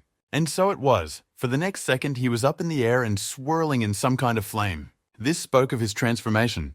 Later, a status window appeared indicating this. The flame dragon gained the gastronomic fire property and also increased its power. Black was surprised that the system was reporting it, but remembered reading about the phenomenon in a book. When you give a name, you get special powers, which means Ignis is now fully James's. The dragonkin even seemed to have grown a bit, his wings a little bigger and his muzzle not so childish. His horns also grew a bit, and there was also a distinctive fire on his head as in his primary form. Thomas and Ara watched it all in surprise, and the girl said that the spirit seemed to like the name. James thought it was interesting to see how far this royal vessel would go. In addition, his own susceptibility to the fire attribute increased by 10 points and his resistance by 15 points. He also received a title through the effects of which all stats were increased by 1. Black seemed to be shocked that his fire attribute numbers had risen so much. Recently, the Divine Swordbeck family had been very active. The rivalry had contributed to this. In the entire huge Beck family house, the talk was all about this. People asking if the elder was stepping down. Some thought the next heir would be the eldest son, Gilbert Beck, for the latter was a hero. However, neither he nor Barbara Beck was interested in becoming heirs. There was also the candidacy of Kevin Beck, because unlike his father, he had a soft character. As of late, however, the youngest of the Beck family, James Beck, has taken the most unusual action. He had been on top of his game lately, and if rumors were to be believed, he had managed to single-handedly kill a mid-level demon. Some thought that this news was exaggerated, because the guy was only 17, but everything pointed to the contrary. Word had reached other people that James had learned the art of summoning, and it couldn't help but wonder. James was even talked about in correspondence. His popularity had really increased a lot. Maria also could not ignore all these rumors. Moreover, the girl read about everything carefully. She didn't know how much the boy had grown in that time, but she realized she couldn't give in to him. Suddenly her older brother came to her and asked what she was doing, which scared her a lot. Maria said she had already told La to knock before going in to see someone, but her brother replied that he had knocked 10 times. It looked like his sister was very busy with something if she didn't hear it, so he decided to take a look himself. He asked if she was reading articles about James Beck again, and Maria blushed. Afterward, the girl shoved him out the door, telling him not to let it be what his brother thought it was. And he said he understood perfectly well the feeling when you can't say anything because of shame. Then the girl was already specifically angry and threw him out of her room. Her brother thought it was funny to see a girl who knew nothing but training. Suddenly started to be interested in the other guy. He too was curious about who James Beck was. He rose to shake off the dust, and then suddenly his face became serious. The brother said he really hopes the youngest of the Beck family turns out not to be as testy as that guy. Meanwhile, James was practicing in his room. The training was about mana control. He sat and meditated, his breathing even and fully conjugated with his aura. Black noticed that the gentleman hadn't done aura training in a while, and the man said he'd been busy. Black agreed, saying that he really did have a lot on his plate, and even he himself was in a complete turmoil. James added that he would soon have to focus on an important assignment again for a long time. He also needs to think about how and when to use his newly acquired skill points. He took a drink of water, and at that time, Thomas entered his room, happy to notice that the gentleman was already on his feet. James asked him if anything special had happened while he was away, but the boy answered in the negative. Thomas replied that he had a message from the young mistress, his older sister Rosa. It referred to the postponement of the contest. Apparently the assignment given by the elder overlapped with that number. Thus, the contest is postponed to any date desired by the young gentleman after the mission. James asked to tell his sister that he understood and not to cancel for no reason. He himself thought that it was even better because that time he had barely won with his best efforts. And now the other side is giving him more time, thanks to which he will definitely be able to break her. But Black asked, did it not occur to him that Ha this time and his opponent had grown in skill? James acknowledged this, saying that of course things wouldn't be easy, as Rose is an expert in the challenging absolute sword. But that was why he should have prepared thoroughly with his sword squad. He started the training with endurance, saying that a real fight is far more ruthless than these couple hours. The swordsman needed to hold the attack position for at least 3 more hours. And if they only last an hour, they won't last 10 minutes in real combat. James added that he doesn't force them to do exercises that won't do any good. He was also paying special attention to Ara, who had just been reprimanded for breaking a stand. Black noticed the girl was persistent.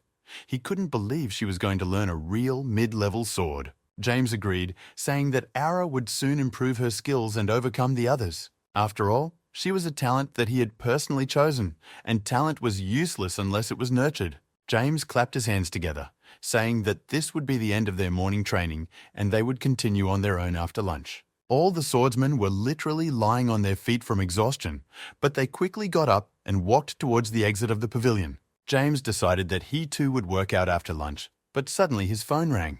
The guy glanced at the caller, but this time it was an unknown number, and that surprised him greatly. After all, not many people knew his number, so James was even curious as to who it was. He took the call and heard the greeting. A calm, male voice spoke. He apologized for his intolerance, saying he should have introduced himself first.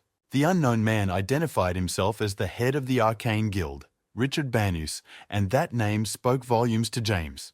However, he was greatly surprised when he called him a benefactor who had saved his daughter twice. After all, Martha's father had spoken to him.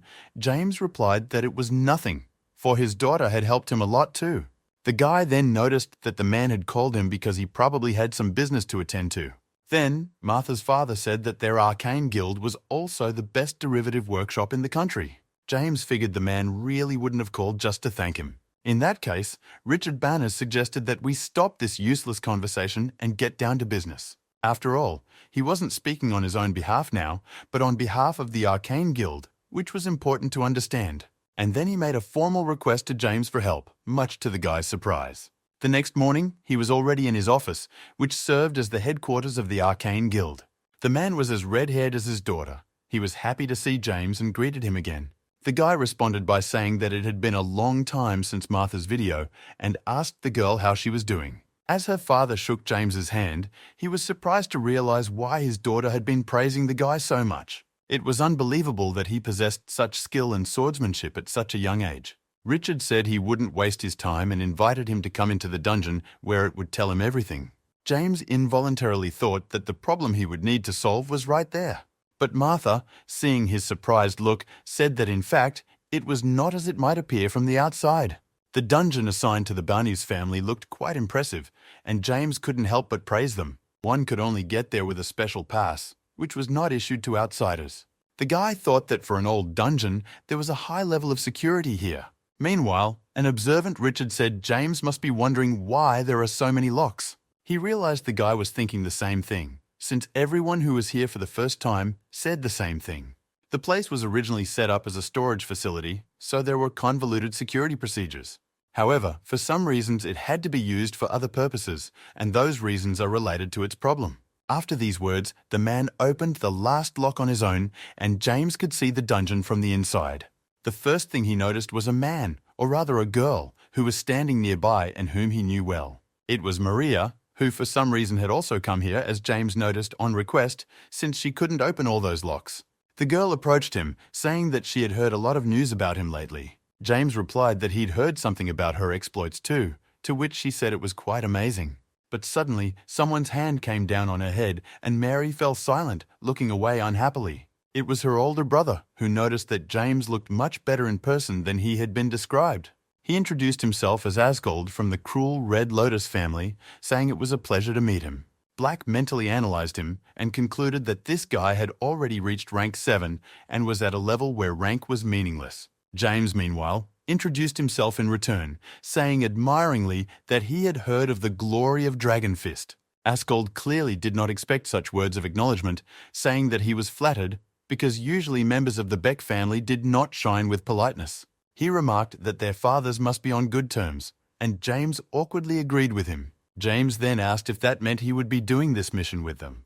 Richard responded positively, saying that Dragon Fist had asked to personally carry out this mission with him. Asgold explained that he was interested in his skills since he had been on top of things lately. James said that the guy was praising him too much, so he felt awkward, and the guy smiled, saying that they would see for themselves soon. However, Asgold himself felt that this praise was not even enough, for the lad was indeed strong. After seeing him in person, he realized that he was truly as amazing as they say, and he definitely kept up with Mariah. The guy was amazed at his strength, so much so that he even thought it was as if James was living a second life. Meanwhile, the latter asked why Mrs. Maria had come here if she was not part of the mission. Upon hearing this, Askold replied that he didn't know himself, but his sister went with him as soon as he mentioned that he had a mission with James Beck. The girl decided to justify herself, saying she wanted to see for herself how his skills had increased. She punched her brother in the stomach and added that he didn't seem to be fully awake yet and was talking nonsense. Their exchange of pleasantries was interrupted by Richard, who cleared his throat, drawing attention to himself. He said that his daughter Martha would now give them the details of the mission, and the girl invited everyone to follow her. When they had walked for some time, something incredible finally appeared in front of them. It was a rift in the dungeon, but an unusual one. Personally, James had not yet encountered one in his life. Askold agreed, saying that this rift was more like a portal, and he himself was also videoing such a thing for the first time. Meanwhile, James was approached by Blackstone, who looked shocked for the first time in a long time. He pointed somewhere deep into the rift, saying that this was indeed no ordinary case. It was the Isle of Fallon, which is in his world and where he came to train swordsmen. Of course, this couldn't help but be reflected on James's face, who opened his mouth in surprise. Richard, meanwhile, said that it really was more like a portal to another world. Black demanded that James quickly ask where he'd gotten here, and the boy did so. Richard replied that he usually doesn't say that. However, this portal came about because of him, the swordsman James Beck. After the attack on Craftsman Island, he met with Gerald to discuss the security issue. They came to the decision to create a new secret space by utilizing the energy of fire incarnation. And suddenly, during the test, they made a connection.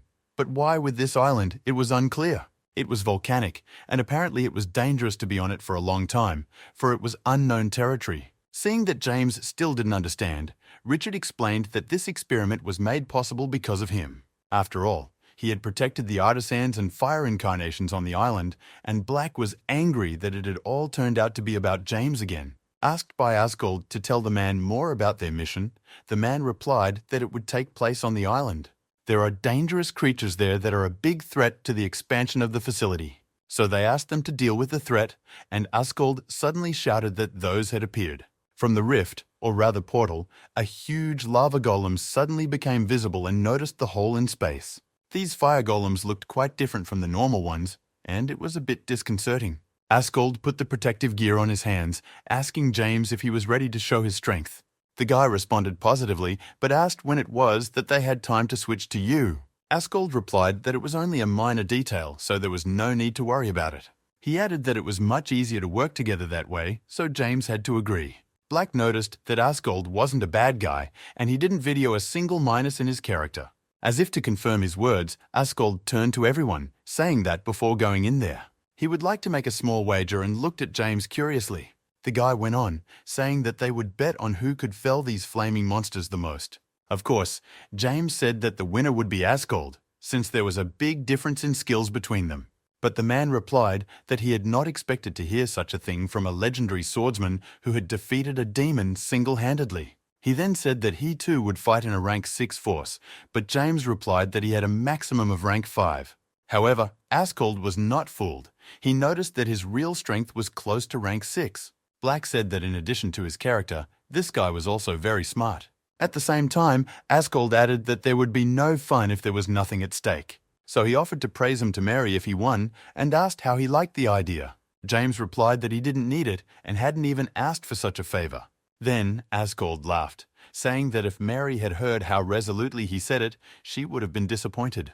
The girl was really watching them from the sidelines and didn't understand what her brother was talking to James about. Then Askold finally stopped laughing and said that, in that case, he would fulfill one request of his. It was obvious that James was hesitant, but decided to agree, seeing that the boy wanted it badly. Askold said it was simply delightful and added that they were henceforth forbidden to interfere with each other. Then Jamie asked how many points the boss will be worth if either of them defeat him first. He explained that if points were awarded for each monster killed, there was an opportunity to meet the boss as well. Askold thought for a moment and said that James was right, for such golems were surely stronger. The guy then suggested that we proceed according to the dungeon rules. Whoever kills the boss wins automatically. James smiled contentedly and agreed. He already knew how he would act on Fallon Island. Askold, hearing his agreement, laughed even more, saying that he liked his simplicity. That was their decision, and when they were both ready, they stepped into the portal leading into the unknown. Askold fought really well. He had defeated more than one monster with just his fists. His martial arts were impressive, but it was not surprising, as the guy could really be called a genius. He killed the flame golems one by one, and he didn't just use brute force. Askold possessed unusual skills and was able to concentrate his aura, turning it into a powerful weapon. With one such technique, he formed a laser, which he used to successfully saw another golem. Askold watched the monster with interest, wondering if the laser attacks would work on its lava body. Strangely enough, it worked, and some sort of liquid spilled out of the golem's body. It was more like water, which really surprised Askold, but he realized that the monster was still alive. So the guy lunged at him to finish him off, and soon his fist pierced through the stone body. The golem could not stand on its feet after such a blow fell to the ground, falling apart. But that didn't seem enough to Askold, and he continued to follow them to finish them off himself. A second later, he punched through the golem. The golem had no chance to repel such an attack. Askold landed on the grass with his eyes closed, for he already knew it had worked out. It was the seventh golem on his account, but Askold was already quite tired of fighting them. It wasn't bad for a warm-up, though. The guy thought James had killed about the same amount. Meanwhile, they were being watched by Richard and the others via drone. Mary and Martha watched with admiration as the boys killed the new monsters, but didn't show it. Watching James, Richard asked in wonder if the man was really rank 5. After all, that one had already finished off 10 golems.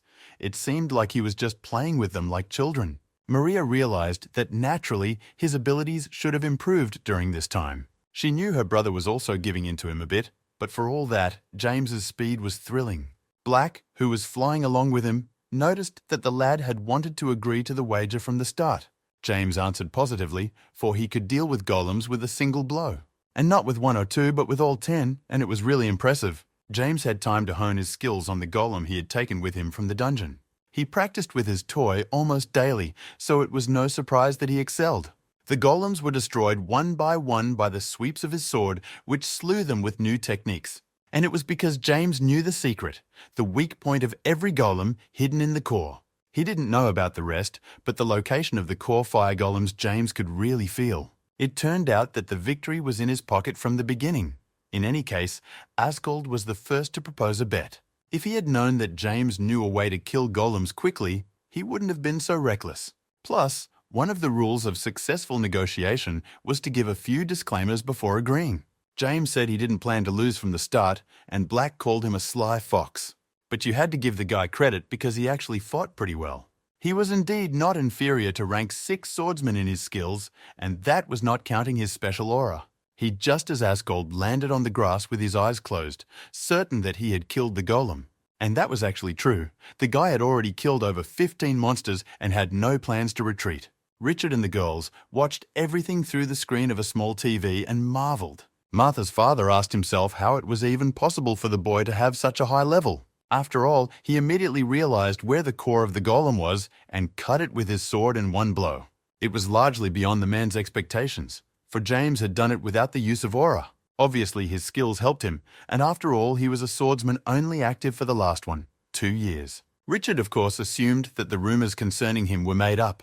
After all, James was also the true heir to a huge family, but this guy might just be a talent worth investing in. With that thought, he continued to watch him closely. After a while, Richard announced the point tally, saying that Askold had scored 17 points. James scored 25 points, and Dragon Fist's face changed with surprise. He wondered if he had been too lenient with James. After all, he knew that his skills were far above his current rank, but to win, it wouldn't be enough. Right now, Askold needed to get more serious because he didn't plan on granting him victory.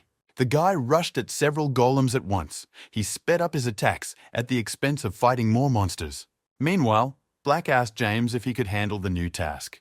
To this, the lad replied that Askold might be acting childish in places, but he was certainly much better than him now. After all, it was worth it for him to show a little of his true abilities. And the outcome of the battle would be predetermined, but Black himself knew this very well. James then went on to say that this was the reason he added the last condition. Black asked if he had been looking for the boss all this time, and James replied positively with a smile on his face. He added that he had sensed a large accumulation of fire energy while they were still in the dungeon. So all this time, he wasn't just fighting golems, he was making his way to the boss. After a while, he tired to run to the volcano where he was apparently hiding.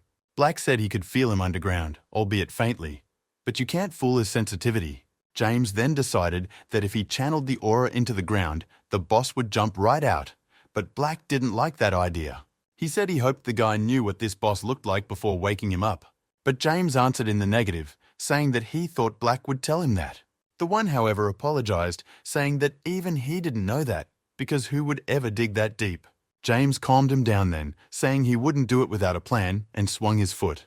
Why the guy hit the ground with it, thinking that with his resistance to fire it should work. A moment later, fiery bursts of aura appeared at the spot where he had straddled his foot. And then the ground split open, and a huge boss golem that instilled a sense of dread emerged from it. He roared loudly, so that even Asgold heard him, fighting at quite a distance. He even had to cover himself with his hands from so much fire energy. And then the guy saw the boss himself, wondering if he'd been hiding underground near the volcano all this time. From the looks of it, the boss looked like a huge stone gorilla that was all covered in flames. And now this monster was standing right in front of James, who didn't seem to be frightened. Meanwhile, the boss prepared to attack with a fireball, forming one in his mouth. Black shouted that this golem's name was Tandalos, and he had fought him once before.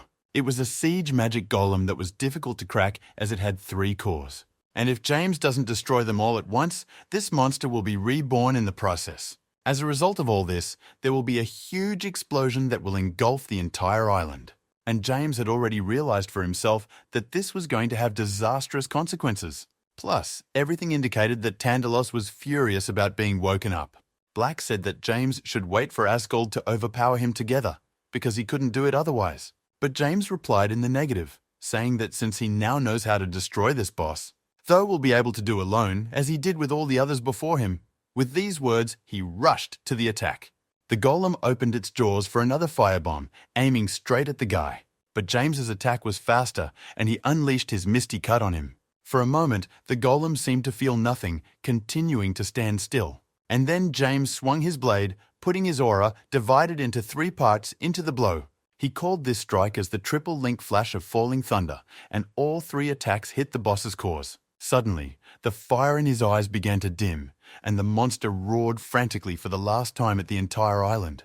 And then slowly, like a falling fortress, fell to the ground, and James landed safely. Seeing this, Black could not hide his surprise, for the gentleman appeared to be very clever.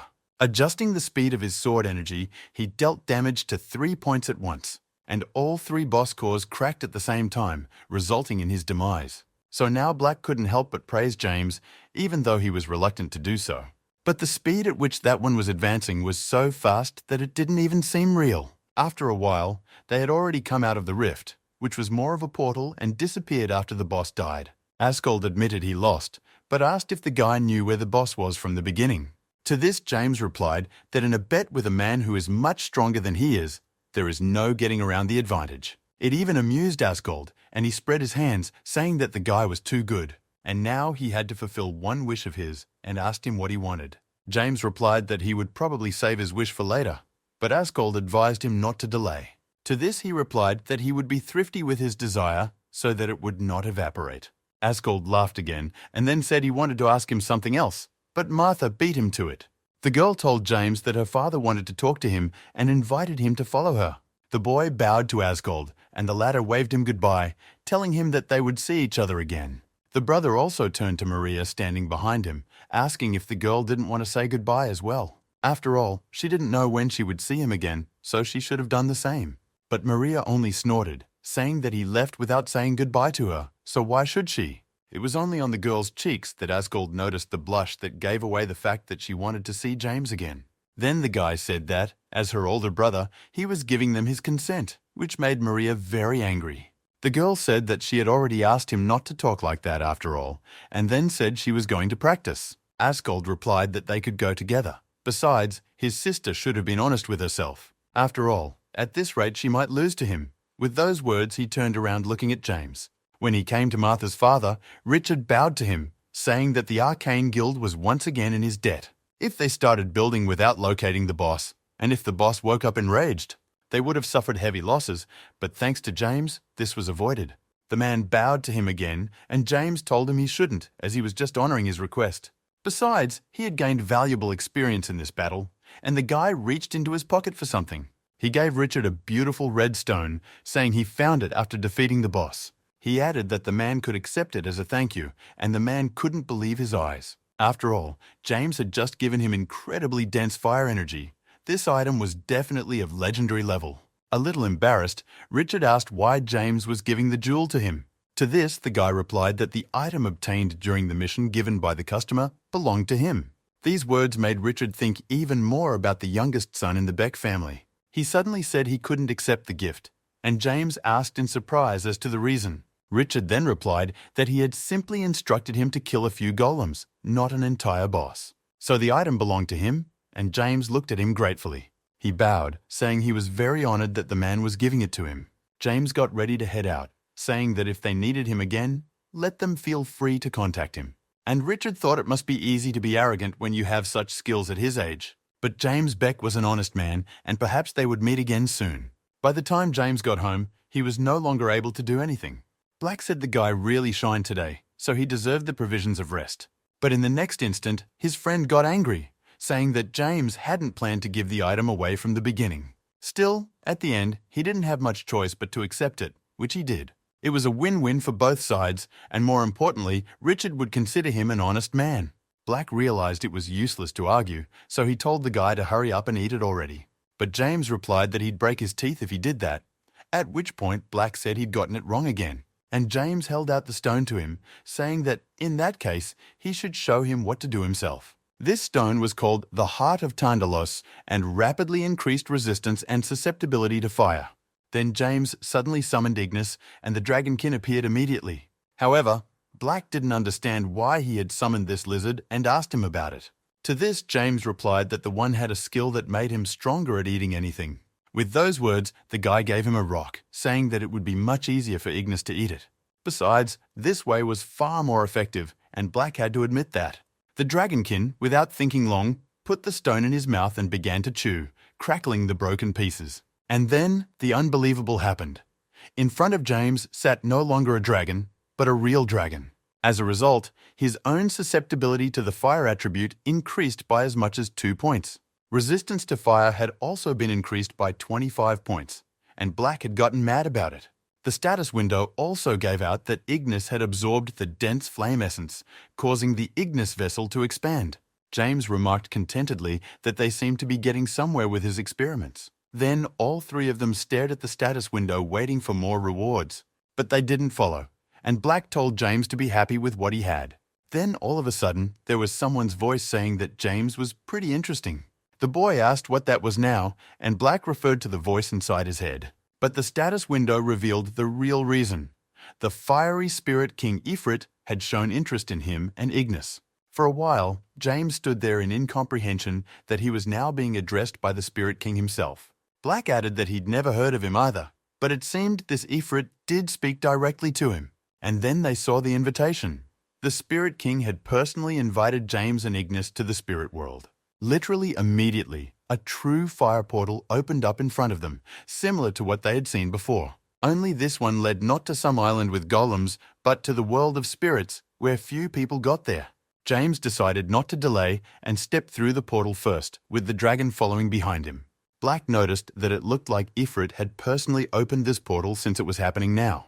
James said the invitation from the Spirit King himself was a bit excessive, but he actually liked it. Ignis seemed to be thinking the same thing. The dragon roared happily, and James stepped further into the portal.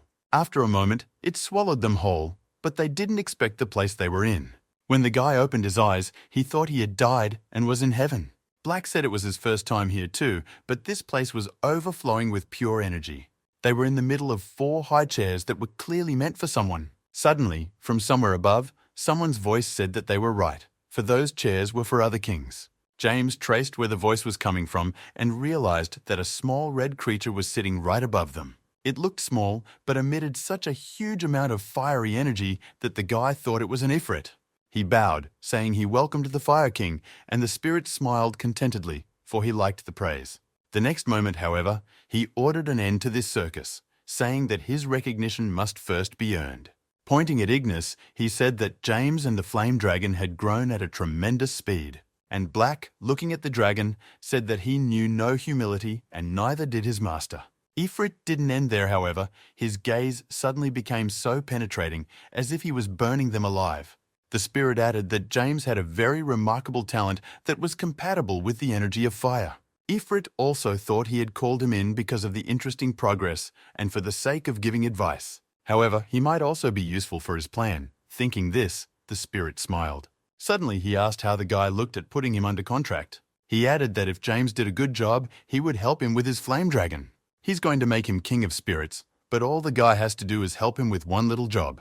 James noticed that it sounded more like a request than a contract and asked the spirit in return. He asked if this assignment had anything to do with the empty thrones of the other spirit kings that were missing for some reason. Hearing his question, Ifrit noticed that the boy was quite intelligent and was thinking like an adult.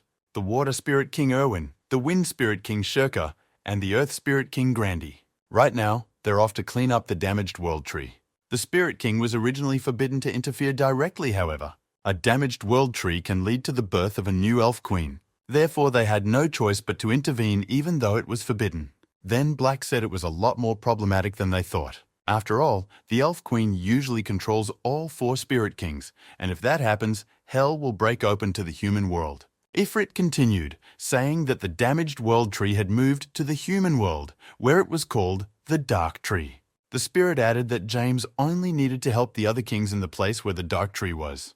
James was surprised that the task wasn't assigned to him right away, but Ifrit explained. He said it takes a long time to prepare a powerful seal spell, and to use this spell, you need a strong enough mediator to handle all 4 elements. Ifrit asked if the guy thought he could handle it, because with a mediator the chances of success increase many times over. James thought he was still going to follow his older brother Gilbert, who would be near the Dark Tree. So he bowed to the Fire King, saying he accepted his offer, and Ifrit smiled contentedly. Suddenly, he looked at the guy and attacked him with an incredibly powerful attack. James didn't expect such a turn, so he couldn't react in time to the huge firebomb. In desperation, he screamed, calling for help from Ignis, who was immediately at his side.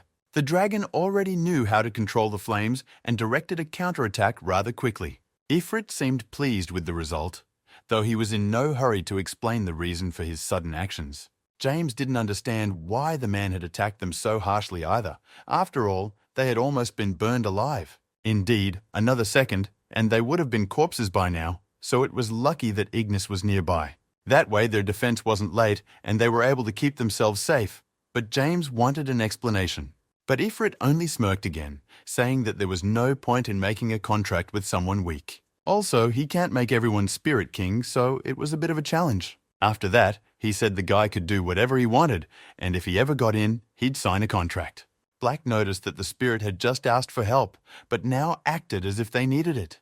But James replied that he knew Ifrit wouldn't help them so easily, so it was to be expected, that sort of thing. And if the one wanted to fight, then he would provide him with a good fight. With those words, James summoned his spirits. The Wind Spirit, Wind Wolf, Earth Spirit, Earth Turtle, and Water Spirit, Nyx, appeared at his call. It was worth saying that during this time, the other spirits had also increased, and were all at least mid-rank now. Except that Nyx's water spirit still looked like a tiny fledgling, and James was a little surprised. And Black laughed from the fact that he never managed to work the water element well enough. James wasn't listening to him though. He told Nyx that he was just joking out of jealousy. Why James drew his blade and his last preparations for battle were completed. He put him forward, surrounded by his spirits, and said it was time to face the king's test. After a while, he was badly exhausted and seemed unable to continue the battle any longer. His clothes were torn in places due to the fact that he was almost hit by Ifrit's attacks. The boy turned to his dragon, who for some reason was just lying next to him at this time. Ifrit, however, recognized that James was holding up much better than expected. He added that if someone clumsy had been in his place, there would have been only ashes left of him long ago. Then James gathered his power and spurted out in another attack, intending to hit the spirit. But the one didn't seem to be bothering much with his attacks. He was controlling the fire with just one finger. And that was enough to keep any of the guy's attacks from getting to him. For every Dark Imperial projectile James fired, he sent his fire orb. It's also worth mentioning the spirits James has summoned. They haven't been particularly useful so far. Windwolf used his windshield from time to time, which helped a lot. But the others couldn't compromise with the king in any way yet, and James could see that. He realized that at this rate, they would just get so tired that they would no longer be able to keep fighting. This was no reason to give up, however, and he led them into battle himself, hoping with each new attack to succeed. But then suddenly, the Spirit King's fire spheres broke through their defenses and reached them. James tried to hold back the onslaught with any effort he could, but it was difficult. And then came the explosion, from which the guy even flew backwards, being slightly concussed. His clothes were already quite tattered, and his strength was already at its limit, but he had not managed to reach the king. However, Ifrit was impressed already that he was able to last until now. He noticed that for a human, James could withstand flames of fairly high temperature. Then, Ifrit said he would give him advice.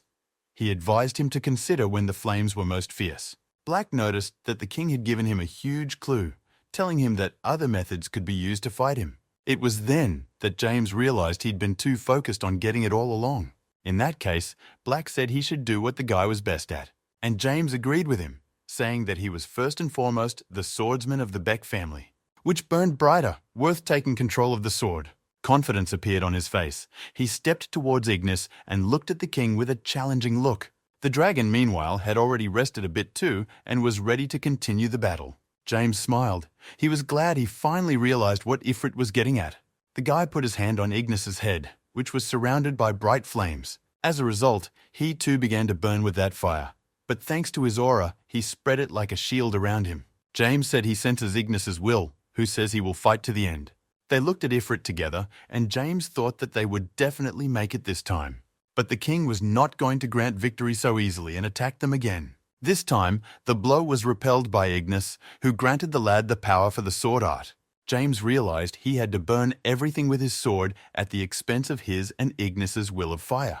His anger, Ignis's fighting spirit, and even the pain of this moment all helped him master the new technique. He opened his eyes and focused on his opponent's attack, then swung his sword. This technique he called the method of passing fire form changes, and he did it perfectly. After all, he wasn't just repelling Ifrit's attacks, but through his art, he was bringing them back. For a moment, there was a large explosion, and immediately a huge amount of fire erupted. It was as liquid as lava, and Ifrit didn't even realize what had happened at first. But everything was going according to James's plan, who was using this as a deceptive maneuver to get closer. By now, he was already skillful with fire, as if he was a spirit king himself. Ifrit thought that the guy was really exceeding his expectations. After all, it had been a long time since he had been so agitated. Thinking this, he suddenly jumped down from his throne. As Ifrit flew, he had no idea he was acting on James's plan. But here he landed, and now James realized that his powers were limitless. The Spirit King took his true form, becoming as huge as a titan, and swung at the guy. He brought his fist down on him, telling him to try and stop it. And James, not thinking long, rushed to meet the blow, for he quickly assessed the situation. He climbed up Ifrit's arm the same way he had climbed up the arm of the goblin in his past life that he had died from. And then he pushed off and hovered in the air for a moment, preparing for a decisive attack. He clenched his sword harder and aimed right at the king's head. The king, of course, noticed it. He said the guy was doing well, so he deserved the praise, but the fight wasn't over yet. Ifrit shouted that it looked like that was all the guy was capable of, which meant there might not be any contract.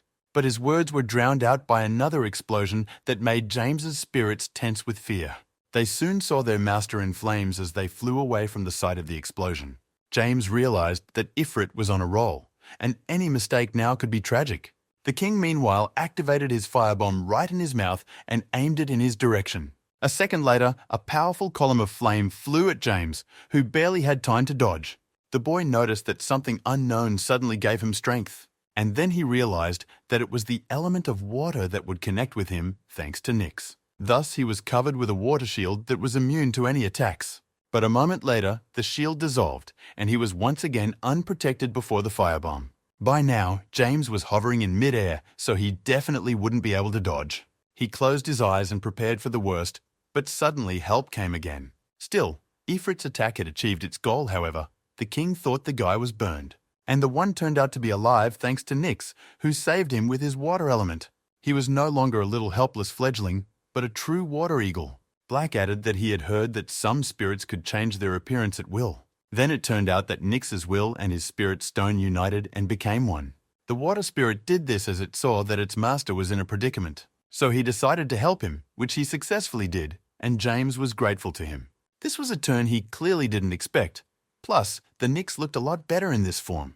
James touched the bird and pointed at Ifrit, saying they needed to get close to him. Now Nyx was a top-level spirit, and thanks to him, they weren't squeezed. Ifrit, meanwhile, stood and looked at them, saying that it was quite a surprise that he was eerily awakened.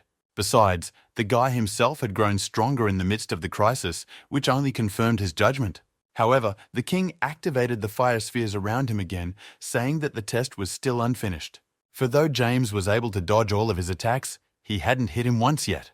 The king launched bombs at him again, demanding that the guy show him his true power. James turned to Nix, telling him it was time to go now, and he understood half-heartedly. The bird darted right under the fire and James stood on top of it, keeping his balance. This time they would just dodge all the attacks, because doing it in the air was much more effective. And then James activated his aura and fire element, causing his blade to burn.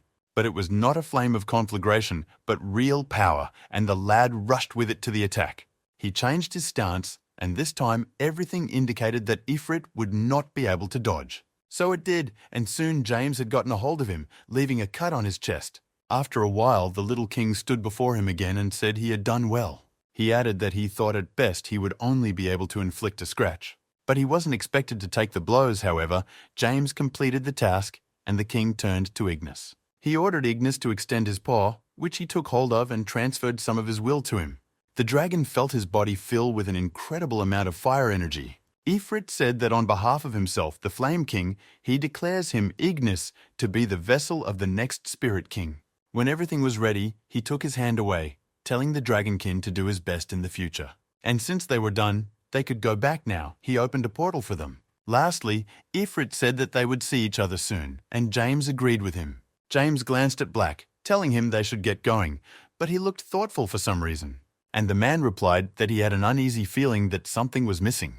Meanwhile, Ifrit noticed the guy talking to the air and asked him about it. James had told his friend that they would think about it after they got back, but Black felt like it was something important. However, they did enter the portal, and the king was left alone, seeing them off with a look. He thought of James as a man who had received the blessing of the spirits. So this kid would definitely please all the other kings. Of that he was sure. The portal carried them back into the room, and as James stepped there again, he turned to Black. And the man explained that at this time, something always appears that wasn't there before. His expression suddenly changed, and he said that this sound was already approaching. It turned out to be a status window that said that a method of passing fire form changes had been created. In addition, his training in the spirit world had greatly increased the energy of all his 4 attributes. As a result, it will be granted new properties due to the level increase. James read that he had awakened as the body of an immortal sword and obtained the immortal sword's property of development. Black said it was no wonder he was nervous, since the system window appeared as soon as it could. James kept reading about his new skill. He had gotten special spirituality, a sword cloud, and something else obscure. Black noticed that it was exactly as he expected. The system had gifted him again. This time, however, James didn't react in any way, still standing in front of the status window. He then turned to Black, saying that he thought he now understood what he was talking about. His face looked thoughtful, and Black felt a little uncomfortable with that look on his face. James explained that a friend had mentioned having a nasty feeling, and then asked him why he felt like something was wrong. Black replied that he didn't know how to explain it, but he had a feeling that the system window had appeared a little later. James then unexpectedly agreed with him, saying that he had thought the same thing. In fact, the window usually appears the moment he gets those powers, but now it didn't show up until they got back, and yet it should have notified him about Ignis and Nix. To summarize, James said he doesn't know everything about his rebirth, his past, and this system. At the end, James didn't forget to add that this was purely his guess. And then he suddenly thanked Blackstone for everything, which surprised him even more. And when he asked what for, the guy explained that for some reason he always got attractive awards. And it happened whenever a friend mentioned the system, Black got angry, but he was interrupted by Ignis. The Dragonkin growled, and James thought he was hungry, so he brought him into the other room.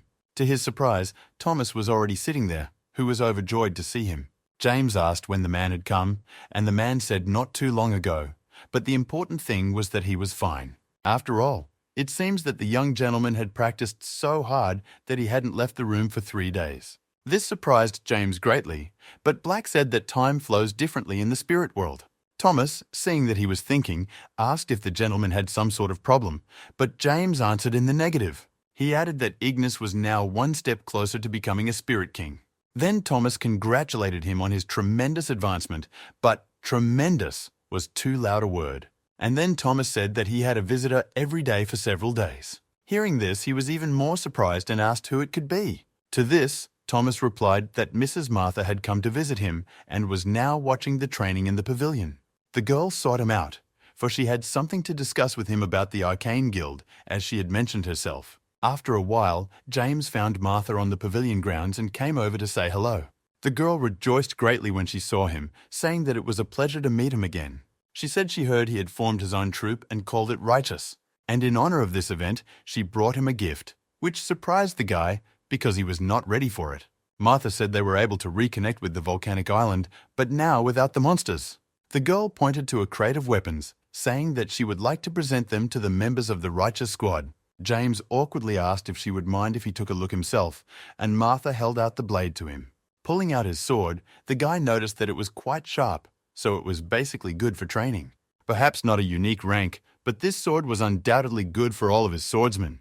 He told the girl so, but added that he could not accept them, for he had already received compensation. Martha sighed then, saying that it wasn't her, but her father who was giving it to him, so she had to ask him to accept it. For otherwise, she would be in a difficult position, for he had said to give up the swords no matter what. James thought he liked Mr. Richard, considering the way he was showing his kindness.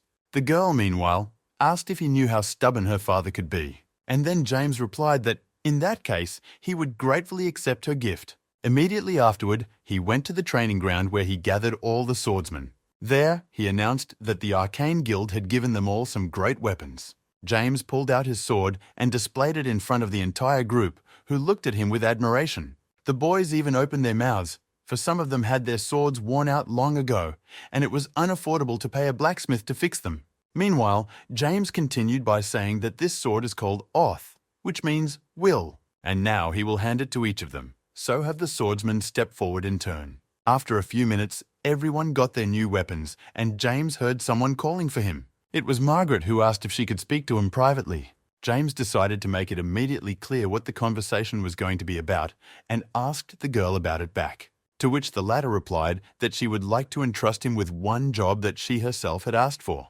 Martha began by reminding them of one thing she had been creating since their first meeting. After thinking for a bit, James remembered her talking about black fur, and the girl was glad he remembered.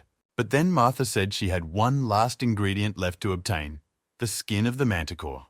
The girl said that a week ago, a monster in the 3rd Legion zone had turned into a Raycon. It was the name for the dungeon boss, in which case it would definitely become a manticore. Martha also added that a girl told her that manticore skin is a key ingredient for black fur. So she suggested James catch this boss together and borrow some skin from him. Hearing this made James wonder if they should do this together. He asked in surprise if the girl was going to go with him. Martha responded positively, saying that catching a manticore wasn't everything. After all, when she dies, the toughest part of her skin must be perfectly removed to be used later. The girl said she has practiced countless times for this. Black added that it would be fine. For now, James was in a position to overpower the manticore even on his own. More importantly, the guy was interested in that black fur too, so he decided to go along with it. Black added that he would be by his side, prompting check-in times. That's when James finally responded to Martha, saying that he agreed to do her assignment. The girl thanked him and told him he would also get a reward for it. After all, it was also quite an important part of his job, so he should have told him everything beforehand. She explained everything in a nutshell, and James stared at her in surprise, not believing what she said. After all, the girl was going to give him the black fur she had wished to make for so long. It sounded even a little funny, so James asked if she was joking, but Martha sounded serious. She said her dream was to create the item, and its use was another matter. Then James dared to remark that she could make a nice profit by selling it, but Martha interrupted him. She said that the guy is already well aware of their family, so money is not a problem for them. James thought he had really made a fool of himself by talking about money with the daughter of the head of the Arcane Guild. Martha added that Grandpa Gerald often says that a craftsman's work ends after how he had given his product to the right person, and she thought the same thing. Martha thought black fur was perfect for him, so it should be worn by James and no one else. However, the guy replied that he still couldn't accept it, but the girl interrupted him again. She noticed that he had just accepted her assignment after all, so he couldn't refuse. Plus, in that case, he should know that the client is the one who determines the reward for the work. In other words, Martha made it clear that James couldn't refuse her. She said his reward for this task would be a black fur and she would listen to no objections. Hearing this, Black laughed, saying that he liked that kind of confidence in the girl. He told James that he must now try his best to fulfill her expectations. The guy then replied to Martha that he couldn't do anything else here, but he had a question. Did the girl get permission from the artisan to go there? To which Martha answered in the negative. Her ideas were to go in there together right now and get it, but James wasn't keen on that. She added that her grandfather would definitely allow it if she said James would accompany her. A week later, they arrived in the 3rd Legion area, having successfully obtained Gerald's permission. Thomas went with James because he always followed him wherever he went. When they arrived, the guys immediately noticed Martha standing next to a strange girl. James greeted his friend, saying he didn't expect the old man to actually give permission. And Martha didn't miss the opportunity to boast, saying that she thought she had after all. She added that she had been actively preparing for the day and had even taken all the top-ranking gear. And then the girl pointed to her companion, saying that her father had also sent her a guide. Her assistant had red short hair and she bowed to them lightly, saying her name was Maki. Martha said that the girl was very strong, at least at the beginning of the 6th rank. At first, Black thought it was even too much for a guide, but then he remembered Walter. James, meanwhile, shook her hand, saying he looked forward to working with her. The girl replied that she would follow his instructions, and this hurt Thomas a little. But he changed his mind at once, for he thought that even other people now trusted his master. He even let a tear fall, and Black wondered if something was wrong with the guy. But they were interrupted by Martha, who said they were ready to depart. They were already standing near the rift, and all that was left was to take a step. Meanwhile, in the small study stood a small servant who asked if his master had called him. Instead of answering, the man said the guy had entered the Legion area. In addition, the heiress of the Arcane Guild, Martha Bannis, was with him. His servant was wearing a mask that completely covered his face. He asked what his role would be. To this, his master replied that he wanted to entrust him with a very important task. They couldn't let James Beck get his hands on a manticore hide so easily. Plus, the guy has incredible resistance against poisons and attributes. To be more specific about the target, the man was curious about how strong the man was. So he ordered the servant to go and find out his real abilities. He said he should study the guy fully, for he had exceeded his expectations. However, James will not reveal his true identity. Therefore, it was necessary to give him a good reason to do so by killing the daughter of the Arcane Guildhead. Upon seeing this, James Beck will either fall into despair or reveal his true self. The servant smiled and said he would fulfill everything immediately. Meanwhile, James had defeated the last goblin on the 1st floor of the dungeon. Maki was impressed that the guy could control mid-rank spirits. Thomas asked if his young master wasn't extraordinarily talented. Martha agreed with him, saying she definitely had a good eye for people. They both laughed slyly, and Maki was probably the only one who didn't realize what was being said. Black turned to James, saying that he was already here.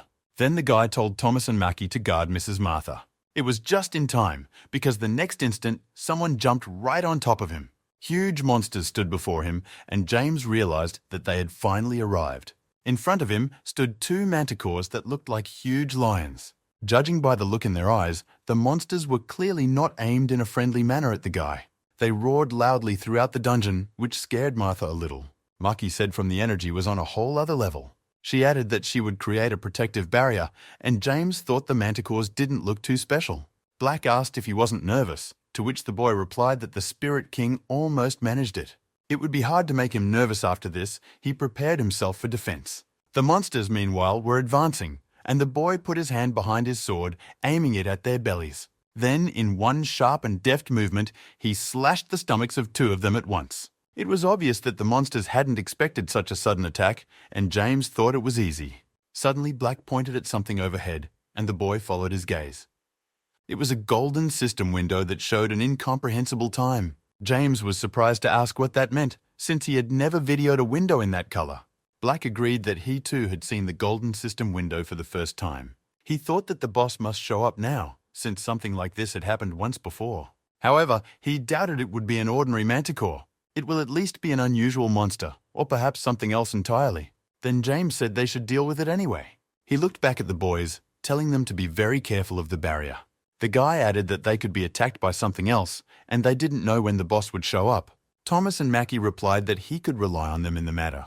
Martha James said she should trust her guides. He himself would also try his best for their protection. The girl answered positively with an unusually elevated mood. With everything in place, James thought, there shouldn't be any problems now. And assuming the time on the status window was showing a countdown, they had 2 days left. However, he told Blake that he doesn't plan on just resting the whole time. After all, he had the perfect opportunity to enjoy the hunt. James killed another regular manticore, but he was already starting to be watched by a single human. He thought the guy was somewhere around rank 6, but the guy exceeded his expectations. At first he had a plan to approach him as he hunted the Raycon, but there was a chance he'd already been discovered, since the guy was smart. Surely he must already be guessing that they are not alone in this rift. That would be bad enough for the masked man, as he had to watch him. However, in such a case, he had no other choice. He bit down on his finger and began to draw something in blood on the ground. At first, he didn't want to use this insurance, but it would be fashionable to get rid of Martha at any time. So first he assessed James Beck's abilities. He should try to get in his way.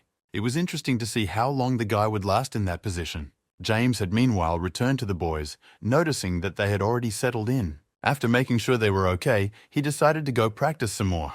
Black praised her fragile knight, saying that her technique absorbs a lot of aura. However, her power was incredible, so it was worth it. James agreed with his friend and then asked if he thought they were being watched. Black replied that he felt it too, but only for a moment. This was a bit annoying, so he offered to find and kill the man. But that one was pretty good at stealth, probably an assassin or a spy. And if James was his target, he'd show up on his own sooner or later, so he thought. In the meantime, there were only 3 hours left for the boss to appear. But suddenly, Martha called out to him, coming up quietly behind him. The girl's head was lowered. You could say she was apologizing for something.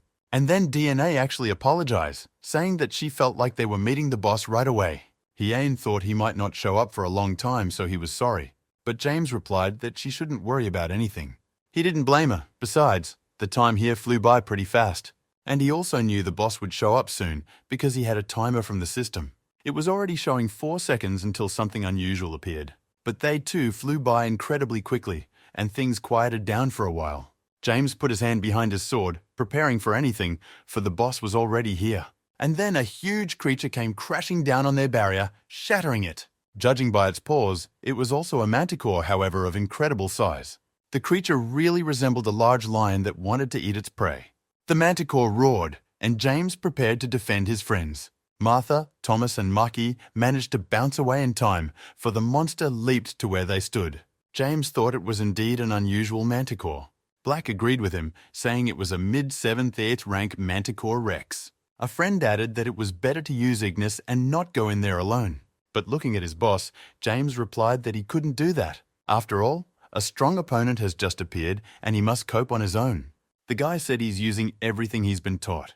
Thomas and Maki were surprised to ask if he was going to fight himself. But James replied that running away from the boss was even more dangerous because he could fly. Plus, he knew that man continued to watch him. So he said he needed to kill the manticore anyway. He added that Martha should not worry and wait a bit. James promised her that everything would be okay and he would win.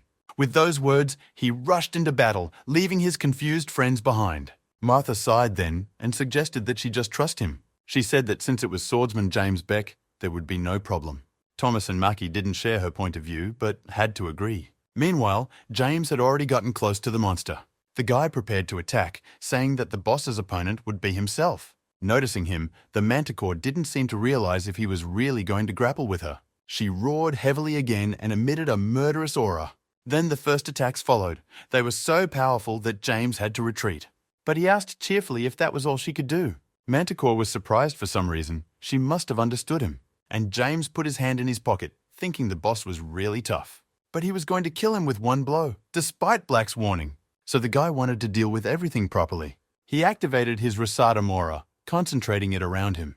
The monster didn't realize what he was doing and prepared to attack as well. The same murderous aura was still coming out of his mouth in huge quantities. Black noticed that the beast also perceived James as his enemy. One of the manticore's attacks was disorientation using a sound wave. Concentrate the aura, it reduced the enemy's hearing sensitivity.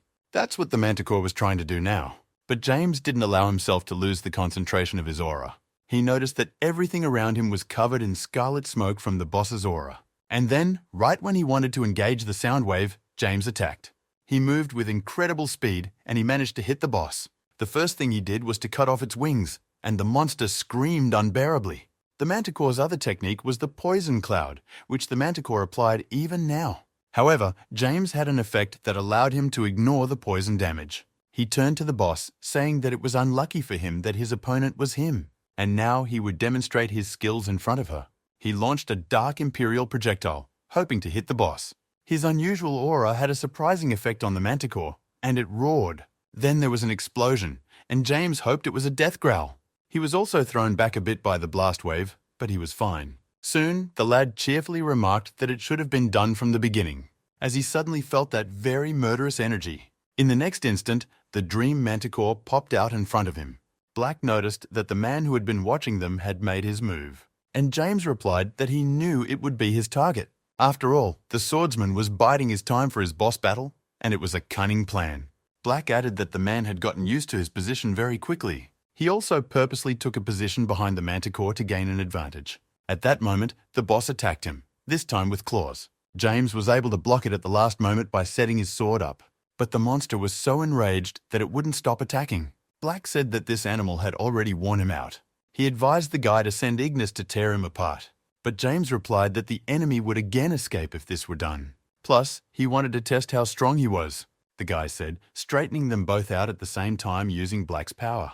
The swordsman who sat in ambush marveled at the guy's skills. After all, the one will dodge all his stealthy attacks while fighting the boss. All the information regarding his power turned out to be false.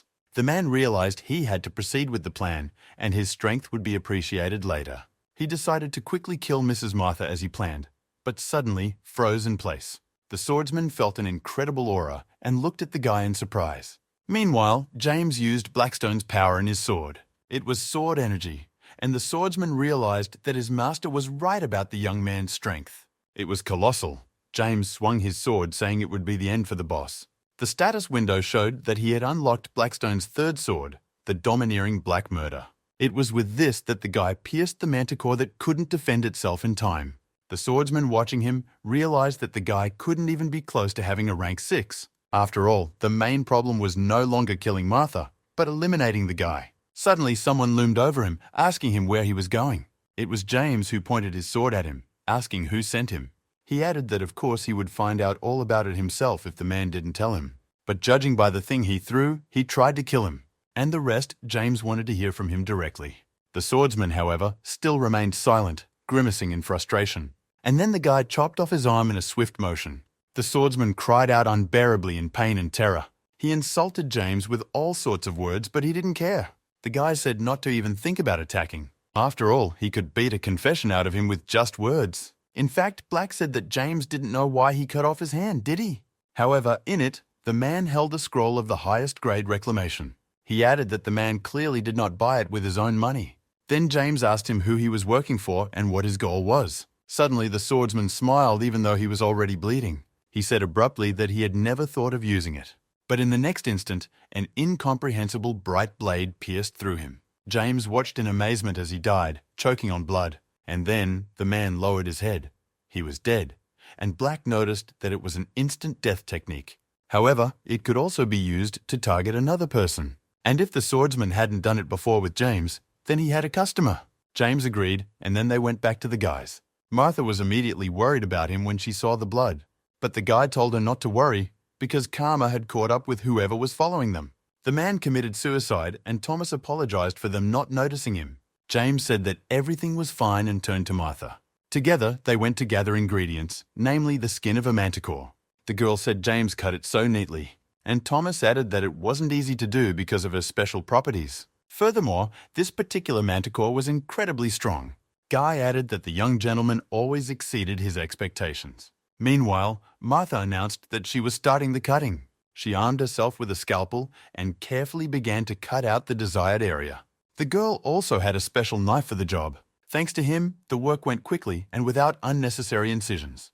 Black said he found it hard to believe that Martha had such skills. After all, she was a girl from a rich family, but had no problem sharing the boss. After a while, she finished and put the innards on the plates. James asked her a question regarding the knife, and Martha replied that it was called a netix. He won't be able to inflict a scratch on a living person, but it cuts dead monsters perfectly, whatever their texture. James was surprised to hear that about knives, and the girl noticed it. She said it's clear at a glance that this is a legendary item. And then Martha held out the skinned hide to him, telling him there was one last thing left. It was necessary to place in it the aura of the one who would wear it. It was supposed to enhance the owner's ability. The girl explained that when he placed his aura into the hide, the effect would become even stronger. James thought about it for a moment, then offered his own suggestion. He asked if it would be better to place another energy besides his aura. Martha was surprised to hear such a thing, but she liked the idea. James added that it was a secret and he didn't want to reveal it yet. But he'll tell the girl, and the guy confesses to controlling 4 spirits. He asked if the hide would be harmed by putting the energy of all 4 into it. Martha answered in the negative, so James sprang into action. He put the auras of all 4 attributes into the item. Then he grabbed the blade he channeled Black's energy into. The guy thought it would be a good idea to put her in as well. That way he should have powerful armor. But when he invested his black aura, he noticed some changes. He looked in amazement at what was happening to the hide. Black noticed it too, saying that all the forces had merged into one. The status window reported a new item, a lion skin Manticore Rex. Black was surprised that the item had a legendary rank. He was even foaming at the mouth because James had always been lucky. But Martha didn't understand what had happened either. James replied that he didn't know that, but as he saw it, it was a great success. The girl added that she could feel this pure, saturated power. It exceeded her expectations. She said she could now create something incredible. James smiled at that, saying that he trusted her completely. Martha added that the guy could count on her. The head of the unknown group was looking at the news about James Beck. He read the message sent to him that said he'd better get into action. The man was pleased to think that the boy had indeed exceeded his expectations. He got stronger and stronger, and when the time came, his broken facial expression will draw even more attention. James, meanwhile, showered and told Thomas to go rest too. He stepped into the room and turned to Black, sharing his feelings. The battle with the Manticore was not easy, for he almost fainted. It also surprised him that he was very tired, even though he had only walked around the dungeon. Black explained that during the fight, he had activated the Black Kill and put all his remaining energy into the hide. It's admirable already that the guy was able to do the interview. But James didn't care. His head was splitting. He wanted to say something else, but he cut himself short and fell silent. Black looked at him in surprise, wondering if the gentleman was dead. But it turned out he'd just fallen asleep after pretending to be strong. After a few seconds, however, he himself began to drift off to sleep. Meanwhile, James was having some sort of unusual dream. He was bound with a rope, and before him he saw an adult Blackstone. James thought he was inside Black's memories again. However, this was the first time he had ever seen them so clearly. Blackstone approached a castle of some sort, which was guarded by 2 guardsmen. But it was no problem for him. He went forward without much difficulty. The guardsmen tried in amazement to figure out how he did it. Suddenly, Blackstone drew his sword and cut through the castle wall. James was awed by his strength and skills even in his dreams. The guy didn't understand what his friend was doing, but he had a purpose. Blackstone, meanwhile, lunged at the rest of the guards. He killed people one by cutting off their heads. The guardsmen were panicked and didn't know what to do. They were gripped by fear. They only put their weapons forward for some defense. But there was little use for it, James noticed. It wasn't Blackstone's style. After all, he knew his friend as a good and honest swordsman. The guy really wanted to believe there was a reason for all of this. Suddenly he could make out the quiet words the man said. It was something about a monster he would meet someday. James woke up in a sweat. Breathing heavily, he sat up on the bed. Black was already awake as well, and was staring thoughtfully at one point so as not to meet his gaze. He seemed to be a bit in shock himself at having created such a thing.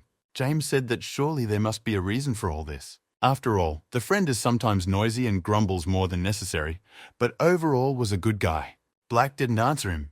It seemed the dream had indeed come as a shock to him.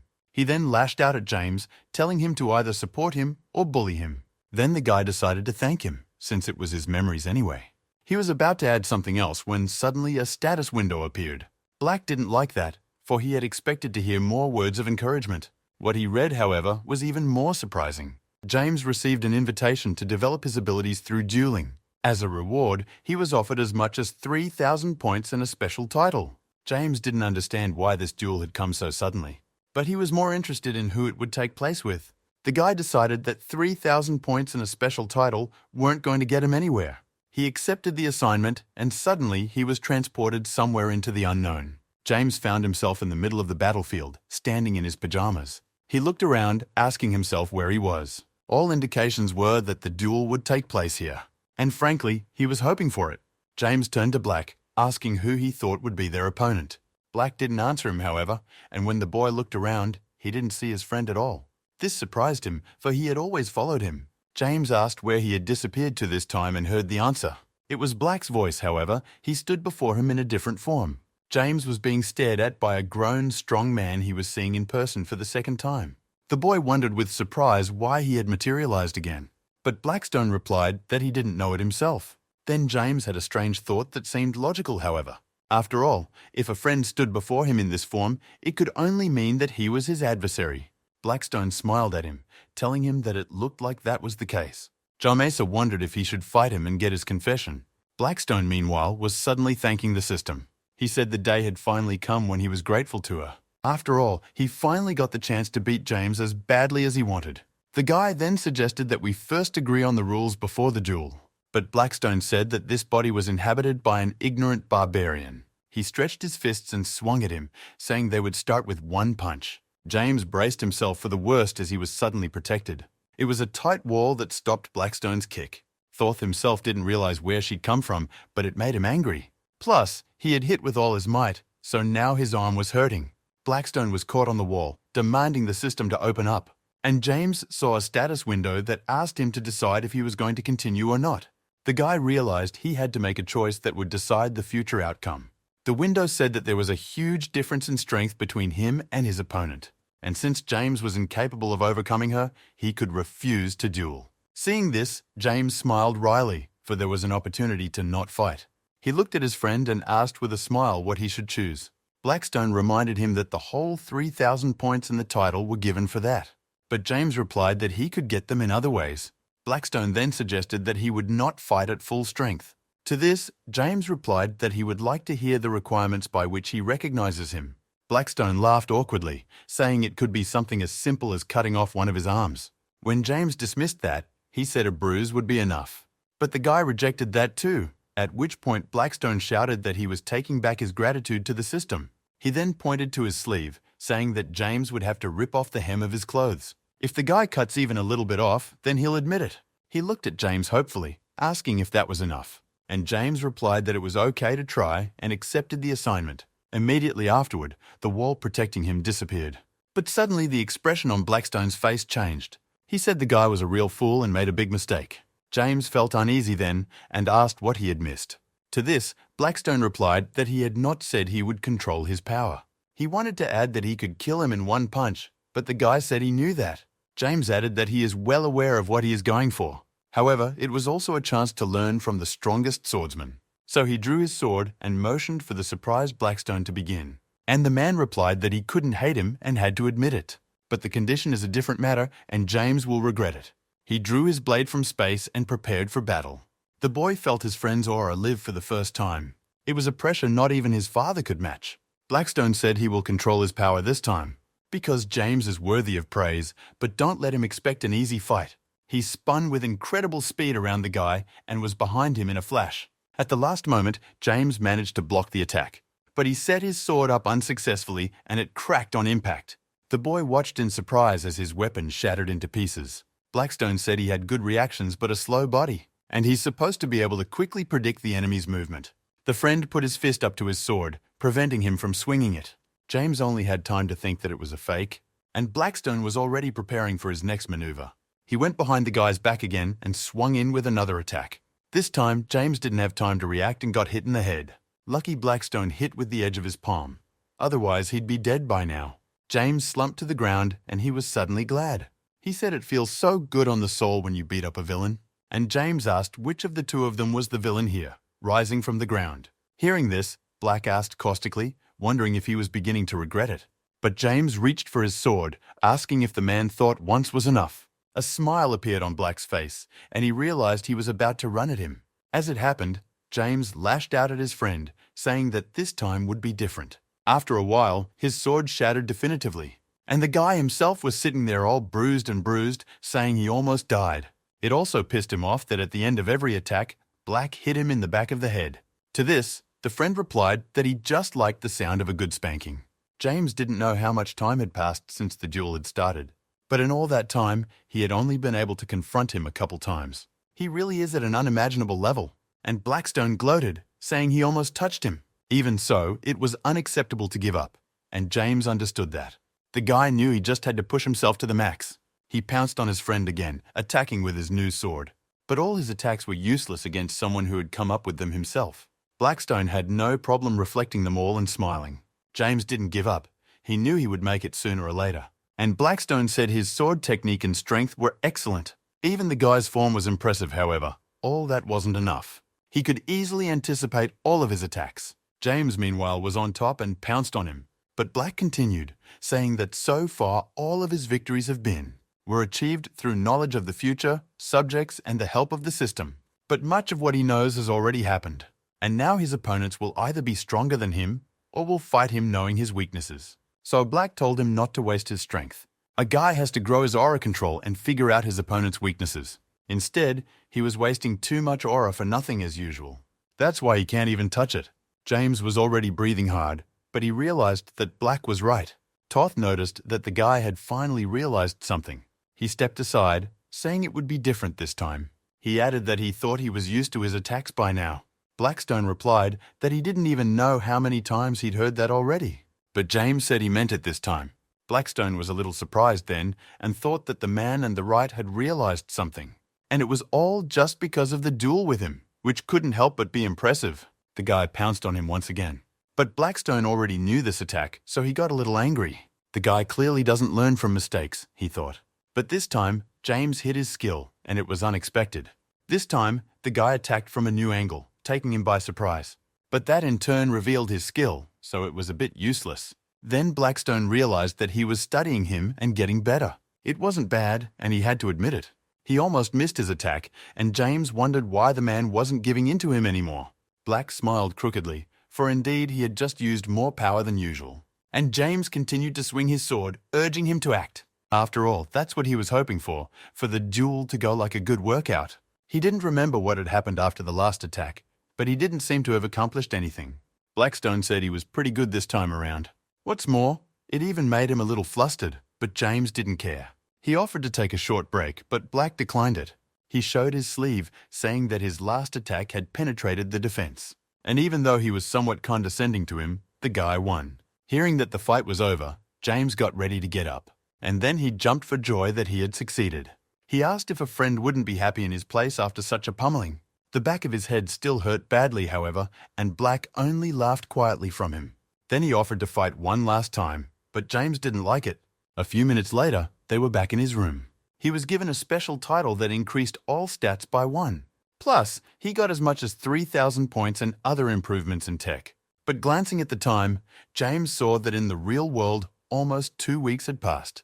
Black said he should have been beaten there for at least a year, but James replied that it was no longer possible. Then a friend yelled for the system to offer them another round. James thought his abilities had increased significantly. At this rate, he could break the rank 6 barrier. He was leaving his room when he suddenly saw Austin. The one was first frightened and then surprised to see him. He glanced quickly at the phone, then back at it. And then he said he just saw him on TV. When they went to another room, the guard told them everything. He showed the issue he was watching that said he had destroyed a criminal guild. Austin explained that he thought it looked like James had been fighting the guild all along. But when he came to clean up, the guy suddenly left the room. For a moment, he even wondered if the gentleman had a doppelganger. But James, you realize that can't be true. Austin then asked if the news about his activism over the past few days was a fake. He explained to a surprised James that this was not the first broadcast of his exploits. Black said it could be a Doppelganger, a creature that turns into anything. But James had his doubts, for that one would have to eat the original body. He turned to Austin, asking what else he had been doing during those days.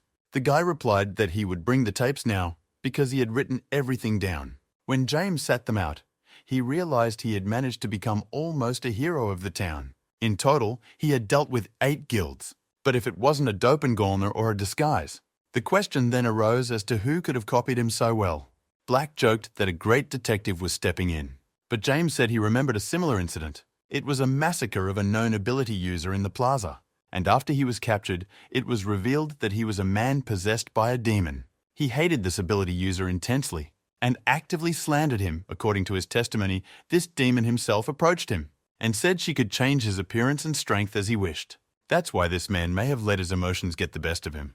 Black replied that he could roughly guess what he was talking about, but he didn't understand why anyone would just take on his appearance and do righteous deeds. James replied that he didn't know himself, so he was going to go find out now, before he gets him in really big trouble. When he went outside, people recognized him immediately. They complimented and admired him.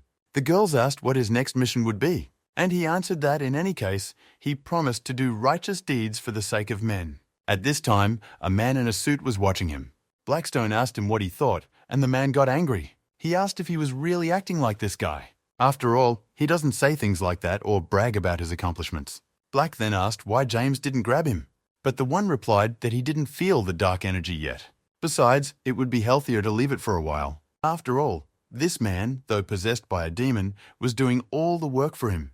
It all started with a fat guy reading articles about him on different publics. The people there always idolized James, and he liked that a lot. Guy himself marveled that James Beck was gaining popularity so rapidly. He always responded with criticism to comments that didn't acknowledge James. After all, he was his biggest fan, and this is his personal front office. James's posters were everywhere in his room, and he knew everything about him. More than anything, he wanted to be James Beck, if only for one day. Having done nothing at all, the guy retired as a rank 1 ability user, and James Beck was his idol, whom he admired. So he spent all his free time defending his name on the internet. After all, there were people who had the courage to challenge him. Just now, coping with another internet group, he sat back in his chair contentedly. Now it was possible to get a bite to eat as he suddenly heard someone's footsteps. And then he saw a frightening face appear out of the darkness. The fat man was scared to death, asking what it was. A surprisingly handsome demon stood in front of him, asking if he radiated a thirst for admiration. The guy, although he was weak, but he wasn't stupid, he realized that he was facing a mid-rank demon.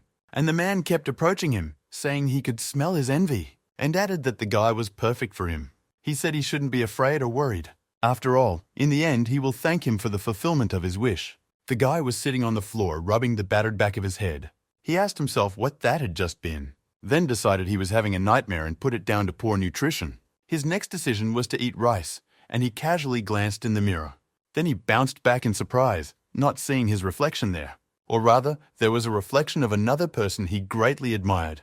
The fat man didn't realize what had happened and started pinching himself to wake up. But it wasn't working, and he decided that he had indeed turned into James Beck. There was no longer any doubt, but he still didn't understand how it had happened. I mean, just a couple hours ago he was sitting in his room at his computer, and now there was a tremendous power pulsing within him. Suddenly he heard someone's voice calling for action. The demon told him to go and do what James Beck does. And then the boy's mind clouded. Now he was like a puppet.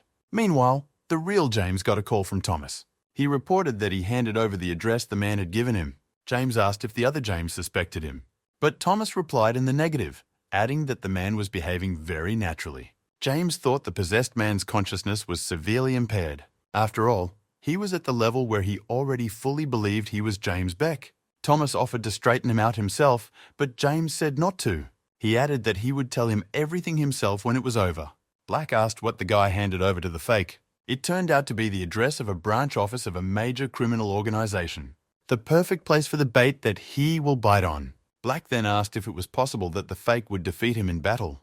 But James didn't even allow for that possibility. After all, the body has its limits, even if it is possessed by a demon. And when the difference in ability becomes apparent, he'll reveal himself. The real James, meanwhile, had also arrived on the scene. Black noticed that, camping, even a demon couldn't cross the boundaries of the original's cunning. James noticed that it sounded a little strange. They decided to wait, and in the meantime, the fake had massacred the guild boss. Toth asked how the guy even knew about this place, and James replied that he couldn't help but know that, for he punished evil and upheld justice. The man only managed to say he was crazy and then died. Fake said the criminals here were some weaklings for him. Just as suddenly, he heard an approaching attack from outside and realized that someone else was here. The guy didn't have time to reflect it, so the only thing left to do was to dodge, which he did. And then there was an explosion right in the room, and the false hero looked at whoever had set it off. This power was bigger than the others, and much more intense, so the leader must have come out to fight him. And the man said he was going to come to the guy himself anyway, and was grateful that the guy showed up here on his own. After all, the pain of the cutting hand he'd inflicted still hadn't gone away. This was the same man that the real James had chopped off his arm when he tried to escape. And now Nelson was furious, for because of him all his plans had gone awry. Except that the fake didn't understand what the man was talking about, for he had never fought him before. He added that it was the first time he had seen him, and this puzzled the villain greatly, for he had not expected such a reaction. It really pissed him off. He thought the guy was messing with him. In the next instant, he pounced at him, emitting an incredible murderous aura. Instead of a severed arm, the man now had a prosthetic in the form of someone's sewn-on monster paw. James blocked his attack, wondering what the man was talking about. But the one seemed to think the guy was still messing around and attacked him with renewed vigor. He asked if the man was scared, and if not, let him stay focused and fight like a man. He told the guy to at least let him feel that he wasn't dipping his toe into dark magic for nothing. But James was still silent, for he didn't know the man, so he couldn't understand what the man wanted. The guy just froze in place for a moment, and that surprised the man even more. He asked why he wasn't fighting, but he didn't get any answer, so he got more angry than ever. But suddenly, James spoke up, saying that he would have to return to the divine Sword Beck family. When it's all over, he has to come back, for he is the swordsman James Beck. Listening to all of this, the man realized that there was definitely something wrong with the guy. The thought flashed through his mind that he might be possessed by something, and it seemed very plausible to him. Meanwhile, James again said he could come back, but only when it's over. And then suddenly attacked the enemy, launching a black imperial projectile at him. But the man only smiled at this, for he managed to easily put up a block. Except that the force he faced was far greater than he expected. As a result, his arm was damaged again, and James had a change in aura.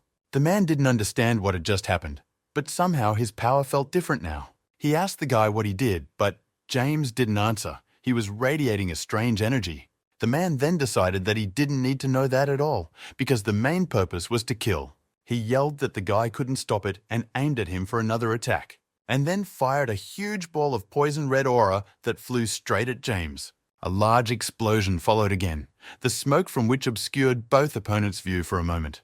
But the man-on decided that he had finally succeeded in killing him, for it was impossible to defend against such a thing. Seeing the devastation he had made, the swordsman decided it was time to get out of here. After all, he's dealt with James Beck, so he can get a confession now. And he should have hurried before the association men got here, but suddenly he heard a rustle, and when he turned around, he saw a demon in James's clothes that was emitting its own special aura. This both startled and surprised the man, for he thought he was done with the guy. Meanwhile, the demon said it was pretty dangerous, but he was lucky nonetheless. However, because of this worm, he unleashed his powers earlier than he had planned. The swordsman still didn't understand why this creepy mid-rank demon had emerged from James Beck. He didn't even immediately react when he pounced on him, so he couldn't defend himself. As a result, the demon punched him in the stomach with all his might so that the man's mouth bled. He cried out desperately, and the demon said it would slowly suck the life force out of him and kill him at the end. It would be payback for interrupting his plan, so he'd better not make any unnecessary moves. He added with a smile that it would be interesting to see how long he lasted. Suddenly, however, someone's voice told him to stop this circus. James was approaching them, saying that the rights to his image were quite expensive. The swordsman thought it must have been the real James Beck, but that didn't change his position. The man was already completely unaware of what was going on here, but he didn't like it. The demon, meanwhile, noticed that the original had joined the party, meaning James. He added that he had merely taken a copy from that guy's head, but in reality, the guy was unimaginably strong. The demon then said he would kill him and take that power for himself, and then he would be the perfect original. Instead of answering, James attacked him as if to insinuate that he shouldn't babble something that wasn't going to happen. What was also notable was that his attacks were much faster than the fakes, so the demon had to dodge. There was another explosion on the floor of the building they were on, which blew out almost half the floor. There was also a fire started there, but the important thing was that the demon was gone, leaving the man alive. James said quietly. It seemed that all demons seemed to fight mostly with their tongues. Nelson meanwhile turned to him, asking what was going on here, but the guy interrupted him. James said he thought for a long time about what he should do with it now, and suddenly it hit him. After all, apparently, the man had even mastered black magic and had summoned a spirit he couldn't control. It was a good story for the audience, and James asked if he didn't think so. He added that he wanted to tell him one last thing. It is not in his plans to let him live, nor is it in his plans to let this demon live. After all, he hated those who impersonate him, but those who try to kill his people, he hates even more. The demon asked, daring him to carry such nonsense in front of him.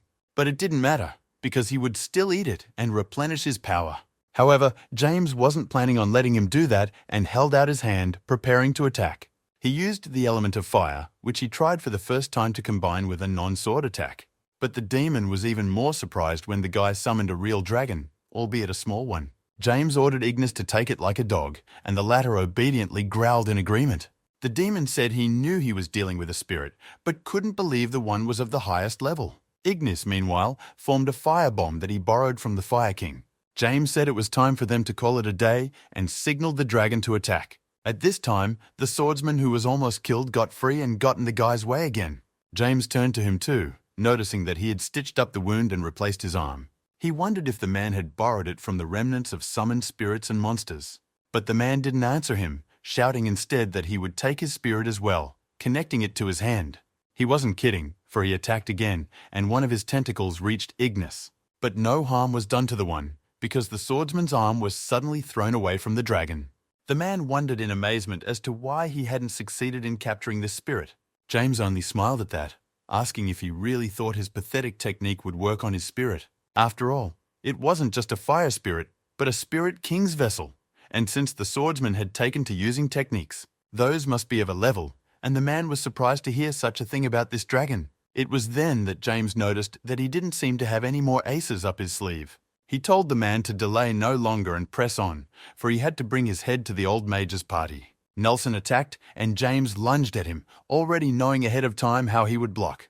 Their blades met with a deafening sound, but the boy suddenly realized he was inferior in strength. Still, his opponent was a grown man who, he had to admit it, was good with a sword. James realized that the swordsman had only decided to defend himself, and Black had said it was because of him. After all, he had hit him with his technique that time, so he must have been scared. Perhaps because of the forbidden magic he can't use the summoning technique, this was even better. James praised him, saying that the man had indeed gotten stronger. And because he was already worried about just cutting him open like tofu, the swordsman was pissed off. He yelled that the guy was still just as arrogant and aimed his hand at him again. Suddenly, he activated his aura and some magical energy swirled around him. It was the strongest armor woven from the auras of all sorts of spirits and monsters. The man himself didn't know what it was about, but it looked pretty sturdy. James noticed that the swordsman had decided to focus all his power on defense. After all, he had it close to rank 7. But Blackstone said that no matter how strong the armor is, it must have a weak spot. And if James sharpened his sword energy and his aura, he could cut through any armor. The guy was comfortable with that prospect and said it was worth a try. Meanwhile, the man lunged at him, saying he would crush his head. James prepared himself defensively, realizing that his main objective was to find a gap. He adopted a stance, calculating where the enemy's attack would be made. And then, when he realized the guy was going to be defensive, he attacked forward. James cut through the man's armor like it was a training log. The swordsman wondered in amazement at how the guy was able to break through his defenses so quickly. For it was indeed true. There was blood rushing from a deep wound from his stomach. It proved fatal, and soon the man fell, unable to continue the battle any longer. His last words were that he should get even stronger and take revenge. But James took a swing at him, saying he was disgusting all the way through. The guy was about to finish him off, saying people like him belong in hell. There was no point in saying what happened next, for the sound of the sword piercing the man's body spoke for itself. While James was fighting this swordsman, the demon was doing battle with Ignis. The demon thought that an unfinished body was not even close to a top-ranked spirit. He found it hard to believe that the guy not only possessed the art of swordsmanship, but also spirit techniques. It made him a little angry, for once again he was forced to disrupt his plan, but it couldn't be helped. He was not yet in his full form, but the situation demanded immediate action. Suddenly, the demon changed its appearance, and instead of a head, it had something like a creepy mask. The demon angrily said that since the guy had ruined his plan, he would tear the whole place down. He channeled his power into an attack against Ignis, and this time, there was clearly a difference in the bottom. The dragon realized it couldn't manage on its own, but remained standing to the end, upright like its master. James walked over to him saying that the spirit had done a good job, and now this demon would be handled by him. Black wondered if the guy was sure he could handle it, since his opponent was a demon again this time. But James showed him his shuriken bracelet, saying that with that, he could take it easy. He put the bracelet on, adding that its power should be enough to make it a success. Horace felt something strange for a moment, but the sensation was immediately gone. Becky, who was walking with him, noticed that the teacher had stopped. The girl started too, and then asked him if everything was all right, to which the old man replied in the affirmative. He added that the girl shouldn't worry about anything. It just made his heart tingle for some reason, but maybe it was from the fact that they'd been going for a long time. However, Becky didn't believe him, saying that the old man was once again being dragged down by the past.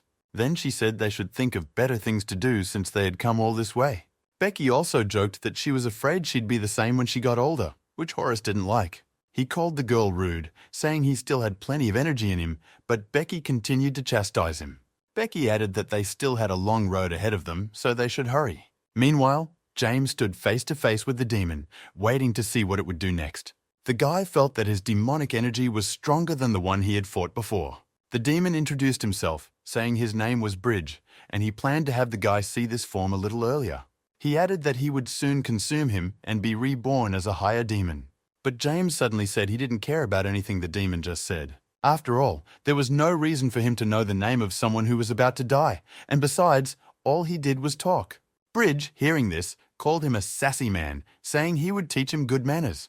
He attacked with multiple arrows from his aura, saying that he would see how the guy would reflect it.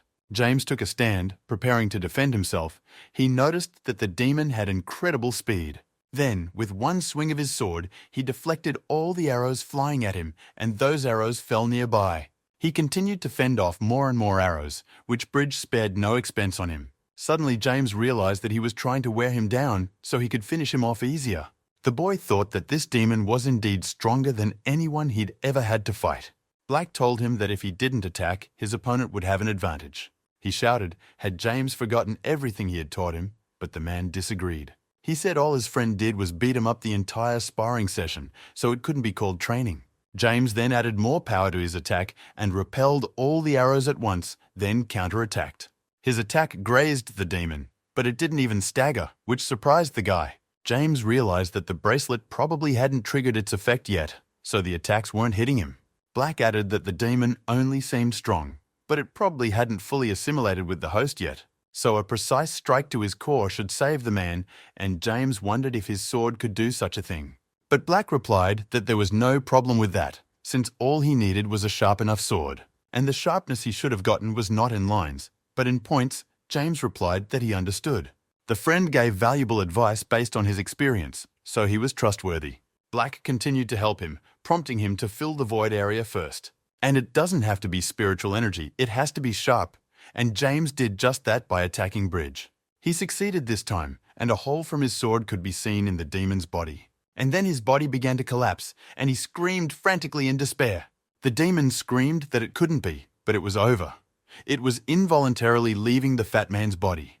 The boy fell to the ground unconscious, and James kept his guard up just in case. He asked Black as he wondered if the guy was going to be okay. A friend assessed his body, saying that he was alive, though he would need treatment due to demonic energy poisoning. But Bridge wasn't dead yet. He had turned into a little green ball, and then suddenly reappeared before them in spirit form with the same creepy mask in place of a face. He screamed that he would tear them apart so that they wouldn't even recognize themselves. However, James said he was the one who looked more like a piece of something incomprehensible. With these words, the lad turned to Blackstone, and the latter understood half-heartedly. The friend transformed into a sword, and at the same time, the bracelet on James's arm activated its power. That energy was repulsive to the demon, and he put his hands out as if defending himself against it. Then James said it was the last ray of light the demon would see in his life. He swung his new weapon at it, bidding farewell to the monster that would be the next on his account. The guy used a fragile knight of divine radiance carnage. Bridge didn't have time to dodge. There was no point though, as the light from the sword traveled through the entire building. And then there was an explosion on the top floor where they fought. The fat man woke up in the hospital, but he didn't realize it yet because he had just opened his eyes. He sat down on the bed, and James, who was standing next to him, greeted the guy. The one who saw his idol in front of him was incredibly surprised that he was standing right in front of him. James said he was glad to see he was okay, and added that the guy recovered faster than expected. Then explained that he was possessed by a demon summoned by a criminal organization. Then the guy cheerfully said it was all a dream, but James didn't understand what he was talking about. He added that the guy must still be in shock, so he should rest. And since he was convinced of his condition, he could have left, but the fat man stopped him. James got flustered, thinking his excuse was too obvious, and stopped. But it turned out the guy was just a fan of his and asked for at least one picture. Of course, James couldn't say no to him, so he helped set up the camera for photos. On the television, news channels were reporting from the scene he had been at the center of moments ago. It was reported that a dangerous rank 6 criminal he had killed had been found dead. The head of the criminal guild, of which the murdered Nelson was a member, did not want to listen to television anymore. The girl's secretary apologized, saying she didn't think such a fuss would be made. But the guy replied to her that there was no shame in it, and she said she would be more careful from now on. The head nodded and then added that it was still strange for the man, though foolish, to summon a demon. It wasn't like him at all, from which the guy concluded that someone was behind it. It wasn't hard to guess who it was, for the last person their swordsman had fought was James Beck. The head noticed that due to his busy schedule, he had stopped being interested in the strange one. But he also couldn't leave the place empty, so he said he trusted his secretary. The girl asked if he was serious, and he replied positively. Then she said he was being quite kind, but the head brushed it off, saying it was all for the good of the guild. The girl nodded and withdrew, leaving him alone. The head smiled and said one last time that he had high hopes for her.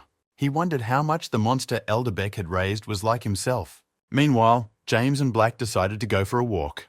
The guy asked how long the friend would stay mad at him in the system, but the man shouted that she was unfair, for he was the one who had defeated the demon. James remembered standing on the floor of the crime guild building, fighting him. The demon's green energy appeared to be the power he was gathering, and that power has been pulling at Black since Bridges' death. The status window showed that the mid-level demon essence had been absorbed by Blackstone, and Black noticed that he was finally getting something too. He felt like getting stronger, but then he saw the same thing happening to James. The guy said he felt that power in himself too, but Black noticed that it was dangerous, for he was a spirit and James was human, except that this energy was too pure for demonic power. It was then that Black suddenly realized why the energy had gone through him first. It was like he was a filter for the guy. This, as always, made him angry, and he began to hate the system even more. As a result of the absorption, James's mana and mental abilities increased. And then suddenly there was a piece of advice that said he should stay calm. In such a case, his mental energy would be hardly used up at all. James couldn't believe what he had just read. It was really incredible. Plus, it was the first time the council had appeared. He asked his friend how he felt about that, but he was already too angry. He was offended that the system treated him like a filter for the guy's power. So now he wasn't in the mood either, even though James reminded him that he had gotten stronger too. Also, a new sword path was revealed to the guy and the 9th gate of 10,000 swords. The precision sword was opened. Black pounced on him, ironically asking why not grab everything at once. To this, James replied that the stronger he gets, the better chance he has of unlocking his friend's memories. So he advised him to look at things more cheerfully. Of course, Black still didn't like it, he sighed. They had arrived at the sword pavilion by then. Black asked why the boy wanted to study the piercing sword. James replied that this technique helps to dissect the opponent's sword energy and strength. He noticed it during his battle with the demon bridge. Blocking an opponent's attack with aura has almost no effect. Therefore, he thought that he would have more opportunities by dissecting attacks with his sword blade. Hearing his answer, Black smiled. Secretly, he was proud of the boy. He said he would have praised him now, however he was not in the mood. They had entered the monastery, and James was about to finally get some rest. Suddenly, he saw Thomas walking toward him with an envelope in his hand. The lad observed that the law of meanness is always justified, but it seemed he would rest some other time. For now, he asked Thomas why he had come. The one smiled for some reason and said it was about the head of the family. The elder handed him the document, and Thomas handed the envelope to James. It was a surprise to the lad, for he thought his father was calling him again. In the envelope was another quest with a level 6 dungeon. He had to defeat the lizard boss, but he didn't understand why. After all, the mission looked simple, but suddenly it was clear to him. He said he understood it all now, and Thomas was surprised. James then explained that this was not a simple expedition, but Hunger Games. After all, he wasn't the only one assigned this task. Their conversation was interrupted by Julia, who entered the hallway. At the sight of her, James grew serious, for he remembered their contest. The girl, however, smiled at him, telling him that it had been a long time since they had seen each other. Feeling her aura, James was surprised to think that his sister had already reached rank 7. She's come a long way, and there was incredible power coming from her. But Black reminded him that he too was not the wimp he used to be. Thomas bowed to the direct heir to the throne, and James asked what she was doing here. The girl responded with a question too, asking if he hadn't read the letter. It was a knockout mission, but the guy still didn't understand why his sister was here. Ta replied that she was only going to offer him something. She asked what about accomplishing this mission using only sword arts. After all, one way or another, this would be their last assignment. They will fight one last time as members of the Beck family, using only sword-wielding techniques. It seemed absurd to James, and he asked why he suddenly had to go for it. But Julia replied that she just wanted to end things on a good note. Then the guy thought his sister couldn't play at all. He decided he wasn't going to play her games, but the girl responded with her agreement. James added, handling it even without a spirit. And it really would be their last fight, so he said he'd pretend she hadn't said anything. Julia bit her lip as if she wanted to respond to that somehow. But in the end, she just called him an arrogant creep. With those words, the girl turned around to leave, saying she would make him regret it yet. James stared after her, wondering how much stronger his sister had become. Something seemed odd to him, and Black asked what it was. James replied that it just seemed to him that his sister wasn't mad at him at all. So it seemed to him that there was something else here besides the Beck family. He added that someone else is probably behind Julia. However, they must win at all costs. When the girl returned to her room, she immediately dialed a number. She was answered by a man who said he had the power to beat him. He added that he would send Julia something special, something with which even the strongest demon could easily be defeated. After all, it is made specifically for this occasion, so she should use it to the fullest. Julia then asked him to answer honestly why he was helping her, but the man replied that he was only doing it out of mental kindness and nothing more. He added that it should have been delivered to her by now, saying she should have a box on her desk. It was really like that. Upon opening it, the girl saw the pills. The man explained that the golden one would give her strength and strengthen her aura. He advised the girl to eat it beforehand. And the black one has a short-term effect. Eating it will increase your abilities several times over.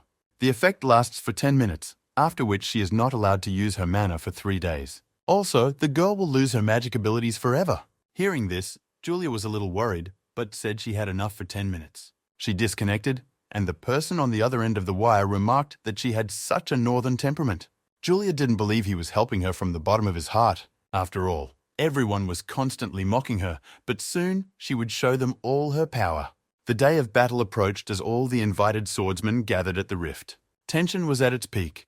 Everyone realized that this would be a battle not for life, but for death. But here one of them pointed to someone in the crowd, shouting James Beck's name. The one appeared with his guard and approached the rift. People were discussing amongst themselves about the rumors that this guy had exceeded rank 7. Thomas noticed that the young gentleman was becoming more and more famous. His name is being heard everywhere, and that was a good start. He added that pretty soon every person on the planet will know about him. Black told James to stop him before he started worshipping him. James didn't have time to reply because everyone was already greeting Julia. The girl had also come with her guard, and she was clearly enjoying the atmosphere. People were discussing who would win this battle. To some, it seemed certain it would be Julia. After all, she had single-handedly defeated the bosses of a dozen dungeons. But it seemed to others that the youngest of the Beck family would be the winner. After all, he has reached such great heights recently. Black said that Julia had gotten stronger, and James replied that he had noticed it too. But Black also smelled that there was no shortage of good elixir here. James considered what her sudden power surge on mission day might mean, and suddenly realized that his hunch that someone was behind Julia was correct. Both heads of the two-headed lizard were cut off. James continued onward. This dungeon hasn't had any particular problems so far, and all the monsters were weaker than he'd realized, but Black said it was just for him. James then replied with a smirk that they would get through everything faster than planned. He turned to Thomas, saying they should hurry, but the guy was silent, as if he was thinking about something. James asked him what was wrong, and he told him about Julia's bodyguard. The girl's name was Astrid, and he was ashamed to say it, but he couldn't overpower her more than once. And after all, she was from a black sword squad just like him, so there was reason to worry. He asked what if they had to face her, but James cut him short. Putting a hand on his shoulder, he said the guy wasn't what he used to be. After all, he's no longer just a regular kid, but his assistant. Hearing these words of encouragement, Thomas bowed. He said he would put his life on the line if he had to, but James said it wasn't necessary.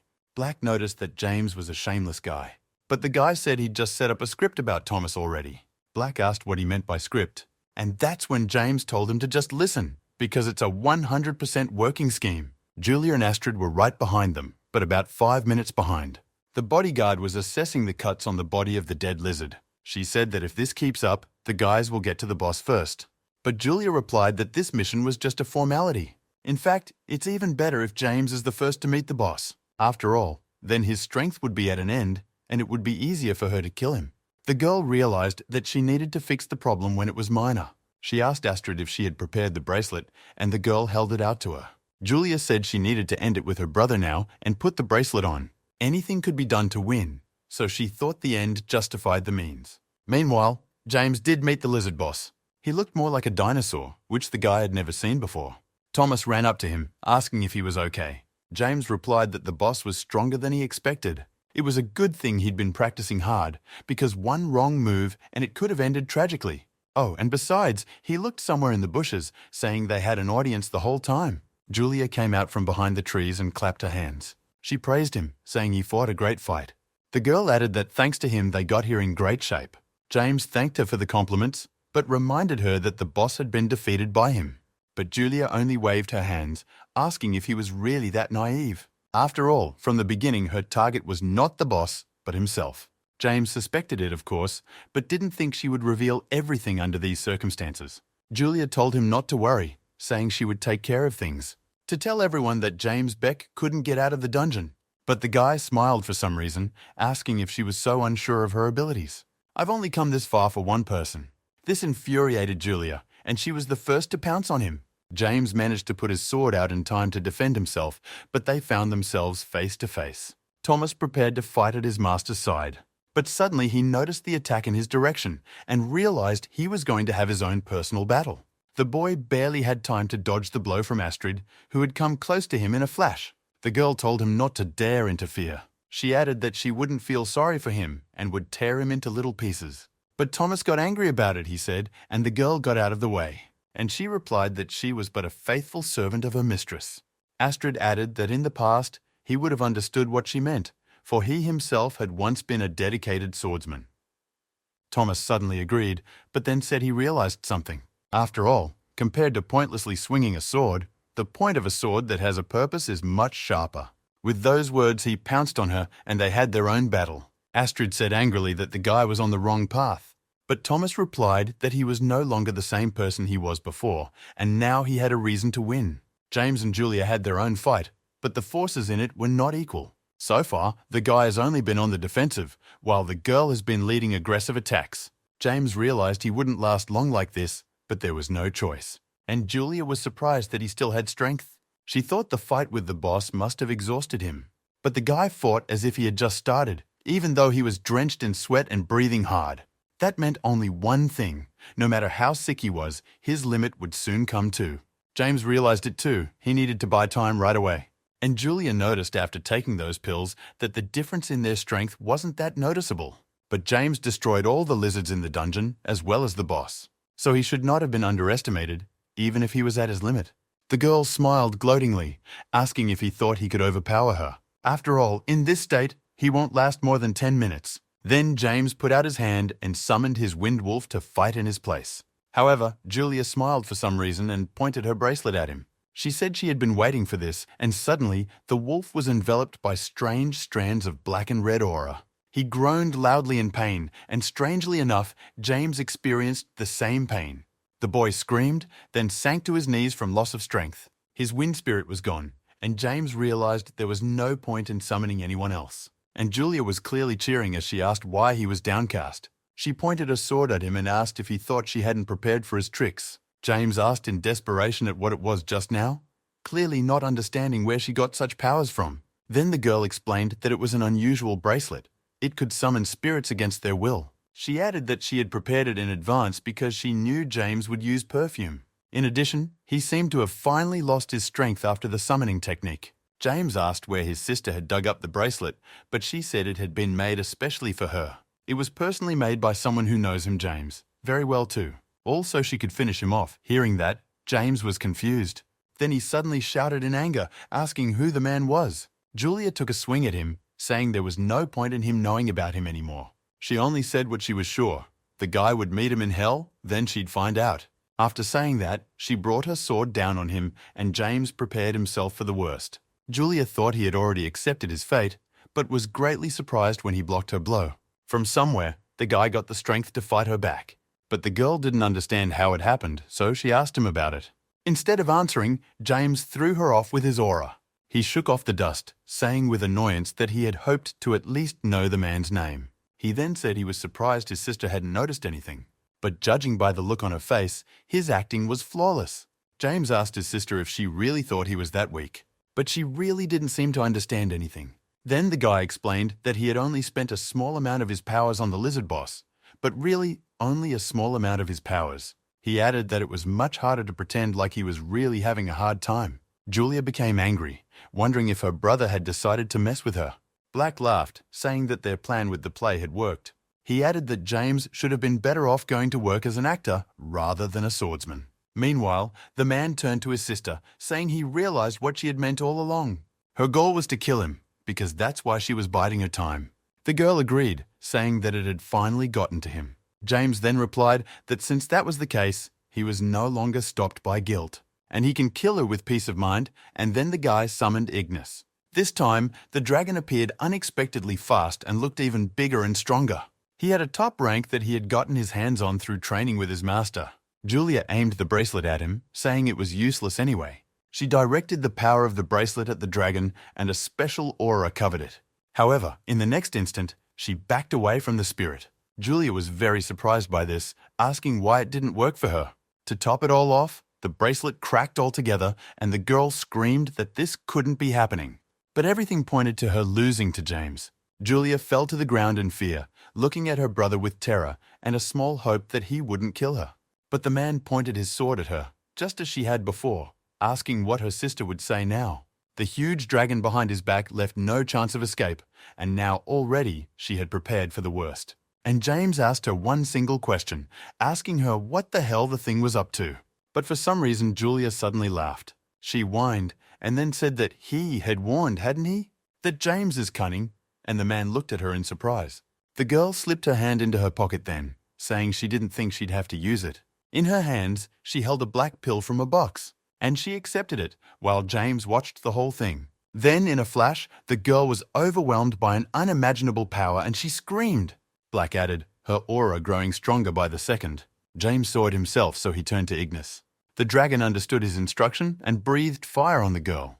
But she was no longer the same Julia. Her strength had exceeded rank 7. She said that since she had such power in her hands, she could have some fun. Then she quickly grabbed her sword and swung it. A huge burst of her pink aura blocked Ignis's fire, after which the girl counterattacked him and hit him right in the spirit's stomach. The blow went through and the dragon began to disappear.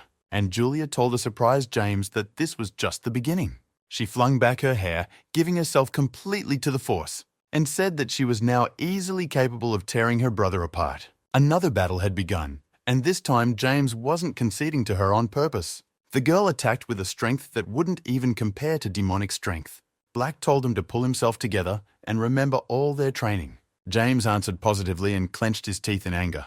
He himself was well aware that he couldn't lose to his sister so easily, because that would only mean one thing. She would kill him, this time for sure. It seemed as if it was an instant aura enhancer. But these drugs can be lethal, so the sister was playing with fire. But Julia didn't seem to care. The girl tried with all her might to finish him off. In that case, James realized what he had to do.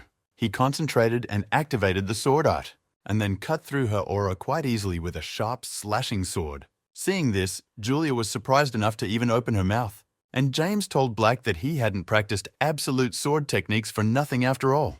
The boy turned to his sister, asking if she really thought she could overpower him with just an aura boost. It made Julia even angrier, but she realized her brother was strong. She called him a smug cretin and prepared to attack again. The girl didn't feel sorry for herself, for she knew she only had 10 minutes. James noticed her confused concentration, intoxicated by her own power. But her power was impressive, Black shouted. One wrong chance, and the guy would be in his grave. And the man thanked him for his advice and lunged at his sister. Meanwhile, Astrid stopped fighting, glancing in the direction where her mistress was fighting. The girl wondered what there was going on, but now she was in trouble herself. Thomas told her that her opponent was right in front of her. But the girl cried out, did he himself not worry about his master?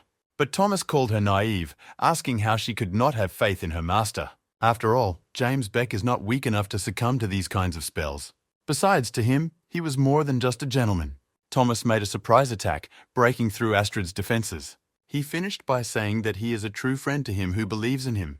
Black noticed that they seemed to have one winner already. He added that they have little time left, so the guy should utilize it. James was in agreement, and Julia's heart suddenly clenched. The girl stopped, spitting out blood, and clutched her chest. She staggered to her feet, and Black noticed that the effects of the drug seemed to be wearing off. Julia herself didn't realize what was happening to her. After all, she thought she still had time, but suddenly the entire aura headed towards her heart. Black shouted as she began the process of self-destruction. James asked why this was happening, but his friend didn't know himself. He said they should have gotten out of here sooner now. After all, if that much more aura exploded, it would destroy the entire area. Julia, meanwhile, thought she couldn't let it end like this. She screamed that she didn't want to die, but it was too late. James warned Thomas to leave with him immediately. And then, just as Black had said, there was a huge explosion of bright pink aura. After a while, they were finally able to get up. James asked if the kid was okay. Thomas replied positively, though he was still in shock at what he had seen. Looking at the site of the explosion, he wondered what that had just been. James replied that they were now watching the self-destruct, and it was a good thing they had time to move away. Thomas said he never imagined he would be able to see such a thing, and then suddenly got down on his knees and apologized to him. He said he was the one who was supposed to protect him, but James asked him to stop. After all, no one could know that, except Astrid, her bodyguard. However, Thomas said that he didn't think the girl knew anything. For the moment she looked back and saw what her mistress had become, she was shocked. Astrid was so distracted that she didn't even notice him approaching and attacking her. So it seems that Mrs. Julia was hiding it from everyone. Black agreed with him, saying that James's sister had been terrified in her final seconds. It's like I didn't know it would end this way from the beginning. It was really strange, considering she couldn't take a pill expecting that result. Besides, Black hadn't heard of such an elixir in any of his past lives. They had so many questions for Julia, so it was even a shame that she had died so quickly. But James thought there had to be at least some clue. He remembered his sister saying that the man was someone close to him. Therefore, it was worth thinking about it well after leaving the dungeon. James bent down to pick up the bracelet his sister had left behind. He really hoped it was all a lie, but he had to find this man. The rift glowed, which meant someone had already handled everything. People saw the two silhouettes and began to wonder which of the Beck family came out the winner. And it turned out to be James Beck who came out with his bodyguard. As soon as he stepped on the ground, reporters and press immediately pounced on him. They asked him questions, one of which was finding Mrs. Julia. Suddenly the guys noticed that the rift was closing. That could only mean one thing. Julia Beck died there.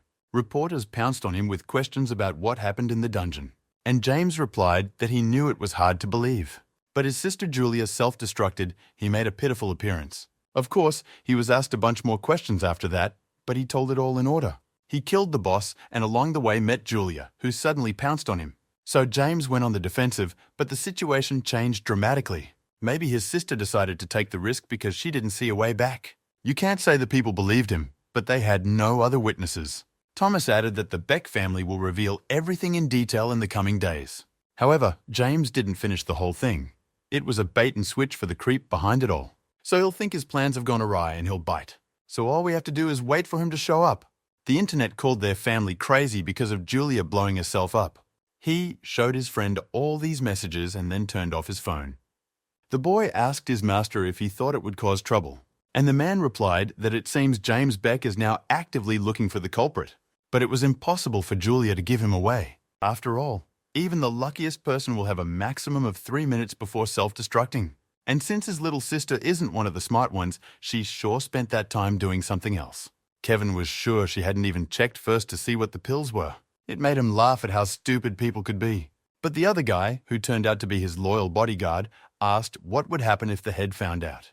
Kevin replied that his father had sent them to it himself. The third son added that he knows his father well, so if not to interfere or go against his plans, he won't be able to do anything to him, because that's the way it's always been.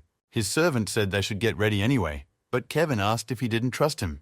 Then the guy bowed to him, apologizing for his behavior, but he told him he shouldn't. After all, he appreciated people who could express themselves, so he would think about what the man said. And his brother's been a little too smart lately. He might even be targeting him already, so extra caution wouldn't hurt. Or he's still a model big brother to his dear James. James stood before the elder and reported that Julia was dead. He wanted to explain, but his father brushed it off, saying he was already aware of it. James then asked if he didn't want to hear the details. But To replied that his daughter knew what she was going for, and it was all about winning. Besides, going to the dungeon with him was her idea. Julia said she would do anything to win, even risk her life. Those words even made him feel amused, so he let her. Maybe she died because she was weak or because she was outsmarted. Either way, the fight was over. The strongest always wins. It was and will be. Black said that the elder had no conscience, for even animals grieve when their cubs die. It's definitely not about power. He's just a monster. But James knew from the beginning that his sister had asked for this assignment to kill him. It was a game where one of them had to be eliminated. The old man added that he hoped James wouldn't end up like her. He advised him not to trust anyone and to rely only on his own strength. James thanked him for the advice. He was in agreement. And he added that he would do anything to get his seat as soon as possible. The head complimented him on his good attitude, and that was the end of their parting. But as James walked out of the hall, he turned to Black with an unexpected statement.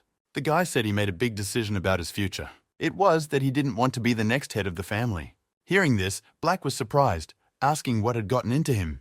But the man went on to say that the friend was right in talking about his father. He really was a real monster, so James would take away what was most precious to him. His throne, on which he had long been lingering, playing with his children. Black asked, wondering if James was going to train like a lunatic again. But the man replied that first they needed to find who was behind his sister. Black wondered if he'd already spotted someone, but the boy replied in the negative. However, he knew someone who could help them with that. It turned out to be an acquaintance of Thomas's, Laura, who runs the black market. James came straight to her office, and the girl noticed that he was dressed as if he was hiding from someone. She poured them tea and offered to tell him all the things he couldn't over the phone. After all, since he's here right after finishing his assignment, it looks like he's really got something serious going on. The girl sent all her subordinates to wait outside, so she offered to start, saying that the talk would likely be about his older sister. James agreed with her, pulling out Julia's bracelet. He said it was the bracelet she used and asked her to find who made it. He also described to her the drug his sister had taken before she died. But the girl, looking at the bracelet, said she had seen such a thing for the first time.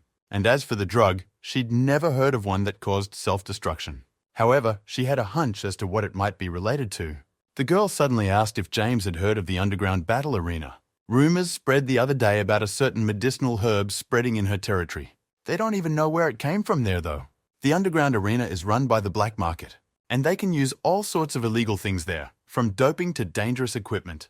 So there wasn't a single product from there that they couldn't find out about. Black wondered, asking if Julia's drug was from there. James replied that he didn't know for sure, but he had a hunch it was all connected.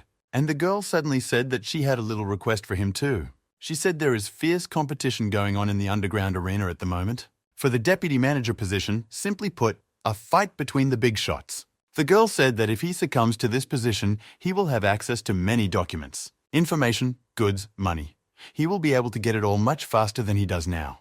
James then clarified that the girl wanted him to participate in the match on behalf of their organization. She replied positively, and Black asked in surprise, wondering if James was agreeing.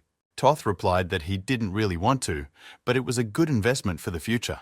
So he agreed and asked when the next fight would be. The girl said there should be a total of 3 contestants in each group and James would be their dark horse. The guy sighed, saying that it didn't look that hard.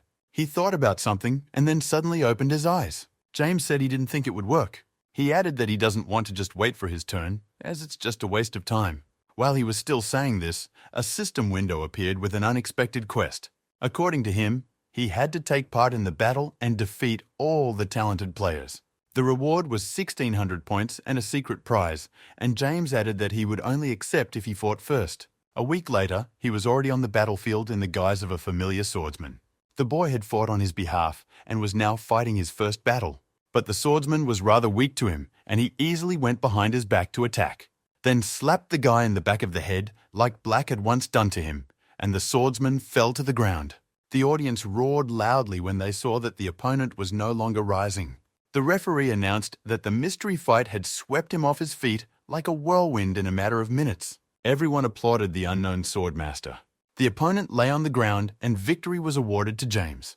People discussed with delight that he had knocked out the opponent with a single sword strike, and no one understood how the head of the black market branch found such a monster. There was one man among them, however, who liked James as an opponent. He noticed that there was finally a worthy opponent in a long time. And his boss said he thought the guy even seemed to be holding back a little bit. The man agreed, saying that this swordsman definitely had at least rank 6. Sounds like the guy didn't want his identity revealed. His boss then asked if his swordsman could handle him, and the man smiled slyly. The man then said he would deal with him in no time. Meanwhile, James headed for the exit of the arena. He was met by Laura, congratulating him on winning his first fight. The girl added that it was unbelievable. The man said she was exaggerating. Frankly, he was even amazed that everything was going according to plan. The director agreed with him, saying she didn't even think they would make it to the final so quickly. And James asked her how the search about the drug was going, but was told that they hadn't found anything yet. It seems to have only recently appeared in these counties, and only a few people know about it. However, they did have some news about the bracelet. The girl said the item was clearly made overseas. She got this case to the best experts, so more news should be coming soon. James thanked her for her help, telling her that he wouldn't let her down either.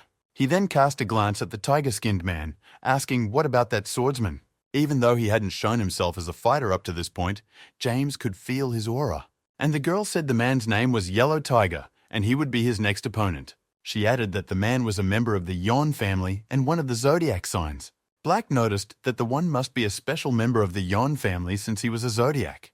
James agreed that it was an unexpected place to meet another of this family. Black added that the man had a strong aura, and he would say it was almost rank 7. But it seems like he's been neglecting his training lately. Suddenly, James said that his friend was right. For a few years ago, a man he knew had blown him to smithereens in battle. And since that incident, he seems to have gone underground. Then, Black advised him not to be so cocky about not letting his guard down. But James replied that he didn't have to worry about that. After a while, the following contestants were invited into the arena. He was suddenly approached by Yellow Tiger, saying that it wasn't too late to change his mind. For now he's being kind and giving him a chance to get out of here on his own too. But James replied that the man was not his level, so that wasn't an option. This made the tiger a little angry. He noticed that he knew how to flutter his tongue. James only smiled and began to warm up, preparing for battle. He then waved his finger at him, telling the man to attack. Then he could not hold back any longer and lunged at him. The referee announced the start of the last battle of the first group for the assistant leader candidate. The man ran at him while concentrating the aura in his hands. It was an unusual yellow color, and suddenly, James noticed claws emerging from his fingers. The swordsman actually seemed to turn into a tiger and began waving his claws in all directions. All of this was accompanied by his powerful aura flow, but so far, James had managed to dodge. After another attack, they both bounced back, and the man realized that the initiative was now on his side. Black remarked, warning James about this. This swordsman's weapon was his magic claws. He could apply them to all of his fingers at once, and it was amazing. James asked, wondering if a friend had experienced something like this before. But the man replied in the negative, saying he had just heard a lot about them. Wielders of magical tiger claws let a lot more aura into their hands. This allows them to attack even from a long distance and increases their strike power. And this man's aura is so strong, he can't be bothered with close or long-range combat. Black also wondered why the Lord didn't know about it himself. Because the man who defeated the yellow tiger in a landslide. There was his older sister Barbara, whom the lad himself had mentioned. So far, their forces were equal, and James was able to hold back the man's onslaught. But he used different techniques to hurt him. Sometimes he wondered how the guy dodged them. And at some time, he noticed that he began to block all of his attacks. Tiger had assumed this swordsman was strong, but he didn't think it was that strong. He ordered himself to pull himself together. After all, this guy couldn't do this for long anyway. With each hit, he was gradually getting weaker, so what was left was to just keep attacking. The man pounced on him again, saying he would tear him to shreds. Black noticed that everything was exactly as he said it would be. The man had abandoned training, and it was showing. After all, the hallmark of the tiger claw is speed. But what the man was demonstrating was nothing but a waste of his own aura. Black added that it was difficult to fight him in close combat, but it was the only fashion to notice his blunder. So he said he had a good idea. James asked what the idea was, to which his friend replied that he would only need to take one step. Some more time passed, and the tiger realized he was beginning to tire. He noticed that his opponents were now on the offense. James was really starting to actively return his punches. Then the man wondered with amazement if the guy was doing it intentionally. After all, he had probably been accumulating aura all this time. But the tiger refused to believe it. He had to win at all costs. And since that was the case, the only thing left to do was to increase the intensity of their attacks. He realized that he needed to finish off his opponent before he got stronger. The swordsman suddenly used a new technique, creating a large tiger paw from his aura. Black said the man had concentrated his entire aura into her, and it was dangerous. It looked like he was going to end it all with this most powerful punch. But that was all James had been waiting for. His eyes lit up as he realized it was about to be over. The tiger, meanwhile, pushed off the ground, coming closer to him. His technique was called Tiger King's Killing Strike. Its power was truly astonishing.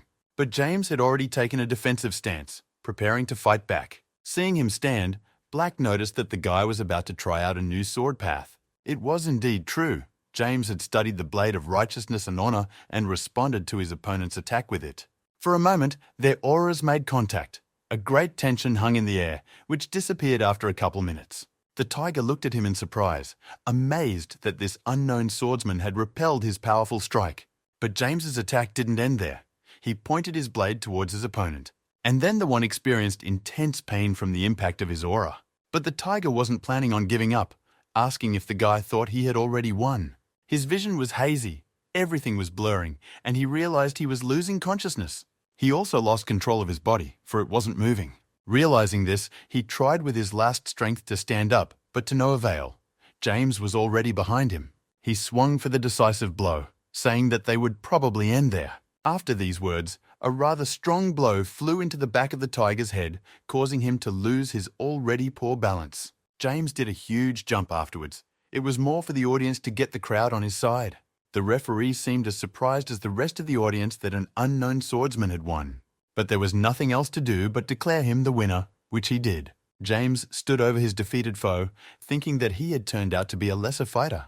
But at that moment, the head of the losing tiger approached the referee, saying that it can't end like this. He pointed at James, saying that the winner can't be someone who hasn't even revealed his identity. After all, he could even be a wanted criminal or worse. Therefore, the head insisted on an additional battle when the winner would reveal all these details. But the referee replied that the guy is registered as the branch manager's best fighter. And this information was quite enough for them. And as for his personal life, it was not their business. His words were confirmed by the leader herself, who also approached them. She held some kind of box in her hands and added that it was just as she had envisioned. But it would never have occurred to her that the person distributing such a drug would be him. After all, no one would think anything bad about the head of the underground arena. But this man was the one who started it all. The girl added that the black market couldn't just leave it at that because of the funds. Their trust was crumbling, so she ordered her men to capture the leader of the underground arena. When those did her bidding and placed the man before her on his knees, she added that there was something she wanted to discuss with him. The girl was particularly interested in the question of his position, and she smiled slyly. James made it safely back to his pavilion and headed for his room. He was rewarded for the Special Sword Path quest, 1,000 prize points and another 800 additional points. Also, as a reward, he was added a new skill, Lightning Immobilization. Seeing this, Black conquered that the guy might as well have opened it himself before the fight. In the end, they never found out who his sister got that drug from. But James replied that the head of the black market branch promised to find out. Now they had more important things to do, and they had to get to them immediately. James looked back at someone, wondering if the person thought he hadn't noticed him. Standing in front of him was a startled younger John, who was surprised that he had been exposed so quickly. James said that if the man came here to figure things out, he was in a bad mood right now. However, the boy replied that he just wanted to tell him something, and Black was surprised that he could communicate normally. James then asked him not to procrastinate and say what he wanted to say, but his brother was a little nervous. It was obvious that John was seriously worried and didn't even know where to begin. They came to the training area, a little longer from the swordsman in the pavilion. It was to make sure no one overheard them, but James suddenly had a strange feeling. He realized that he had last been here years ago, and this was where his first fight had been. And the opponent was him. Black glanced at John, who lowered his gaze as if in shame.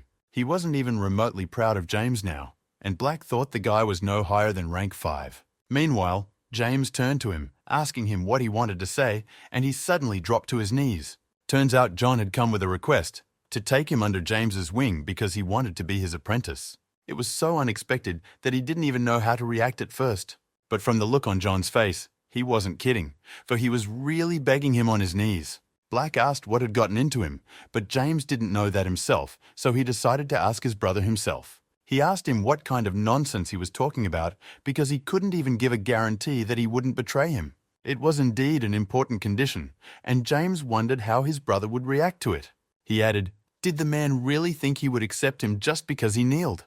But John responded in the negative, saying he just wanted to end this pointless competition. He didn't want to fall even lower, and for the same reason he wasn't at the Swordsman gathering ceremony. James then asked why him, since he could have chosen any of the siblings. John thought for a moment before answering, then looked at him with an uncertain look. He said the reason was that James wouldn't kill him even if he became the head of the family. Black, watching all of this, said that John looked pretty pathetic. But James asked further about his older brother Kevin. He thought John would hit it off.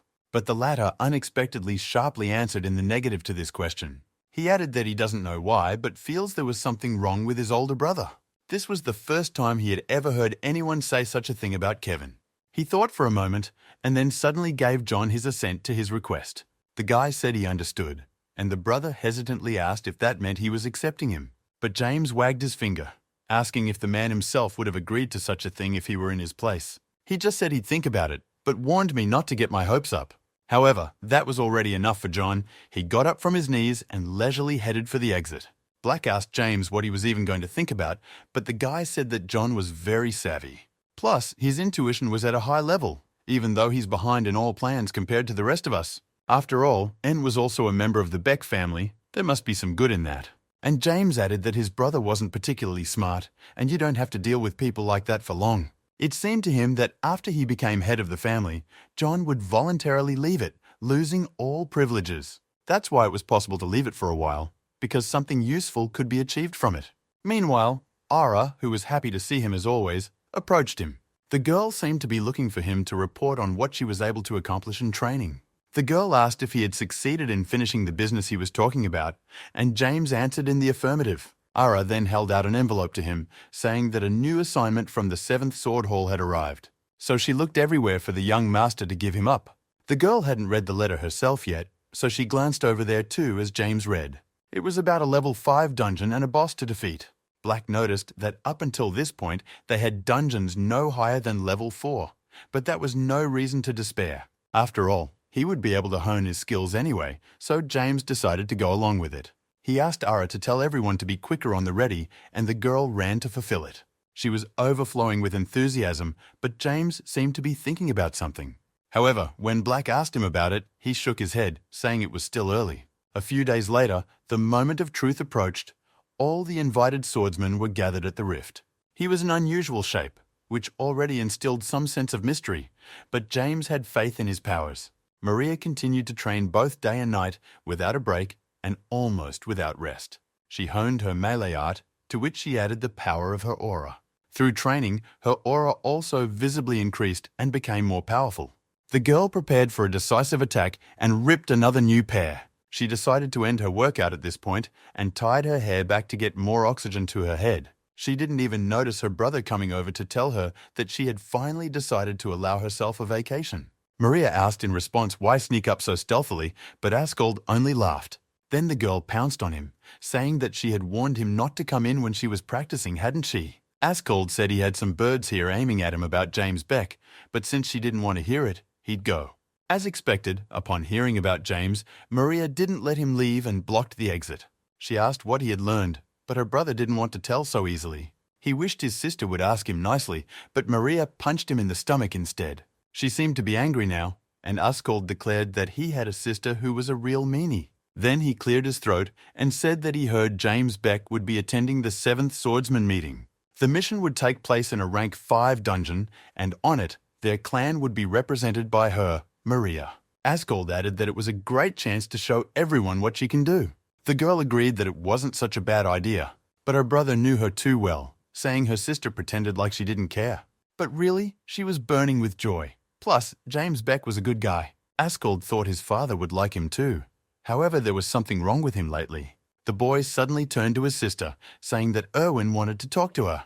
The girl stopped practicing for a moment and asked again who it was, but Askold waved it away, saying that it wasn't that important though.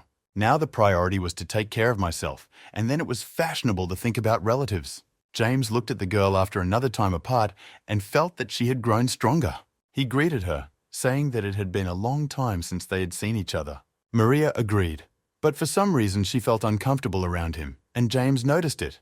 Black noticed that the girl was at least level 5, and she could also be called a genius of sorts. James decided to tell Maria about it, and she was pleased that the guy noticed the result of her training. James then pointed out to Black the girl's incomprehensible confusion around him, but he replied that the guy was just stupid. Maria, meanwhile, said that this time the victory would be theirs, and James replied that he would cheer for her, since he wasn't going to get involved himself. This surprised the girl greatly, for she thought she would be competing with him in the dungeon. But James replied that he figured they were here to enhance their experience and their abilities. And now, seeing her command, he realized he was probably wrong.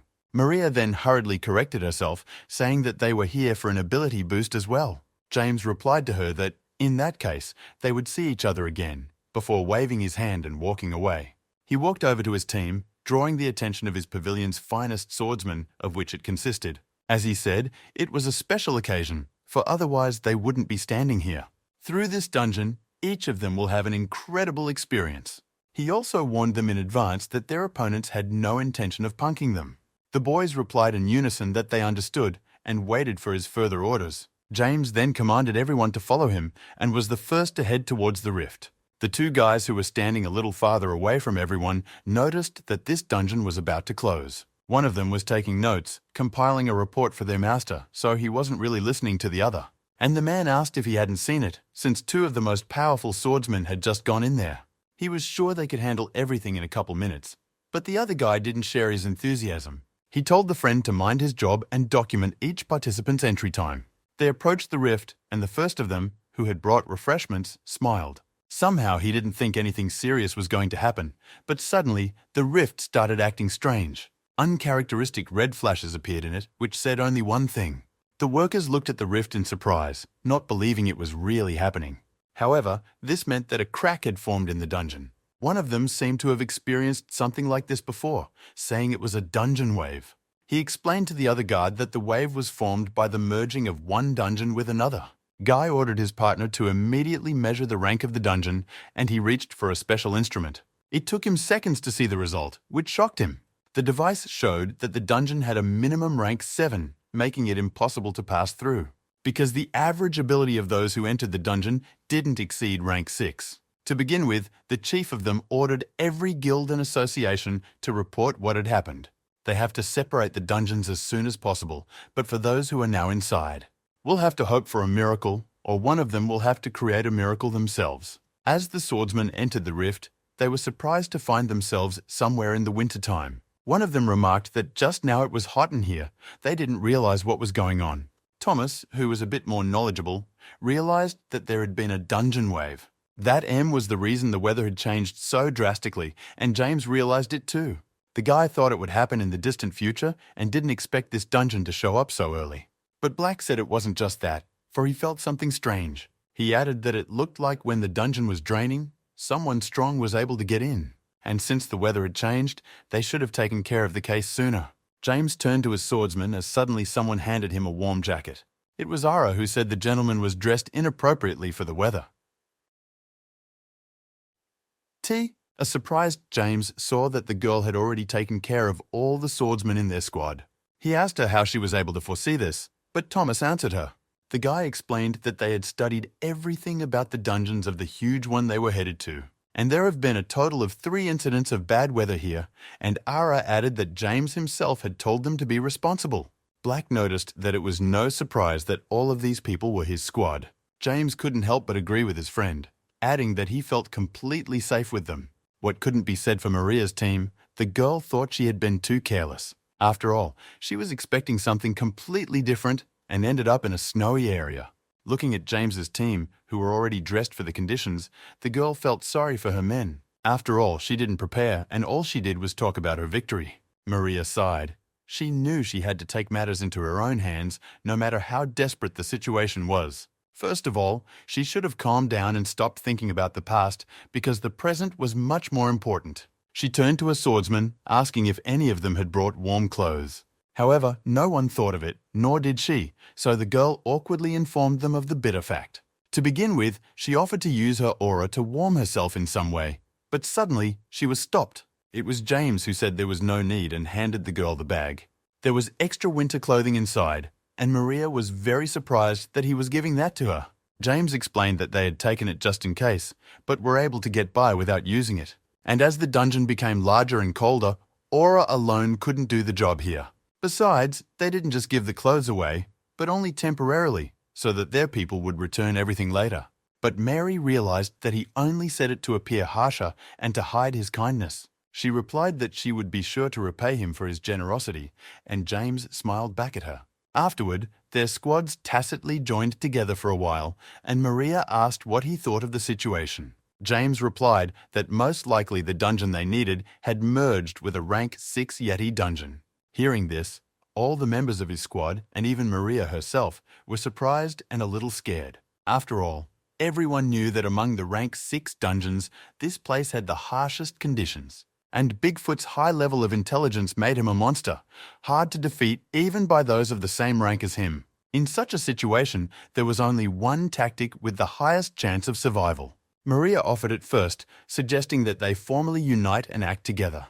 This way, they had a better chance of overpowering all of their opponents, and James agreed with her on that. He added that he would only accept her offer if the girl and her squad didn't interfere with their training. It had been intended from the beginning anyway, but Maria didn't realize it.